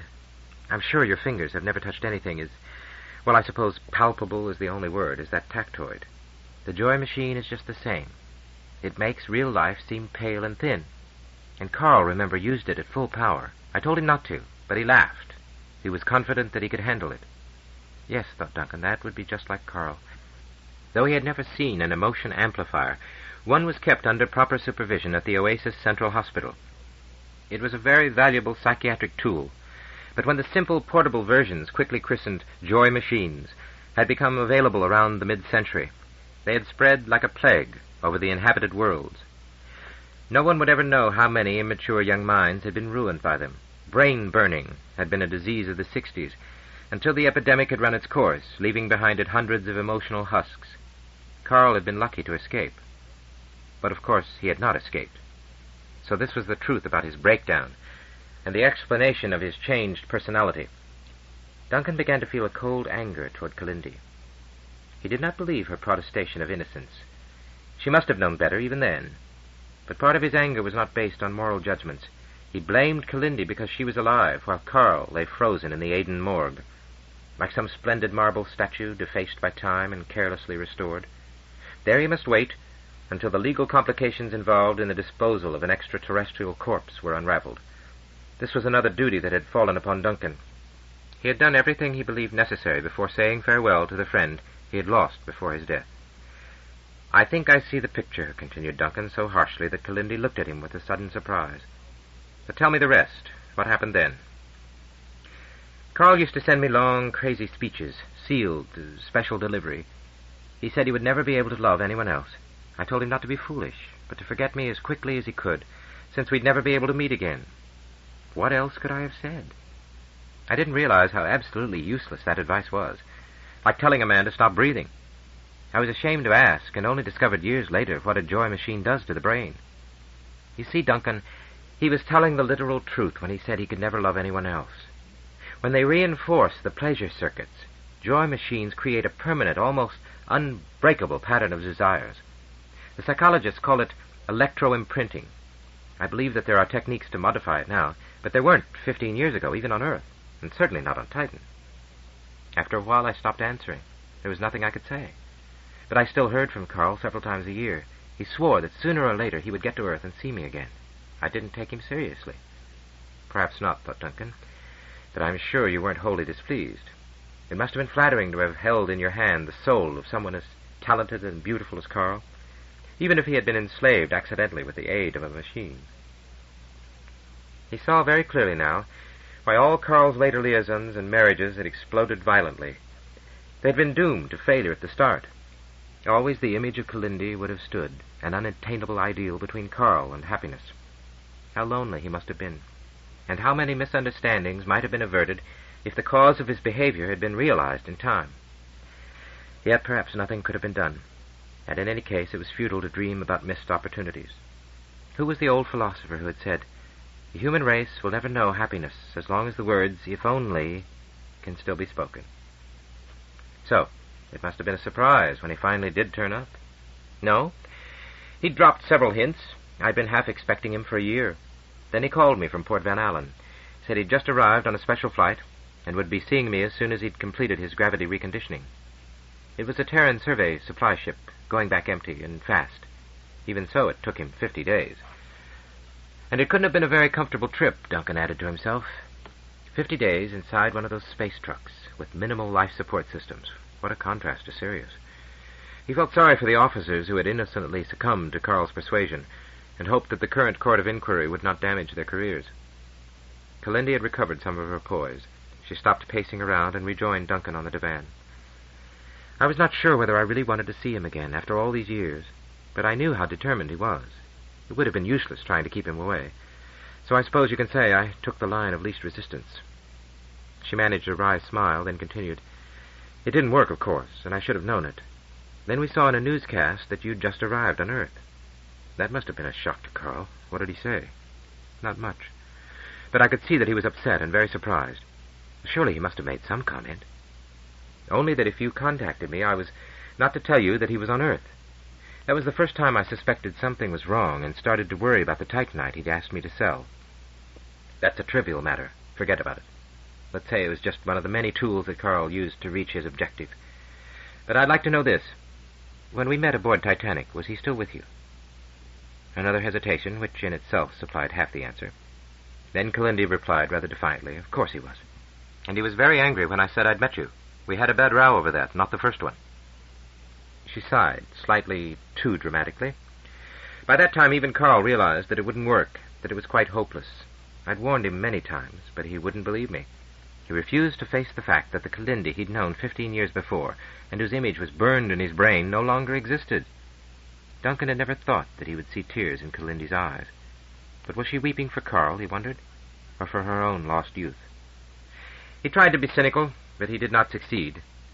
He was sure that some part of her sorrow was perfectly genuine, and despite himself was deeply touched by it. And more than touched, for now, to his great surprise, he found that sympathy was not the only emotion Kalindi was arousing in him. He had never realized before that shared grief could be an aphrodisiac. This was a development that he did nothing to discourage, but he did not want to hurry matters. There was still much that he hoped to learn, and that only Kalindi could tell him. "So he was always disappointed when we made love," she continued tearfully, "though at first he tried to conceal it. I could tell, and it wasn't pleasant for me. It made me feel inadequate. You see, by this time I'd learned a good deal about imprinting and knew exactly what the trouble was. Carl's case isn't unique. So he got more and more frustrated, and also violent. Sometimes he frightened me. You know how strong he was. Look at this." With another theatrical gesture, she slipped open her dress, displaying the upper left arm, not to mention her entire left breast. "He hit me here so hard that I was badly bruised. You can still see the mark." With the best will in the world, Duncan could discover no trace of a bruise on the milky white skin, smooth as satin that was exposed before his eyes. Nevertheless, the revelation did not leave him unmoved. "So that's why you switched off the viddy," he said sympathetically, and edged closer. "Then Ivor's friend called me with that query about Titan. I thought it was an odd coincidence. You know, Duncan, that was an unkind trick to play on me." She sounded more sad than angry, and she did not move away from him. Almost half of the sofa was now unoccupied. "And then everything started to happen at once. Did you know that Terran Security sent 2 of its agents to interview me?" "No, but I guessed it." "What did you tell them?" "Everything, of course. They were very kind and understanding." "And also clumsy," said Duncan with deep bitterness. "Oh, Duncan, that was an accident. You were an important guest. You had to be protected. There would have been an interplanetary scandal if something had happened just before you were going to address Congress. But you should never have gone after Carl in such a dangerous place." "It wasn't dangerous. We were having a perfectly friendly discussion. How did I know that trigger-happy idiot was lurking in the next antenna?" "What was he to do?" "He'd been ordered to protect you at all costs, and had been warned that Carl might be violent. It looked as if you were starting to fight, And that laser blast would only have blinded Carl for a few hours. It was all a terrible accident. No one was to blame. Perhaps, thought Duncan, it would be a long, long time before he could view the whole sequence of events dispassionately. If there was blame, it was spread thinly and across two worlds. Like most human tragedies, this one had been caused not by evil intentions, but by errors of judgment, misunderstandings. If Malcolm and Colin had not insisted that he have a showdown with Carl, confronting him with the facts, if he had not wanted Carl to prove his innocence and deliberately given him the opportunity to assert it, even to the extent, unconsciously, but he was aware of it now, of putting himself in his power, perhaps Carl had been really dangerous. That was something else he would never know. It seemed as if they had both been enmeshed in some complex web of fate from which there had never been any possibility of escape. And though the scale of that disaster was so much greater that the very comparison appeared ludicrous, Duncan was again reminded of the Titanic. She too had been doomed, as if the gods themselves conspired against her by a whole series of apparently random and trivial chances. If the radioed warnings had not been buried under greetings and business messages, if that iceberg had not sliced so incredibly through all those watertight compartments, if the radio operator on the ship only 20 kilometers away had not gone off duty when the first of all SOS signals was flashed into the Atlantic night, if there had been enough lifeboats, it was like the failure of a whole series of safety devices, one by one, against incalculable odds, until catastrophe was inevitable. "Perhaps you're right," said Duncan, trying to console himself as much as Kalindi. "I don't really blame anyone, not even Carl. Poor Carl. He really loved me. To have come all the way to Earth." Duncan did not answer, though for a moment he was tempted. Surely Kalindi did not believe that this was the only reason. Even a brain-burned man imprinted by one of those diabolical joy machines was driven by more than passion. And Carl's main objective had been so awesome that even now Duncan could scarcely believe the picture that was slowly emerging from his sketchbook and the guarded portions of his minisec. Carl had had a dream, or a nightmare, and Duncan was the only man alive who even partially understood it. How utterly baffled and bewildered the Argus Committee must be. That thought gave Duncan a heady sense of power, though there were times when he wished that the burden of knowledge had reached him in some other way, or had not come at all. For power and happiness were incompatible. Carl had reached for both, and both had slipped through his fingers. How Duncan could profit by that lesson he did not yet know, but it would be with him for all the years to come. But if happiness was perhaps unattainable, at least pleasure was not beyond his grasp, nor was it to be despised. For a few moments he could forget the affairs of state and turn his back upon an enigma far more profound than any of those that Kalindi peddled to her clients. It was strange how the wheel had gone full circle. 15 years ago he and Carl had turned to each other in shared sorrow for the loss of Kalindi. Now he and Kalindi were mourning Carl. And presently Duncan knew, though it could be only a faint shadow of that unassuageable hunger, something of the disappointment Carl must have experienced. How true it was that one could never quite recover the past. It was almost as good as he had hoped, but one thing was lacking. Kalindi no longer tasted of honey. Chapter 40. Argus Panoptes. So they had the wrong Argus. If this were a time for humor, Duncan would have felt like laughing. Colin had put him on the track with one of his usual economical telexes. It should not have been necessary to go all the way to Titan to check such an elementary point. "Which Argus do you mean?" Colin had asked. There were 3. A couple of minutes with the Comsol's Encyclopedia section had confirmed this. As Ambassador Farrell had recalled, Argus was indeed Odysseus' faithful old watchdog, who had recognized his master when the wanderer returned from exile. The name was certainly appropriate for a secret intelligence organization, though now that Duncan had started making inquiries, it turned out that the Argus Committee was not as secret as it might have wished. Bernie Petras, needless to say, had heard of it. So had George Washington, who admitted with some embarrassment, "Of course they've asked me questions, but there's nothing to worry about." Ivor Mandelstam had been more forthcoming, even a little sarcastic. "I'm used to secrecy in my business, and I could teach these people a thing or two. They wouldn't have lasted 5 minutes under Stalin, or even the old Tsars, but I suppose they're necessary. Society will always need some warning system to spot malcontents before they can cause real trouble. I only doubt if any system will really work when it's needed." The second Argus, had been the builder of Jason's mythical, or perhaps not-so-mythical, ship, the Argo. Duncan had never heard of the Golden Fleece, and the legend fascinated him. Argo would be a good name for a spaceship, he thought. But even this association had nothing to do with Carl Helmer's notes. He wondered how Carl had ever come across the 3rd August. His inquisitive mind had wandered down many byways of fantasy as well as science, and now that he had the key, Duncan understood why the project that had clearly dominated Carl's later years could have only one name, that of the all-seeing, multiple-eyed god Argus Panoptes, who could look in every direction simultaneously, unlike poor Cyclops, who had only a single line of vision. There had been a delay of almost 30 hours before the legal computer on Titan could probate Carl's will. Then Armand Helmer reported that, as Duncan had hoped, it contained a list of obvious code words, presumably the key to the Minisec's private memories. Armand had been perfectly willing to telex the codes, and Duncan had stopped him just in time. Thanks to recent experience, the naive young Mackenzie, who had arrived on Earth only a few weeks ago, had now developed a mild paranoia. He hoped that it would not become obsessive, as sometimes seemed to be the case with Colin, yet perhaps Colin was right. Not until the Argus Committee had, with some reluctance, handed over Carl's Minisec did Duncan allow Armand to radio the codes from Titan. Now, it would not matter even if they were intercepted. He alone could use them. In all, there were a dozen combinations with identical formats. Each began with a G/T, or go-to, instruction, followed by the 6 binary digits 101000. That might be an arbitrary number, but it was more likely to have some mnemonic association. A common trick was to use one's day or year of birth. Carl had been born in 40, and Duncan was not surprised at the answer when he converted 101000 to base 10, though he was a little disappointed at so obvious a subterfuge.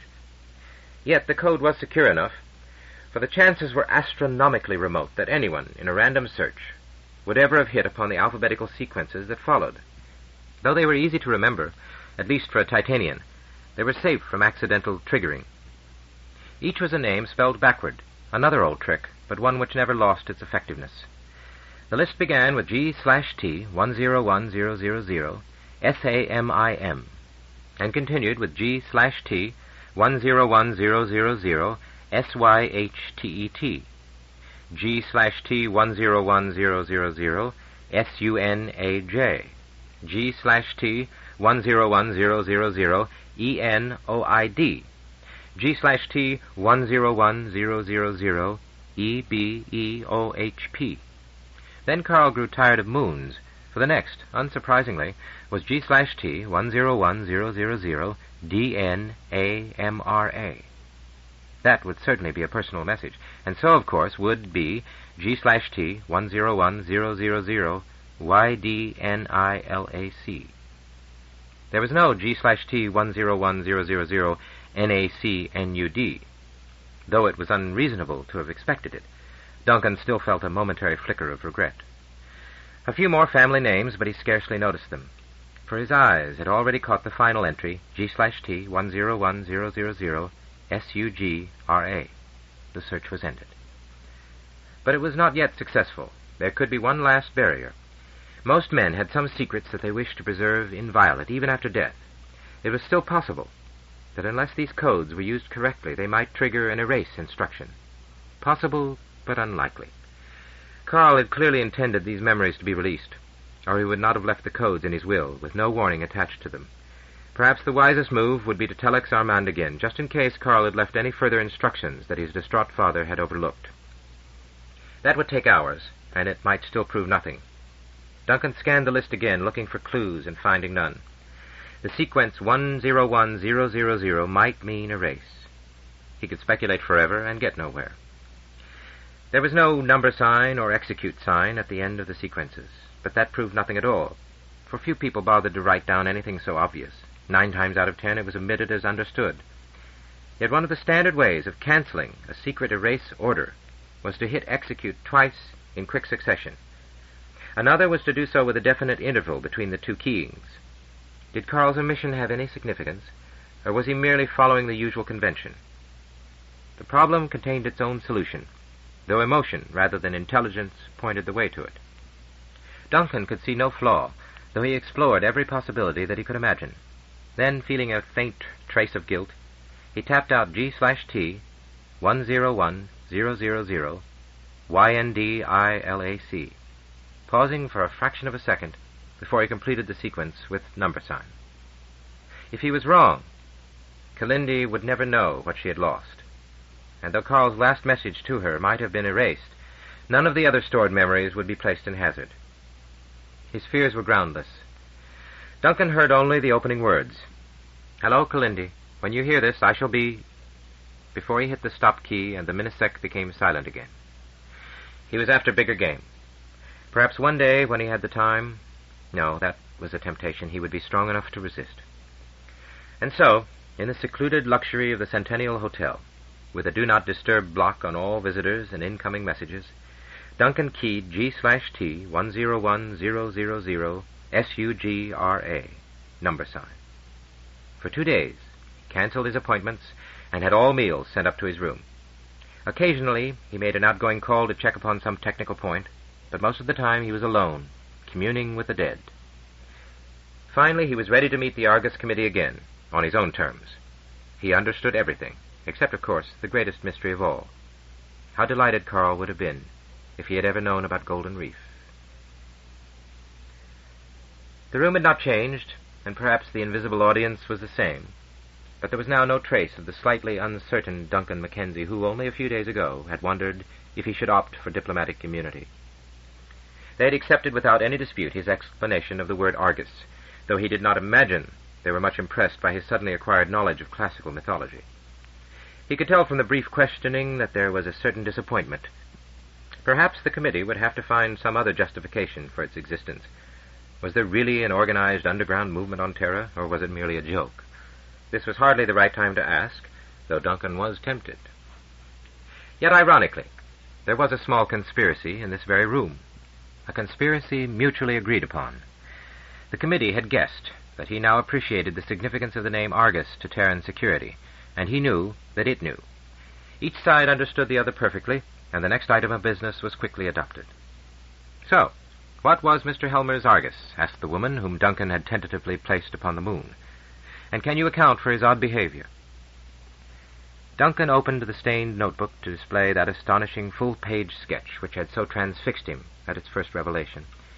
Even now that he knew its true scale, he could not think of it as anything except a drawing of a sea urchin. But Diadema was only 30 or 40 centimeters across. Argus would be at least 1,000 kilometers in diameter, if Carl's analysis was right, and of that Duncan no longer had any doubt, though he could never give his full reasons. "Carl Helmer had a vision," he began. "I'll try to pass it on as best I can, though this is not my field of knowledge. But I knew his psychology, and perhaps I can make you understand what he was trying to do." "You may be disappointed again," he told himself. "You may dismiss the whole concept as a crazy scientist's delusion, but you'll be wrong. This could be infinitely more important than some trivial conspiracy threatening your tidy little world. Carl was a scientist who always hoped to make some great discovery, but never did. Though he was highly imaginative, even his wildest flights were always soundly based on reality, and he was ambitious." "If it were so," murmured a quiet voice from the air beside him, "it was a grievous fault, and grievously hath Caesar answered it." "Sorry, please continue." The reference was unfamiliar to Duncan, and he showed his annoyance at the interruption by pausing for a few seconds. He was interested in everything, too many things, perhaps. But his great passion was the still unsolved CETI problem, communications with extraterrestrial intelligence. We used to argue about it for hours when we were boys. I could never be quite sure when he was completely serious, but I am now. Why have we never detected radio signals from the advanced societies, which must surely be out there in space? Carl had many theories, but in the end, he settled on the simplest. It's not original, and I'm sure you've heard it before. We ourselves broadcast radio signals for only about 100 years, roughly spanning the 20th century. By the end of that time, we'd switched to cable and optical and satellite systems, concentrating all their power where it was needed, and not spilling most of it wastefully to the stars. This may well be true of all civilizations with a technology comparable to ours. They only pollute the universe with indiscriminate radio noise for a century or two, a very brief fraction of their entire history. So even if there are millions of advanced societies in this galaxy, There may be barely a handful just where we were 300 years ago, still splashing out radio waves in all directions. And the laws of probability make it most unlikely that any of these early electronic cultures will be within detection range. The nearest may be thousands of light years away. But before we abandon the search, we should explore all the possibilities. And there's one that has never been investigated, because until now there was little we could do about it. For 3 centuries, we've been studying radio waves in the centimeter and meter bands, but we have almost completely ignored the very long waves, tens and hundreds of kilometers in length. Now, of course, there were several good reasons for this neglect. In the first case, it's impossible to study these waves on Earth. They don't get through the ionosphere, and so never reach the surface. You have to go into space to observe them. But for the very longest waves, it's no good merely going up to orbit, or to the other side of the moon, where Cyclops II was built. You have to go halfway out to the limits of the solar system. For the sun has an ionosphere just like the Earth's, except that it's billions of times larger. It absorbs all waves more than 10 or 20 kilometers in length. If we want to detect these, we have to go out to Saturn. Such waves have been observed, but only on a few occasions.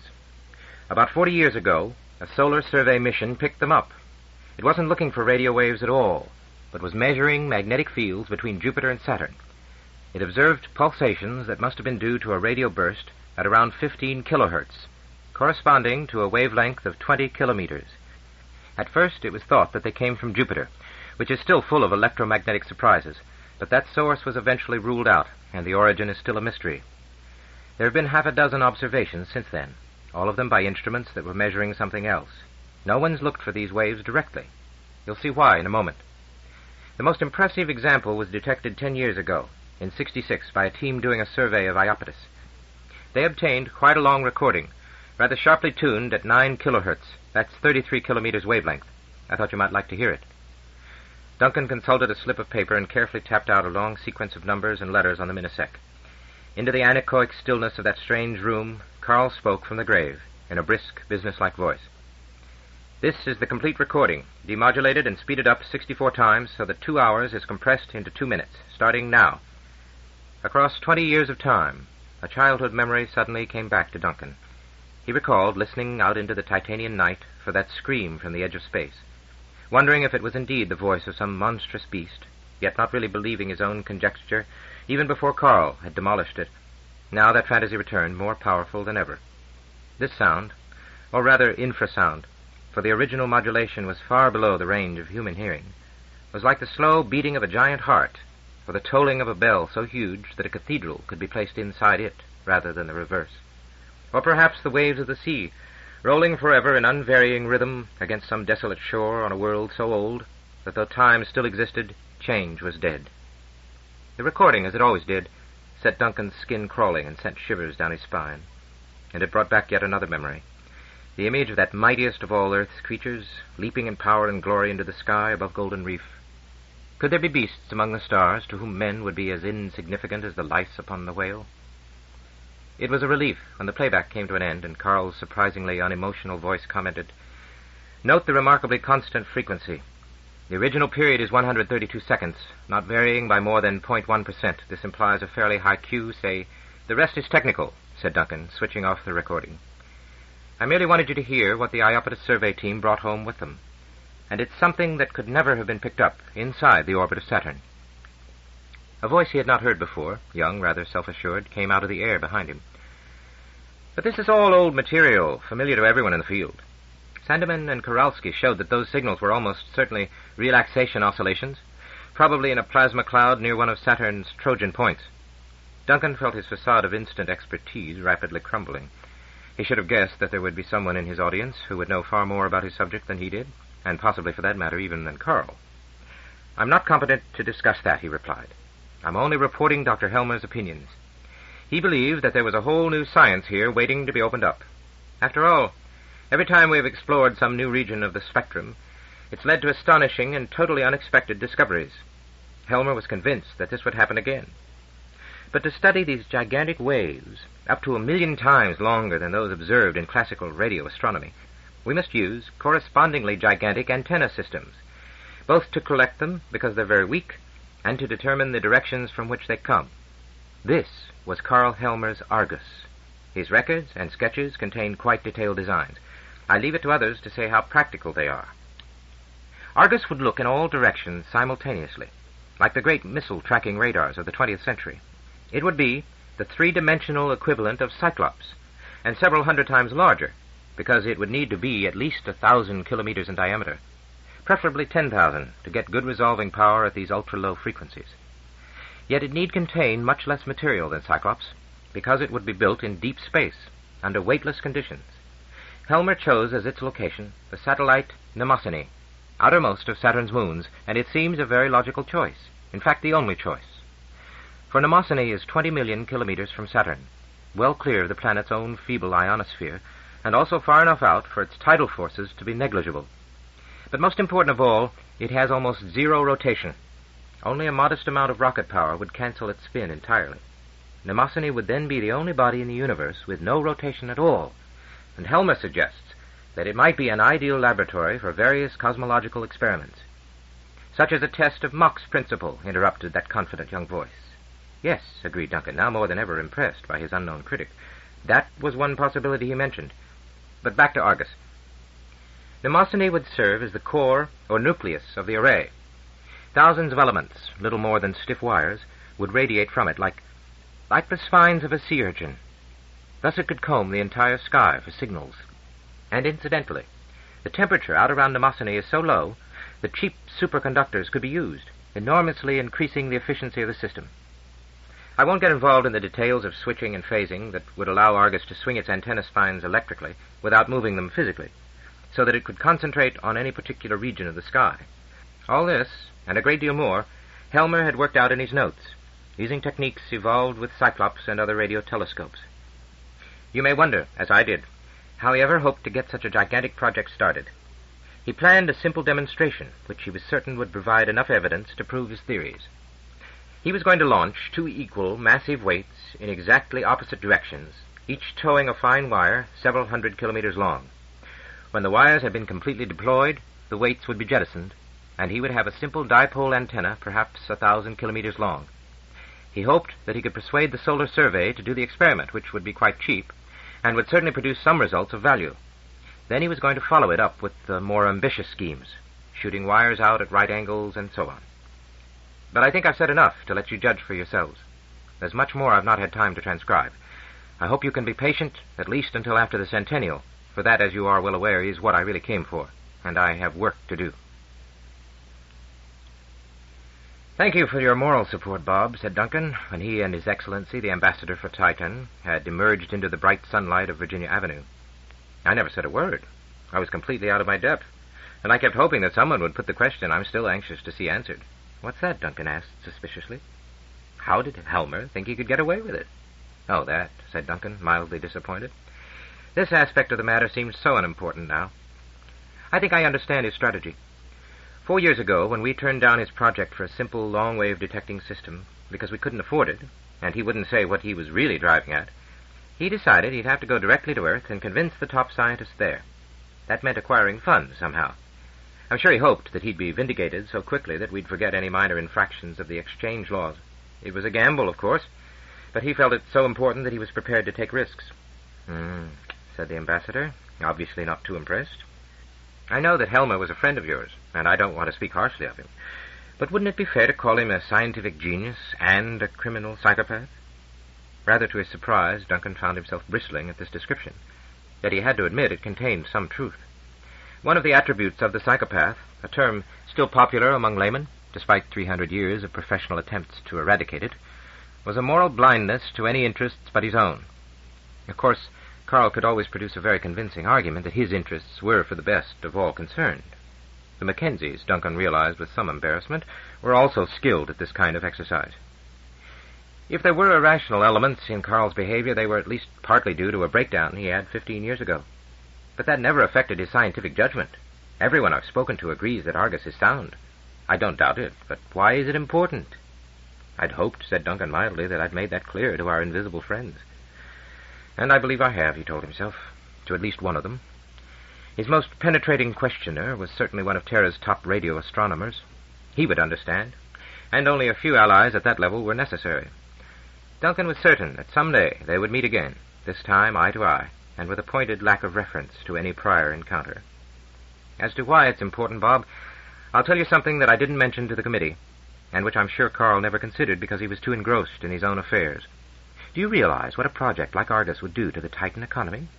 It would bring us billions and make us the scientific hub of the solar system. It might even go a long way to solve our financial problems when the demand for hydrogen starts to drop in the 80s. I appreciate that, Farrell answered dryly, especially as my taxes will go toward it. But let nothing interfere with the march of science. Duncan laughed sympathetically. He liked Bob Farrell, and he had been extremely helpful. But he was less and less sure of the ambassador's loyalties, and it might soon be time to find a replacement. Unfortunately, it would again have to be a Terran, because of this infernal gravity. But that was a problem Titan would always have to live with. He could certainly never tell his own ambassador, still less the Argus Committee, why Carl's brainchild might be so vital to the human race. There were speculations in that Menesec. Luckily there was no hint of them in the sketchbook, which had best not be published for many years until the project had proved itself. Carl had been right so often in the past, seizing on truths beyond all bounds of logic and reason, that Duncan felt sure that this last awesome intuition was also correct. Or if it was not, the truth was even stranger. In any event, it was a truth that must be learned. Though the knowledge might be overwhelming, the price of ignorance could be extinction. Here on the streets of this beautiful city, steeped in sunlight and in history, it was hard to take Carl's final comments seriously, as he speculated about the origin of those mysterious waves. And surely even Carl did not really believe all the thoughts he had spoken into the secret memory of his Menesec during the long voyage to Earth. But he was diabolically persuasive, and his arguments had an irresistible logic and momentum of their own. Even if he did not believe all his own conjectures, he might still be right. Item 1, he had murmured to himself. It must have been hard to get privacy on that freighter, and Duncan could sometimes hear the noises of the ship, the movements of the other crew members. These kilohertz waves have a limited range because of interstellar absorption.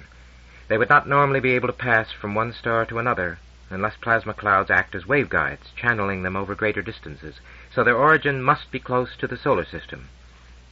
My calculations all point to a source, or sources, at about 1/10 of a light year from the sun, only 1/40th of the way to Alpha Centauri, but 200 times the distance of Pluto.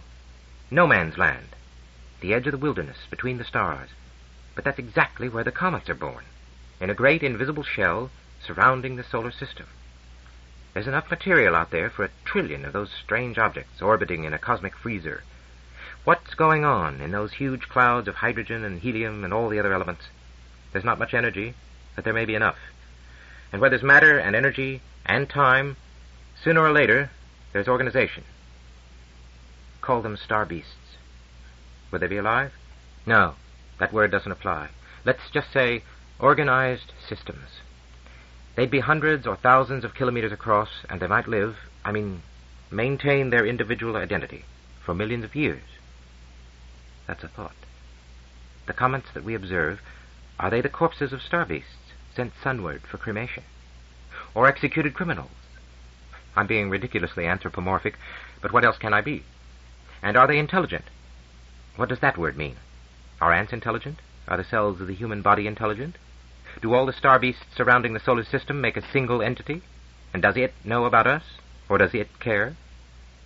Perhaps the sun keeps them at bay, as in ancient times the campfire kept off the wolves and saber-toothed tigers. But we are already a long way from the sun, and sooner or later we will meet them. The more we learn, the better. And there's one question I'm almost afraid to think about. Are they gods? Or are they eaters of gods? Chapter 41. Independence Day. Extract from the Congressional Record for 2276, July 4th. Address by the Honorable Duncan Mackenzie, Special Assistant to the Chief Administrator, Republic of Titan. Mr. Speaker, members of Congress, distinguished guests. Let me first express my deep gratitude to the Centennial Committee, whose generosity made possible my visit to Earth and to these United States. I bring greetings to all of you from Titan, largest of Saturn's many moons, and the most distant world yet occupied by mankind. 500 years ago, this land was also a frontier, not only geographically, but politically. Your ancestors, less than 20 generations in the past, created the first democratic constitution that really worked, and that still works today, on worlds that they could not have imagined in their wildest dreams. During these celebrations, many have spoken of the legacy that the founders of the Republic left us on that day, 500 years ago. But there have been 4 centennials since then. I would like to look briefly at each of them to see what lessons they have for us. At the first, in 1876, the United States was still recovering from a disastrous civil war. Yet it was also laying the foundations of the technological revolution that would soon transform the Earth. Perhaps it is no coincidence that in the very year of the first centennial, this country brought forth the invention which really began the conquest of space. For in 1876, Alexander Graham Bell made the first practical telephone. We take electronic communications so utterly for granted that we cannot imagine a society without them. We would be deaf and dumb if these extensions of our senses were suddenly removed. So let us remember that just 400 years ago, the telephone began the abolition of space, at least upon this planet. A century later, in 1976, that process had almost finished, and the conquest of interplanetary space was about to begin. By that time, the first man had already reached the moon, using techniques which today seem unbelievably primitive. Although all historians now agree that the Apollo project marked the United States' supreme achievement and its greatest moment of triumph, it was inspired by political motives that seem ludicrous, indeed incomprehensible to our modern minds. And it is no reflection on those first engineers and astronauts that their brilliant pioneering effort was a technological dead end, and that serious space travel did not begin for several decades, with much more advanced vehicles and propulsion systems. A century later, in 2076, all the tools needed to open up the planets were ready to hand. Long-duration life support systems had been perfected. After the initial disasters, the fusion drive had been tamed. But humanity was exhausted by the effort of global rebuilding following the time of troubles, and in the aftermath of the population crash, there was little enthusiasm for the colonization of new worlds. Despite these problems, mankind had set its feet irrevocably on the road to the stars. During the 21st century, the lunar base became self-supporting. The Mars colony was established, and we had secured a bridgehead on Mercury. Venus and the gas giants defied us, as indeed they still do, but we had visited all the larger moons and asteroids of the solar system. By 2176, just 100 years ago, a substantial fraction of the human race was no longer Earthborn. For the first time, we had the assurance that whatever happened to the mother world, our cultural heritage would not be lost. It was secure until the death of the sun, and perhaps beyond. The century that lies behind us has been one of consolidation rather than a fresh discovery. I'm proud that my world has played a major role in this process, for without the easily accessible hydrogen of the Titanian atmosphere, travel between the planets would still be exorbitantly expensive. Now the old question arises. Where do we go from here? The stars are as remote as ever. Our first probes, after 2 centuries of travel, have yet to reach Proxima Centauri, the sun's closest neighbor. Though our telescopes can now see to the limits of space, no man has yet traveled beyond Pluto, and we have still to set foot on far Persephone, which we could have reached at any time during the last 100 years. Is it true, as many have suggested, that the frontier has again closed? Men have believed that before, and always they have been wrong. We can laugh now at those early 20th century pessimists who lamented that there were no more worlds to discover. At the very moment when Goddard and Korolev and von Braun were playing with their first primitive rockets, and earlier still, just before Columbus opened the way to this continent, it must have seemed to the peoples of Europe that the future could hold nothing to match the splendors of the past. I do not believe that we have come to the end of history, and that what lies ahead is only an elaboration and extension of our present powers on planets already discovered. Yet it cannot be denied that this feeling is now widespread and makes itself apparent in many ways. There is an unhealthy preoccupation with the past, and an attempt to reconstruct or relive it. Not, I hasten to add, that this is always bad. What we are doing now proves that it is not. We should respect the past, but not worship it. While we look back upon the 4 centennials that lie behind us, we should think also of those that will be celebrated in the years to come. What of 2376, 2476, 2776, a full 1,000 years after the birth of the Republic? How will the people of those days remember us? We remember the United States chiefly by Apollo. Can we bequeath any comparable achievement to the ages ahead? There are many problems still to be solved on all the planets. Unhappiness, disease, even poverty still exist. We are still far from utopia, and we may never achieve it. But we know that all these problems can be solved with the tools that we already possess. No pioneering, no great discoveries are necessary here. Now that the worst evils of the past have been eliminated, we can look elsewhere with a clear conscience for new tasks to challenge the mind and inspire the spirit. Civilization needs long-range goals. Once, the solar system provided them. But now we must look beyond. I'm not speaking of man to travel to the stars, which may still lie centuries ahead. What I refer to is the quest for intelligence in the universe, which was begun with such high hopes more than 3 centuries ago, and has not yet succeeded. You are all familiar with Cyclops, the largest radio telescope on Earth. That was built primarily to search for evidence of advanced civilizations. It transformed astronomy. But despite many false alarms, it never detected a single intelligent message from the stars. This failure has done much to turn men's minds inward from the greater universe, to concentrate their energies upon the tiny oasis of the solar system. Could it be that we are looking in the wrong place? The wrong place, that is, in the enormously wide spectrum of radiations that travel between the stars.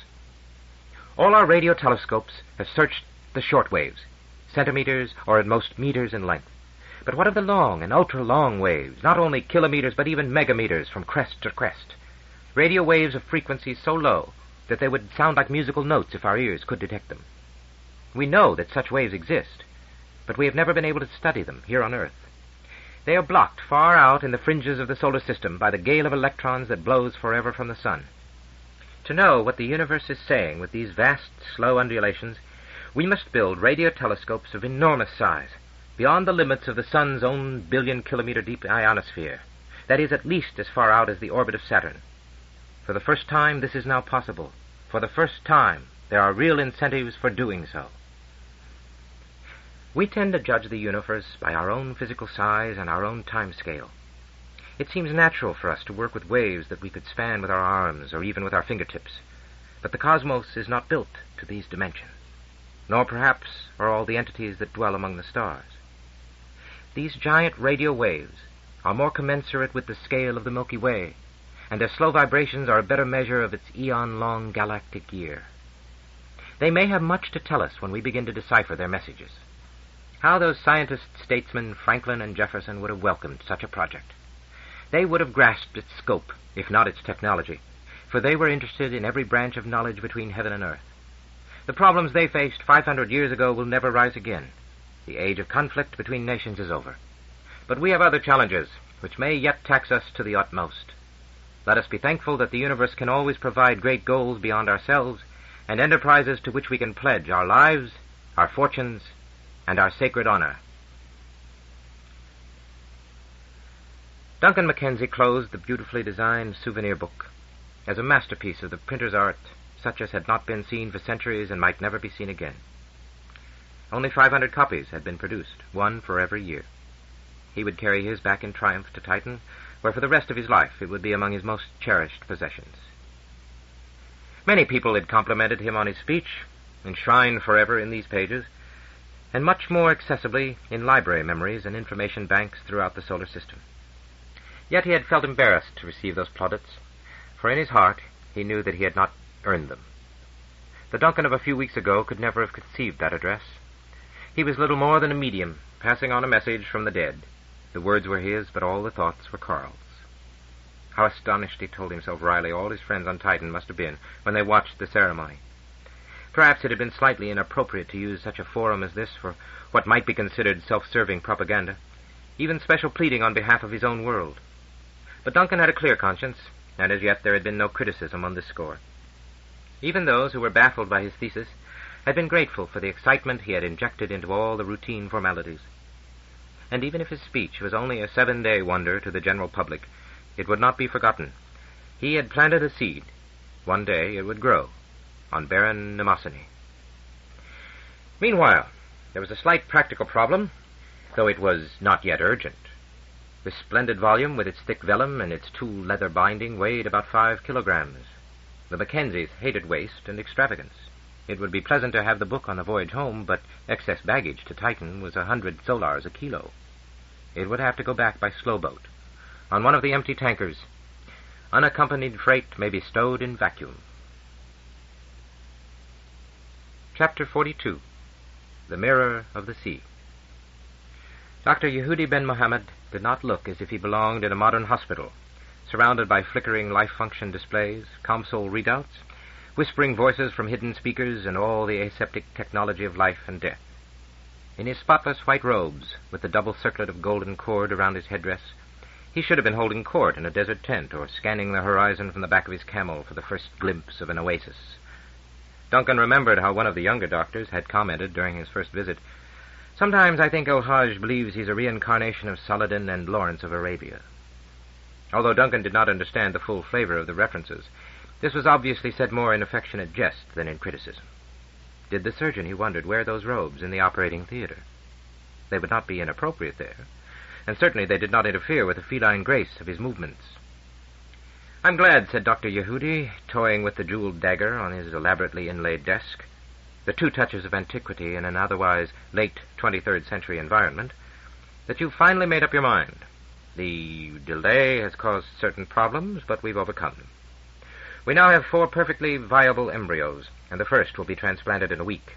The others will be kept as backups in case of a rejection, though that is now very rare." "And what will happen to the unwanted 3? Duncan asked himself, and shied away from the answer. One human being had been created who would never otherwise have existed. That was the positive side. Better to forget the 3 ghosts who for a brief while had hovered on the borders of reality. Yet it was hard to be coldly logical in matters like this. As he stared across the intricate arabesques, Duncan wondered at the psychology of the calm and elegant figure whose skillful hands had controlled so many destinies. In their own small way, on their own little world, the Mackenzies had played at God, but this was something beyond his understanding. Of course, one could always take refuge in the cold mathematics of reproduction. Old Mother Nature had not the slightest regard for human ethics or feelings.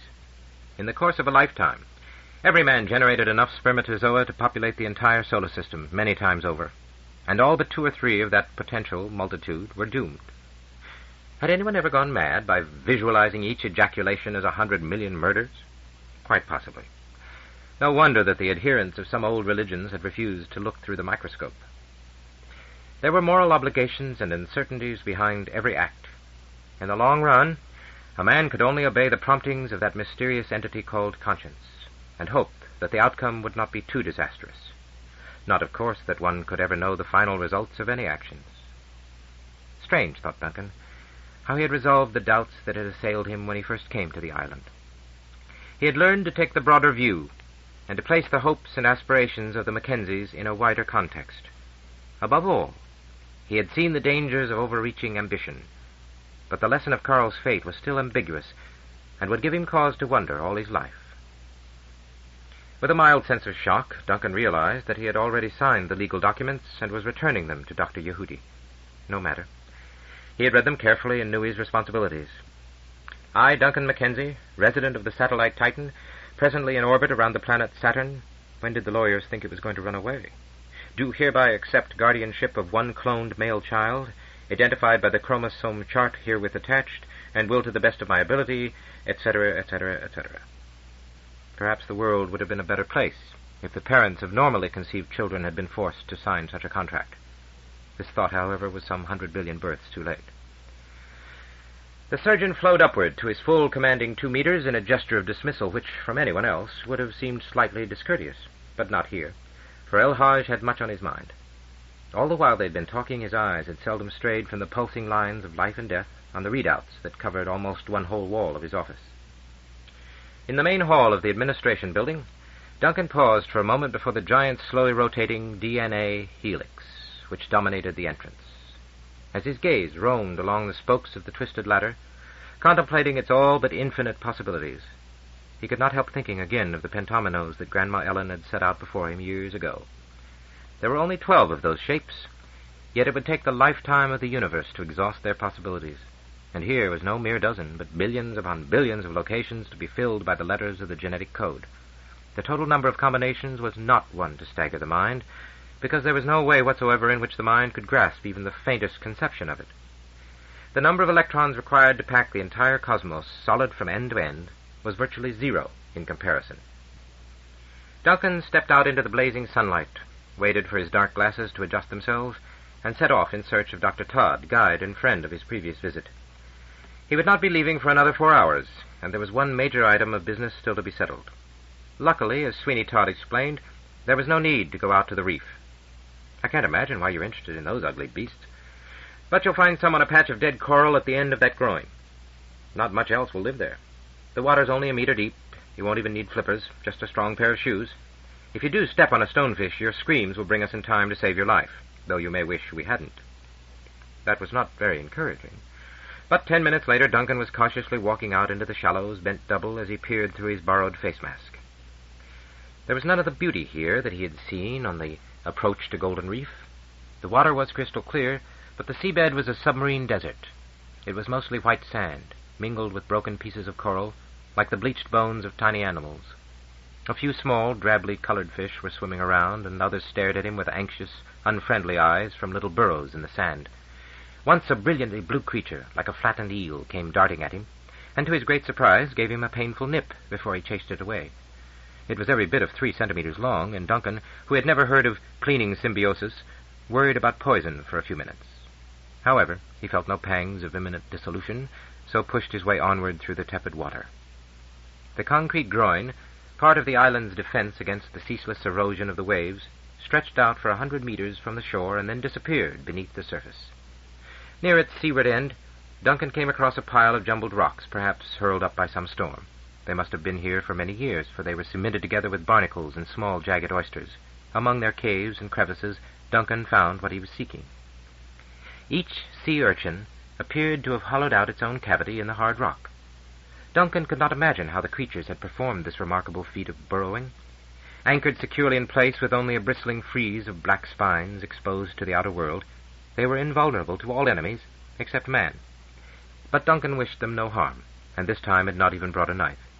He had seen enough of death, and his sole purpose now was to confirm, or refute, the impression that had haunted him ever since he had set eyes on that drawing in Carl's notebook. Once again, the long black spines started to swing slowly toward his shadow. These primitive creatures, despite their apparent lack of sense organs, knew that he was there, and reacted to his presence. They were scanning their little universe as Argus would search the stars. Of course, there would be no actual physical movement of the Argus antennas. That was unnecessary, and would be impossible with such fragile 1,000-kilometer-long structures. Yet their electronic sweeping of the skies would have an uncanny parallel with Diadema's protective reaction. If some planet-sized monster, which used ultra-long radio waves for vision, could observe the Argus system at work, what it saw would be not unlike this humble reef dweller. For a moment, Duncan had a curious fantasy. He imagined that he was such a monster, observing Argus in silhouette against the background radio glow of the galaxy. There would be hundreds of thin black lines radiating out from a central point, most of them stationary, but some of them waving slowly back and forth as if responding to a shadow from the stars. Side 7, Imperial Earth, beginning on page 293. Yet it was hard to realize that even if Argus was built, no human eye could ever see it in its entirety.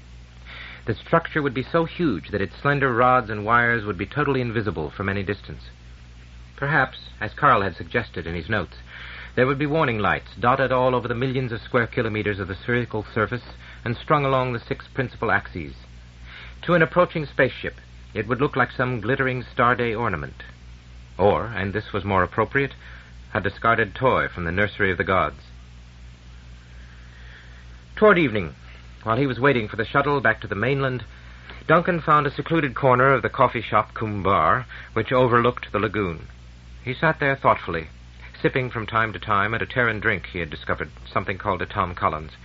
It was a bad idea, acquiring vices which could not be exported to Titan.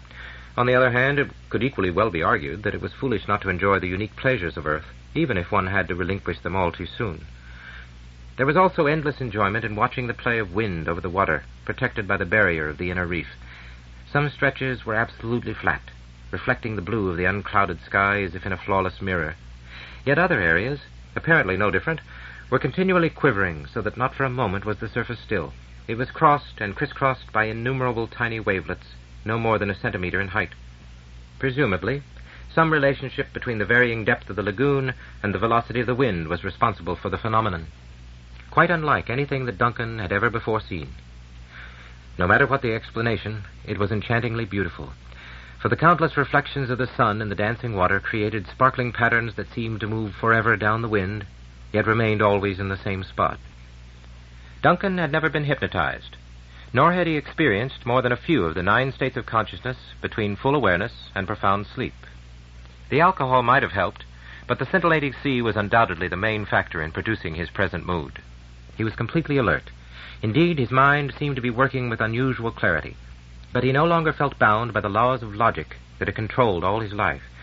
It was almost as if he was in one of those dreams where the most fantastic things can happen and are accepted as matter-of-fact, everyday occurrences.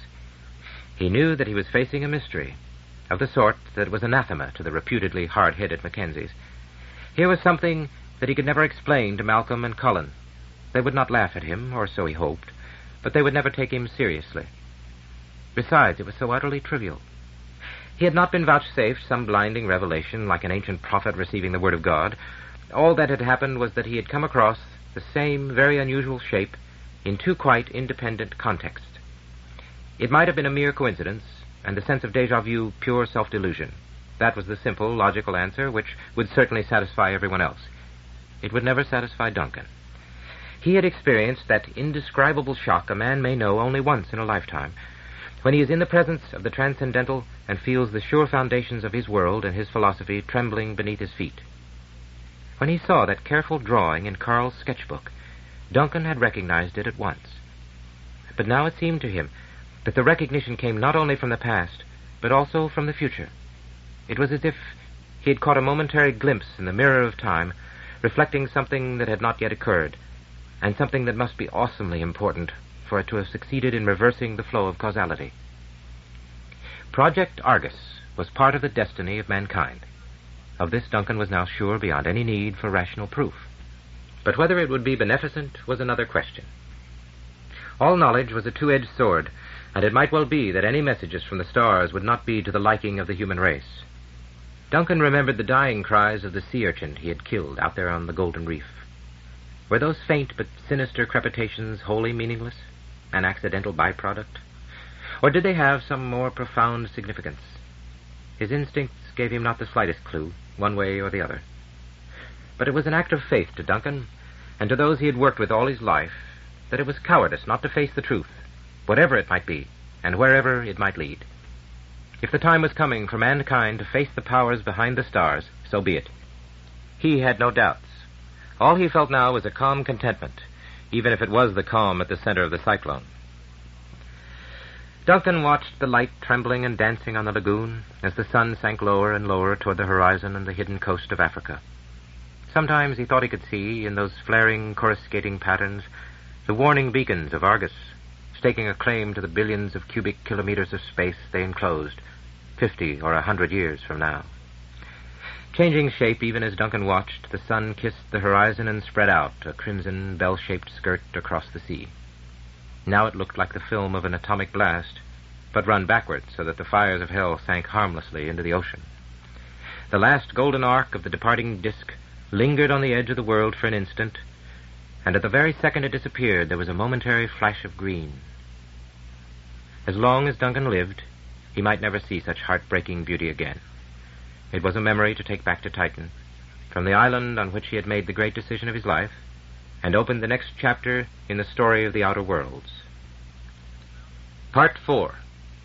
Titan. Chapter 43. Homecoming. It was over. All the goodbyes had been said to crew and passengers, all the formalities had been completed. Everything he had brought from Earth was already moving along the conveyor belt. Everything, that is, except for the most important gift of all. He could walk through that door marked Titan Citizens, and he would be home. Already he had forgotten the crippling gravity of Earth. That, and so much else, was fading into the past like a dissolving dream. This was where he belonged, and where his life's work would be done.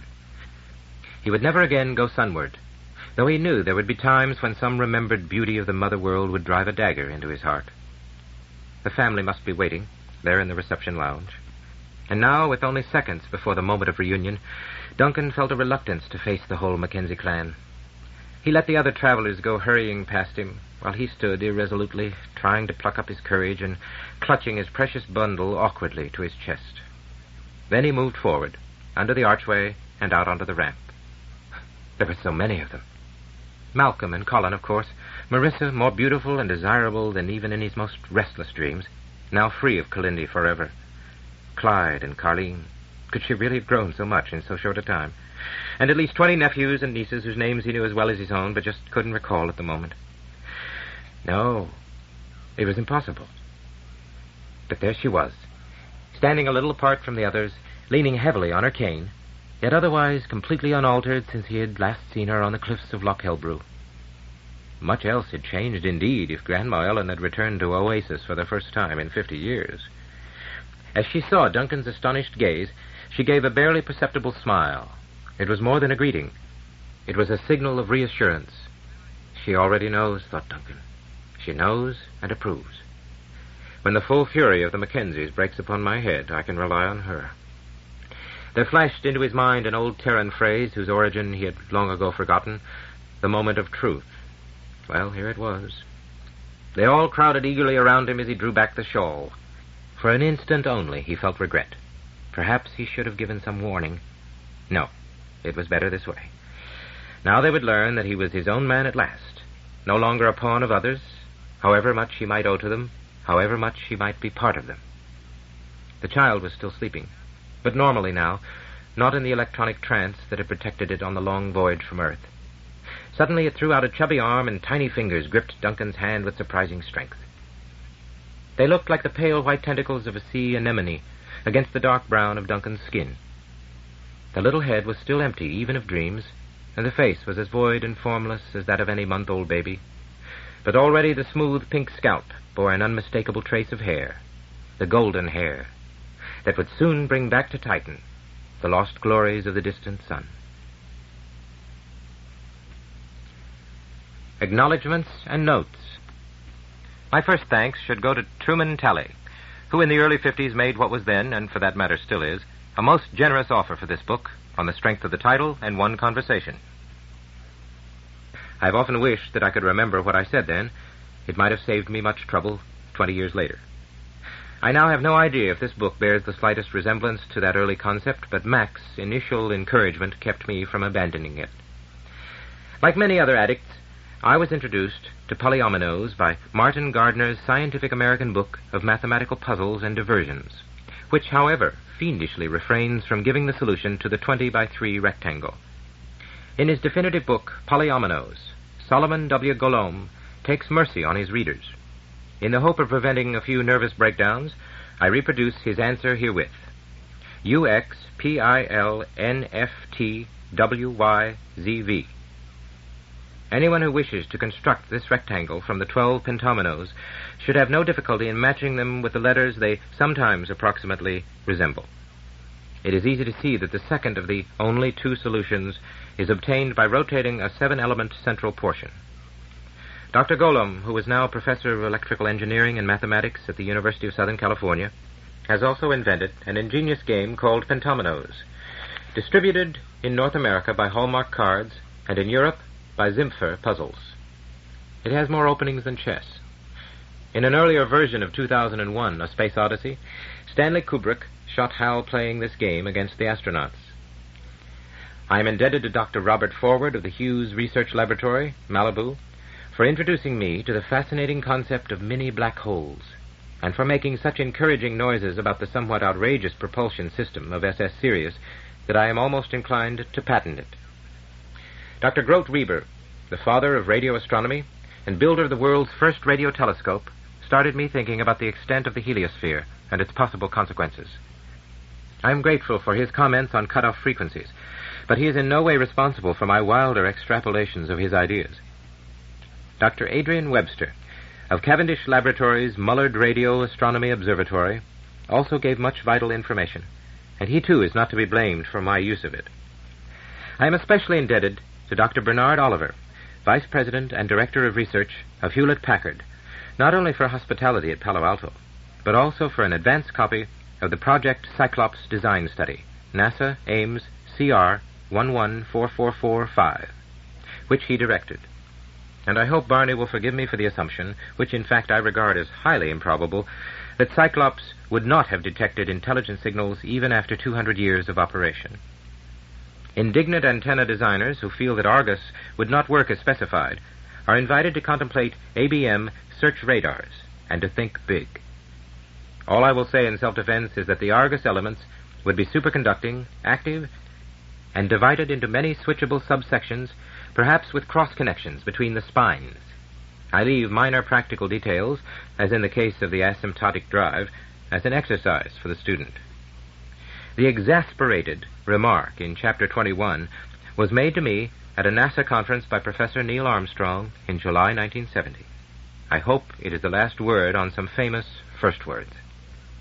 I am deeply grateful to my old friend William McQuitty, producer of A Night to Remember, for much material concerning the Titanic, including the menu in Chapter 27.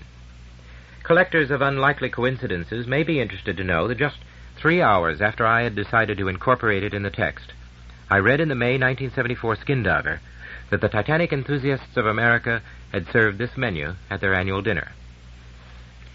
Some readers may feel that the coincidences or correspondences that play a key part in this story are too unlikely to be plausible. But they were, in fact, suggested by far more preposterous events in my own life.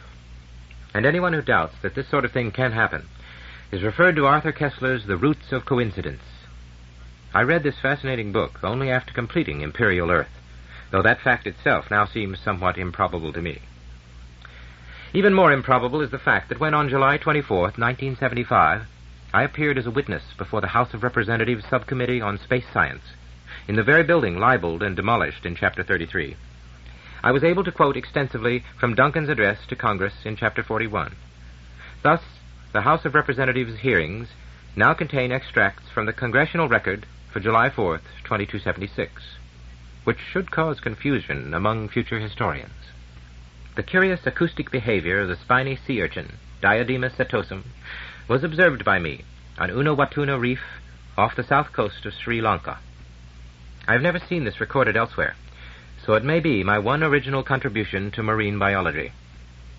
Finally, my speculations about conditions on Titan were triggered by a series of papers that Dr. Carl Sagan was good enough to send me. Needless to say, I am also indebted to Carl for many other stimulating ideas, which any properly designed universe would be very foolish to ignore. For if not true, they are well imagined. Arthur C. Clarke, Cinnamon Gardens, Colombo, January 1974 through January 1975.